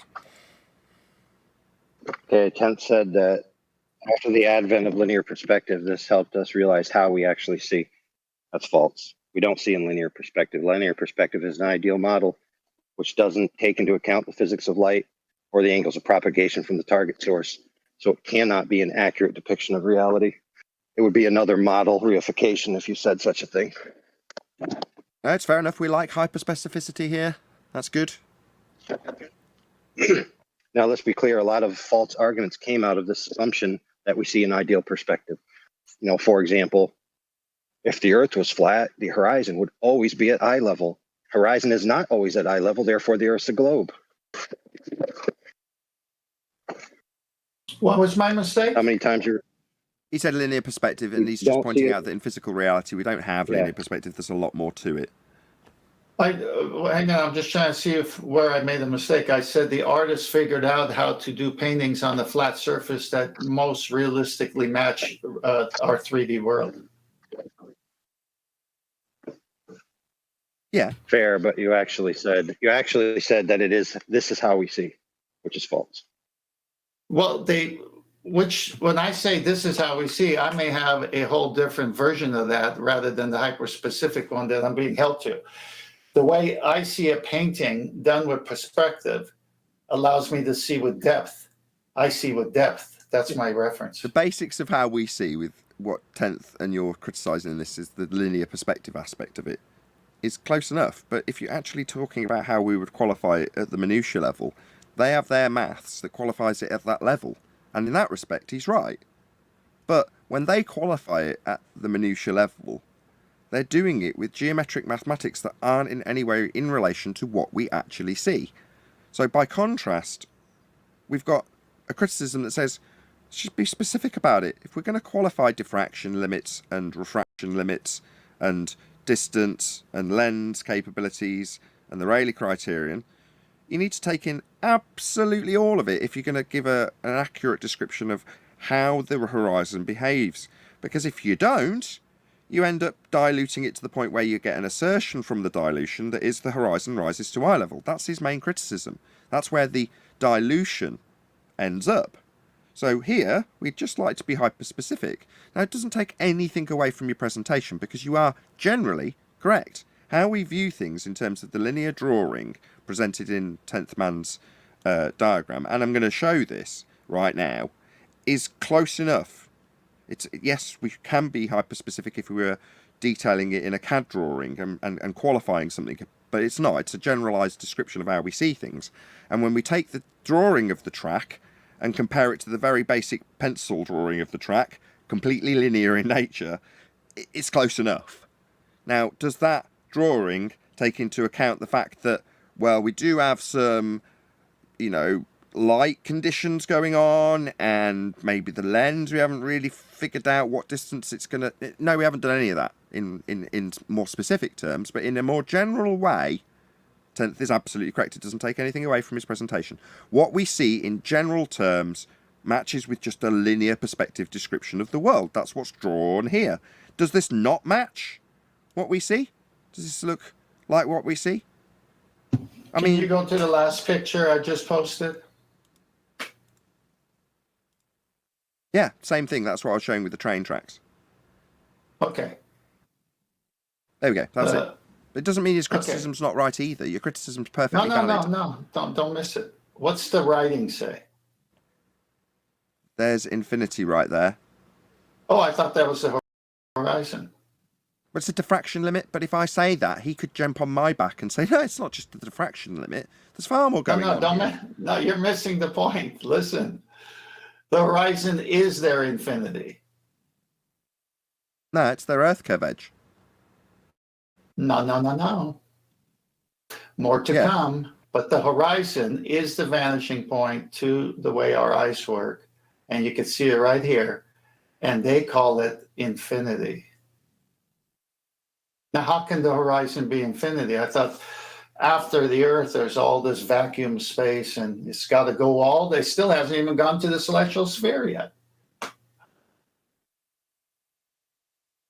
Okie dokie. More to come. Well, that's just if somebody was to criticise and say, look, guys, you're being really pedantic about this. Well, yeah, we are. We've got to be. So I thank you both. Perfectly valid. Let's move on. Did we cover axial rotation enough? It seemed to have got cut off, although we did cover it a little bit. Any evidence of the distance? You have axial. Go on. Can you have axial rotation without a measurable axis? No. Wait, we're moving again? No. We weren't ever moving to begin with, but no. Any evidence of the distance to the sun?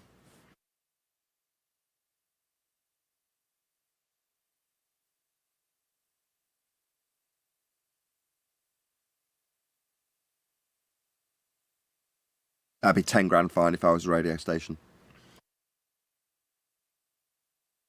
But if you measure the angles to the sun and then insert an R value that makes you incapable of getting the angles to the sun, you can say it's 93 million miles away. Well, no, because you'd have to get the angle to a geometric limitation called Earth curve to derive the geometric value of R for Earth as a sphere, to then superimpose your assumption of Earth as a sphere with a radius value at 3959 onto Venus, and then apply Kepler's third law of interplanetary motion for the scaling values based on the Christian Huygens assumption of Venus being Earth's twin with the same radius value to give you that 93 million mile sun. You can't get but the minute... Go on. The minute that you take the angle to the sun from Earth, you're not going to be able to do any of that. Yeah, the angle you take in the first instance completely eradicates the notion that you're about to suppose when you bend the line that you took the angle from. So it's an absolutely ludicrous notion to take an angle measured off a flat plane that required it to be horizontal to a star or to the horizon to derive a radius value, to then say the ground you were standing on measuring with a horizontal to have an angle is now a curved surface. That makes no sense. It doesn't work. It violates its own measurement. So no, not 93 million miles either, John. I agree. Any scientific evidence of gravity?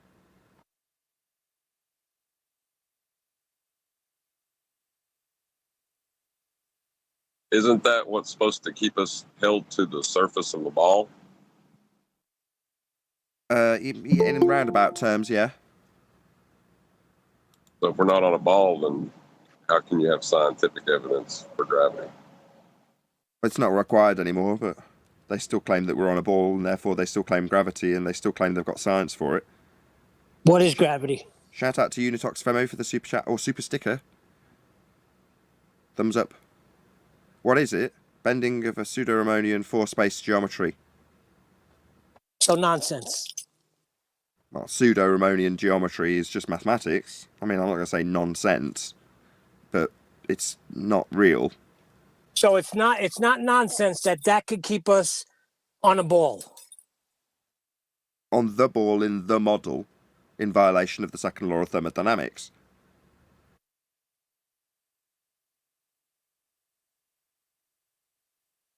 So as long as you don't assert that gravity has anything to do with the Earth, it's not nonsense.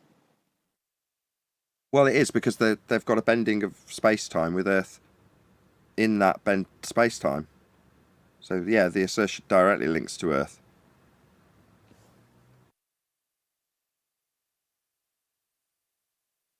Earth is pushing up as it travels through a geodesic in space-time at 9.8 meters per second squared. So the apple falling from the tree has Earth moving up towards it because of Earth being in that bent space-time.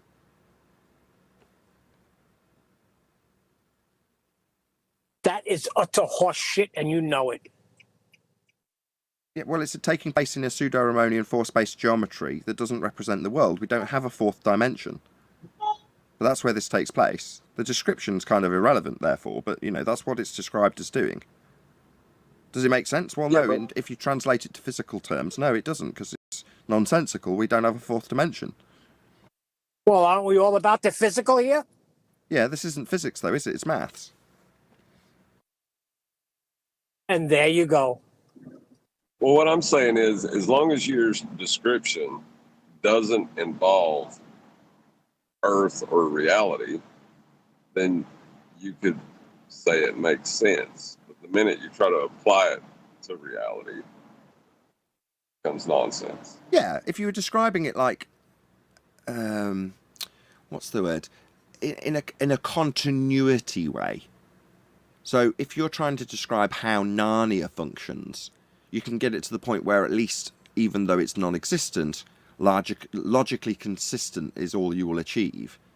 So how the gas lamp works in Narnia, how the time dilation works when you walk through the wardrobe, you can align those things so that they make sense in a continuity style.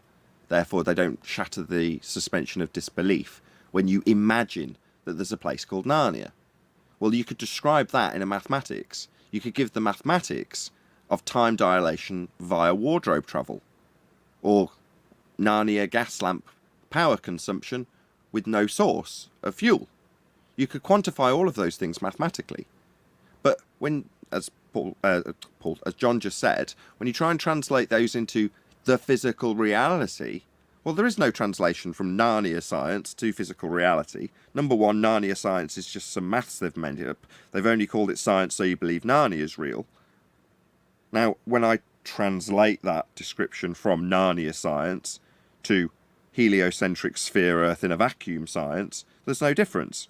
Having it make sense mathematically or logically in a fourth dimension that doesn't exist is akin to making the time dilation through the wardrobe make sense. It might make logical sense, it might make mathematical sense, but it's not reality. It's conceptual. That fourth space pseudo-Riemannian time dilating medium isn't real. So yeah, who cares if it works in the maths or not? They seem to care. Well, they poison us with nonsensical imagery, which I'm going to get to in a second. Unless anyone's got anything else on this, I just don't want to run out of time before I play it. I will pepper it with a few interruptions, so just in case I get copywritten striked for playing too big of a chunk, I'll stop it every little bit, if you know what I mean. And mysterious universe. No doubt. And now Chris Martinez is introducing us to two of the artists behind some of the most iconic space art in the galaxy. In a small, bright office, working side by side. Let's see. Robert Hurt and Tim Pyle bring the universe to life. So the Astons underneath say, NASA artists paint pictures or picture of other worlds. What we're doing does have real science underlying it. Robert is an astrophysicist turned artist. So he's an astrophysicist, and it's got real science behind it. Cut to his Mac.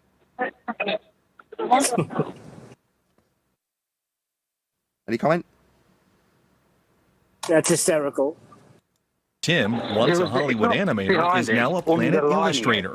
Together, they produce some of... Say again, Adam. Sorry, he did say underlining it, not backed by science or user science.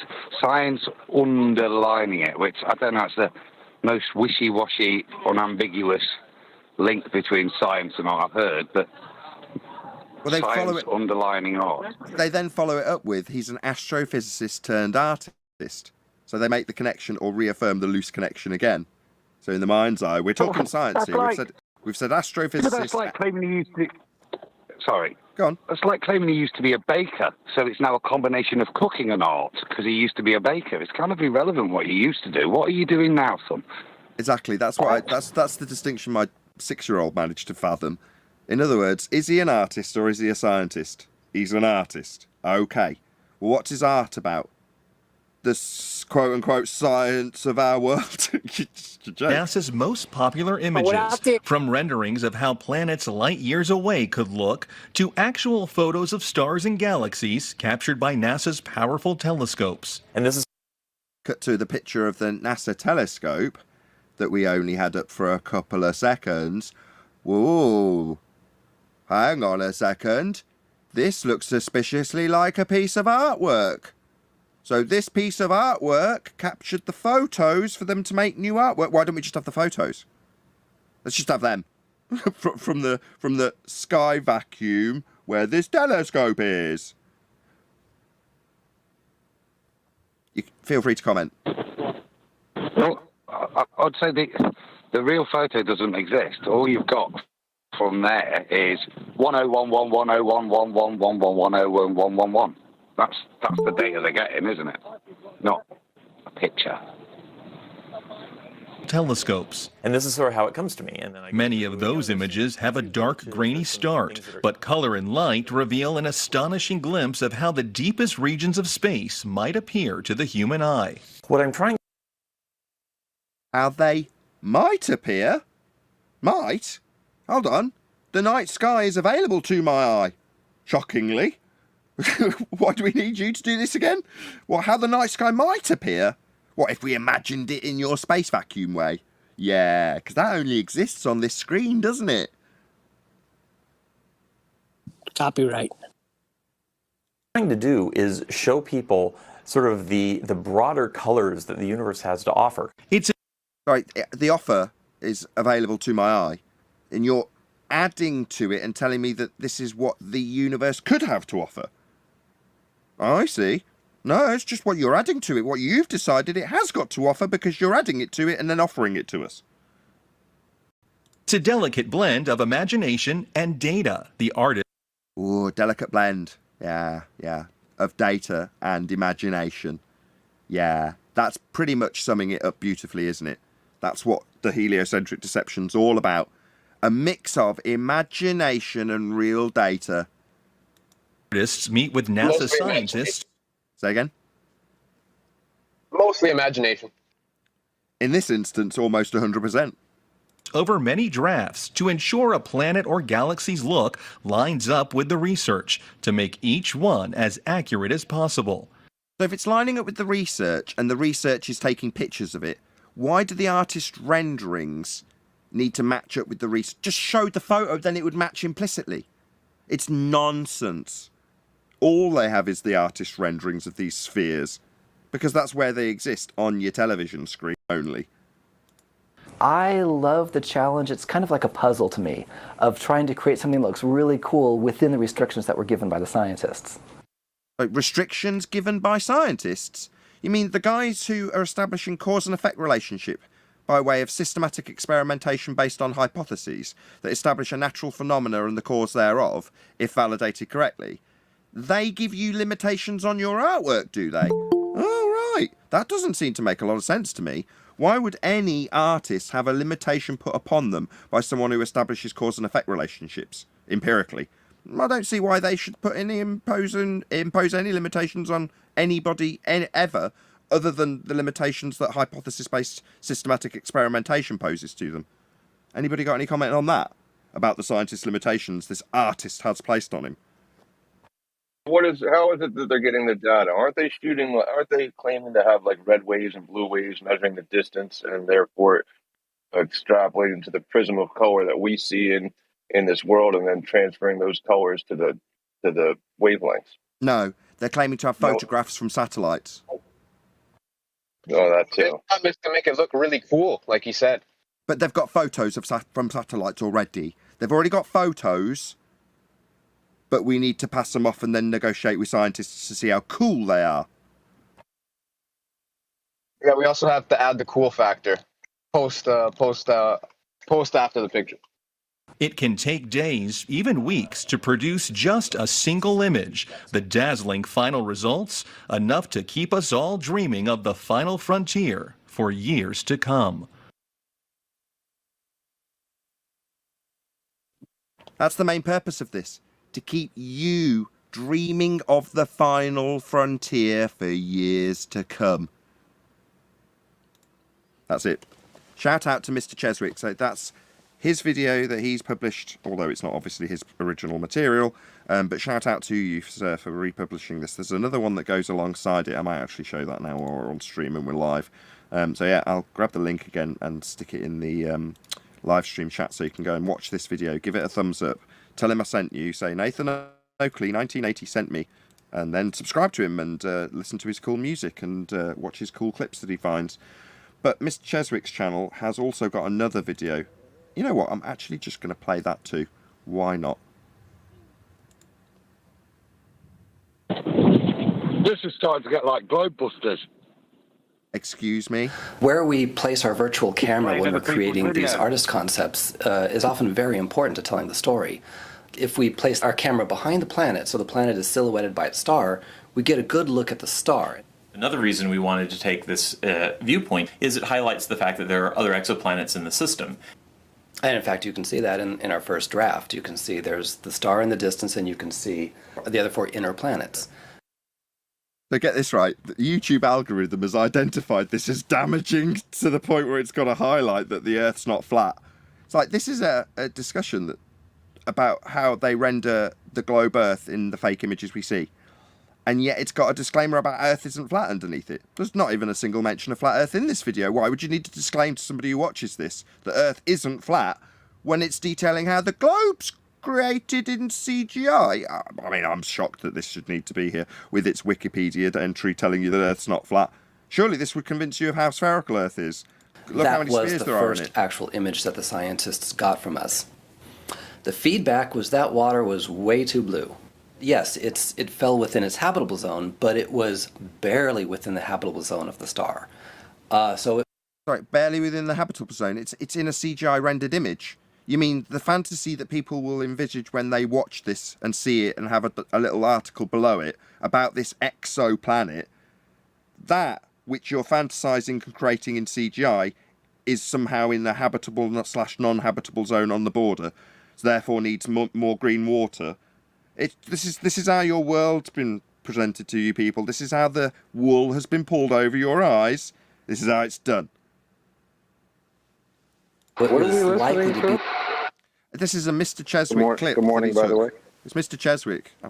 Did I post the link in the chat? Yeah, I did. So yeah, I put a link. Go and subscribe. You know Mr. Cheswick is though, right, Chocolate? Yeah, it's the guy that used to make the music, right? Yeah, he still does, yeah. Still does? Alright, that's cool. Check it out. So that's who we're listening to. But yeah, I think we've got the general gist. There's probably enough meat on that bone already without me playing out the rest of that clip. So hopefully we'll get a few remarks then around out this live show and ask everyone to stay tuned if they're watching on an after show. Go ahead, have at it. What are your thoughts on those 2 videos where they detail the CGI rendering of planets and all the rest of it? Nice fairy tale. It seems to be an extension on the old excuse. Well, they padded out the old excuse. It is CGI, but it has to be. So a little bit more justification behind why it's CGI. Now, this time it's an attempted validation from scientists as to why it's pictures and drawings of things that you've already got pictures of. So the justification is to ask a scientist to make it more scientific, that picture. Does that agree with science, my drawing? Wait, I thought without the experiment, it's not science. Let me just answer him. Well, with the astrophysicist being the artist and it being, confirmed by the scientists who tell him how light or dark it needs to be, I'm pretty convinced at this stage, having heard scientific terms a few times and scientific people's labels a few times, that this is indeed science, Adam. It isn't. Any more? I remember QE saying a long time ago, without the experiment, it's not science. So what did they experiment? They didn't. What was the... Okay, so there we go. So it's art. The art that creates the fantasy world of heliocentrism. That's what they're offering. Anyway, with that, I'm going to say, if you are watching this on either Nathan Oakley 1980 or Nathan Oakley Premiering Streams, then stay tuned, as there will be an after show to follow. Unfortunately, though, if you are watching this live, this is where we bid you farewell. So another huge, massive, enormous thank you to all of you who smashed the super chat, liked, commented, shared, subscribed, hit the thanks button and all that good stuff. I've been Nathan Oakley, and I will see you all in the next video.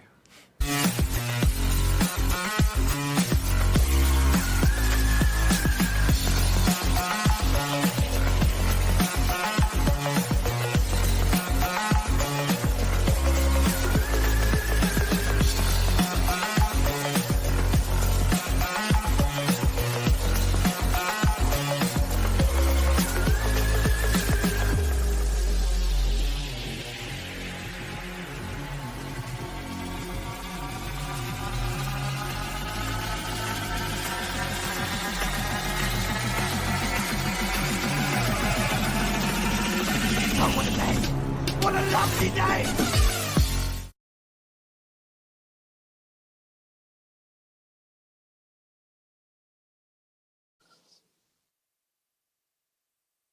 If it was possible, it would have been done already.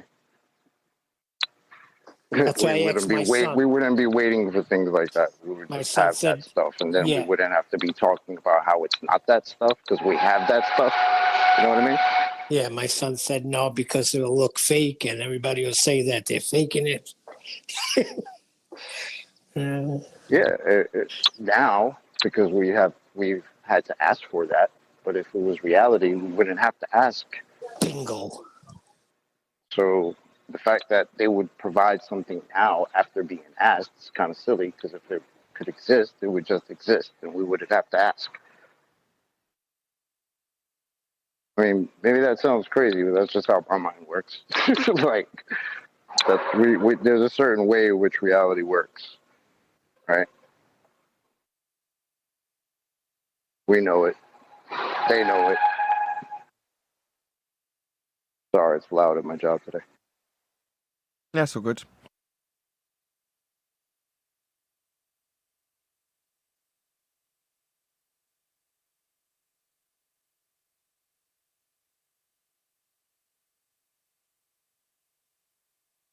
Just moving everyone into the after show, it looks like. That's why there's a slight pause.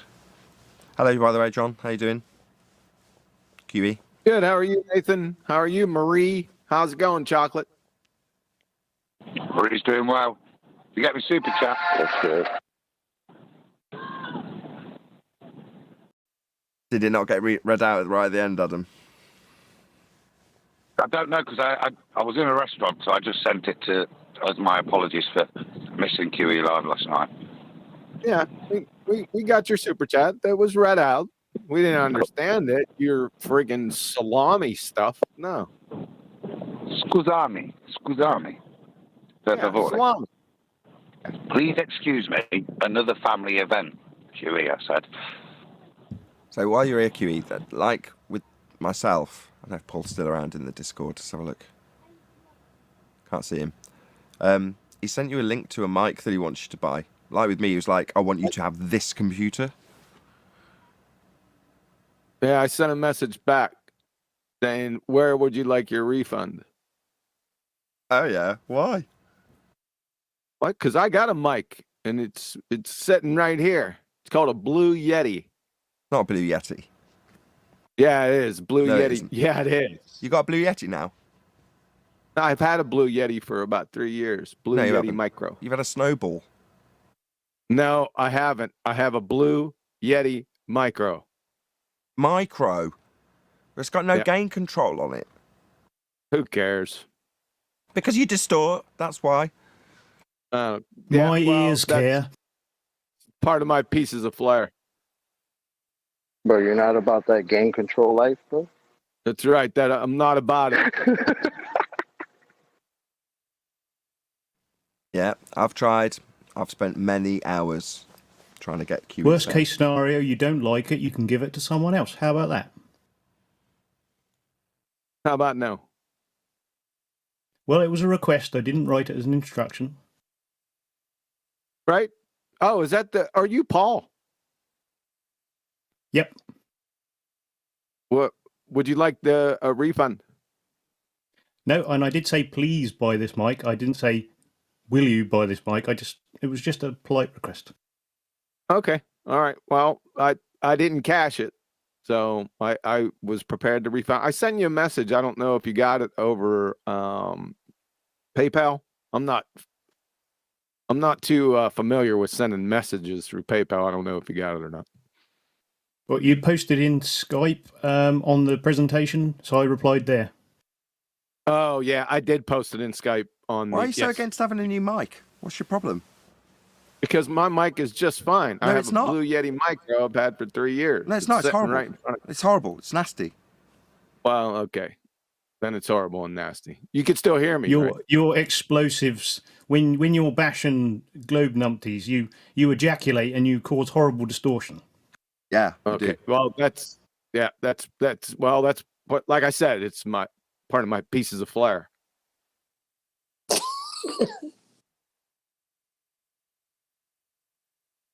Okay, I think we'll leave it at that. He loves his mic.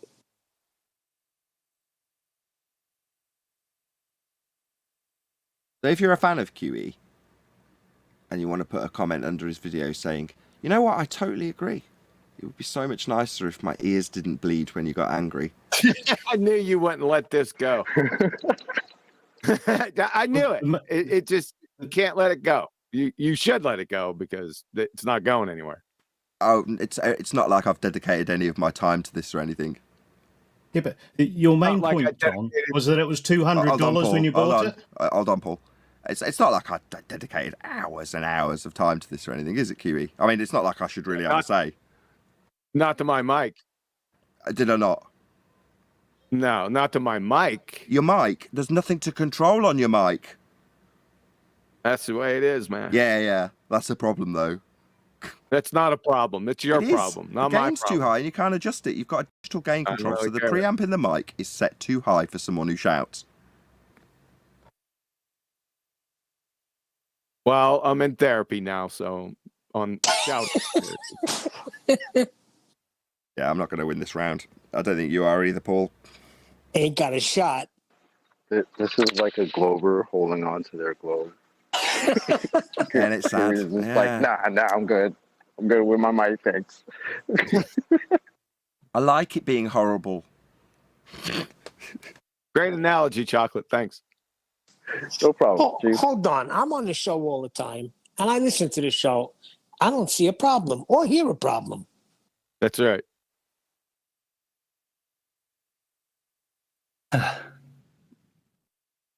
No accounting for taste, I guess.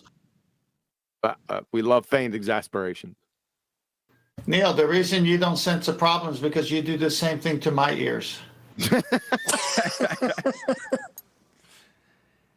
Yeah, it's just, it's out of concern to grow your audience. That is enough to put people off. As much as I hate to admit it, it's true. Oh, brother. Well, I'm just saying. Get that new mic. Just get it. Don't be a stubborn so-and-so. I got bigger fish to fry at this point. The real question here is 10 new arrows or a new mic? I'm not getting 10 new arrows for $60. I'm going to tell you that. Did you get the release? You bet your sweet ass I did. How'd it work? Well, I haven't tested it on the bow yet. I have a trainer. It's absolutely sublime there. I don't see any problems on the bow. That will be this afternoon. Tested it on your trainer. Did he survive? Yes. Wasn't a kill shot, apparently. To the leg or something. No, on my trainer, right? It's technically, I call it a trainer. It's a piece of string with a glove at the end. Oh, like a sneaker. You got him in the foot. No, I didn't shoot an arrow. It's a trainer. It doesn't shoot arrows. It just tests the resistance release. It's fascinating. Right. Isn't it fascinating? So I get a little loop on a string that's also looped. And then I take that loop and I put it on that release.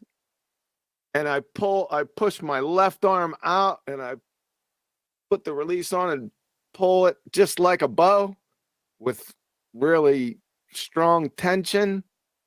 And then I release the trigger. Follow?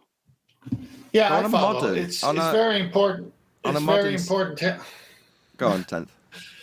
It's like a gun. When you buy a gun, it's got a stock trigger. Then you go and say, you know, I'm going to replace this trigger with something that when I depress my index finger, it's just smooth, because the other one would do it jolts the gun to one side. So people always switch triggers to get the one that fits them the best. So I know what he's doing.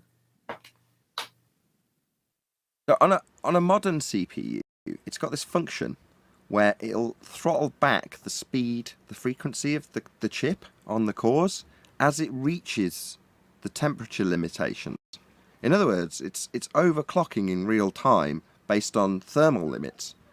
Now what that means is there's no need to overclock a CPU anymore. It'll just run at full blistering as much wattage as it possibly can draw until it runs out of thermal limits, and then it'll throttle the clocks back. So all of the stuff that I've meddled with for the last 8 years on the computer is just that.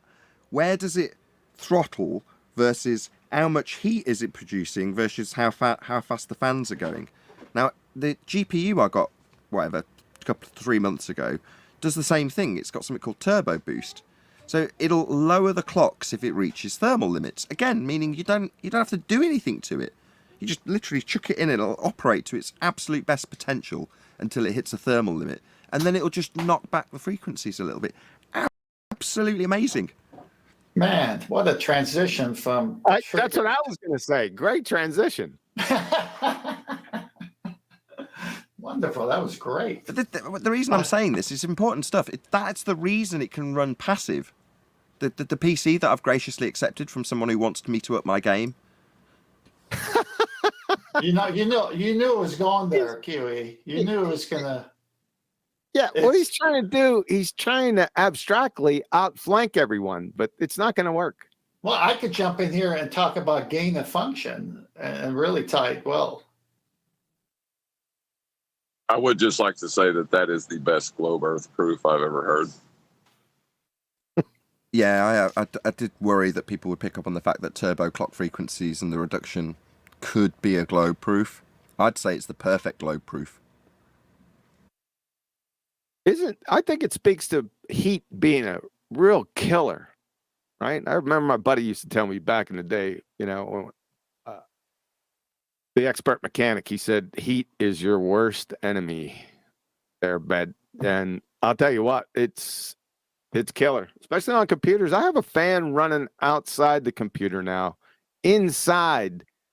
So the air rushes inside the computer. I have 3 fans inside the computer. Yeah, this one I'm getting's got no fans. 0. Yeah. Those are the best. But if you don't overheat them. The large computer rooms for companies and really important stuff are air-conditioned rooms on purpose. Right. Yep. Heat will get you.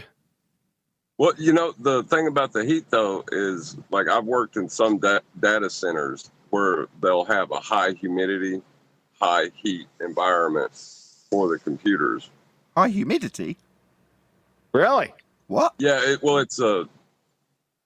it's not like particulate water that you know, it's really refined water. It's an insulator.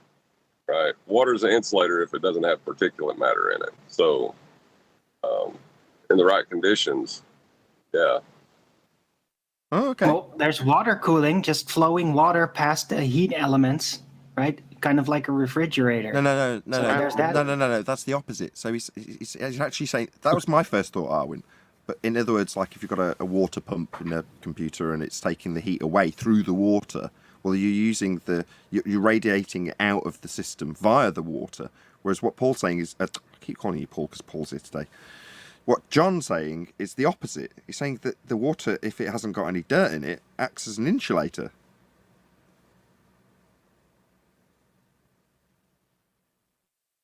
Yeah, and then they can get the heat. The temperatures inside the room can go way up and not affect the speed at which the computers run. As crazy as that sounds. Wow. That's a new twist. So is that a computer with a swamp cooler? It is a crappy job, and you don't ever want to work inside one. I can tell you that.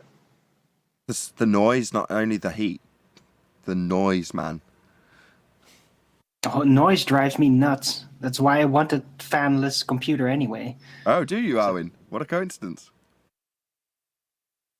Yeah, well, unfortunately, I don't have one anymore because the one that I used to have did have, yeah, the motherboard did have like a perfect passive cooler on it. Well, the new motherboard, apparently, according to the shop computer makers, he said like, no, that one can't handle the weight of the noiseless fan. So I didn't know you now had a I do passive have cooler. one that's actually kind of noisy, really annoying. Yeah, I don't disagree. I didn't know you had it set up like that. Hey, Refactor Courage, are you sure those engineers weren't actually having cold beers in that room, and that was the water they were referencing?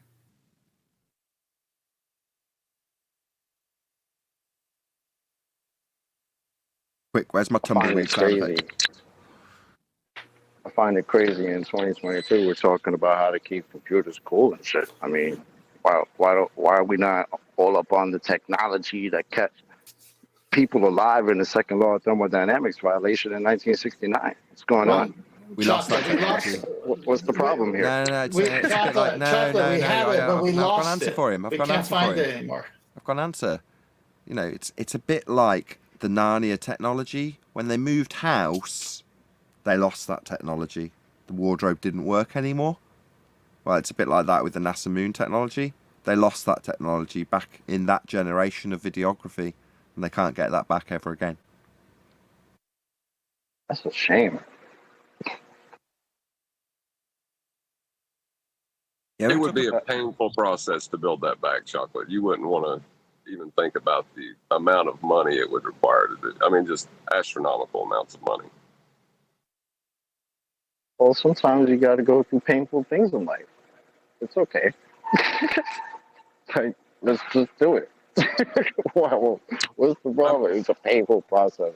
What a I mean, we've clown done that guy it is. once. We've done it once already. You know, we got that Six times, handled. six We don't have to do it again. Don't have to do it again. That would be just crazy. That's what Why I've got, would you do Arwin. things more than once? That's what I've got. An enormous on the current PC. That's exactly what I've got. An enormous, great big passive cooler. But these are the best. They're Who makes so that? good, but they weigh like a kilogram. It's crazy. Yeah. So my motherboard that's currently in my computer is even smaller than this one. And if I wanted to install this, I would like literally have to suspend it by a separate wire on the frame as to not to burden it with Just its do that. weight. We'll just do that. Hmm? Just do that. I could, but it's kind of risky. And what if things go wrong? Then And it'll shut suddenly- down. It'll just shut down. If it comes off, let's say worst case scenario, you hit it and your string broke and it came off. So long as it's not an AMD chip and it rips the chip out of the socket, is it an Intel chip? I don't know. There's a noiseless fan in the way. Okay. Yeah, I would risk putting it on the new one, but that's just me. That said, just get I a will Noctua at fan. some point. There you I go. just not yet. Just get a better But I cooler. will. On the new one, just get a quieter fan. There you go, problem solved. But that's why I kept this one. I'm still keeping it around because it was quite expensive at the time, like 50 euros, and it's worked great for me all this time, over 10 years. So There's definitely a market out there for people like you and I and lots of others who need the computer to not make any noise, or it just bugs them. You know, either way. oh, it gets on my nerves, especially at night when, like, the longer I play or I use my computer throughout the day, in the night it always gets noisy, and then I'm like playing a game or something, and it's like, and I'm like, shut the fuck up, you piece of shit. And then I'm really missing my noiseless fan. You know? Dude, you just need to change your fans. Yeah, just get Noctua Your fans. fans and probably your case. Well, the problem with You're that not is moving when enough the fan CFM. engages, No, there's a problem with that. When the fan engages, then all the air that's around it, the gas, starts rotating with it. That's the problem. That's why he can't do it. It screws up his room. Ah, damn the lockstep air movements. As claims go, is that the absolute stupidest thing you've ever heard? No, Molten Iron Core. Yep. No, topped by Molten Iron Core and will never ever be out-topped in stupidity terms. The Molten Iron Core is the most ludicrous claim they have. Yeah. And the backstory that goes with it. Most specifically, the magnetic aspect of it. No way. Not with air or gas rotating with solids. It doesn't even get close to that. It's just a fluid, John. Come on. Fluid. What about the sun? It's colder in the middle or something? That's a good one. That's a violation of. Kiwi gave me that once. Hold on, let me just The sun is an explosion. I just want to repeat Kiwi's analogy to that. So this was from a Ballbusters a couple of years ago, and he said it's analogous to you being at a bonfire, right? And you're like, it starts to flare up. Maybe it catches the wind and it gets really hot, and you go, "Whoa, bloody hell, that's got a lot hotter. I'm going to step back 10 feet." So you step back 10 feet. And spontaneously combust because it's so much hotter. Yeah. And don't forget, it's also a giant perpetual hydrogen explosion right next to a vacuum. Yeah, so it's a second law of thermodynamics violation in and of itself. It's a gas collapsing in and of itself in a sky vacuum. It's total defiance of entropy law, the sun, how they describe it. I think you all are underestimating the power of gravity. Gravity's not I thought you were going to say power of stupid. I would underestimate the power of it if I knew what it is. Well, it's what keeps the sound from expanding into that vacuum you just talked about. No, it doesn't. It does that, does it? How? That's what they say. What is it to do that? It's the bending of space-time. And the sun would be moving along one geodesic in space-time. That's what it's claiming. Speaking of claims, if you go to Master B, Nid posted 2 screenshots. Says this is an alternative news site I mentioned. These print screens are the members forum. And it's interesting because it brings up the Sea Sparrow argument on the second slide. Does it? Yeah. It's an old post which I've just replied to this morning because I remembered. The guy who posted that Flat Earth is nonsense is actually the editor, the director of the show. And although they cover alternative news, like they point out how many lies there are on the BBC, CNN, etc., they have got a closed mind on the nature of Earth. What's it say about the Sea Sparrow? I'm not looking at Master B. Well, I just used your argument, QE. Say again? I used from your Globe Terminator website. I just cut and paste it. Oh, okay. Yeah, what he has on the first screen, he's talking about the guy that is artillery, aviators, sailors, officers, bridge builders take curvature into account. So he's using artillery with curvature. And then on the second slide, he posted your references to Sea Sparrow. That reminds me of something really funny. It was many years ago. Flat Earth Math was on one of these flat earther channels. I think it was John LeBon? I can't remember which it was. However, this person that was interviewing Flat Earth Math had a range officer in the wings, sitting back in the wings, like a military range officer. That's officers that run ranges in the military. And he had him sitting back in the wings, and then but Flat Earth Math didn't know.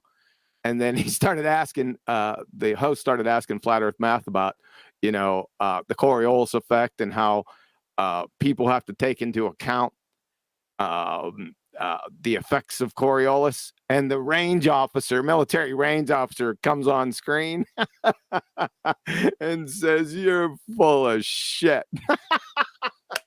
But it's actually in the field manuals. It's disinformation for the Soviets, I think, originally.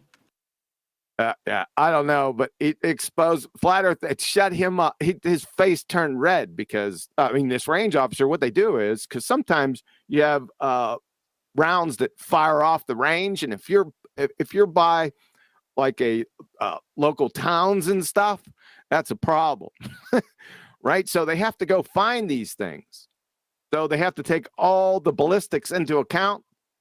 He said, "We never take the spinning Earth into account to find those rounds." That was it. I would like to point out that training that those men receive, and I received as a artillery, like that. I didn't read books to learn it. It was all on the job. Yeah, exactly. Sorry, there's a bit of confusion here. Just, Paul, is this back and forth? It's too small on my screen that I presented to read it on the fly.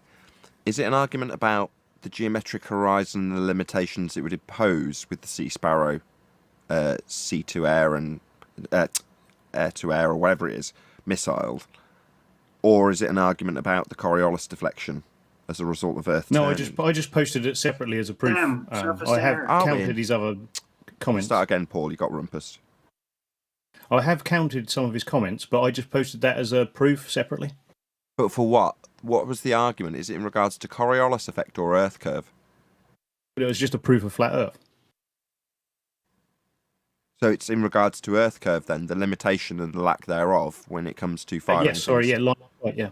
Yeah, okay. It's just the response that you got from QE was talking at cross purposes. So there's a couple of things I'm going to highlight, if you can all bear with me.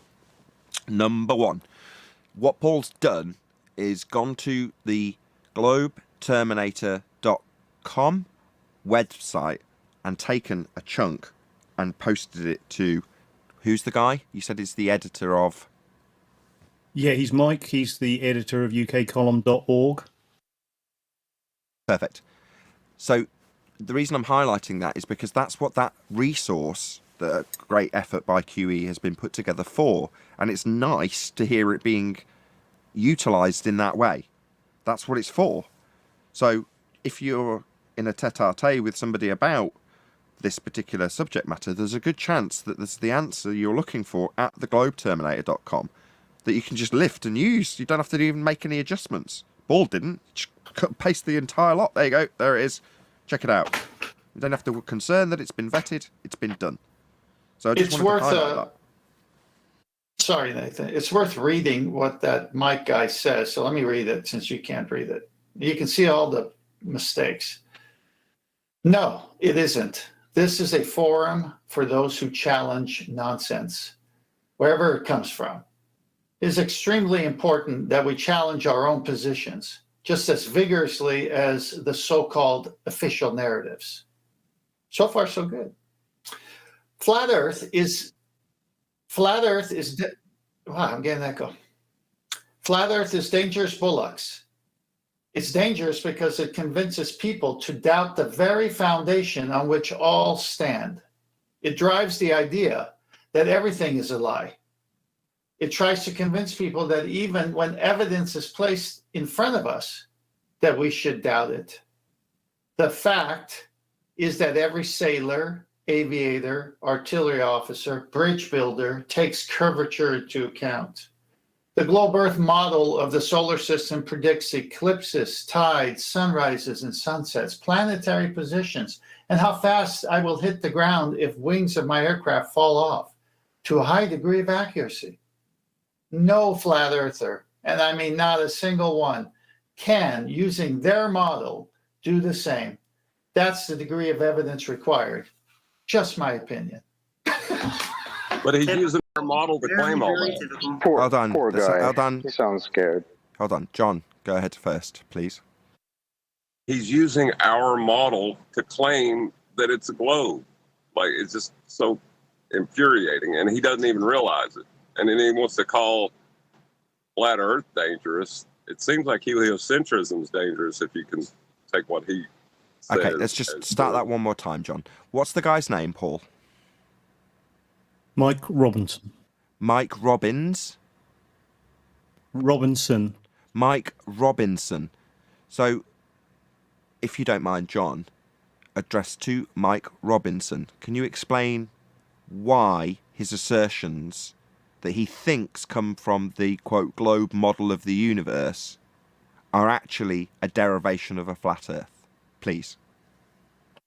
Well, Mike, just so you know, the elevation angles are taken from a flat plane, and then they're applied in a celestial sphere model of a flat plane.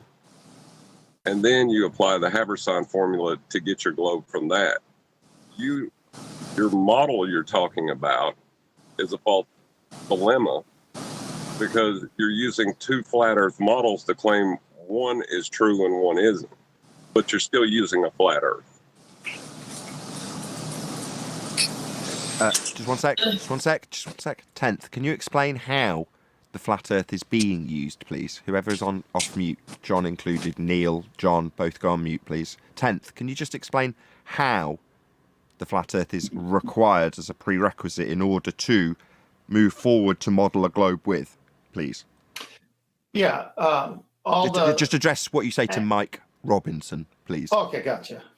Yes, Mike, if you look into celestial navigation and nautical almanacs, you'll see that all the angles derive from the center of a presupposed globe. So that would mean the equatorial plane, which is synonymous with the celestial equator, which extends all the way to the imaginary celestial sphere.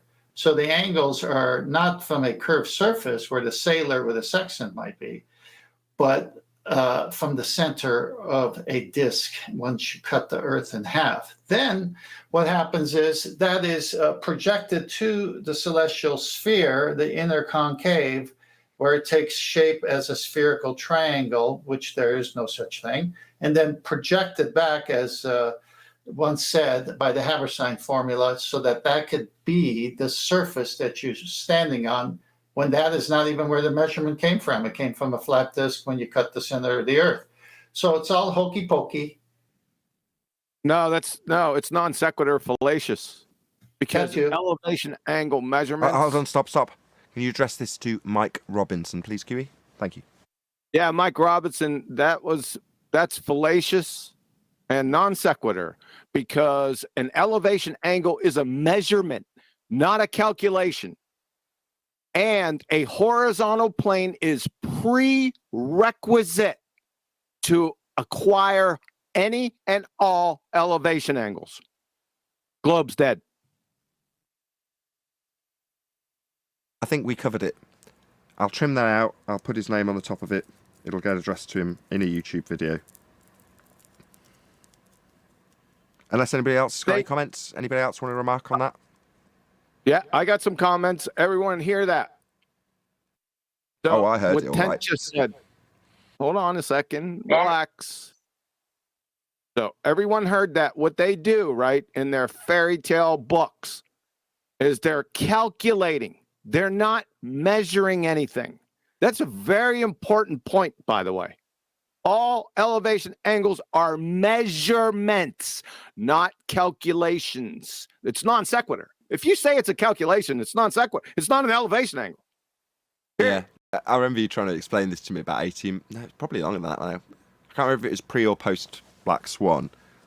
No, it was post Black Swan. So it's about a couple of years ago. Conspiracy Cats came out with a video in regards to an observation at the Isle of... at Blackpool, of a tower and some mountains and such.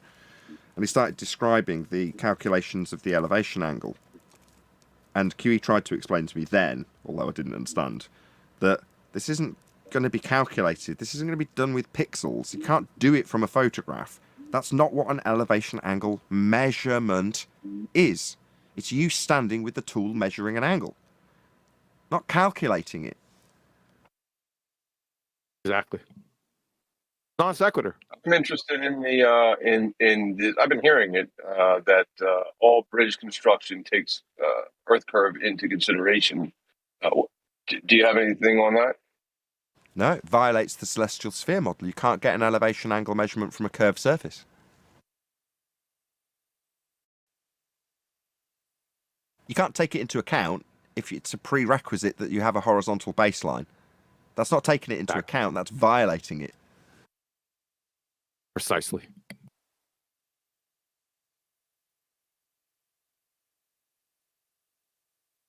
There you go. What is it that they imagine they are doing to take into account the Earth's curve when building bridges? What is it they claim they're doing? Who says they're taking into it? We need an engineer to come in here, and he needs to demonstrate what his job is and how he takes curvature into account while building a bridge. That's what we need. Not somebody saying What did it. Brian Mullen do? Okay. What was Brian Mullen? Well, that guy Robbins said it. He said it as well and I've been hearing it from others. Sure, but what QE's saying is this is a scattergun series of claims. So if you listen to what he's doing, because it's in email form and he can, is he's scattergunning, in this case Paul, with multiple claims that are unsubstantiated. So he's saying all bridge makers take into account the curvature of the Earth. There's nothing you can do about it. You don't have to like it. Ha ha ha. That's not evidencing his claim, is it? So what you would do if this was in rebuttal, if it was in debate, number one, he wouldn't get that far here. He wouldn't get to make 10 claims all at once. He'd get to make the first claim. Then he'd be demanded to provide evidence for that claim. Now, if his first claim was bridge builders take Earth curve into account, no, they don't. They establish a horizontal plane when they're building it. That's what they actually do. I say they don't. Yeah. No, we say they don't because they don't. But we can show how they do their job and how it acquires elevation angle measurements. It uses levels, not curves, levels. So that's what we can demonstrate in evidence. He's not doing that. He's just throwing it out as a base assertion. Okay. No, yeah, good. No, good. That's right. That's what I assume. Well, it's especially Bacon had something to cite that I didn't look that I did not look at. We got the general gist, but you're breaking No, up. thank you for the answer. No worries, no worries. No problem. In planar surveying, it's an easy claim to kill because planar surveying is a plane, a curve. Sorry, what surveying? What's the name of the surveying technique? I was going to say that's painfully redundant. It is totally redundant. Planar surveying, that's what they'll be doing if they're building a bridge. Not globe Earth surveying, not anything globe related. Planar. Yeah, so he just has no clue what he's talking about and making claims out of his backside. Certainly seems that way. That'd be Mr. Robinson. You can clearly Robinson? hear that by what he said. He has no idea. He probably looked some stuff up, found some cool stories, and just posted it. He had no idea what the hell he was talking about. I've forgotten his Maybe name he thought already. it was geodesic plane. What's his name again? Or something. Mike. Oh, Mike. Is it Mike Robinson? Something.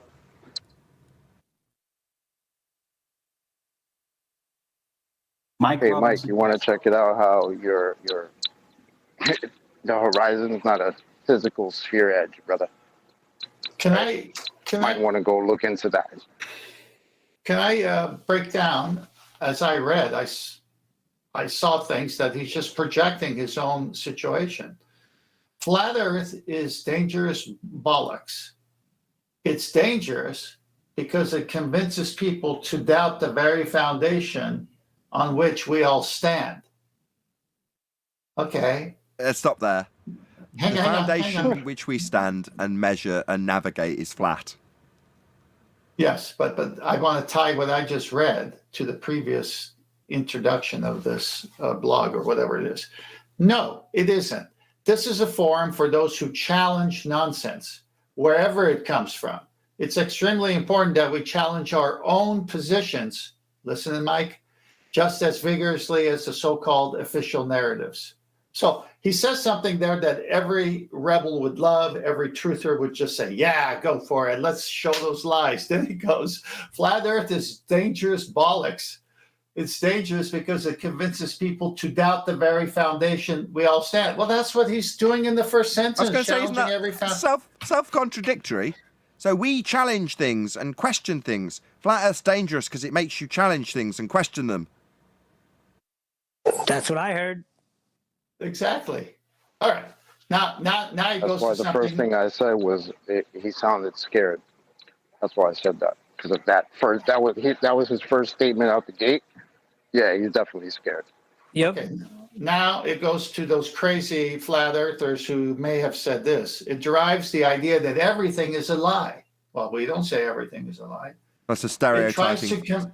So let's just break it down as you go. So that's a baseless assertion and stereotyping fallacy. Okay. Next one. It tries to convince people that even when evidence is placed in front of us, that we should doubt it. Well, we're placing elevation angle evidence. Why are you doubting? That's a reification fallacy, and an argument from silence fallacy, and a stereotyping fallacy. So his starting position, it. What's it? Flat Earth? Does it, Flat Earth, have lips? 10th.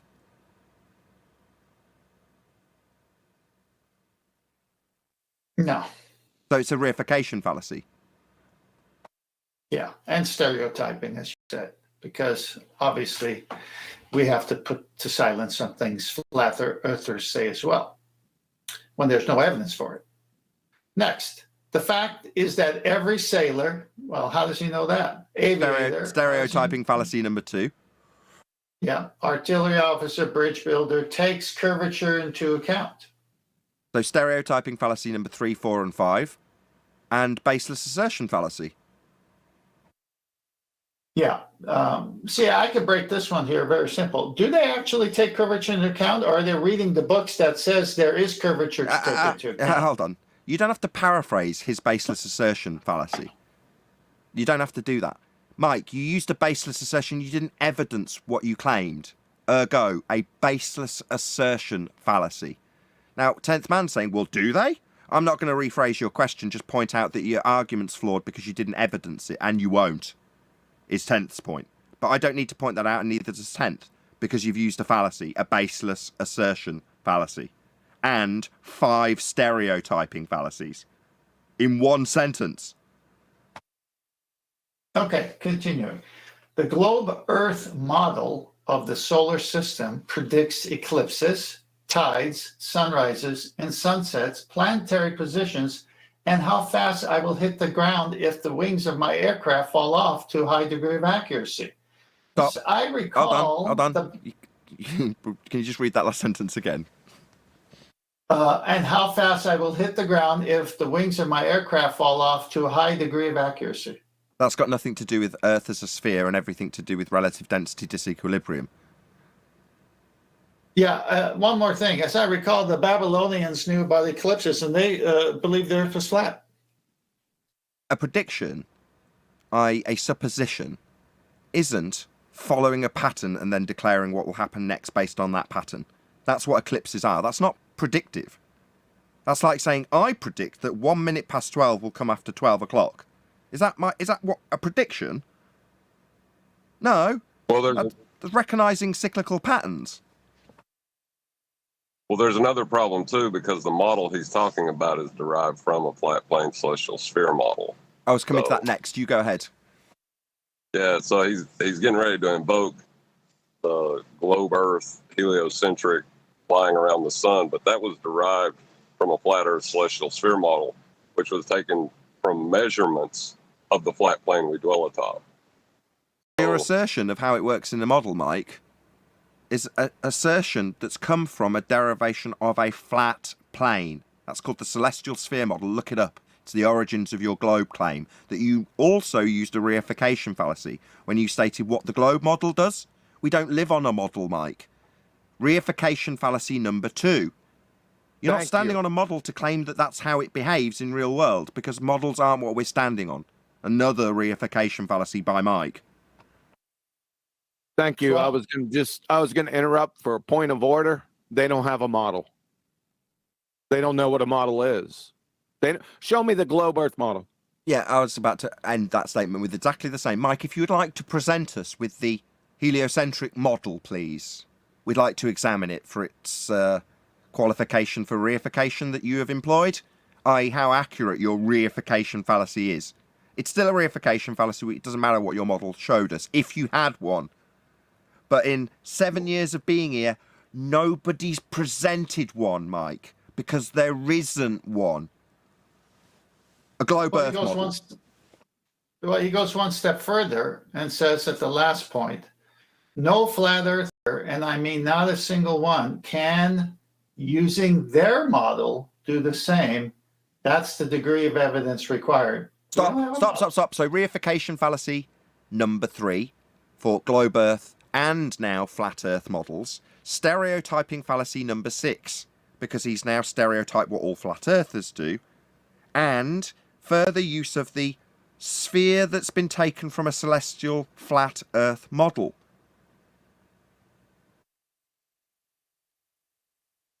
Yeah, pretty pathetic. Keep going. Got any more? No, that's it. He says just my opinion. But I You do know what have they say about something to opinions, say. don't you, Mike? They're like assholes. Everybody's got one. Meanwhile, here on Flat Earth Debate, we have actual evidence to back when we say no. When they're building a bridge, they're using a planar method, not taking into account Earth's sphericity, and we can demonstrate this and evidence it. When he says it's his opinion, that's subjective. So he's in a non sequitur category here because we're discussing the objective. Thanks. He's a liar in that respect. He's a self-delusionary or a liar. You're not offering your opinion when you stereotype 6 different categories of people and what they think, you complete idiot. That's not your opinion. That's an outrage, Mike. Don't tell me how the surveyors do things and then tell me it's your opinion at the end, because it's just stereotype fallacy what people do when your opinion of what Earth curve is taken into account by them. It isn't your opinion. It's 6 stereotyping fallacies. What was your illustration about the clock at midnight? Can you go over that? If I say that I've watched this clock continually and every single time it gets to midnight, it goes to 1 minute past 60 seconds later. So then I sit you in front of that clock at 11:59 and it strikes 12. And I say, I predict that in 60 seconds time it's going to be 1 minute past 12. That's not a prediction. That's a recognition of patterns and a description of the pattern, as opposed to a prediction, which in science would be a supposition of cause yet to be validated. So when the ancients who believed they lived on the flat plane also knew that, what does that prove? Isn't it a man-made device-based phenomenon that is being predicted when you go to time predictions, clocks or otherwise? No, because they're all based on convention, man-made. No, the stars are perfectly cyclical. Following the pattern of the stars in their cyclical nature is no different to watching a clock in its cyclical nature. It's a cycle. It's a pattern. It repeats. So when you just declare what that pattern is, that doesn't mean you've made a prediction. Well, about not a what's going to scientific happen prediction. next, because it's a pattern. Well, it's not a scientific prediction because you're not going to vary and manipulate it. You're just going to let time pass, and letting time pass is not very manipulating a naturally occurring phenomenon. Right, and that's why it's described that way. Because in scientific vernacular, prediction is part of the method that they're going to be hijacking when they describe their predictions and their cause and effect relationships without validating them with science. Or just baseless assertion your way through a whole bunch of stereotyping fallacies and claim that people who aren't you, just your opinion, know it's a bloody globe because they're measuring it said way. Oh really? So they don't level out surfaces then when they're building bridges? They don't measure and use tools that establish level and horizontal. They don't do that. Yeah, they do. It's called planar surveying. Can I do a Mr. Sensible pun here? Sure. At best, it's secondhand information. It's not second-hand. He hasn't got it in the first hand. Where's the evidence in the first hand that the they clock. claim sphericity when measuring anything? He hasn't got first-hand information for it to be second-hand as his opinion. It's just a stereotyping fallacy with baseless assertions attached. That was a high pun I was had. trying to give him a dog bone. No, it's the second hand of the clock. That's my pun. Okie dokie. You didn't get the dog bone part, did you? I think it's even better that his opinion is contradicted by objective facts as well. Opinion, aka 6 stereotyping fallacies attached to baseless assertion fallacies.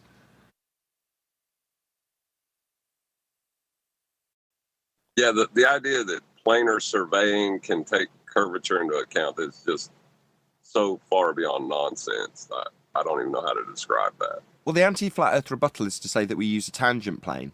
Therefore, we're taking our measurement from the centre of Earth and drawing out a horizontal baseline that covers a vast area of a given size that we would build on. So once we've taken a measurement that we assume is in reference to a calculation to the centre of Earth, we'll measure our flat plane and build on it. That's how the anti-flat earthers get around it and say, no, we're measuring off a tangent plane. No, that's how they deal with celestial navigation. When they're talking about planar surveying, they say the horizon is the tangent point instead of the point at your feet.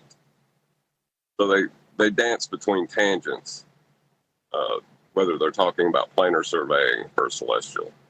The anti-flat earthers didn't even know that the celestial navigators were going from the center of the Earth. They didn't know that until 10 told them. So, That's not necessarily true. Hold on, don't stereotype them back. No, I had people telling me that it was coming in parallel almost immediately. John, refracted curvature, John. Eratosthenes how did he get the shadow? Was that planar or, how does a shadow happen? He was using planar geometry to get the angle. Okay, so now the trick is that they took what he did and moved it to a presupposed center of a sphere that doesn't exist. Because it also says that he assumed the Earth was a sphere and sunlight came in parallel, and then he took a planar geometry shadow angle and said, well, I'll just move it to the center. That's all they're doing, but it's not happening. Right, it's on screen right now. The angle measurement to this star off the flat plane, that would be the grey area, has a vertex that we can't see because it's in the centre of the sphere Earth, where you have to project your position and the angle measurement you take out to a concave map that's been taken from the plane you got the angles from. That's how this globe has come to pass. Well, the original angle measurement is taken from the celestial sphere model. That's why we've got this outside sphere wrapped around a non-existent measurement location in this diagram. The globe is a flat Earth model. So let me read a quote, if you don't mind, from Helmert. Okay, Mathematical and Physical Theories of Higher Geodesy, Volume 1. It's in the live chat. Let's read it. In spite of the fact that the surface of the Earth cannot be reached everywhere, it has been made possible to have a central knowledge of the shape of the Earth through the existence of a simple law of formation of the shape of the whole body of the Earth. This is a law of formation in which the factors are the gravitation of mass particles and the centrifugal force created by the rotation around the Earth. yeah, I had that citation a long time ago. I think Whitsitt gave me that. Yeah. But anyway, I'd like to go back to your first statement. I'd like to go back to your first statement. Could you say your first statement again?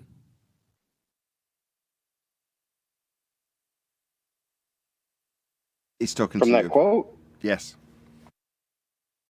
Oh, hold on. Let me go back to it. 1 second. I'm going to stop you real quick, so just be ready for it. Go ahead. Say the first statement that you said. In spite of the fact that No. the surface of the Earth cannot be reached everywhere. No? Nope. Stop. Title. You didn't start there. You started somewhere else. You said another thing. Title it. Oh, it's from Helmert. Hold on. Mathematical and Physical Theories of Higher Geodesy, Volume 1. There are no mathematical theories. That is non sequitur. There is no such animal. Nothing exists as a mathematical scientific theory. So what you're trying to say is that when you use that language and then later use the word law, he's trying to get people by vicarious merit by saying, oh, look, this is a scientifically validated proposition. Yep. QE calls this greasing the skids. That's what it is, right? You just just convolute enough. It's like when we played the video earlier. You've got an astrophysicist. It's got the word physicist in it. What's a physicist? Dealing with the physical. So the astrophysicist is doing the artwork, and he's conversing with the scientists. Just enough merit to leave you with the idea that these notions have any scientific validity. Some scientific validity. That's what it's designed to do, grease the skids. So when you get to the part of them describing a law, well, what kind of law are they going to be describing? Well, their laws, which are the same as our laws, are called scientific laws. No, they're not. There's no science in the laws. They're just descriptions of things that occur always. A description, be it in mathematics or in physical terms, is not a cause and effect relationship, which is science. But they're greasing the skids with these laws. What's a law? Not scientific. What's a theory? Well, a theory is going to be based on the acquisition of scientific experimental data that's validated the presupposed or supposed cause of an effect you put forth in a hypothesis. Then you've got your theory. Have they done any of that? No. Oh, it's a mathematical theory. Just greasing the skids to leave you with the notion of empiricism, aka science, when there isn't any. Every time I hear that, jumps out at me like a married bachelor. Every time I listen to you got to become good listeners. That's what my wife always says anyway. So mathematical theory, that's a married bachelor. That's achromatic rainbows. Military intelligence, they all line up with that. So you stop it right there. Don't let them continue. Everything has to be established. You have to define terms every single time you open your pie hole. I'm sorry. If you're going to make claims as to evidence, then every word is going to have to be evaluated. So we're on the same sheet of music, so we can communicate with each other. Right? Makes sense? Called the Socratic method. Yep. And with that, I'm going to say another huge, massive, enormous thank you to both Discord and G+ panels for making today's after show possible. And of course, a massive thank you to all of you in either Nathan Oakley 1980 or Nathan Oakley Premiering streams for hopefully smashing the super chat, liking, commenting, sharing, subscribing, joining as a Nathan Oakley 1980 channel member, hitting the thanks button and all that good stuff. I've been Nathan Oakley, and I will see you all in the next video.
What a lovely day!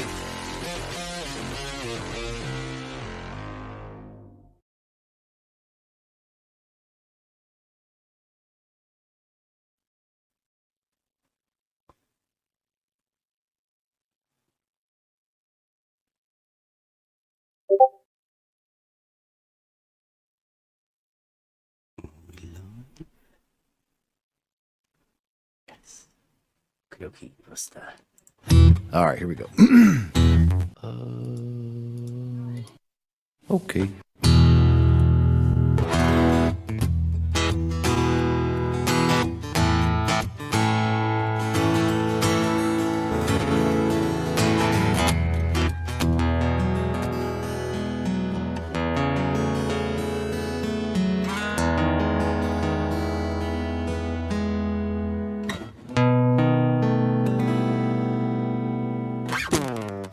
Is it a hump or a drop, what do you say? You got to twist your words in every which way, because the motto will always dictate what you do.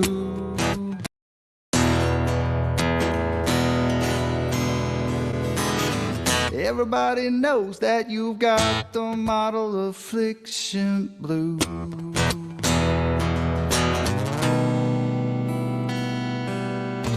Is it a straight line or does it curve? Some people unclamp it, but that is absurd. We all know that the model will always dictate what you do.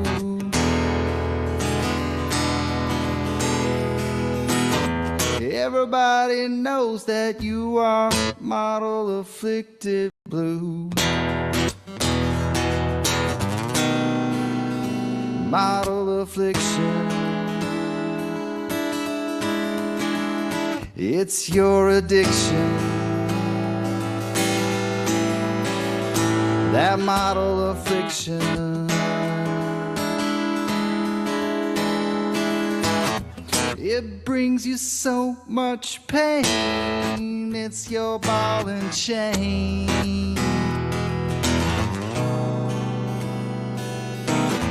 Conflating curvature with elevation change has got your local distance just out of range. That old biggie is gonna dictate everything that you do.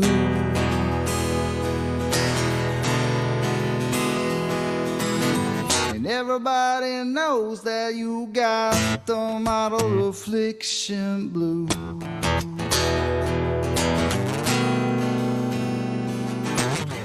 It's your decision defending the model position. You just don't know the geometric proposition. That old ball, it'll always be illogical to you.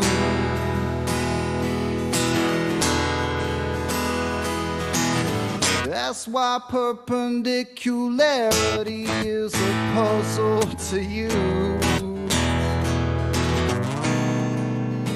Model affliction. It's your addiction. Model affliction.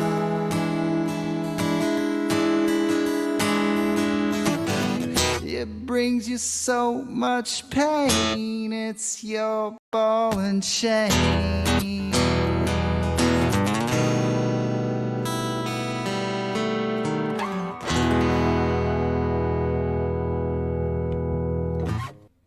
World famous Buster.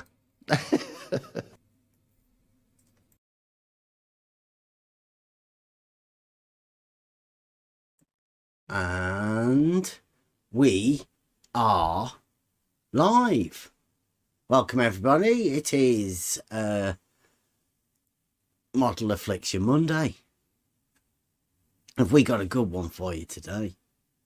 Model Affliction is running rampant, and it's come at the right time, really, because we've started doing the science. Science said something about water, like you cannot have a globe if water forms a plane, and we pointed out, like we always have, that a water level is a tool for establishing a horizontal plane.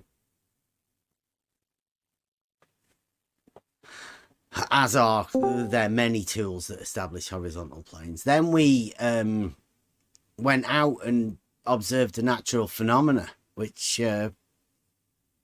probably you could be calling the true horizon, which is defined as being horizontal. Straight line, horizontal plane. Pretty obvious to see. And we've just checked my Twitter and found that there's a guy on, I don't know if many people know of this guy, McToon It's a Scottish guy. Like a cartoon. There's a lot of cartoon characters around. Well, this one's a Scottish cartoon character. Doesn't sound very Scottish. And he says, well, I'm best get the actual one from Twitter as well, hadn't I?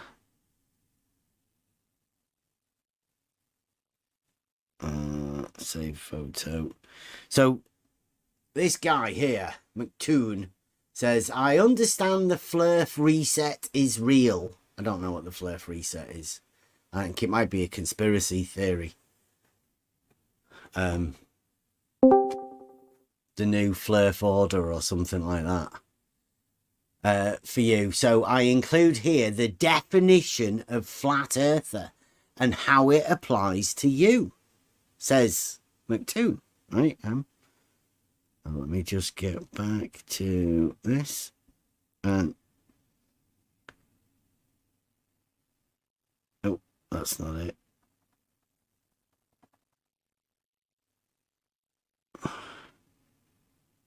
So here it is.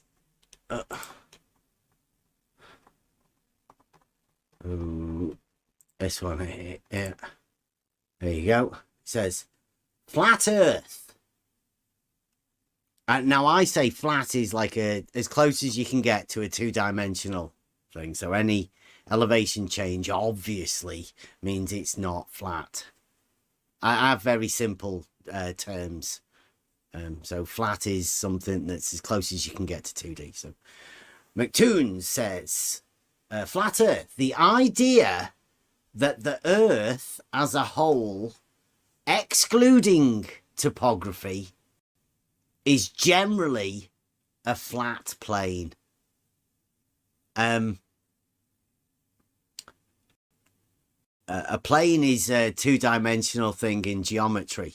I'm not aware of there needing to be an extra qualifier, as in flat.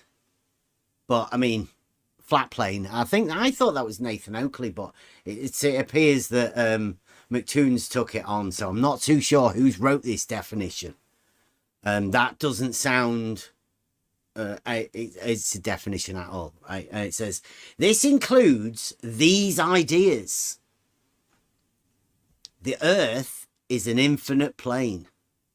Planes are infinite. Geometrically.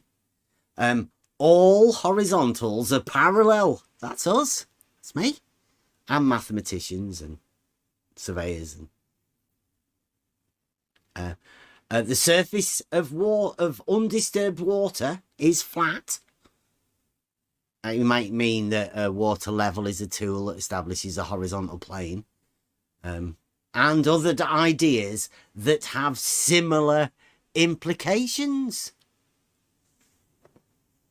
Well, if that isn't vague for you, but it appears that McToon is trying to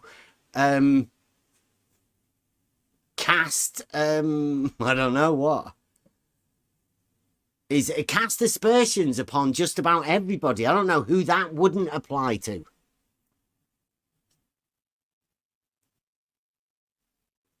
Anybody got any comments upon that?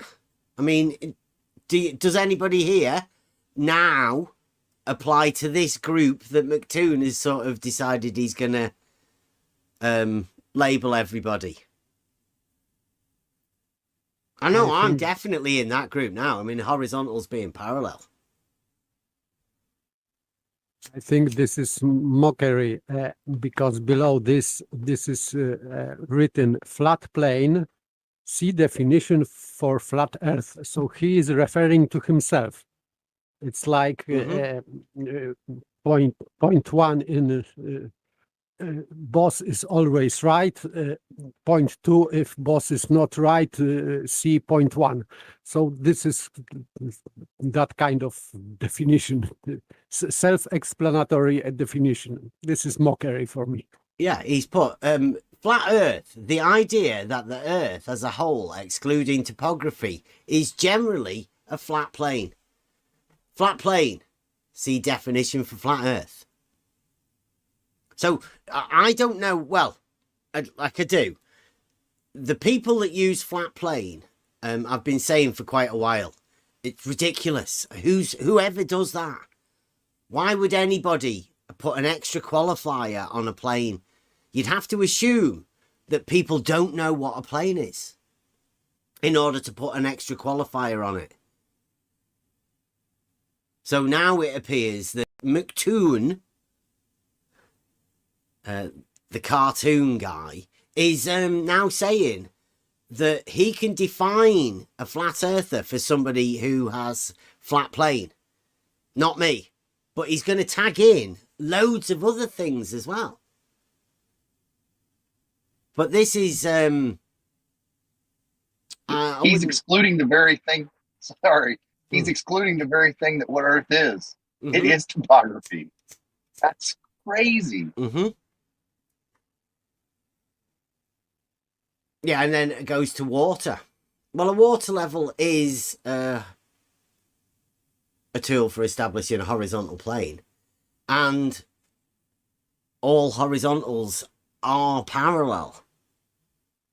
So I'm guessing he's taken all mathematics teachers that ever teach any mathematics subjects that have all of the x-axis parallel. Anybody that does an elevation profile with a straight horizontal x-axis and measure verticals on it, which is every elevation profile ever done, apart from the blue marble science ones and the, you know, globe science elevation profiles. But I mean, we can discount them for being fucking ridiculous. And now it appears that McToon here, genius, wants to add, I don't know, millions, billions of people into the mix. I mean, I'm not too sure how well it's going to be threatening people, asking them if they think horizontals are parallel and them saying yes, and then saying, oh, you're a flat earther. You best change your mind. Because I'm not too sure how many people will do that. I wouldn't. I would like to point out here, though, that this definition that McToon has given us is McToon's definition. It's nobody else's. It's just his definition. Yes, Adam, you're right. McToon is a scumbag. But he's a scumbag that's making millions, billions of flat earthers. He just assumes everybody else will be like him and say that horizontals can't be parallel. I'll go over the reason why he's doing this at the minute, why he's adding it to flat earth, because there is a massive problem for the globe model. It's one of the biggest crises they've ever had. It's awful. It's called the horizontal paradox. And the reason McToons is doing this, he's going on the offensive, is because he realises that you saying that there is a horizontal plane at all goes against the globe model. It's Model Affliction Monday. Do you reckon there'll be any model afflicted people coming in today to explain the horizontal paradox and how that works on their model? How they can't have horizontals? I think not. I'll try my best to explain it today, though. So we've just realised that McToon has opened up the definition of flat earther. I think everybody here didn't realise they were flat earthers before. We've been saying it's obviously not flat. How the fuck can we be flat earthers? But McToon's just told us, if you think horizontals are parallel, which means, well, I'll go over that in a minute. That means you're a flat earther. Or anything with similar implications, he says. What could that be? Anything with similar implications? I'd say Euclidean geometry. Thinking that perpendicular is two straight lines. Thinking that triangles only have 180 degrees. And thinking that straight lines aren't circles. I think those are implications that are very dire for the globe model. Not only, but also, for example, if you are a moon landing denier, you are also a flat earther. Mm-hmm. Oh yeah, if you question the globe in any way, also a flat earther. If you have any questions, I mean, like one of the best ones is to think that a water level is a tool for establishing a horizontal plane of reference, because that one sorts it really quickly. You get called a flat earther, especially around these parts. I mean, it's a natural known fact to most people that water does that, establishes a horizontal plane, right? With no slope. That's what horizontal is. In reality, you establish a horizontal plane and then you determine how much slope you want in which direction. But first off, you need to establish that horizontal plane to know where the slope's going to be. Now, if you do that on the globe model, well, you can't. You can't have the mutually exclusive, these. A horizontal plane and the globe model. Can't have both. That's why there is a horizontal paradox. Only on the globe model. It doesn't exist in reality, obviously, the horizontal paradox, because in reality, horizontals are all parallel. So, I've been writing a page on the website today, so see if I can take you there. Can I call you a flat earther, Bev? Pardon? You're very low. Can I call you a flat earther? Everybody calls me a flat earther. Cool.